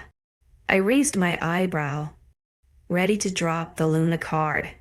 Glancing over 𝐿𝐬's shoulder, I realized he and 𝐷𝐻𝐲 seemed to expect it, awaiting my eager acceptance of my position. So instead, I sighed, dropping my shoulders for added effect. Never mind then. I will go back to my room. Suckers. Wait. A voice called. My eyes snapped to the dark-skinned annoyance. Friend of mine. Of course. She would speak up when it comes to me going back to my room. Miss MIA, you are not involved in this conversation. 𝐊𝐬 cautioned. She stopped in her steps. Dropping her head, I respect. I apologize. Beta 𝐿𝐬. But I had an idea. If Ailia pairs up with 𝐊𝐲, then they will be evenly matched. 𝐊𝐬 quirked an eyebrow, his eyes glazing slightly as he no doubt communicated with the coward of an alpha hiding in the distance, sending his minions to arrange. Geez? Lazy. Clearing his throat, 𝐊𝐬 glanced down at me, an unexpected look on his face. I blanked for a moment, surprised. Yes, I squeaked. Excellent. That'll work out fine and you get to stay. Ailia. 𝐊𝐬 grinned before turning away. I looked back to MIA, who had a similarly sized grin on her face. What did I just agree to? Teaming up with 𝐊𝐲. MIA, leading me to the other human. 𝐊𝐲 greeted me, having heard everything that had happened. I'll go easy on you. Oh, that's not the problem, I thought. The problem was the alpha thought that this would spoil his game. He thought I would get overwhelmed and try to run. Little did he know. This wasn't my first rodeo.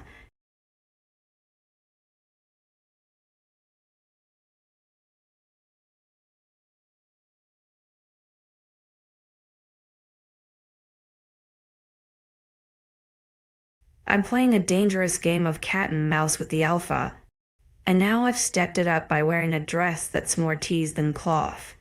What's he going to do when he sees me like this? 31. I stood facing 𝐊𝐲, a grimace painted on my face. We were facing forward, waiting as 𝐊𝐬 walked his way back to the front. I hope he felt the daggers I burnt into his back, the flames of vengeance licking at his skin.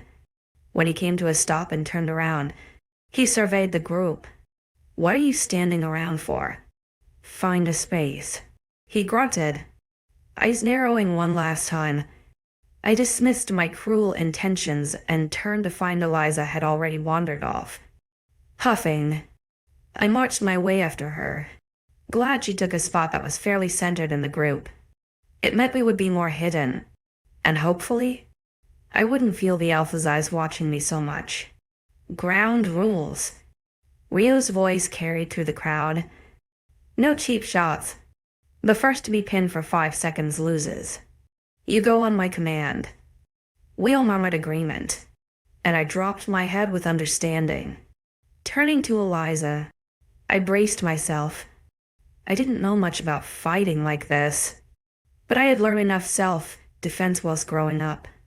In case of the time I made it. It was silly to think about, from an outsider's point of view, but I became terrified. It came in handy a couple of times, but sometimes the fear would overpower me and I would succumb to his dirty touches or sharp hits. He was always stronger. Darius didn't mind me going to the gym.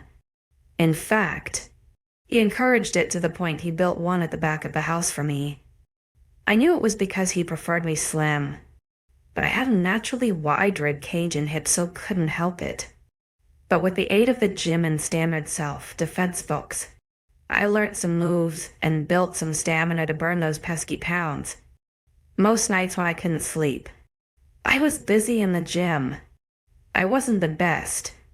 Granted, I could barely last a 30-minute run on a treadmill or curl more than 15 kilos. I was sure 𝐿𝐲 could do just as well. Living here for way longer than me, she must have had more personal training. Squaring my shoulders, I felt my body ripple with building adrenaline. 𝐿𝐲 squatted slightly to one side, immediately telling me she was going to launch her leg first. She ran her eyes along my body, aiming to intimidate me. I didn't care for the phone tactics. I didn't even want to be here in the first place. As soon as the command go left Trio's mouth, 𝐿𝐲 swung for me. She faux punched with her left arm, hoping to distract me as she lifted her leg at the same time to kick me in the chest.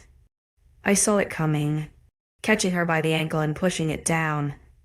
She was left-handed. She grunted, stumbling as she caught her balance. Her eyes flared with recognition. She had expected me to go down straight away, staying in defense mode. I dodged and avoided most of her hits. I let my body take control, moving on its own accord as it saved itself from her sharp hits. She got a few punches in, using all 4 of her limbs in a coordinated manner. My rule number 1: defend yourself and find their weakness. By the time my agitation started to kick in, we were already breathing heavily. I dropped my stance a little as we circled each other. I let her catch a breath for a moment, more worn out than I was, and wiped the sweat from my brow. So much for the breeze today. A flicker of movement behind 𝐿𝐲 drew my attention away for a brief moment. Azra was circling groups, his hands behind his back as he scrutinized them. The split-second loss of eye contact was enough for 𝐿𝐲 to send a kick my way. My lungs flew shed with air as her foot connected with my jaw, my teeth slicing open the tender flesh of my lip. I groaned, falling onto my ass as my head pounded with pain and white noise. Hands were suddenly on me, trying to force me to the floor. 𝐿𝐲's perfume hit my nose, but the overwhelming desire of winning took control. As her hands grabbed my shoulders to push me to the ground, I wrapped my own around her waist and flew myself backwards. Her face smacked against the dirt, her body crumbling on itself as a shriek of pain left her lips. I had caught her by surprise. The small seconds of her rolling to right and herself, I was already scrambling up. Her body somersaulted, and as soon as her ass hit the floor, I was on top, pushing her neck into the ground. Her eyes widened, her right hand coming to claw at my fingers. I pressed my knee into her chest, my other wrapped around her dominant leg, keeping a firm grip on her bicep in my other hand. I pushed more weight onto her throat as she still attempted to buck me off. Blood dripped down my chin as I breathed. 𝐊𝐲 whispered a countdown. 5, 4. She bucked her hips again, but I just grinned, my chest heaving with excited exertion. 3. She moaned, pinching my skin hard enough to draw blood. I grimaced but continued to. She wheezed, her body giving up beneath me as I whispered the final number 1. Holding her steady for a moment longer, I released her and slid to the side, falling onto my ass. I held my arms over my bent knees in an attempt to catch my breath. 𝐿𝐲 remained on her back, her torso rapidly seesawing as she recovered. Only when she attempted to sit up from her position did I lift my head, wiping the pooling blood from my face onto my t-shirt. I sniffed back the drips that had leaked from my nose. Holding out a hand, I pulled her to sit. "You okay?"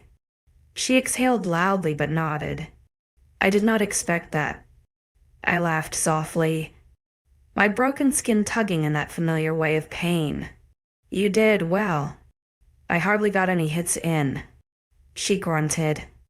I opened my mouth to answer when a huge shadow cast over me, sealing my lips shut.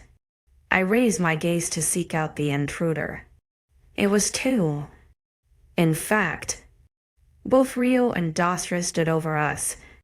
𝐊𝐬's jaw tightened when my eyes briefly glanced at him. He didn't seem angry, rather concerned if I looked hard enough. He was a difficult man to read.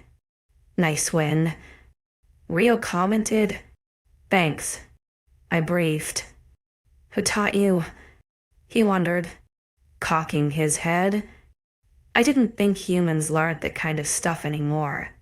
"Yeah? Only because your kind didn't want us to fight back. I was lucky my father even had that training book for me to steal. I am self-taught, I guess." His eyebrow quirked, about to ask something else when 𝐊𝐲 perked up. "Can somebody help me off this damn hot floor before my ass burns?" 𝐊𝐬 snapped his attention to her, scanning her injuries before holding out a hand. She wrapped her fingers around his palm as he easily helped her stand. She swayed, which had me holding out my hands in case she decided to join me on the floor again. She didn't. 𝐊𝐬's hands holding her tight enough. "I think you go sit and get a drink for the next one," 𝐊𝐬 commented. "There's more." She groaned. As she turned to walk away, a hand was placed before me. I had the sole black ring on his index finger before trailing my eyes up his taut muscle. Arms. Damn it. His veins even looked so lickable. "No, Ailia. Bad, Ailia." Shaking my head, I dismissed the Alpha's hand and pushed myself to stand.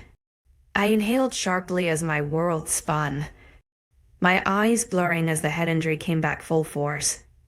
𝐊𝐬 reached out to grab me as he did 𝐿𝐲, but I stepped away, shaking my head. "You should go clean up." "That's not stopping." 𝐊𝐬 pointed to my face. "That's because I am human." I snarked back, lifting my top to wipe the blood again. I didn't miss the way 𝐊𝐲's eyes narrowed as they dropped to the fresh marks flaring up on my bare stomach. Dropping the shirt, I grimaced at the amount of blood. "Damn, she has a good kick," I mumbled. "You're really self-taught?" 𝐊𝐬 asked as I turned to walk away. "Yes, why? Your village seemed peaceful." I felt my heart droop, a pit of unease forming in my stomach. "You obviously didn't look behind closed doors." His eyebrows furrowed in confusion, his hand moving to scratch at his nose. Before he could ask yet more personal questions, I turned and shuffled away, joining 𝐊𝐲 by the drink stable. I gratefully took the cup she held out for me, swirling some water around my mouth. I was glad it wasn't too cold that it shocked me. Rinsing my mouth, I spat a fountain of red into the grass before making another and drinking it properly. The metallic taste of my blood tainted its freshness, but it helped to regulate my breathing. "So, you are really self-taught?" 𝐿𝐲 asked me 10 minutes later. I lifted my head to gaze up at her, shrugging. I had a blood-soaked cloth in my fingers, idly playing with a loose thread as more duels were carried out before me. My nose was throwing a tantrum, unhappy with being told it had to stop leaking. 𝐿𝐲 stood by the table, her hands leaning against the side as she sipped on another cup of water. "We weren't allowed to learn things like that in my sector," she commented. "Us either." I agreed. "So, how did you learn?" I smirked to myself, thinking of the beaten-up old book back home. I found a book of my father's. He died years ago, but there was a box of what he called illegal substances. I snorted. It was just taboo things that weren't allowed anymore. My grandma grew up in a world before the shifters, and she loved to read. When she passed, my dad raided her home and found the book. Since it was technically illegal, he hid it beneath the floorboards. When he died, my mother locked all of his known things away, but I knew where his hiding place was. She watched me intensely and �𝐲𝐬𝐻 on my arms as a new sense of awareness overtook me. My back stiffened, But I finished my story. Short story. I fell into a difficult situation, and I wanted to teach myself to protect myself. Why? I faltered, looking up at her with accusing eyes. Why are you asking me these questions? She sighed. I just want to get to know you. Ailia. We're two grapes from the same tree. My eyebrow did her example of comparison, but let it slide. Right? Human sectors are crime-free. Everyone knows that. We live peacefully. I gritted my teeth. What you seem to forget, though, Eliza, is that I was not raised in a sector. I was born in a village whose leaders created a hierarchy that I just so happened to find myself floating inside of. I was an oddity. And oddities get in trouble in a place like that. How so? For starters, I was a woman who had a job and no education. You worked? I was a waitress. I nodded, smiling softly. I enjoyed working. What happened? Looking out at the various wolves fighting, I realized I didn't feel so threatened by them now. They were too busy locking their jaws around each other to even pay attention to me. I had lived such a backwards life, but right now I felt rather content with my surroundings. Inhaling deeply, I felt my jaw tick as the heart-sinking sensation washed over me. I got engaged. Her eyes widened with understanding, and I was grateful for the quiet that followed. 32. TW brief scene of non-consensual sexual content 13 months ago. Oh, Ailia, you are going to make the prettiest bride. Jenny cooed. I forced a smile onto my face as she pushed yet another piece of jewelry onto my skin. The silver necklace hung around my throat. The heaviness was a reminder of its value. I thanked Jenny politely, agreeing that this necklace was the one to go with my dress. I had said that about the previous 7, but thankfully she had agreed with me on this one. Jenny was Darius' mother, with bright, wild eyes. The blue blended effortlessly with the pale winter jumper she wore. She'd browned her hair as ever, slick against her head with only a few wisps curling at her temples and nape. The bun was tightened down, right painful, and I would know because she had forced the same style on me yesterday. I could still feel the ghost of the bun even now with my hair down. Eyeing myself in the mirror, I stared down at the silver necklace in the valley of my breast. With the heavy weight of a tiara on my head and the diamond ring on my finger, I felt so out of place. They properly primed and scrubbed me from grime when I first went out in public. My hands were too rough, my nails too chipped. It was baffling how a little secluded town like this could have so many beauty standards. I was a whole different person. Staring in the mirror, I didn't even recognize myself anymore. Jenny raided the jewelry store for a further 15 minutes before deciding that we were done for the day. I happily gave all the jewels back, leaving Jenny to reserve them, whilst silently wishing I could pawn the engagement ring and run away with the cash. I'd rather be anywhere else other than here. Walking all the way home, I acknowledged Jenny's light chatter as we approached the dead end that held our homes. She was kind enough, a little faux for the show, but she was nothing like her son or husband. I think she had been raised this way to accept the rule of the men, and she didn't mind it. I had nothing against that, being a housewife, but I wanted my own freedom. Forcing a smile to Jenny as we departed, I hovered by my front door. She continued her way up the small hill to her house that sat proudly on top of the village beside my own. Waving at me from a distance, she rushed inside. I did the same, bracing myself for anything that may lurk inside. It was late in the day, meaning Darius had probably started drinking by now. Shutting the door softly, I hung my handbag up with my coat and felt my shoulders sag with the burdens that sat upon them. It was winter, so I was glad the house was so warm against the bitter cold of the outside. Kicking off my shoes, I placed them on the shoe rack neatly, as Darius preferred, before wandering into the kitchen. Swinging the door open, I should have been more prepared. A hand clamped down on my shoulder, and my body reacted swiftly, swinging my right arm out. I knocked my fist into a firm hand. My eyes widened as soon as I made the contact, my brain realizing why I had tried to punch later than I liked. Darius sneered down at me, his hand tightening on mine. "Were you about to punch me in the face?" I swallowed nervously, my eyes becoming wide with terror. "And no, it was just a reflex. I promise. You are getting fast. That one stung a little, like a little bee." He sneered, his breath clouding my face as he laughed. I grimaced as the smell of liquor washed over me, a sense of dread pooling in my stomach. I felt my adrenaline kick in the longer I stayed there. My hand stuck in his firm grip. He suddenly grimaced, moving until he pushed me against the wall. "You need to be faster than that if you want to take me down. Ailia, 𝐊𝐤𝐳?" I winced as his hand clamped down harder on mine, tremors of pain shooting down my forearm that had me gasping for breath. He took it to his advantage, forcing his mouth upon mine. I tried to push away, to get him off me, but he firmly pressed me into the wall. I was stuck like a fly, pinned and hopeless as his lips roamed my face, his groin grinding into me as his spare hand traced my breasts.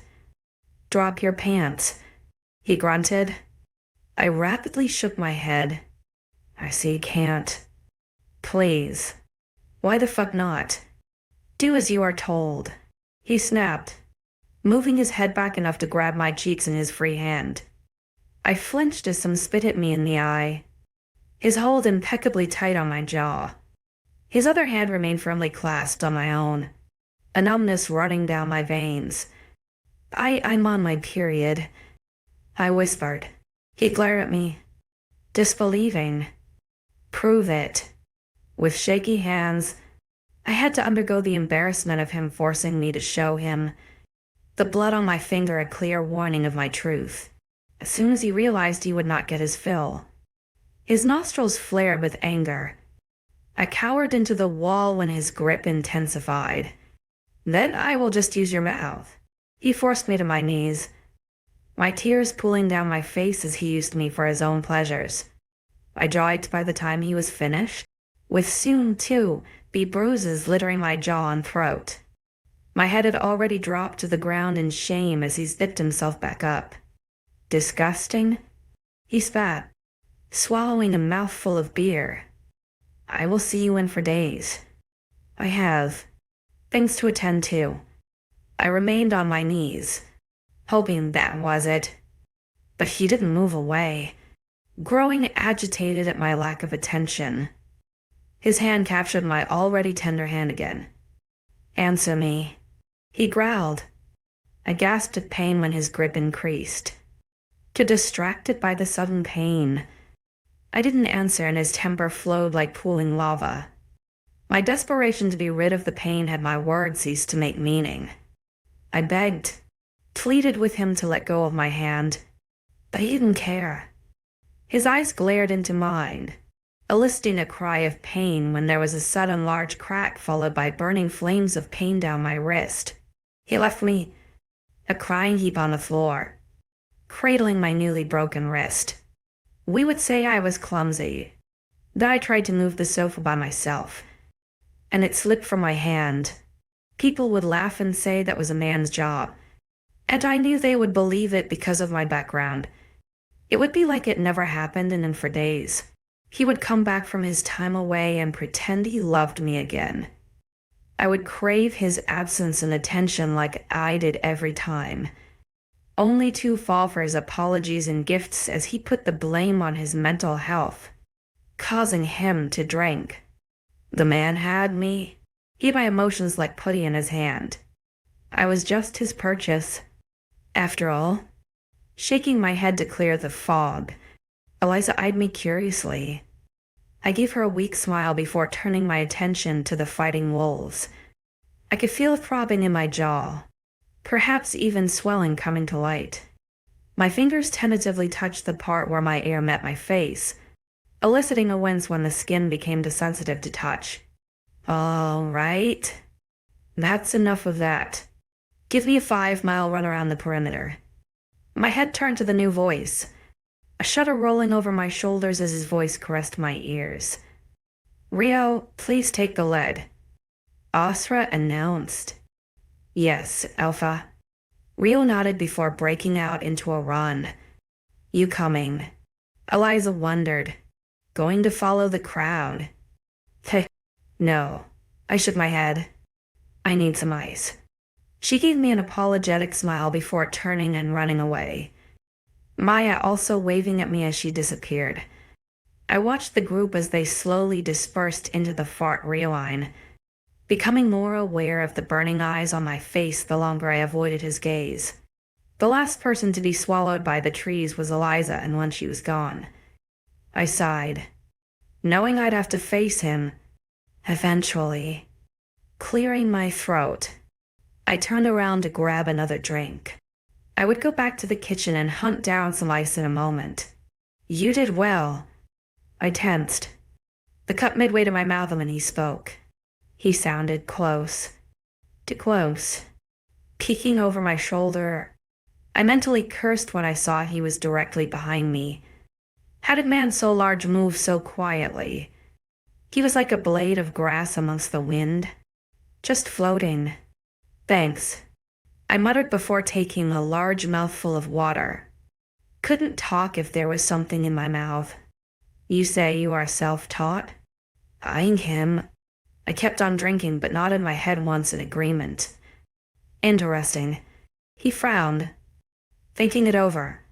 Swallowing, I couldn't help but snark, my eyes quirking. "Interesting." "Alpha?" His jaw ticked, but he nodded, crossing his arms. "I fear I may have underestimated you." Maybe." I shrugged before turning to face him fully. "Do you often do this, Alpha?" His eyes narrowed. "What? Judge people in a split decision?" I taunted. "Or is that just reserved for humans?" Agitation flared in his eyes. "What is that supposed to mean?" I snorted, rolling my shoulders as I leaned away from the table. "You think you know everything about everyone based on their looks. You are?" Infuriating. He glared. "That all you got? All the taunting and threatening me I'd bail in a few days. Where has that gone? I thought you didn't want me here." I raised an eyebrow.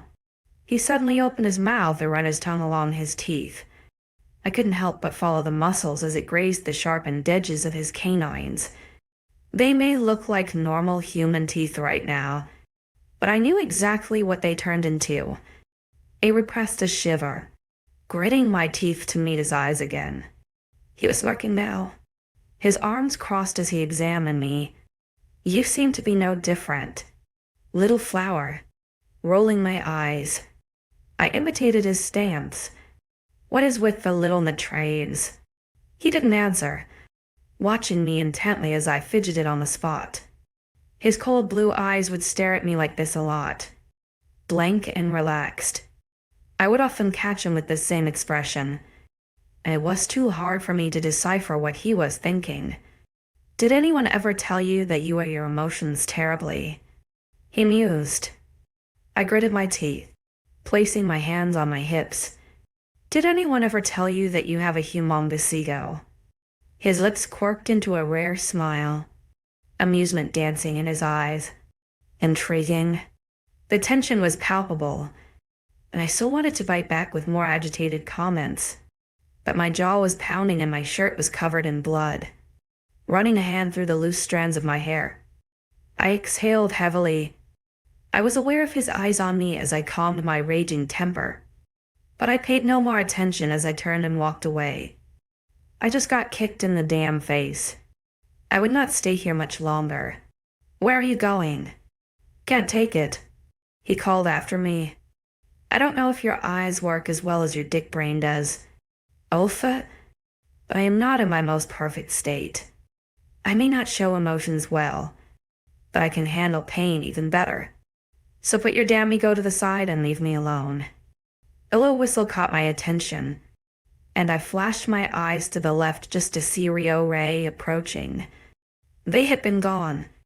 What? 5 minutes, and he was already back. Did werewolves hold some kind of teleportation magic too? Rio came to a steady walk, running his eyes along my form as I marched back to the house. Are you okay? I paused in my steps, scanning his eyes for emotion. He seemed genuinely curious, so I graced his honesty with a pained shrug. His lips pursed at the gesture, and I gave him a tight smile before once again turning and leaving the field. They'd better hope ice was easy to find in this house. Maybe some painkillers too, alongside a raging headache and bloody jaw. I think my brain was at maximum agitation levels.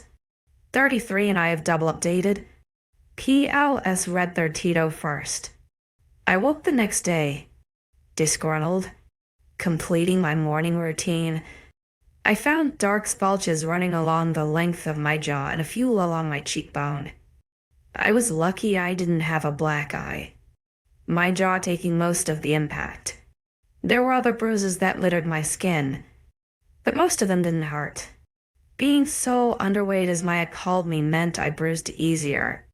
Anyway, my brain itched to cover the site. I didn't have makeup here. I was so used to hiding them. I was afraid of the reaction it would get in a place where the people healed in a matter of hours. I already got sniffed and stared at when on my monthly, so imagine the rare sight of a black bruise. Do wolves even bruise? Instead, I sighed and styled my hair so that a large part of it cascaded down my face. Having no other choice, I dressed in a simple t-shirt and shorts again, deciding inconspicuous was my best option of hiding my injuries. My legs had a few scuffs, but I didn't care too much about them. Everyone had minor flaws, but the bruise on my jaw was an eyesore. Literally, waiting for the elevator, I once again came face to face with Piper. She grinned at me, her bright brown eyes wide as she pulled me inside the death box. "Hey, Ailia, I have been meaning to talk to you about the other day." She beamed. "Hey," I smiled softly. "You going down for breakfast?" She wondered. "Yeah."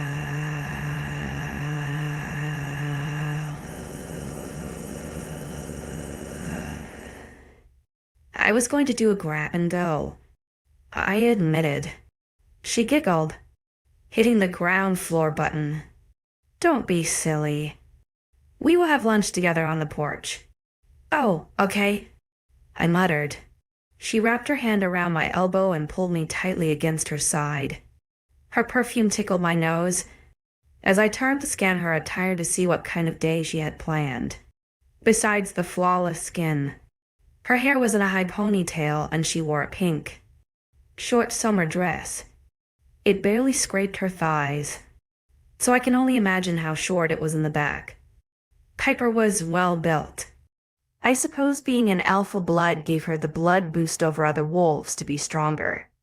She has slight assets, toned and firm. That had me envious of her confidence. She raised an eyebrow when she caught me staring at the thin heels on her feet, and I cleared my throat in response. "You're dressed nicely. What are you doing today?" I wondered.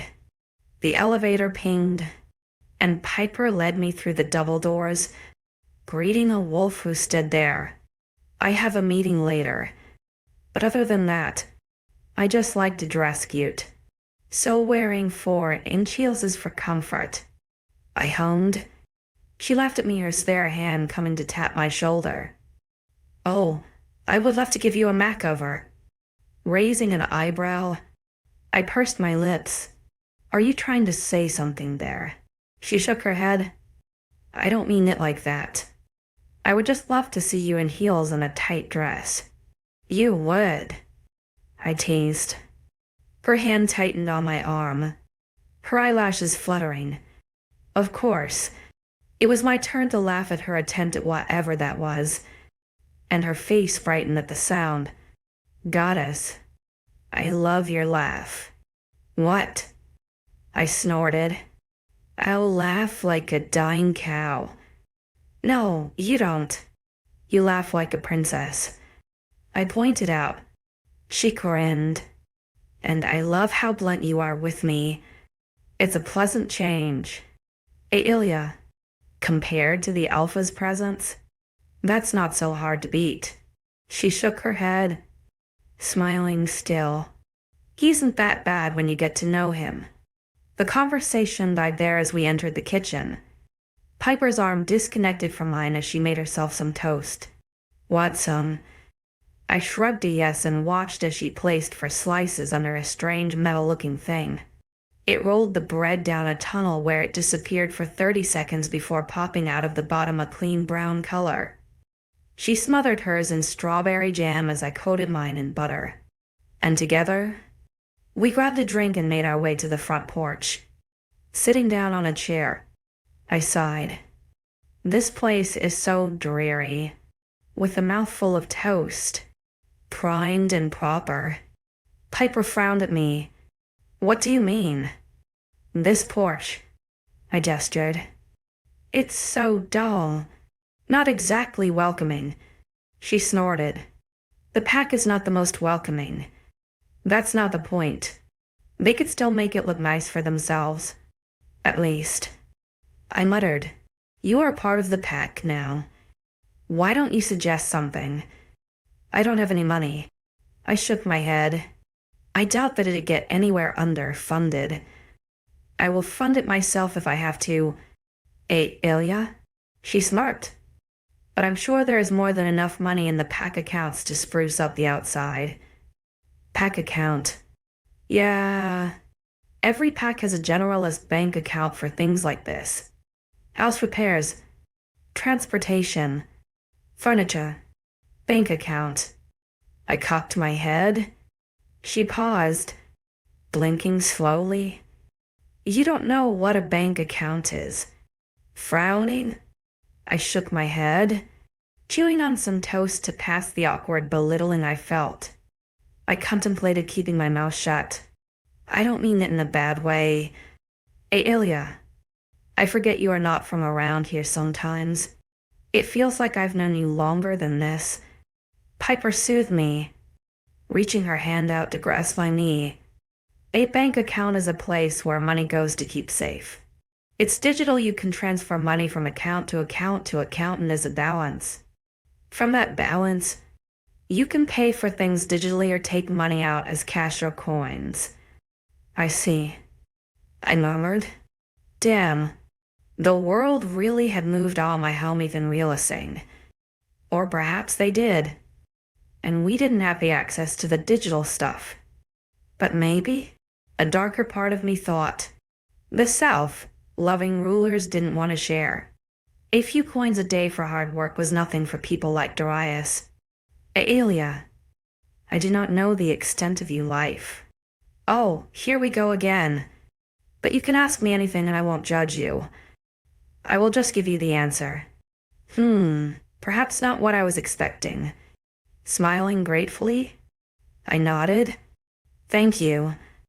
Piper. She grinned, removing her hand. So, what is the deal between you and this pack? In particular? I suppose to be mate? Supposed. She shrugged.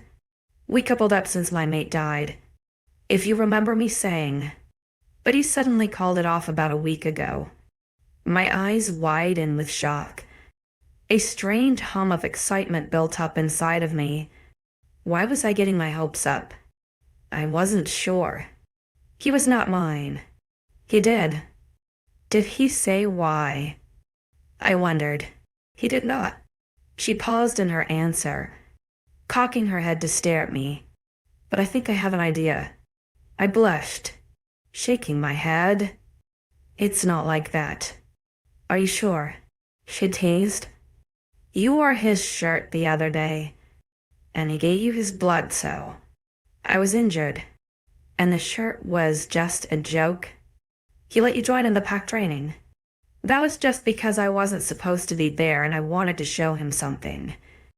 I pointed out, sipping my coffee. He brought you to his pack after you were injured. It was instinctual. 𝐿𝐤, he never looks away from you. She sighed, shaking her head. You have to realize that. I didn't. Piper, it's not meant to be. What makes you say that? I sighed, dropping my head to stare up at the dull porch roof. He's an ass. He talks like crap and treats me like a peasant. You're not a peasant. 𝐿𝐤, 𝐿𝐤. You are as much of this pack as anyone. Most of them already see you as a member. Do you not feel it? The lack of hatred or judgment. No, I don't. Everyone's always got their nose in my business. I grunted. How do I put this? She murmured. I waited as she contemplated her next words. My agitation was already growing, so I was glad she knew I may snap if she said something difficult. They are going to be like that because you are human. Humans are naturally weaker, she explained, and I narrowed my eyes. They want to make sure you are okay. We are predators. We use our nose and eyes a lot. It tells us all about everything going on inside. But sniffing me when I want to be private. I snapped, glaring at her. They want to make sure it is not blood from injury and see if you are in good health. Gosh, damn it. 𝐿𝐤, stop shooting this down. This is a good place. A good pack who will treat you so. You are protected here, you never have to go back to whoever hurt you again. She exclaimed. I clenched my jaw, dropping my gaze from her as my emotions hit me full force. The extremity of what she said hit me like a tidal wave. Mai and Eve had been trying to say the same thing for a week or so now, but I just couldn't see it. Something about Piper, her strength, her charm, drew me in, and as our strange friendship blossomed, I became comfortable around her. So, for her to use the term someone instead of something, made me more emotional than I expected. I felt safe here. I just couldn't admit it out loud. I wasn't a fan of the company, but looking back on it, I realized they all were not that bad. They gave me my distance otherwise, and I could see what Piper meant. They were animals, and I was a new member of a different species. You don't send a dog into a wolf's den without expecting there to be a few tussles. Look, I'm sorry to drop it on you like that, but you need to hear it from somebody on the sidelines. She sighed. I sniffed, shaking my head. No, I get it. I appreciate it. Piper, I do. You are right. Here is safe. I know it is. I just can't accept it. Living with the wolves. She smiled softly. I shakily laughed, swirling the coffee in my mug obsessively. Maybe one day. I can accept one day. She smiled. We fell into a comfortable silence from that moment on, finishing our cold toast and coffee as the birds sung in the treetops. I was growing to accept Piper as a friend now. Although her beauty was distracting, and her power could be overwhelming, her honesty was something I valued as a companion. Placing my empty mug on the ground, I turned to face her fully. Piper, hun, she wondered, looking at me with a smile. Thank you for being honest with me. She grinned lazily, pushing a strand of loose hair behind her ear. Honesty is the best policy. Now I need you to be honest with me about something. What is it? I wondered nervously. 𝐿𝐤 is your mate.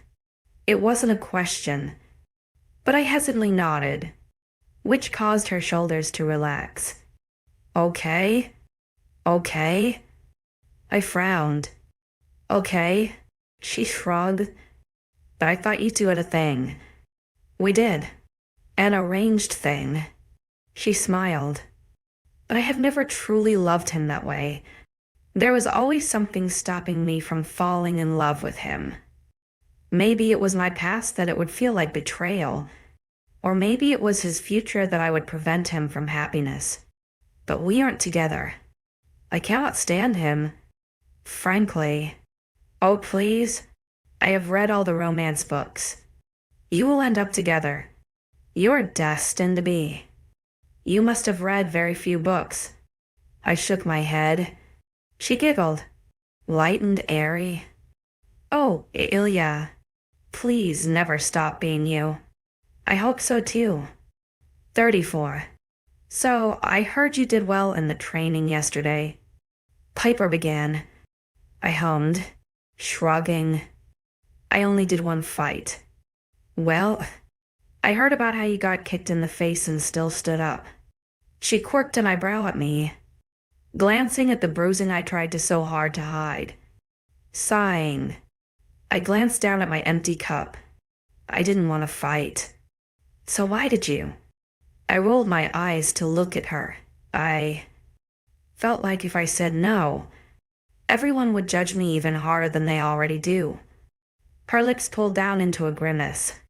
Ailia, don't see they're not judging me because they are. I snorted. I am a human in a wolf den. I only wonder how many know of my so-called importance here. Not a lot. She shrugged, giving her a deadpanning look. I pulled myself to stand. I'm going to always be judged here, and the Alpha is the leading cause of it. She rose with me, her face still crinkled with sad confusion. I won't judge you. I laughed lightly. Thank you. Not the first time I've heard that. The rest of the day I spent being mostly idle. After speaking to Piper that morning, I made my way back to my room. I lazily lounged around, picking at the room and moving my bed to be next to the window. It didn't take long, moving things around, since I had so little, but I had more than I ever had growing up with my mother, so I appreciated the simplicity. Darius always had too much, and it was always white, but the soft-looking would soothe me. Pair it with the white bed linen and it looked perfectly cozy. A knock on the door startled me, and I breathed a slight greeting as I smoothed down the top sheet of my bed, spinning around, expecting Eve. It surprised me when I found it was NYA. She paused in the entryway, taking in my new room layout. Get bored. She grinned lazily.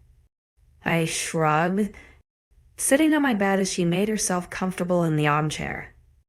I suppose. There isn't a lot to do around here. You can always come back to training. She smirked, eyeing the black bruise on my jaw, rolling my eyes. I remembered I had tied my hair up whilst working. Maya didn't seem to judge, so despite my agitation, I left it exposed. I don't see why I need to train with wolves when knowing self-defense is fine enough. You never really went into deal on your training. She raised an eyebrow. How did you do it? Frowning, I shrugged. Just runs at night when everyone slept paired with some defense. My village slept early. Being so high in the mountains, we were up early to catch most of the sunlight. What else? She urged. Dan. She was a nosy Parker. Usually cardio, and a lot of stretching and push-ups and stuff. I shrugged. I just wanted to build my cardio abilities, in case I ever had to. I fell silent, a frown marring my lips. Had to what? Run, she asked. I nodded solemnly. The book I used was good at detail and pictures. I just followed it. I bet you're sad you had to leave all your possessions behind, huh? Shaking my head. It was my turn to smile. I had nothing worth the trip. Nothing. She wondered. My engagement ring was the only thing of any monetary value, and I haven't seen that since I got here. Was it big and shiny? She teased. I snorted. Extremely gaudy. Nothing of my taste at all. The image of the huge squared diamond flashed before my eyes. The band was silver, which encased the large square diamond in the center.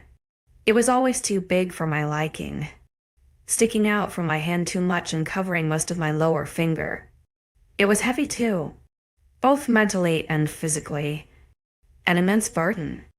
A life that tied me to. Now I was free. Kind of. What are you thinking about? Why hummed. Pursing my lips, I found I was staring down at my wedding finger. Nothing. Do you miss your lover boy? She teased.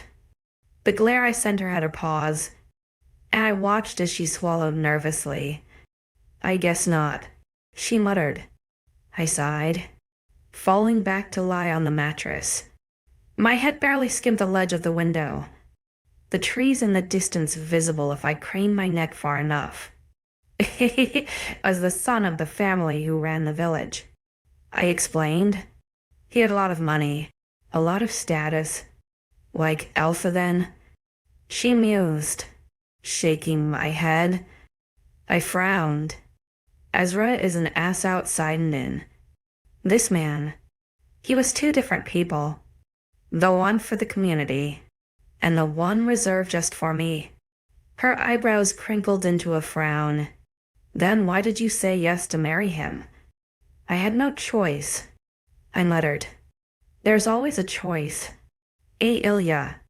I'd have from my position on the bed. I didn't. It was be with him or be dinner to the wolves. We don't eat you. I raised an eyebrow. We all believed you did. My dad? Wolves killed him. I'm sorry he died, but are you sure it was a wolf? We may not kill humans outside of the hunt. She frowned. You hid your village well. I never saw. I was only a young girl. But they said it was wolves, that there were claw and teeth marks in the remaining body parts. Her frown only deepened. Then I am sorry. It could have most likely been a rogue. The word rogue sent a shiver down my spine as the warning 𝐷𝐸 gave me only days ago still ran fresh in my mind. Humans are just a tasty treat. My poor dad.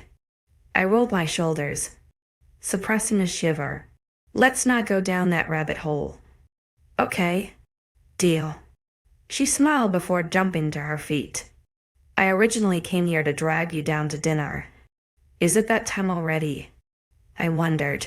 Sure is. Come on.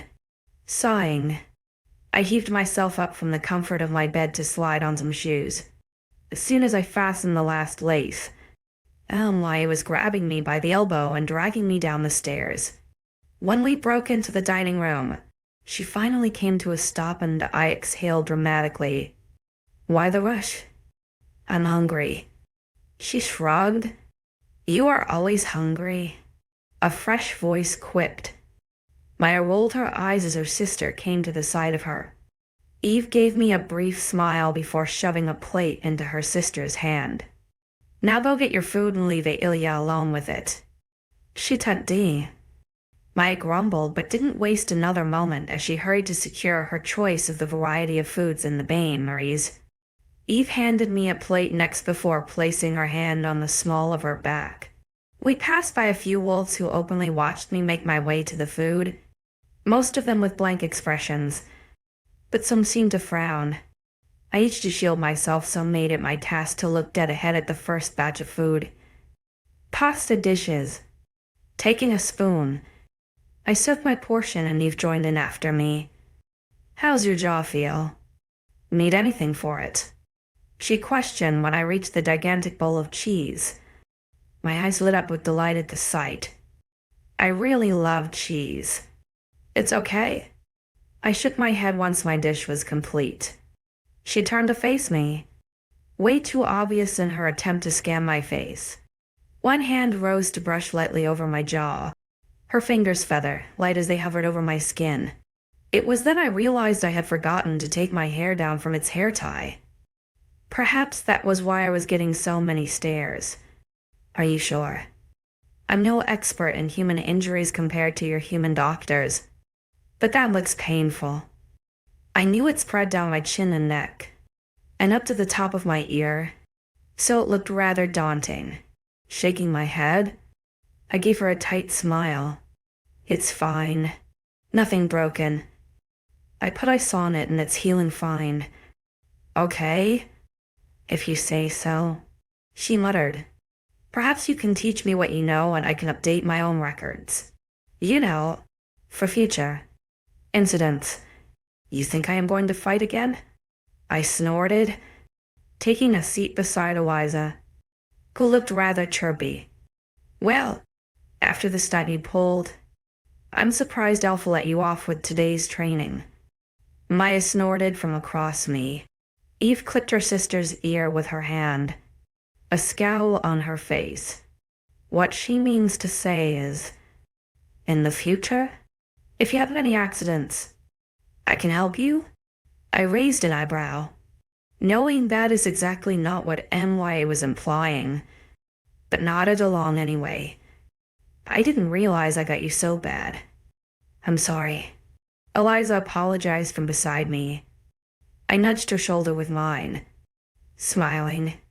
It's fine, honestly. Besides, I got payback by winning. She blushed, dropping her gaze back to her dinner. I raised my fork to take a mouthful, grinning as the surrounding others laughed along with my teasing. However, my victory smirk paused when I made direct eye contact with the Alpha across the room. His jaw was hard, the plate in his hand looking like a child's dish compared to his body mass. He narrowed his eyes on my jaw, and if I wasn't so sure I was dreaming, I'd say he actually looked concerned, with a little mix of anger in there. His eyes flickered to mine, holding my gaze before flickering away to go back to the hot food counter. Yeah, that had to be what that look was. I am slowly cracking those facial expressions of his. His shoulders were tense, and he stood large and imposing over the seated wolves. He moved effortlessly through the hordes of tables and people, and I couldn't help but watch how his back muscles shifted beneath his black t-shirt. Man, what I'd give to have that shirt taken off. A click in my oar had me blinking out of my daze and snapped back to the present situation. Earth to Ailia. 𝐿𝐲𝐬𝐧 giggled. Sorry, did you want something? I asked, blushing. Maya snorted. The salt would be wonderful. Nodding, I leaned to the empty seat beside me and passed her the salt grinder. She grinned, thanking me as she placed a not so healthy dose on her food. So, what kind of wet dream are you having up there? Why, snickered MYA.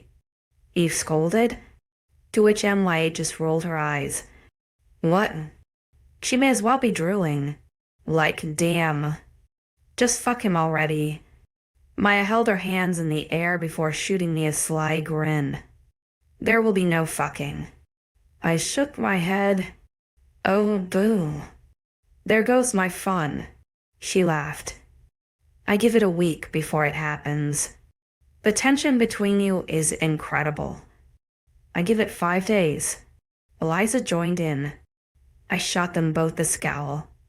I will have you know that the relationship is not like that. Nowhere near. But there is a relationship. Focusing my gaze on her, I shook my head. I barely tolerate him. He is as egotistical as he is tall. Eve stiffened at my disrespect for her alpha, but MYA snorted. Oh, I am going to need all the details when it happens. It will not happen. I groaned. The table fell into a handful of giggling as I tried to hide my embarrassment. I don't know why people were so focused on my lack of relationship with 𝐻𝐻𝐸. He was an ass. So far, everything he has said to me has proved that. I was just a pawn in his game, a badge of honor in his charade. Did he think I was going to accept my lack of value because he sent me a bag full of period comforts? He did not want me. He was just blurring the lines and getting confused at the crossroads. An alpha shifter and a human. Meant to be.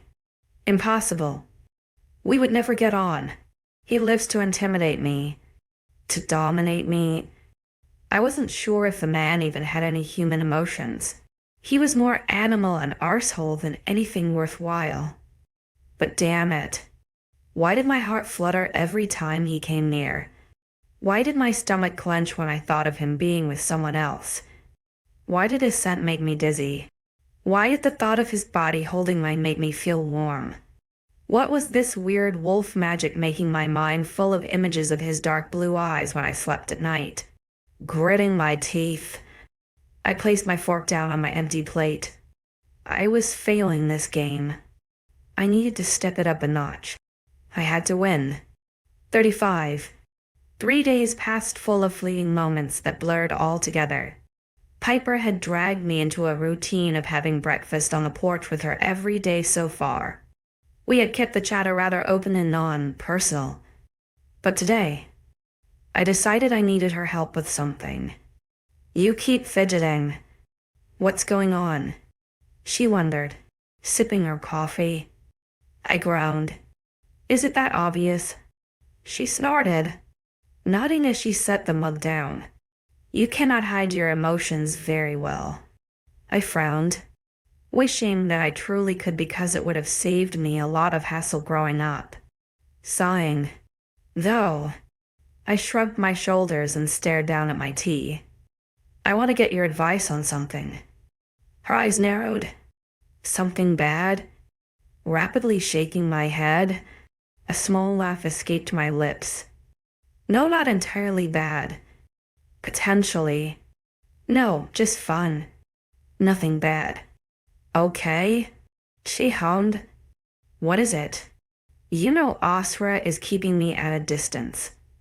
Well, I tried to escape. Tried to run. But he caught me. I began. Just as her eyes bugged out and her mouth opened to protest.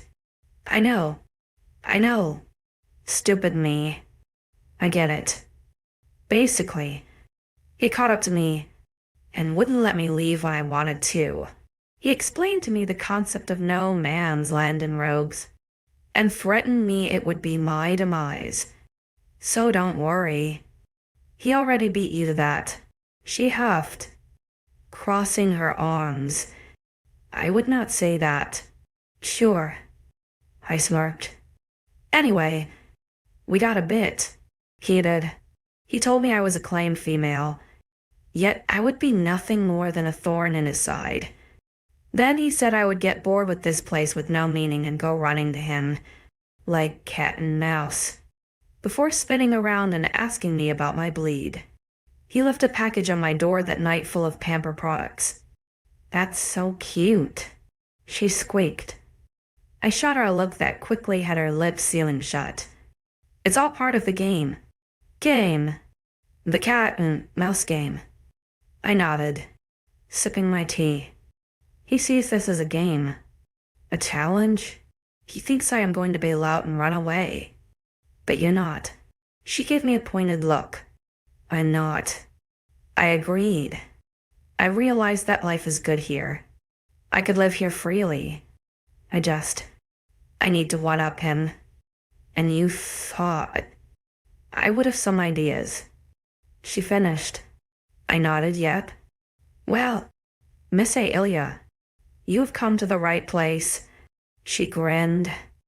I licked my lips with anticipation, eager to hear what she had to say. Are you sure about this? I grumbled. Ailia, is the sky blue? I made a point of peering out of the nearby window. Of course. Then there's your answer. She beamed. I sighed, running my hands down the short dress she had forced me into. Now this morning, when I thought about going to Piper for advice, I did not expect practical nudity to be one of them. But by the time she had dragged me into her room and locked the door behind her, I had no choice. Oh, come on. It's going to be priceless, she giggled. All the chicks do this in the movies. What's a movie? I muttered. She squeaked in horror, hands coming to grab my elbows. Oh my gosh. I need to educate you. You cannot be a Luna without seeing at least one chick flick. I nodded with wide eyes, taking her desperation seriously. Noted. Anyway, as I was saying, 𝐿𝐤𝐧𝐼, wiping her hands down my forearms. It is over 24 degrees in the middle of spring. There is no better time to wear this dress. What if I burn? I mumbled. I need sun cream. What's that? I gave her a small smirk. Who's uneducated now? She grunted, pushing me towards her bedroom door. Trust me, if there is one thing 𝐿𝐤𝐧𝐼 cannot resist, it is a woman's legs in a short dress. That's a peculiar thing to like. Very specific. I muttered, crossing my arms against my chest. The dress she had me wearing was dark green.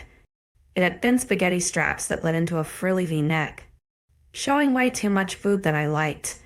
The V-neck ruffled down in a diagonal until it met the seam against my right leg. It didn't have to travel far, the hem of the skirt only just skimming my thighs and ass. I was sure if I was to bend down, everyone would see my dunnies. Now they were another story. If a piece of string could be even half the length of a story, that is, you'll be perfect. She gushed, pushing me into the elevator. One thing I had kept myself was my hair down and flat shoes. We compromised, and despite her having feet to sizes bigger than me, I wore some of her platform sandals that increased me to her height. She had primed and pampered me, plucking stray hairs on my eyebrows and waxing the natural hairs from my body. I have never been so sore in my life, used to using razors or even a shaving knife when it came to getting my legs out. So now, not only was I farted naked, but I was shiny and fresh too, like a new toy for the wolves to play with. The only addition to this adventure was that I forced Piper into a short dress too. I would not be the only semi-nudist here. I grunted as the elevator came to a stop, my stomach churning even more than it already was. Piper grinned, brushing half of her hair behind her back and looping her arm through mine. Piper was a gorgeous woman, and I was sure I looked like used potato skins beside her. Chuckling at my imagery, I fell into step with Piper. She ignored my amusement, used to my random currents of thought by now. We made our way down the corridor and through the empty dining room. Since it was due to be hot for a change, the wolves had gone for a hunt last night. Ready for a barbecue today? It seemed the norm. Having a barbecue in nice weather. I had never had such an exquisite roast before, usually cooking over a gas hob or fire pit in the garden if it was a party. Here we go. Piper breathed as we stepped into the scorching summer sun. I winced, raising a hand to cover my eyes as they adjusted to the bright outdoor light. Piper's grip tightened on my elbow as we made our way to my group of friends. There were low whistles as we passed that had me fighting back a blush, unused to being spoken to in such a way. Unless, of course, it was Piper they were talking about. Well, what do we think? She gushed, stopping at the foot of the picnic table. I dropped my hand to scan the various expressions of my friend group, amused by their confused yet shocked gazes. The men actively avoided looking any lower than my face. Or in Everett's case, not at all. I had spoken to the guy maybe twice, so I did not mind his avoidance in the slightest. The four girls were gawking at me. Eve and Eliza both stared at me wide-eyed, Eliza's eyes scanning the details of my dress while Steve, and even Olive, openly avoided doing so. Maya, however, did not hide her actions, her eyes running the length of my body as she nodded in approval. I like that. Maya purred, shooting me a wink. Of course you would. 𝐿𝐤𝐧𝐼, what's with the get up? I know. It's getting that ass, isn't it? No, why ~"𝐸𝐻𝐵. I knew you wouldn't last a week without falling into his bed. I rolled my eyes. Hilarious. Have you got sun cream on? Olive muttered. The sound of her voice startled me. Her usual quiet and reserved persona meant she often blurred into the background. I gave her a soft smile and direct eye contact as I shook my head. Piper doesn't know what it is. I gave the latter a pointed look, to which she huffed. I have some. The pharmacy sell it. Next time you go into town, it's by the counter. Eliza piped up. Thanks. I nodded. Stay out of the sun. Olive muttered. I will. I laughed. She blushed but gave me a small smile, and I cast a look to Everett to see him staring down at her with wonder. The look in his eyes was so full of awe and contentment that it caused a strange pang of something to rumble in my stomach. Right? We will go get some food and show off this little beauty of hers. Piper sang. I glared at her, but she just giggled and pulled me away once more. I stumbled after her, gripping her hand tightly in my own. Coming to a stop by one table, she handed me a paper plate with a tender smile. I cast a look at my surroundings. There were 4 barbecues on the go behind the table. Small clusters of wolf gathered round, cooking the foods and topping up the table. What do you fancy? She wondered, cocking her head. I scanned the contents of the table. The smells all enticing but overwhelming. I didn't know what half of the things here were, and it caused an unneeded amount of stress. Remember, just ask me, she mumbled. I nodded gratefully and together we navigated the table. Sometimes she would just point out the food she chose or those nearby, her finger hovering over the enormous platters. I ended up with some satay chicken, a small beef burger with cheese, and a potato side with salad. It was probably more than I could handle, but it looked the best on there. Before I could even reach for a drink, I felt the suffocation of power come into the courtyard. Don't ask me how I knew, but I did. It was like every nerve ending came to life, standing on end and searching out the perpetrator. Piper must have noticed because she bristled, glancing over her shoulder before dropping her mouth to my ear. Okay, he's here. Ready? She whispered, her lips gracing my ear. I nodded, shakily inhaling. Intimacy, something I struggled with. But he wanted to know if I was comfortable here. Then he would get a taste of just how comfortable. She moved away to grin at me before passing me a can of cola, her fingers lingering on my skin. We turned around, ready to seat the table. I tried to keep my eyes ahead of me and not let them stray to the stoic figure of 𝐖𝐸𝐬𝐬.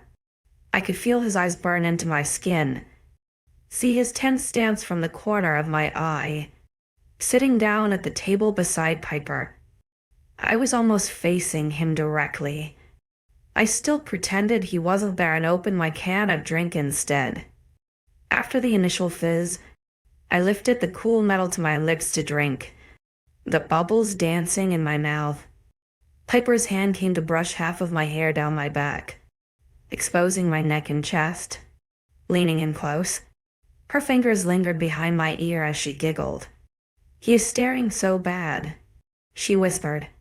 I couldn't help it. My eyes flickered up from the table to find his. They locked instantly. His blue darkened to an eerie midnight black. He was about 50 yards away. His fists and jaw clenched as he stared at me. Smile. Piper sang as she moved away. I smirked, lowering the cup to reveal the rest of my body that was hidden from view. His eyes dropped, taking in every piece of my bare skin. I felt goose and strides on my arms, the hairs at my nape standing on end.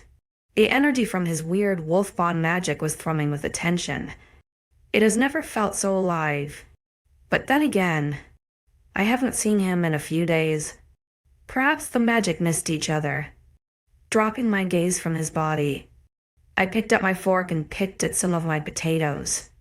Eventually he moved, going to get food from the buffet table before standing off to the side beside the cooks. I felt his eyes on me most of the time, hard pinpricks branding my skin. The table fell into silent giggles and chatter, mostly small talk or gossip from other packs. Apparently, there was going to be a pack-wide hunt soon, one that I could attend if I had. And I quote, "a wolf to ride." Once we finished with our food, I went to rise from the picnic bench as usual, only to realize a breeze too late that bending to get out backwards was not the right movement. A loud growl sounded around the courtyard and all the wolves fell silent. Before I could move any further, a large hand grasped my underarm and pulled me from the table. I'm caught in a whirlwind of emotions with 𝐿𝐤𝐬, and just when I think I've got him figured out, he goes and kisses me senseless, leaving me more confused than ever. 36. My feet barely touched the ground as 𝐿𝐤𝐬's large hand wrapped around my waist and lifted me into his side. With one arm, he carried me away from the table and I stared wide-eyed at Piper the further he walked. She blinked once, twice, 3 times before her lips curled into a cunning grin. My hands gripped 𝐿𝐤𝐬's bicep tightly as he supported all of my weight in one arm. How could someone lift an entire human with one arm? Before I could even gauge my surroundings, we were back inside. The sudden lack of light had me snapping to my senses, and I increased my grip on 𝐿𝐤𝐬's hand. "What are you doing?" I gasped. "Put me down." He grunted and ignored my order. "As always, no." Carrying me down the hall, we turned towards a large wooden door. He pressed his thumb into a strange device beside the doorframe, causing it to click and, I'm assuming, unlock. With his spare hand, he pushed the door open and stepped inside. He placed me on my feet and I openly complained the profanity in his direction. No sooner did I get a glimpse of the large wooden table, when I was suddenly surrounded by his scent. I blinked away from the shiny computer to find myself entrapped by 𝐿𝐤𝐬's dark blue eyes. Swallowing the next complaint down, I took a few steps back to gain some distance. He followed every 2 of my own steps with one of his until my back hit something solid and my hands darted out to steady me. Glancing away quickly, I found I clasped my fingers around the side of an upholstered chair. I think he called these moon chairs. Frowning, I lifted my gaze back to find 𝐿𝐤𝐬 was still directly in front of me. His toes touched my own, his chest almost brushing mine. It was heaving as he took a large 𝐊𝐬𝐻 of air, but it was his eyes, so intense and daunting. I dreaded to think what was going on in that mind of his. But damn it, he couldn't just handle me like a bag of shopping.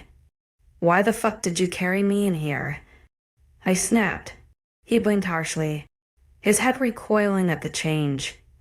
As if realising his stoic stance, he took one step back and shook his head. Running a hand across his chin, he scrutinized me once more. He was infuriating, full of arrogance and bravado and way too handsome for his own good. "Oh, what?" I huffed. "Why are you not afraid of me?" I blinked, dumbfounded. "What? How is that anything related to what I just asked you? Is your brain turned on?" "Alpha." His eyes narrowed. "Very much so." As on my eyes. I cockeyed tilted my head, crossing my arms along my chest. Pouting, I ran my eyes along his jean platform before clicking my tongue. "I'm glad your eyes are working, but I think you should get your ears tested." "Alpha?" He growled lowly. "Calling me Alpha will not give you the effect you desire." I paused, noticing how his eyes lit up as he spoke. Damn it. He was enjoying it. I hoped it irritated him. Being called it in such a way was meant to be degrading. What do you want? Anyway, I sighed, flexing my fingers against my ribs. His eyes noted the movement, that intense furrow of his eyebrows returning. He took that single step closer once more, his earthy scent reminding me of fresh rain. This man was wild, in and out. His hand suddenly raised, and I automatically flinched, recoiling my head away from his outstretched palm. His frown deepened, but he didn't move closer until my eyes shyly met his. I waited with bated breath as he inched his hand closer. Slower this time. I barely reacted, frozen to the core, when his thumb tugged on my lower lip. My tongue darted out instinctively to wet my lips and pull my pout back in. I tasted the tip of his finger, causing his breath to hitch as the rest of his hand moved to rest on my jaw. I looked up at him through my lashes, unable to comprehend another word as the buzzing warmth of his skin flittered against mine. Once his hand was situated firmly on my jaw, my eyes fluttered closed and inhaled deeply as that strange warmth shot down my spine. My stomach flipped, an electrifying warmth filling my chest, my ribs hurting as they expanded with every breath. Ezra, I sighed. His lower two fingers tightened on my throat, a deep rumble starting in his chest. I opened my eyes, eager to find out what was going on, but my throat dried with the intensity of his stare. His face was inches away, his breath fanning my forehead. A gentle push had my head tilting under his command, and the rumble in his chest returned at the movement. His name was a whisper breathed across my lips, my eyes searching his for answers. Those eyes held stories, held secrets of intense feelings and thoughts that he would never set free. His breath fanned my lips, the pooling warmth in my body filling me until it felt like I couldn't breathe. And it was then, and only then, that his lips caressed mine with secrets I could only wish to unlock. It was a gentle caress, as if testing my reaction to his bold movement. But I was too far gone, too lost in the sensations to even think straight. He came back for more, a firmer brush of his lips as though testing me again. I sighed into his touch, and tilted my head to allow our lips to meet just right. A blossoming bolt of pleasure racked my spine, my stomach doing somersaults as his lips molded against mine. He moved, tilting his head to deepen the kiss. His other hand came to rest on my waist, pulling me closer to him as his mouth hungrily devoured mine. A small hum of delight left me as my chest pressed against his, my hands reaching out to grab at anything I could.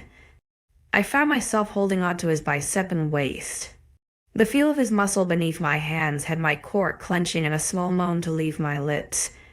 He growled in response before his lips moved and his teeth came to nibble at my lower lip.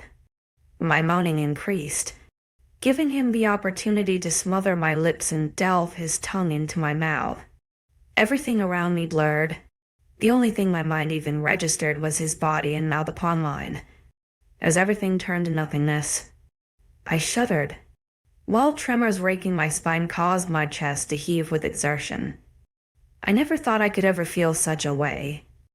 My body came alive as though someone had turned a switch on, like a match to flame. Every sensation, every nerve within me buzzed with energy. An impossible dream brought to light. And my heels. I didn't have to strain so far. But even so, I felt my back curve into his chest as his hand pulled me near. I felt needy and hot, my hands unable to grab enough of him as I fought against the current of waves crashing over me. Wrestling between pleasure and pain, I tilted my head away to catch my breath. He didn't stop there, his hand on my neck pulling me gently by some wisps of hair to expose the right side of my throat to him. His lips trailed down my jaw and sucked at the skin below my ear. I moaned, panting for breath as I unconsciously ground my front into him. I felt hot and needy, wanting to feel his skin against mine so desperately. Asra, I whimpered. He growled, his teeth nipping my skin. I gasped, my heart racing harder when his canines traced my throat. I felt myself sobering up, my fear of his teeth clouding my lust. My hands tightened on his body, my eyes opening as I searched for his face. Tufts of his hair filled my vision, and I removed the hand on his waist to grasp the strands. I gently tugged, swallowing harshly as the tip of his tooth pressed too harshly on my skin. I whimpered, unable to tell if he had broken skin or not. It was enough to break him out of the spell and push his head away from my throat. My worried eyes met his, and it startled me to find them completely black. His eyebrows furrowed, shrouding his dark iris with shadows. He was breathing harshly, his lips perfectly swollen and moist. But beneath those beautiful lips were the sharp glints of white wolf teeth. I cringed and dropped my gaze to my feet, causing him to release my body instantly. "I'm sorry," I whispered. I heard his teeth smash together, a deep rumble of what sounded like displeasure filling the small room. After a few tense moments of neither of us moving away to catch our breath, I finally rose my eyes to seek his face. He was staring down at me. His eyes had lightened to a deep blue, but his lips were marred with a frown. I was just thankful his canines had disappeared back into their rightful place. I should have shrouded away, convulsed with the intense look he was giving me, but I didn't feel the slightest bit affected. I have come to think that 𝐖𝐨𝐬 was always this intense, always this moody. Unreadable, I don't know what. I began, but trailed off when my words disappeared with my thoughts. I noticed the slight twitch of his lips, a faint ghost of a smirk pulling his cheek just so. I stared at him, mouth partly agape, as I thought about what I wanted to say. Why did you kiss me? Probably not my best angle. Perhaps I was still too dazed. His hands clenched at his sides as a small scoff left his lips. You kissed me back. My nose crinkled as I frowned. That is not an answer. His tongue darted out to wet his lips, and I followed the motion as he then ran it along his upper teeth. My mouth was just there only a moment ago. Mine, nobody else's. I wondered what that tongue could really do. I shivered, looking away from his tantalizing mouth and back to his eyes. He wasn't hiding his amusement now. His eyes crinkled with a slight hint of warmth. I wouldn't have detected it if I weren't still so close to him. Perhaps it was just a way for me to shut that mouth of yours. Tulip. His voice was raspy and hoarse, a thrill shooting down my spine as it caressed my ears. Closing my eyes for a moment to catch my bearings, I shook my head in response. You dragged me here. Carried you. I carried you here? My eyes flew open, shooting him a glare. Unwillingly, he smirked, his hand coming to cut my jaw again, but this time I went to move away. His gaze narrowed, to fingers cupping my chin to pull my head closer to him. He bent at the shoulder, moving down until he was a hair width away. His breath ran along my nose and cheeks, warming my skin as I fought the urge to submit beneath his hold. He must have noticed the slight switch of my temper because he moved his hand to press his palm only against my cheek. His eyes searched mine before trailing along my face, his thumb catching my lower lip to give it a slight tug. I squirmed, unable to recognize the strange emotion within me. I exhaled shakily, running my tongue along my lips, in turn brushing it against his skin. His jaw clenched. The ghost of our touch only moments ago was still fresh on both of our minds. He was intoxicating and distant, and I ached to feel that suffocating inebriation one more time. You infuriate me, he murmured, his lips brushing my own. And it intrigues me. 37. I paused, my eyebrows furrowing as I stared up at the man that only a couple of weeks ago said I was a thorn in his side. You confuse me, 𝐿𝐴zra smirked. Do I? Very much. I nodded, my head shifting in his hand. He cocked his head to the side, blue eyes staring into my own as he seemed to search for something. He hummed low as he took a step back, his hand sliding from my face. I felt cool without him, like his touch was the only thing keeping me warm. I shuddered at the strange feeling, crossing my arms as though it would help. It seems we both have our own opinions, he murmured. I shrugged. Perhaps, except I am not sure what is going on. Why did you bring me here? He sighed, running a hand over his jaw. You're not giving up on that question, are you? Defiantly? I shook my head. I deserve an answer to why you handled me like a sack of potatoes. Potatoes would have put up less of a fight. I scoffed, trying to hide my slight amusement at his attempted tease. Not an answer. My eyes met his eyebrows tightly knit together as he stared at me. He remained stoic, however, keeping his gaze on me. It was a stalemate that neither of us was going to give up, and we both knew it. Sucking on my tongue, I hid my desire to look away, staying calm and collected under his gaze. Eventually, he was the one to blink and look away, running a hand through his hair. I tried to hide my smugness of winning the stare off, but kept it cool by switching my dominant leaning leg. Your dress. What about my dress? I questioned, tilting my head to stare down at myself. Not like the color. He growled lowly, agitated. You know, that's not why.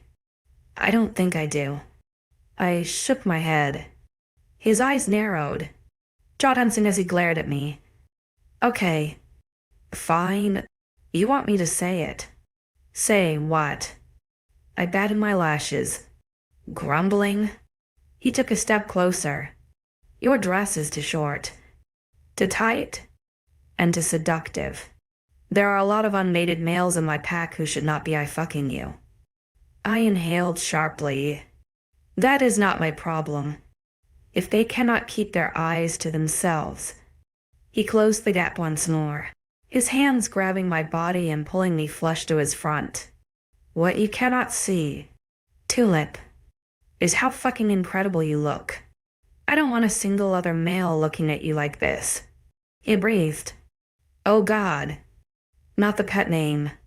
I shivered, my lips parting. What if I want them too? I dared, adrenaline coursing through me. He growled, lips curling at the threat. Then I will drag you here every time and spank you so hard you cannot walk back to your room. My body hummed with excitement, a strange thrill that had my toes curling. I pictured the brief image of what he was implying. His large, rough hands grabbing me in all the right places. Tulip, I only imagine what is going on inside your head right now. He groaned. So please, either finish this conversation or drop that pretty little dress of yours and bend over. I shivered, my shoulders shaking as the goosens strode on my skin.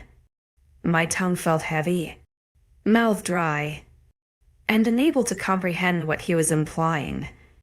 I shrieked when his hands tensed on my waist, fingers digging into my skin. What's it going to be? Tulip. I stared open-mouthed at him, at a crossroads with my body. One part of me wanted to succumb to the strange magical feeling within me, to push him and see how far he would go. But another part of me wanted to run away. Calm. Ailia. Calm? You can't do this. You can't let him win. It's just a game to him. A game? Remember. The kiss. A game. The words.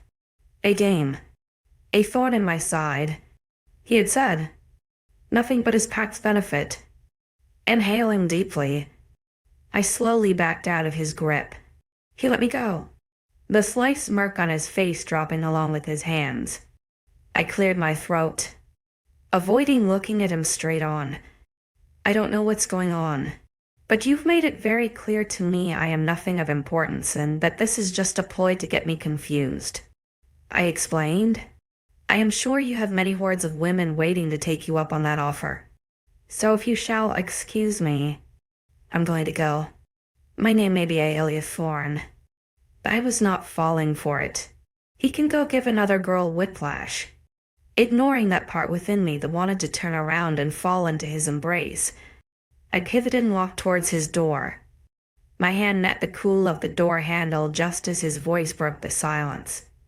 "Are you rejecting me?" he whispered. I paused, halfway to turning the door handle.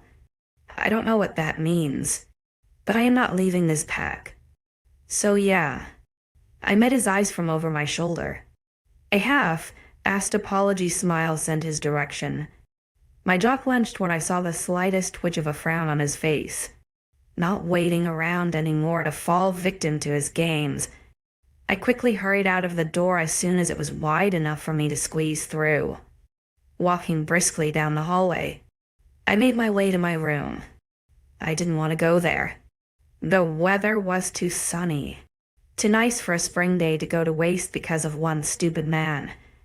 I had lunch, I spoke with my friends. Now what? Getting dragged away like a child was sure to boost my pack street cred not. Sighing, I slumped against my closed bedroom door. Staring out at the sunny weather, I longed to go outside. Thinking deeply, I thought about what I could do. I could go for a walk.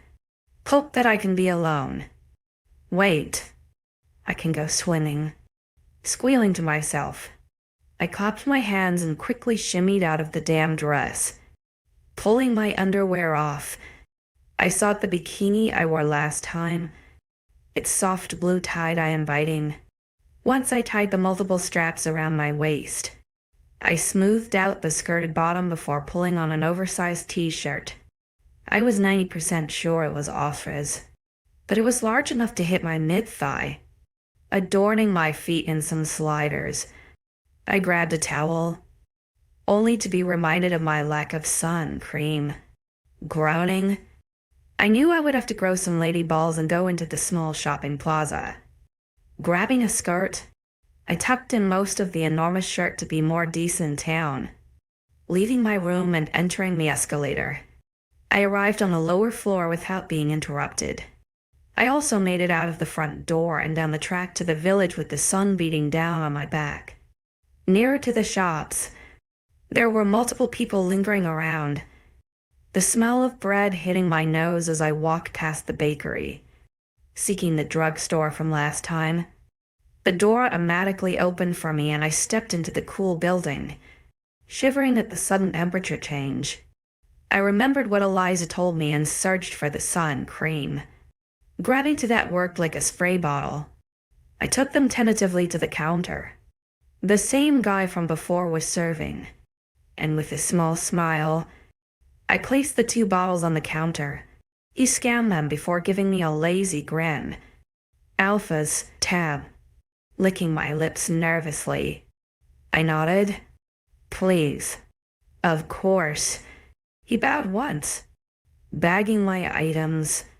Say, you have to be someone special for the Alpha to pay for your things without protest. He wouldn't even do that for his brother. He is a brother. I hid my surprise at the mention of a sibling and thanked the guy instead. Giving him a quick goodbye, I grabbed my free purchase and left the store in a haste, thankful for my good sense of direction. I followed the familiar trail that would lead me to the woods.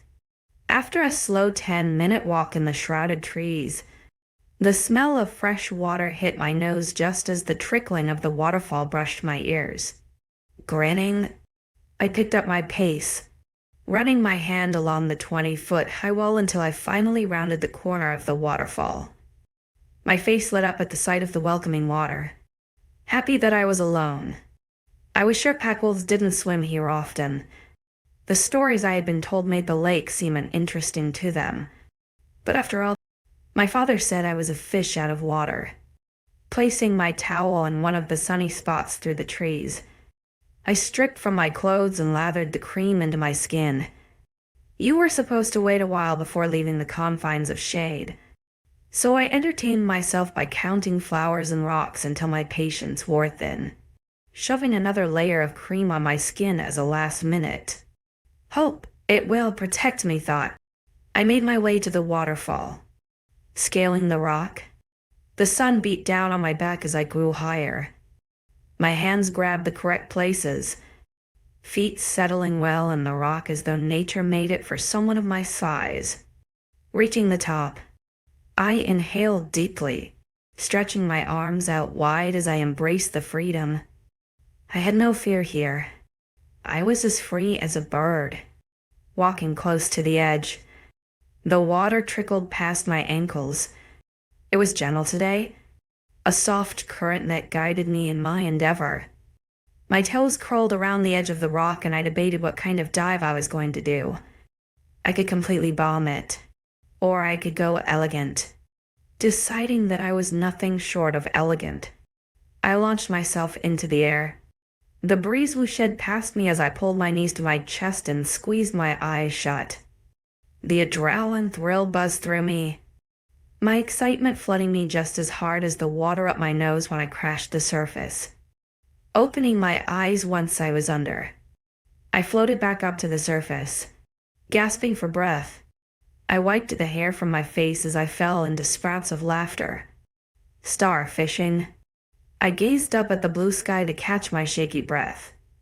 The lake was pure energy, a soft pulse against my skin as it rocked me gently in its current. We were one, the water and I, and if lakes had emotions, I was sure we would be the best of friends. I spent the next few hours at the lake, enjoying diving and swimming or just floating and contemplating the world. It was what I was doing now. As the sun moved more west, I found myself thinking of him. What was I supposed to do? Ezra confused me. I think he truly did not know what he was doing or saying. It was one extreme to the next that had me seriously debating if the shifter race was capable of steady emotions. Was it all just a ploy? A game? Should I fall into his embrace and let him have his way with me? Would that get him off my back? To leave me alone like it did with Darius? Some part of me knew it wouldn't. The 𝐊𝐲𝐬 was different. He was primal, animal. He was possessive and demanding. He was quiet and observant. I didn't truly know the man. I knew nothing of his past, of his present, of his hopes and dreams for the future. He was an alpha, a stereotypical one too, full of boisterous demand for attention. He always captivated me. He was alluring and handsome. He was attentive and protective. I didn't understand the man at all, but these feelings inside of me, these raw, immature emotions, had me doubting everything I thought I knew. How could I be so attracted to someone like that? Someone so annoyingly frustrating and yet so godly attractive. I mean, easily, I guess. Who doesn't like a moody sex god in a romance novel? I had unconsciously drifted under the waterfall and the splatter of its current hit my face, as though snapping me out of my daze. Pulling myself upright, I shook the thoughts from my mind. I had to keep level, headed if I wanted to survive here. I had to find my meaning. 38. Guess what? Double update? Read 37 first, gang. The next day, a pact meeting was called. I did not know, not being a wolf. So it surprised me when he burst into my room and dragged me away. She pulled me to the second row of the crowd filling the cafeteria-style kitchen. Luckily, I was dressed, having not been long since coming back from the lake and showering. Listen up, 𝐊𝐲𝐬 bellowed. The murmuring of the crowd fell to a dead silence as everyone waited for their alpha to speak. Alpha Blake is coming tomorrow to go over our treaty alliance, he announced. Be aware of him and his men and try not to get in their way. I frowned, wondering who this alpha was. Ezra stepped down and dismissed everyone and As the buzzing murmurs of the crowd disappeared, I turned to Eve with questioning eyes. Her arm wrapped around my bicep and she shook her head before pulling me away. We walked back to my room, and I fell onto my bed, waiting for her to sit before asking my questions. Who is Alpha Blake? Why was it so important to her to have a meeting? I rushed. She groaned lightly, shaking her head. He's the 7th Alpha. Remember how 𝐼𝐴𝐲 is the 6th? Well, this guy is the 7th. He is the worst. The worst. As in grinds your bones to dust. I squeaked. No, she snorted. He's overly confident. Despite being low down on the Continental Alpha list, he's arrogant and loud. But there are rumors that... She trailed off, frowning. Rumors, I urged. That he was part of the attack that killed the Luna. She murmured. My eyes widened, and I shook my head in disbelief. Hadn't she died during battle? She sighed, her head gazing out of the window. It's not a story that is told often. Please. I'd like to know more about the pack. I gave her my best puppy eyes. Eve grunted, giving in to my wishes. It was about 17 years ago. In human years, 𝐼𝐴𝐲 was around 16 and his father, Alpha Nikolai, was in charge. Wait, he's 33, I gasped. She laughed lightly. Wolves don't age like humans. They age about 5 times as slowly. That's... Well, okay. Slow aging. Got it? I shook my head in disbelief. Anyway, it was a normal afternoon. The pack was going by as normal. But then, just as the sun was about to go down, there was an ambush. Rogues broke the border and the patrol wolves were shot dead. She explained, her lips drooping into a frown. We were unprepared for battle. In usual circumstances of war, women and children rushed to the bunker beneath the pack house. But somehow, they knew. Someone who knew the land had led the rogues there, or at least tipped them off. The Luna fought all 15 of them off with the help of a few other female wolves. She died from her injuries once she got the women to safety. That's awful, I mumbled, fiddling with my comforter. She nodded, sighing softly. I was one child, but she got to safety. But I barely remember it. The Alpha wasn't the same since. For a wolf to lose a mate, it usually kills them. It crushes their soul, breaks their heart. A mate is a wolf's other half, the other part of their soul. So to lose that half, you lose yourself. My heart raced with sympathy as I breathed in sharply. I couldn't imagine losing someone so dear to you. I have had no one like that. My father, the only genuine person I really loved so intensely. Arabella may come a close second, but I barely knew her once they sent me to live with Darius. That's awful, I repeated. That's when he went hard with training. 𝐼𝐴𝐲 took over about 5 years later once he was ready. Her eyes narrowed. Where is his father now? I wondered. Alpha Nikolai lives around here. He lost himself to his wolf after his mate died, and he took it out on 𝐼𝐴𝐲. She frowned. He lives in the forest, in a small lodge. Most of the time. He's in wolf form, unemotional and just running the perimeter. Quite a good guard wolf. Really? I snorted at her attempted joke, but I felt sorry for the man who seems to have lost it all. Pushing 𝐼𝐴𝐲 to take over with everything he had, cramming all the education into 5 years to make 𝐼𝐴𝐲 the leader he was today. And this 7th Alpha, he is not to be trusted. She shrugged. The border breach was on his side. There is about a mile of no man's land between us before our borders meet on the east side. The breach was about half a mile from where we join. It was too close to his land that the pack has been suspicious ever since.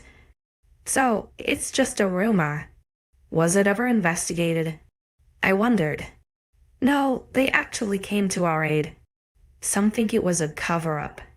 Some think the rumors are just reaching for drama because they are sad about the loss of the Luna. Must have been a hard day. Hard 5 years. She frowned.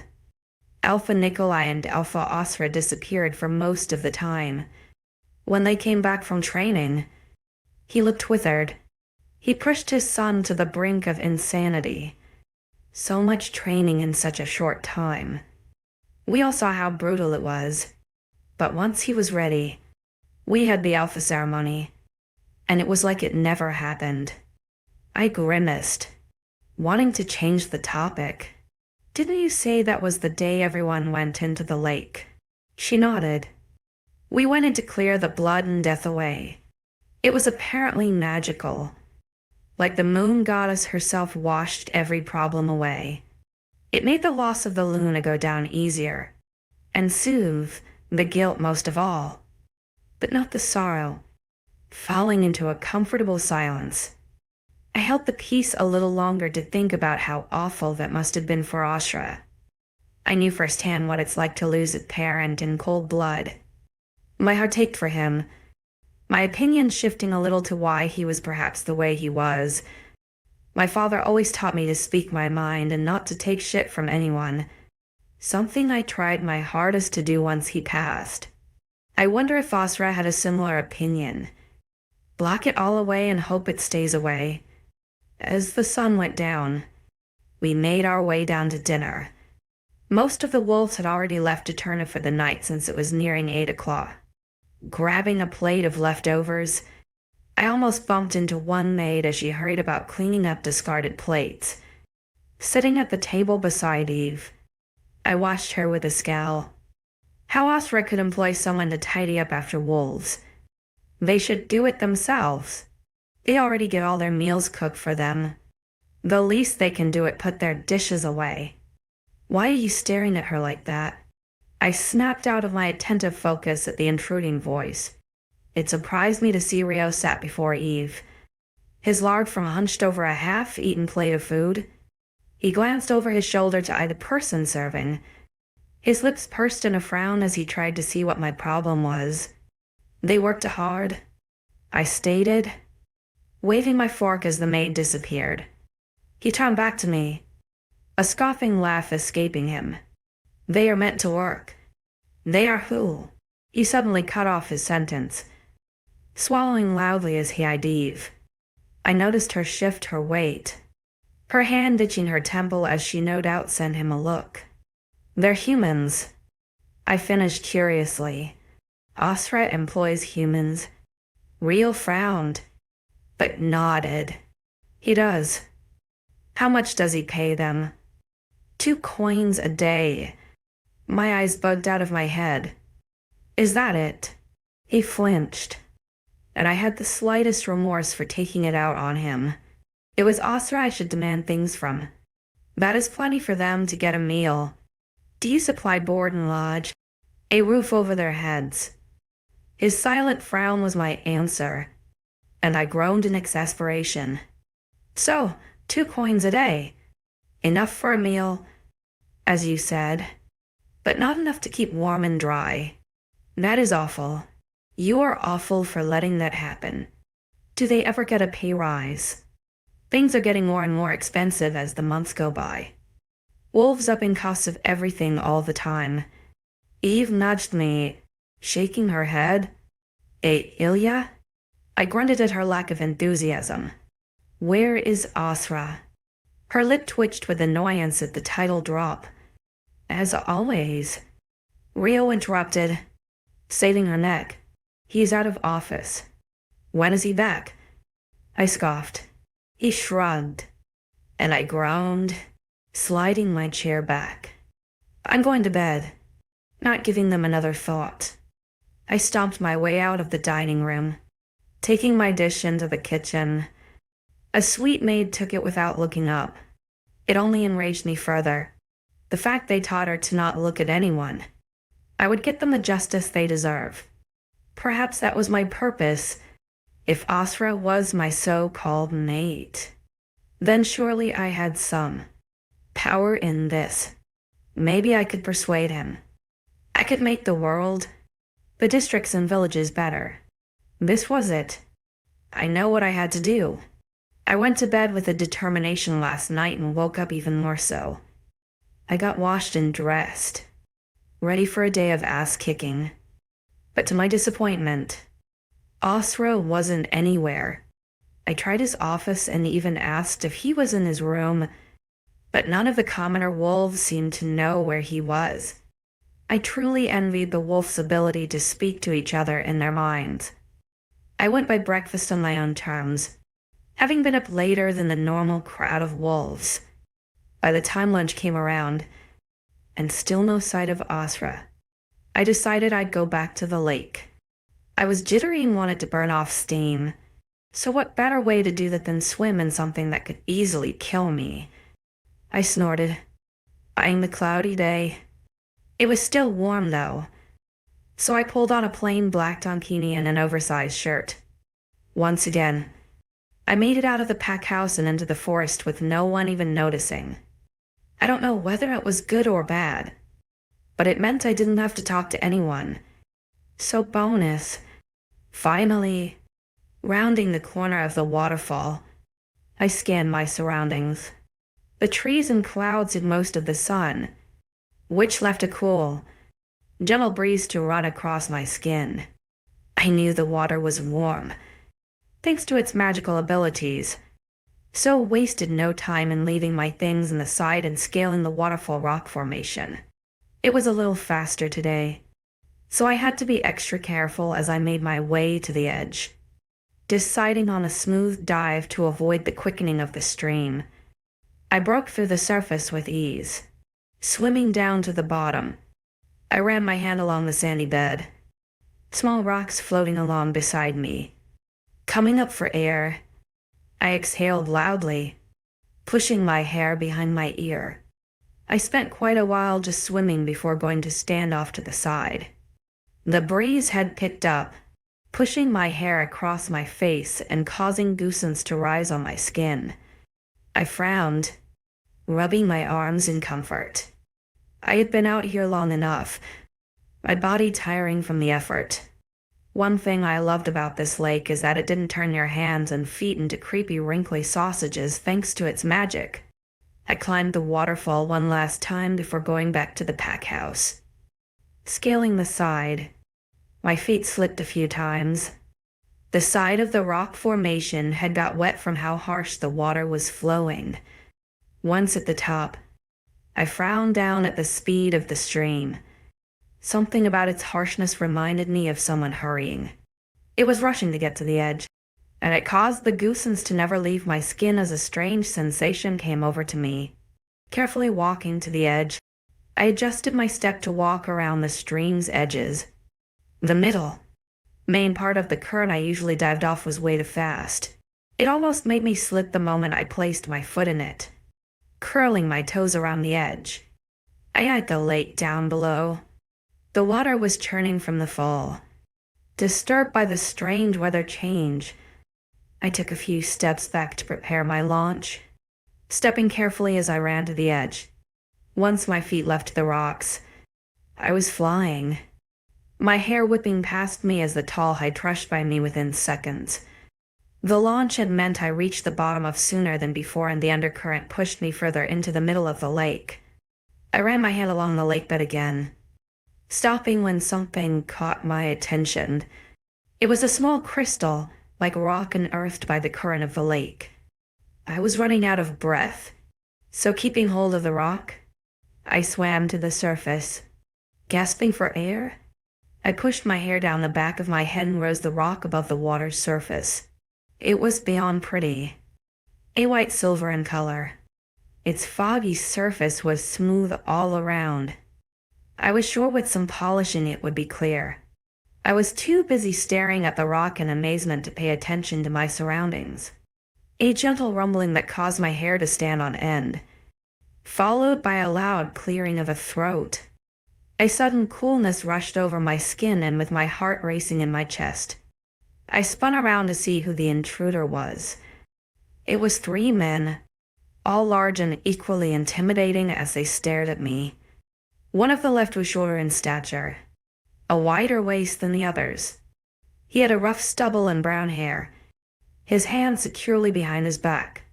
The one on the right was standing similarly, only he was a head taller with sandy blonde hair and a sharp bird-like nose.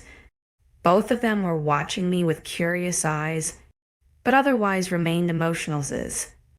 It was the man in the center, equal in height to his blonde counterpart, that of my stomach churning with discomfort. He was eyeing me with a broad grin, his hand to his jaw as he licked the front of his canine teeth. Dark, black hair with dark eyes gazed at me in a way that had my skin crawl. I sunk further down in the water, hiding my body as these 3 strange men approached the shoreline. 39. The men walked closer, and I sank myself in the lake further until just my head was visible. The water lapped at my chin, and I wrapped my arms around myself to try to hide whatever was on show. I didn't like the way he was eyeing me. It made my skin crawl. Were they rogues? Were these the wolves that they had warned me about? They didn't seem crazy. What are you doing out here? The middleman wondered. I swallowed, my eyes darting between them as they stopped at the edge of the lake, mere meters away from me. I was sure they could reach me in a split second. Their shifter ability of speed way greater than mine. His nose twitched as the wind blew my hair into my face, a sly smirk lifting his features. For the first time in a while, I felt fear creep up my spine. The way this man's eyes flashed and how his sharpened teeth glinted did not settle right with me. What are you doing out here, little human? He asked again. I stayed silent, and he cocked his head, his eyes scanning beneath the water. I pushed my body back further, my feet slipping from the surface of the lake as I grew deeper. What's wrong? Can't speak, he teased, a loud laugh escaping his throat that caused me to jump. His 2 friends snickered as he tapped them on the chest with the back of his hands. I licked my lips, my throat now dry with fear as the urge to run him through my body. His eyes followed the movement of my tongue, quirking with interest. He suddenly lowered himself until he was crouching, his long black coat trailing along the floor, and his hand gently dipped into the surface of the lake, holding my gaze, a small purr built in his throat. What are you doing out here? All alone. She's not alone. I jumped in surprise, my head spinning to the side as 𝐿𝐲𝐼𝐬 rounded the rock formation of the lake. He walked quickly, smoothly, jumping over a large rock until he stood about 2 meters before the 3 men. 𝐿𝐲𝐼𝐬 was shirtless, clad in just some shorts and barefoot. He stood at the lake's edge, a towel in his hands and angling his back so it was blocking me. The man rose to his feet, sneering at 𝐿𝐲𝐼𝐬 with what I assumed was indifference. Alpha, so glad to see you again. He bowed his head, hands clapping in front of him. 𝐿𝐲𝐼𝐬 grumbled. Alpha Blake, we directly instructed you where to enter my territory and what trail to walk. My shoulders straight, and the visiting Alpha's name had come as a surprise. I was glad they were not rogues, but it did not stray from the fact he was not to be trusted. Blake chuckled, shrugging his shoulders. When I smell something delectably feminine and ovulating, I cannot help but seek it out. Fertility always smells divine. A cold wash of dread ran down my spine, along with the sudden urge to vomit from disgust. Fertile, delectable? What even was this man? No, I didn't want to know. I really wanted to get out of here. 𝐿𝐲𝐼𝐬 didn't like it, his head turning to meet my eyes as he held out the towel. Come here. I hesitated, glancing between him and the visiting man. My gaze settled back on 𝐿𝐲𝐼𝐬, my fear clear on my face. His eyes were hard, dark blue, swirling against the hard contours of his face. 𝐿𝐤, come here, he repeated. I swallowed, deciding he was the lesser of two evils, and nodded gently. I moved closer to him, quickly inching out of the water and running to his side. I was aware of the multiple eyes on my body, and 𝐊𝐲𝐬 was quick to grab me by the arm and push me behind him. My hands fell to the hard skin of his shoulders as I hid behind him. He passed me the towel, and I hastily wrapped it around my shoulders as a shudder ran along my body. His back was tense. His hands clenched at his side as I pressed my body against his skin. Pretty name, Blake murmured, and 𝐊𝐲𝐬 growled again. You do not seem as damp as the little human. Alpha, not fancy the swim. I clenched my jaw at the dawning tease, but 𝐊𝐲𝐬 seemed to ignore him. I shall have my men escort you to where you shall be residing, 𝐊𝐲𝐬 stated. I kept my eyes firmly on 𝐊𝐲𝐬's back, tracing the tattoos on his shoulders with my eyes. Blake sighed heavily, his feet crunching as he took a step closer. My nails dug into his skin slightly at the other alpha's movement, and 𝐊𝐲𝐬's hand came behind him to wrap around my waist. Peculiar behavior, Blake stated. 𝐊𝐲𝐬 growled, halting the man in his tracks. Footsteps grew closer from behind me, and I turned my head to catch sight of the more men. Everett, Caleb, and 𝐿𝐢 I didn't know were running into the clearing. All three of them had hard glares, coming to a stop and surrounding their alpha. Caleb stood closest to me but to the side, his arm brushing against my bare shoulder. He glanced down at me, his lips pulled down in a grimace as he briefly scanned my face. I shivered and looked away, choosing to stare in front of me again. If you will, please join my men and they shall escort you to where you will stay tonight. 𝐊𝐲𝐬's voice was clear. Okay, we shall go in peace. Blake sighed loudly. I never knew following an instinct was such a crime. I built up the courage to peek around 𝐊𝐲𝐬 as he said that, and Blake caught my gaze straight away. He smirked, his eyes were wide with amusement when he caught me peeping. I gave you strict instructions to a meeting point that you did not follow. 𝐊𝐲𝐬 growled, his fingers flexing on my ribs as he pushed me back behind him. I frowned, wondering how he knew I was peeping so easily.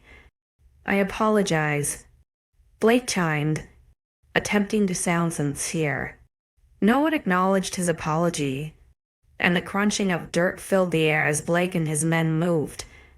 𝐊𝐲𝐬 kept me hidden from view, turning us as they walked by. Caleb left our side, flanking the rear of the men as Everett and the other male had the sides. I watched from behind 𝐊𝐲𝐬, my feet back in the water as the six of them met with another two males hiding in the trees near the waterfall. Nobody turned back, but I saw Blake's head turn ever so slightly to glance over his shoulder. Everett growled at him, causing the alpha to laugh and faux jog forwards. Once they were out of sight and their footsteps disappeared, I sighed loudly, the nerves clutching my throat slowly dissipating. 𝐊𝐲𝐬 returned, his large movement catching me off guard as I stumbled back a step into the water. His eyes were flaming with annoyance, his canines flashing as he sneered at me. What are you doing out here alone? He growled. My non-existent hackles raised. I pulled the towel around my body tighter. Ugh. You should be. He snapped. He took another step towards me until his bare feet were in the lake as well. I felt it instantly, that familiar warmth emitting from the lake. He hesitated, dropping his glare to direct it at the water instead. I have been coming out here for a few days to swim. I huffed. I didn't think it was a problem. It is. He grunted. You can't come out here. Why? Because I'm a girl. I snapped. No. Because I'm human. No, then what? I'm not defenseless, and I showed that pretty well when fighting Eliza. I threw my arms in the air, causing the towel to fall into the water since I held so tightly to the rock instead. I groaned, my head falling backward. Eyes closed as I cursed the sky above me. With only one towel on me, I would have to walk back to the pack. Wet and soggy. Brilliant. 𝐊𝐤𝐬𝐩. 10 out of 10 on dumb things to do today. I grabbed the towel and threw it dramatically behind the annoying Alpha. Then what? I repeated. I don't want you to come here when there are threats. He slowly explained. I quirked an eyebrow, crossing my arms in front of me. His eyes flashed down to my chest, and I grunted before lowering them so I wasn't scrunching up my assets. Threats? Like Blake? I wondered. He growled, blue eyes darting away from my semi-naked form. Don't say his name. If he is such a threat, why not go to his land? To be surrounded by wolves I don't trust. He scoffed. Better than have him come here and get a lay out of your land and inner workings. I pointed out. He paused, blinking slowly as he thought about what I said. His tension lessened the longer we stayed quiet, until eventually he grunted and took a step forward. The warming hug against my calves from the water increased, and it caused both of us to inhale. Do you feel that as well? I whispered. Ezra sighed, his eyes closing as he slowed his breathing, taking a large 𝐊𝐢𝐬𝐩 of air before he met my gaze. His eyes were softer, less harsh, as he searched my face and neck. Did he touch you? He asked quietly. No, I muttered, shaking my head. I stayed in the water. He didn't enter. You've had even good time. His jaw briefly tensed. Good? It was silent after I nodded, awkwardly looking down at the lake as it lapped at my ankles. The waterfall behind me had gone eerily quiet, and I turned over my shoulder to find it had slowed back to its usual trickle. Narrowing my eyes at it, I sent a silent, confused curse to Mother Nature. You are scared, Ezra commented, looking back at him. I shrugged. My defense is up. You cannot trust him. I know. Silence again, and I kept his gaze. He looked down at my body, his eyes narrowing as he observed my skin. I didn't shift away, merely kept my eye on him. Come, it's getting to dinner time, Asra murmured, gesturing with his arm. I eagerly stepped closer, just as a cool breeze brushed my damp hair in front of my shoulders. Ezra already turned around but must have caught a scent because he growled lowly. I made no comment, trudging out of the water and towards my dry shirt. I'm just going to get dressed. I muttered softly, stopping by my clothes. He nodded, stopping a few feet behind me with his arms crossed. His eyes scanned the surrounding trees and hedgerows, and I took my chance to take off the soggy bikini. The shirt was big enough, and I did not want to get it drenched from the swimsuit material. Goosensed bumps rose on my skin, the hair on my body standing on end with awareness. The breeze brushed by me as I pulled the large shirt over my head. A satisfied hum as the fabric protected me from the cool wind. Turning around, I held my wet bikini in hand, and it didn't surprise me to find Asra watching me. He'd most likely watched me get dressed too. There wasn't a lot to look at, so it didn't bother me he had seen me nude. I was used to it. Remember, the tightening of his fists and the darkness of his eyes told me otherwise as I pulled on my shoes. What is it? Do you get naked in front of everyone you know? He grunted. I couldn't help but let out a small laugh, shaking my head as we fell into tandem steps. It does not bother you, he wondered. I smiled awkwardly. I learned to live with it. You are not a wolf, he pointed out. You do not need to be naked. You need warmth. Shrugging slightly, I remained silent, and he dropped the subject. We walked for the next 10 minutes in silence. My heavier breaths were the only sounds heard as we navigated the rough terrain. I stumbled a few times, and it caused him to hesitate before we continued at my dismissal. I took my time to observe him, curious by his attitude. This man was harder to figure out than a puzzle book. Just when I think I have solved one, the next seemed to be even harder. As we moved swiftly through the forest, his colossal form surprisingly agile. I couldn't help but admire the way his body moved. The muscles and smooth skin of his lower back were particularly edible, incredible. I cursed quietly as we broke the tree line, which caused him to quirk an eyebrow at me. Nothing. I shook my head. He hummed, "Want me to escort you to your room?" I shook my head, laughing slightly. "I am perfectly capable of walking to an elevator." He smirked. "The way your heart races when you are inside, it does not seem very enjoyable." How did he know my heart raced? Was he creepily listening to me? Weirdo. Ezra must have seen the peculiar expression on my face because he cleared his throat, catching my full attention once again. "You space out a lot," he commented. "I know," I sighed, dropping my head in the clouds. "Sorry. It's cute." The comment caught me off guard, so much so that I came to a complete stop and stared at the back of his head in surprise. I have never been called cute for my bad habits. Darius clarified that 𝐷𝐸𝐬𝐻 was rude and unattractive, a terrible flaw of mine. But Asra found it cute. A warmth settled in my chest and I couldn't help but smile shyly. "So, you think I'm cute?" I attempted to lighten the situation. He rolled his eyes, jerking his head to get me moving. "It's endearing how your mind wanders so much." "You think so?" I pouted. "You don't?" he asked, cocking his head. I was told it was quite the opposite. "Really? By whom?" he wondered. "Everyone," I admitted, staring at my feet. I had an image to uphold that meant my flaws were not appreciated. We came to a stop by the front door, and he turned to me, glancing up at him. I pushed the hair from my eyes to find his face marred with a scowl. I suddenly regretted not having a filter in my brain right now, an awkwardness settling over me as I flushed with embarrassment. Being observant and imaginative is not a flaw.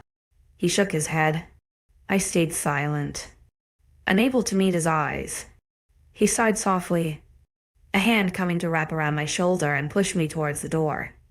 He held it open with his other hand, allowing me to enter before him. "Thank you," I murmured, turning to face him once inside. "No problem." He smiled softly. "Not just this. Thank you for the whole creepy curvy alpha thing," he grumbled, his hand pushing a strand of my hair away from my face. It caused the goosebumps to return, a flush spreading across my cheeks. "If he bothers you again, do not hesitate to shout me. I will hear you, no matter where you are." Staring into each other's eyes, the tension rose with his admittance. My heart raced with a strange sense of comfort before he nodded at me and walked away. Exhaling loudly, I ran my hand through my hair before walking towards the death trap, the ghost of his fingers against my skin. Once inside, I sank against the wall to try to calm my racing heart. What is this man doing to me? 40 warning, sexual content. This is an 18 book, guys. PLS, remember that. As soon as I reached my room, I headed straight for the bathroom to clear my head. Turning the shower on, I was quick to take off the damp shirt and get under the current. Closing my eyes to wash the ghost touches of Blake's eyes, I submerged my face under. Despite all of that, all I could think about was the way Asra protected me, running the soap over my body. I thought of how his hands held me by the waist, how he pulled me into his back to hide me from the intruding males, the ghost of his hand as it pushed the hair behind my ear. I shuddered, running my hand between my thighs and causing a bolt of electricity to jolt through me. Those hands, caressing me softly, never firm unless he was keeping me out of harm's way. The way the water reacted to his presence, how his body was always warm. He made me feel calm when he was gentle, and I could look him in the eye without breaking eye contact. Despite his large and imposing size and status, he brought me a sense of calm. His touch had my body lighting up in ways that Darius never did, and I craved him even more for that. My lips parted as I ran my hand along the length of my body, enjoying the way my skin pebbled and nipples rose to attention. Unable to resist the temptation while strampant thoughts still lingered in my mind, my hand lowered to touch myself. I exhaled shakily, the water an aphrodisiac as it ran down my breasts and stomach. I hummed softly as I brought myself my own pleasure, my back arching as my head pressed into the wall. It had been a while since I had touched myself, too afraid back home of what may happen if Darius ever caught me. I couldn't help. I couldn't stand 𝐊𝐲𝐬𝐬's embrace. His presence was too overwhelming. His blue eyes were captivating, but I refused to be a pawn in his game. But damn, even his body, sculptured in all the right places, strong defined jaw and shoulders, bulging biceps and well-defined back muscles. I remembered the way my fingers dug into his shoulders, the way his tattoos hugged every contour of his physique, his tempting V-line leading to that glorious, more than enough member I glimpsed at the lake last time. I whimpered, my hand sliding more furiously against my clit. I moaned, angling my body so the water streamed directly against the palm of my hand. My breaths were quick, the cool tile the only thing keeping me standing. I was too busy in my small section of heaven to even care about anything else. So safe to say, when I finally opened my eyes and found dark blue ones blinking back at me, it took me a moment to realize it wasn't in my head. I jumped, my hands flying to cover myself as I screamed in horror at 𝐊𝐲𝐬𝐬's being. He was frowning, leaning against my vanity with his arms behind his back. His hair was more disheveled than when I last saw him, and I wondered how I didn't even hear him. Glancing at my door, I blinked through the pouring of the shower. How did you get in here? His eyebrows furrowed at the sound of my screech. You didn't lock your door. My lips parted, unable to form words. Get out. Oh no. Please, don't stop on my behalf. He grinned, his pupils blown. It was just getting to the good part. I cursed, turning around to face the wall and hide my shame. It only resounded in a soft grumble from 𝐊𝐲𝐬𝐬, but I figured giving him my ass was better than him gawking at my aching front. Why are you even in here? I muttered, embarrassment flushing my cheeks. You are my mate, so. I spat, shooting him a glare over my shoulder. I am more connected to you than you realize. He chimed, sounding rather pleased with himself, and I grunted, rinsing the remaining soap from my hair from earlier.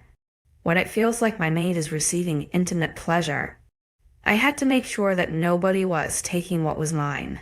He growled. Little to my surprise, it was more entertaining than that.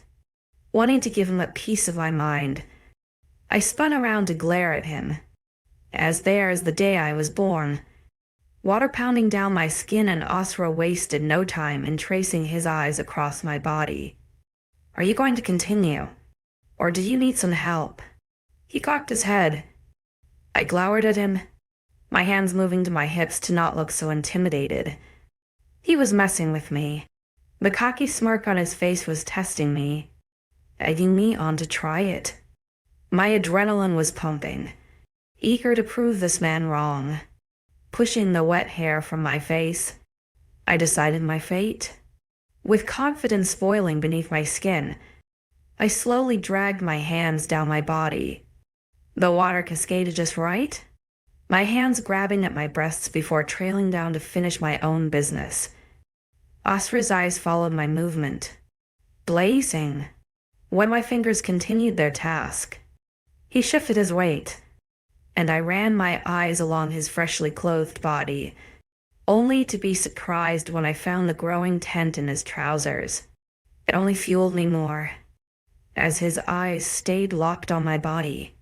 A burning desire built in mine. His scent invaded the fog-filled air, filling my lungs with every breath. It was intoxicating, a fruit that I couldn't get enough of. A small moan of pleasure left my lips as my stomach tightened and 𝐊𝐲𝐬𝐻𝐻 growled in response. It only seemed to edge me on further, the deep baritones of his groans vibrating my senses. He leveled his gaze with mine, and I darted my eyes to his crotch, licking my lips. He pampered himself, shifting the bulge in his pants. I whimpered, arching my back as my hand vigorously chased my high. Ezra, seemingly unable to hide his desires anymore, quickly pulled down the waistband of his trousers and pants and pulled himself out. I moaned the length of him, licking my lips as the first drop of pre-cum escaped the tip. He growled, his hand urgently pumping himself. His eyes closed, his lungs filling with my scent as I neared my finish. The size of him fascinated me, his width almost the same as his fist, his length reaching far past his belly button. I had never seen a cock so large, and it not only terrified me, but set a burning enthrallment of what through my body. My eyes closed, unable to hold the direct contact as I brought myself, finally, to my climax. My thighs shook, my breaths heavy as I panted against the wall. Finally sated, my hand slumped against my stomach, my shoulders easing against the wall. 𝐊𝐲𝐻𝐻's low grumble grew closer, and the shower turned off. My eyes flew open, surprised to find him directly in front of me. I straightened my spine as his body towered over me.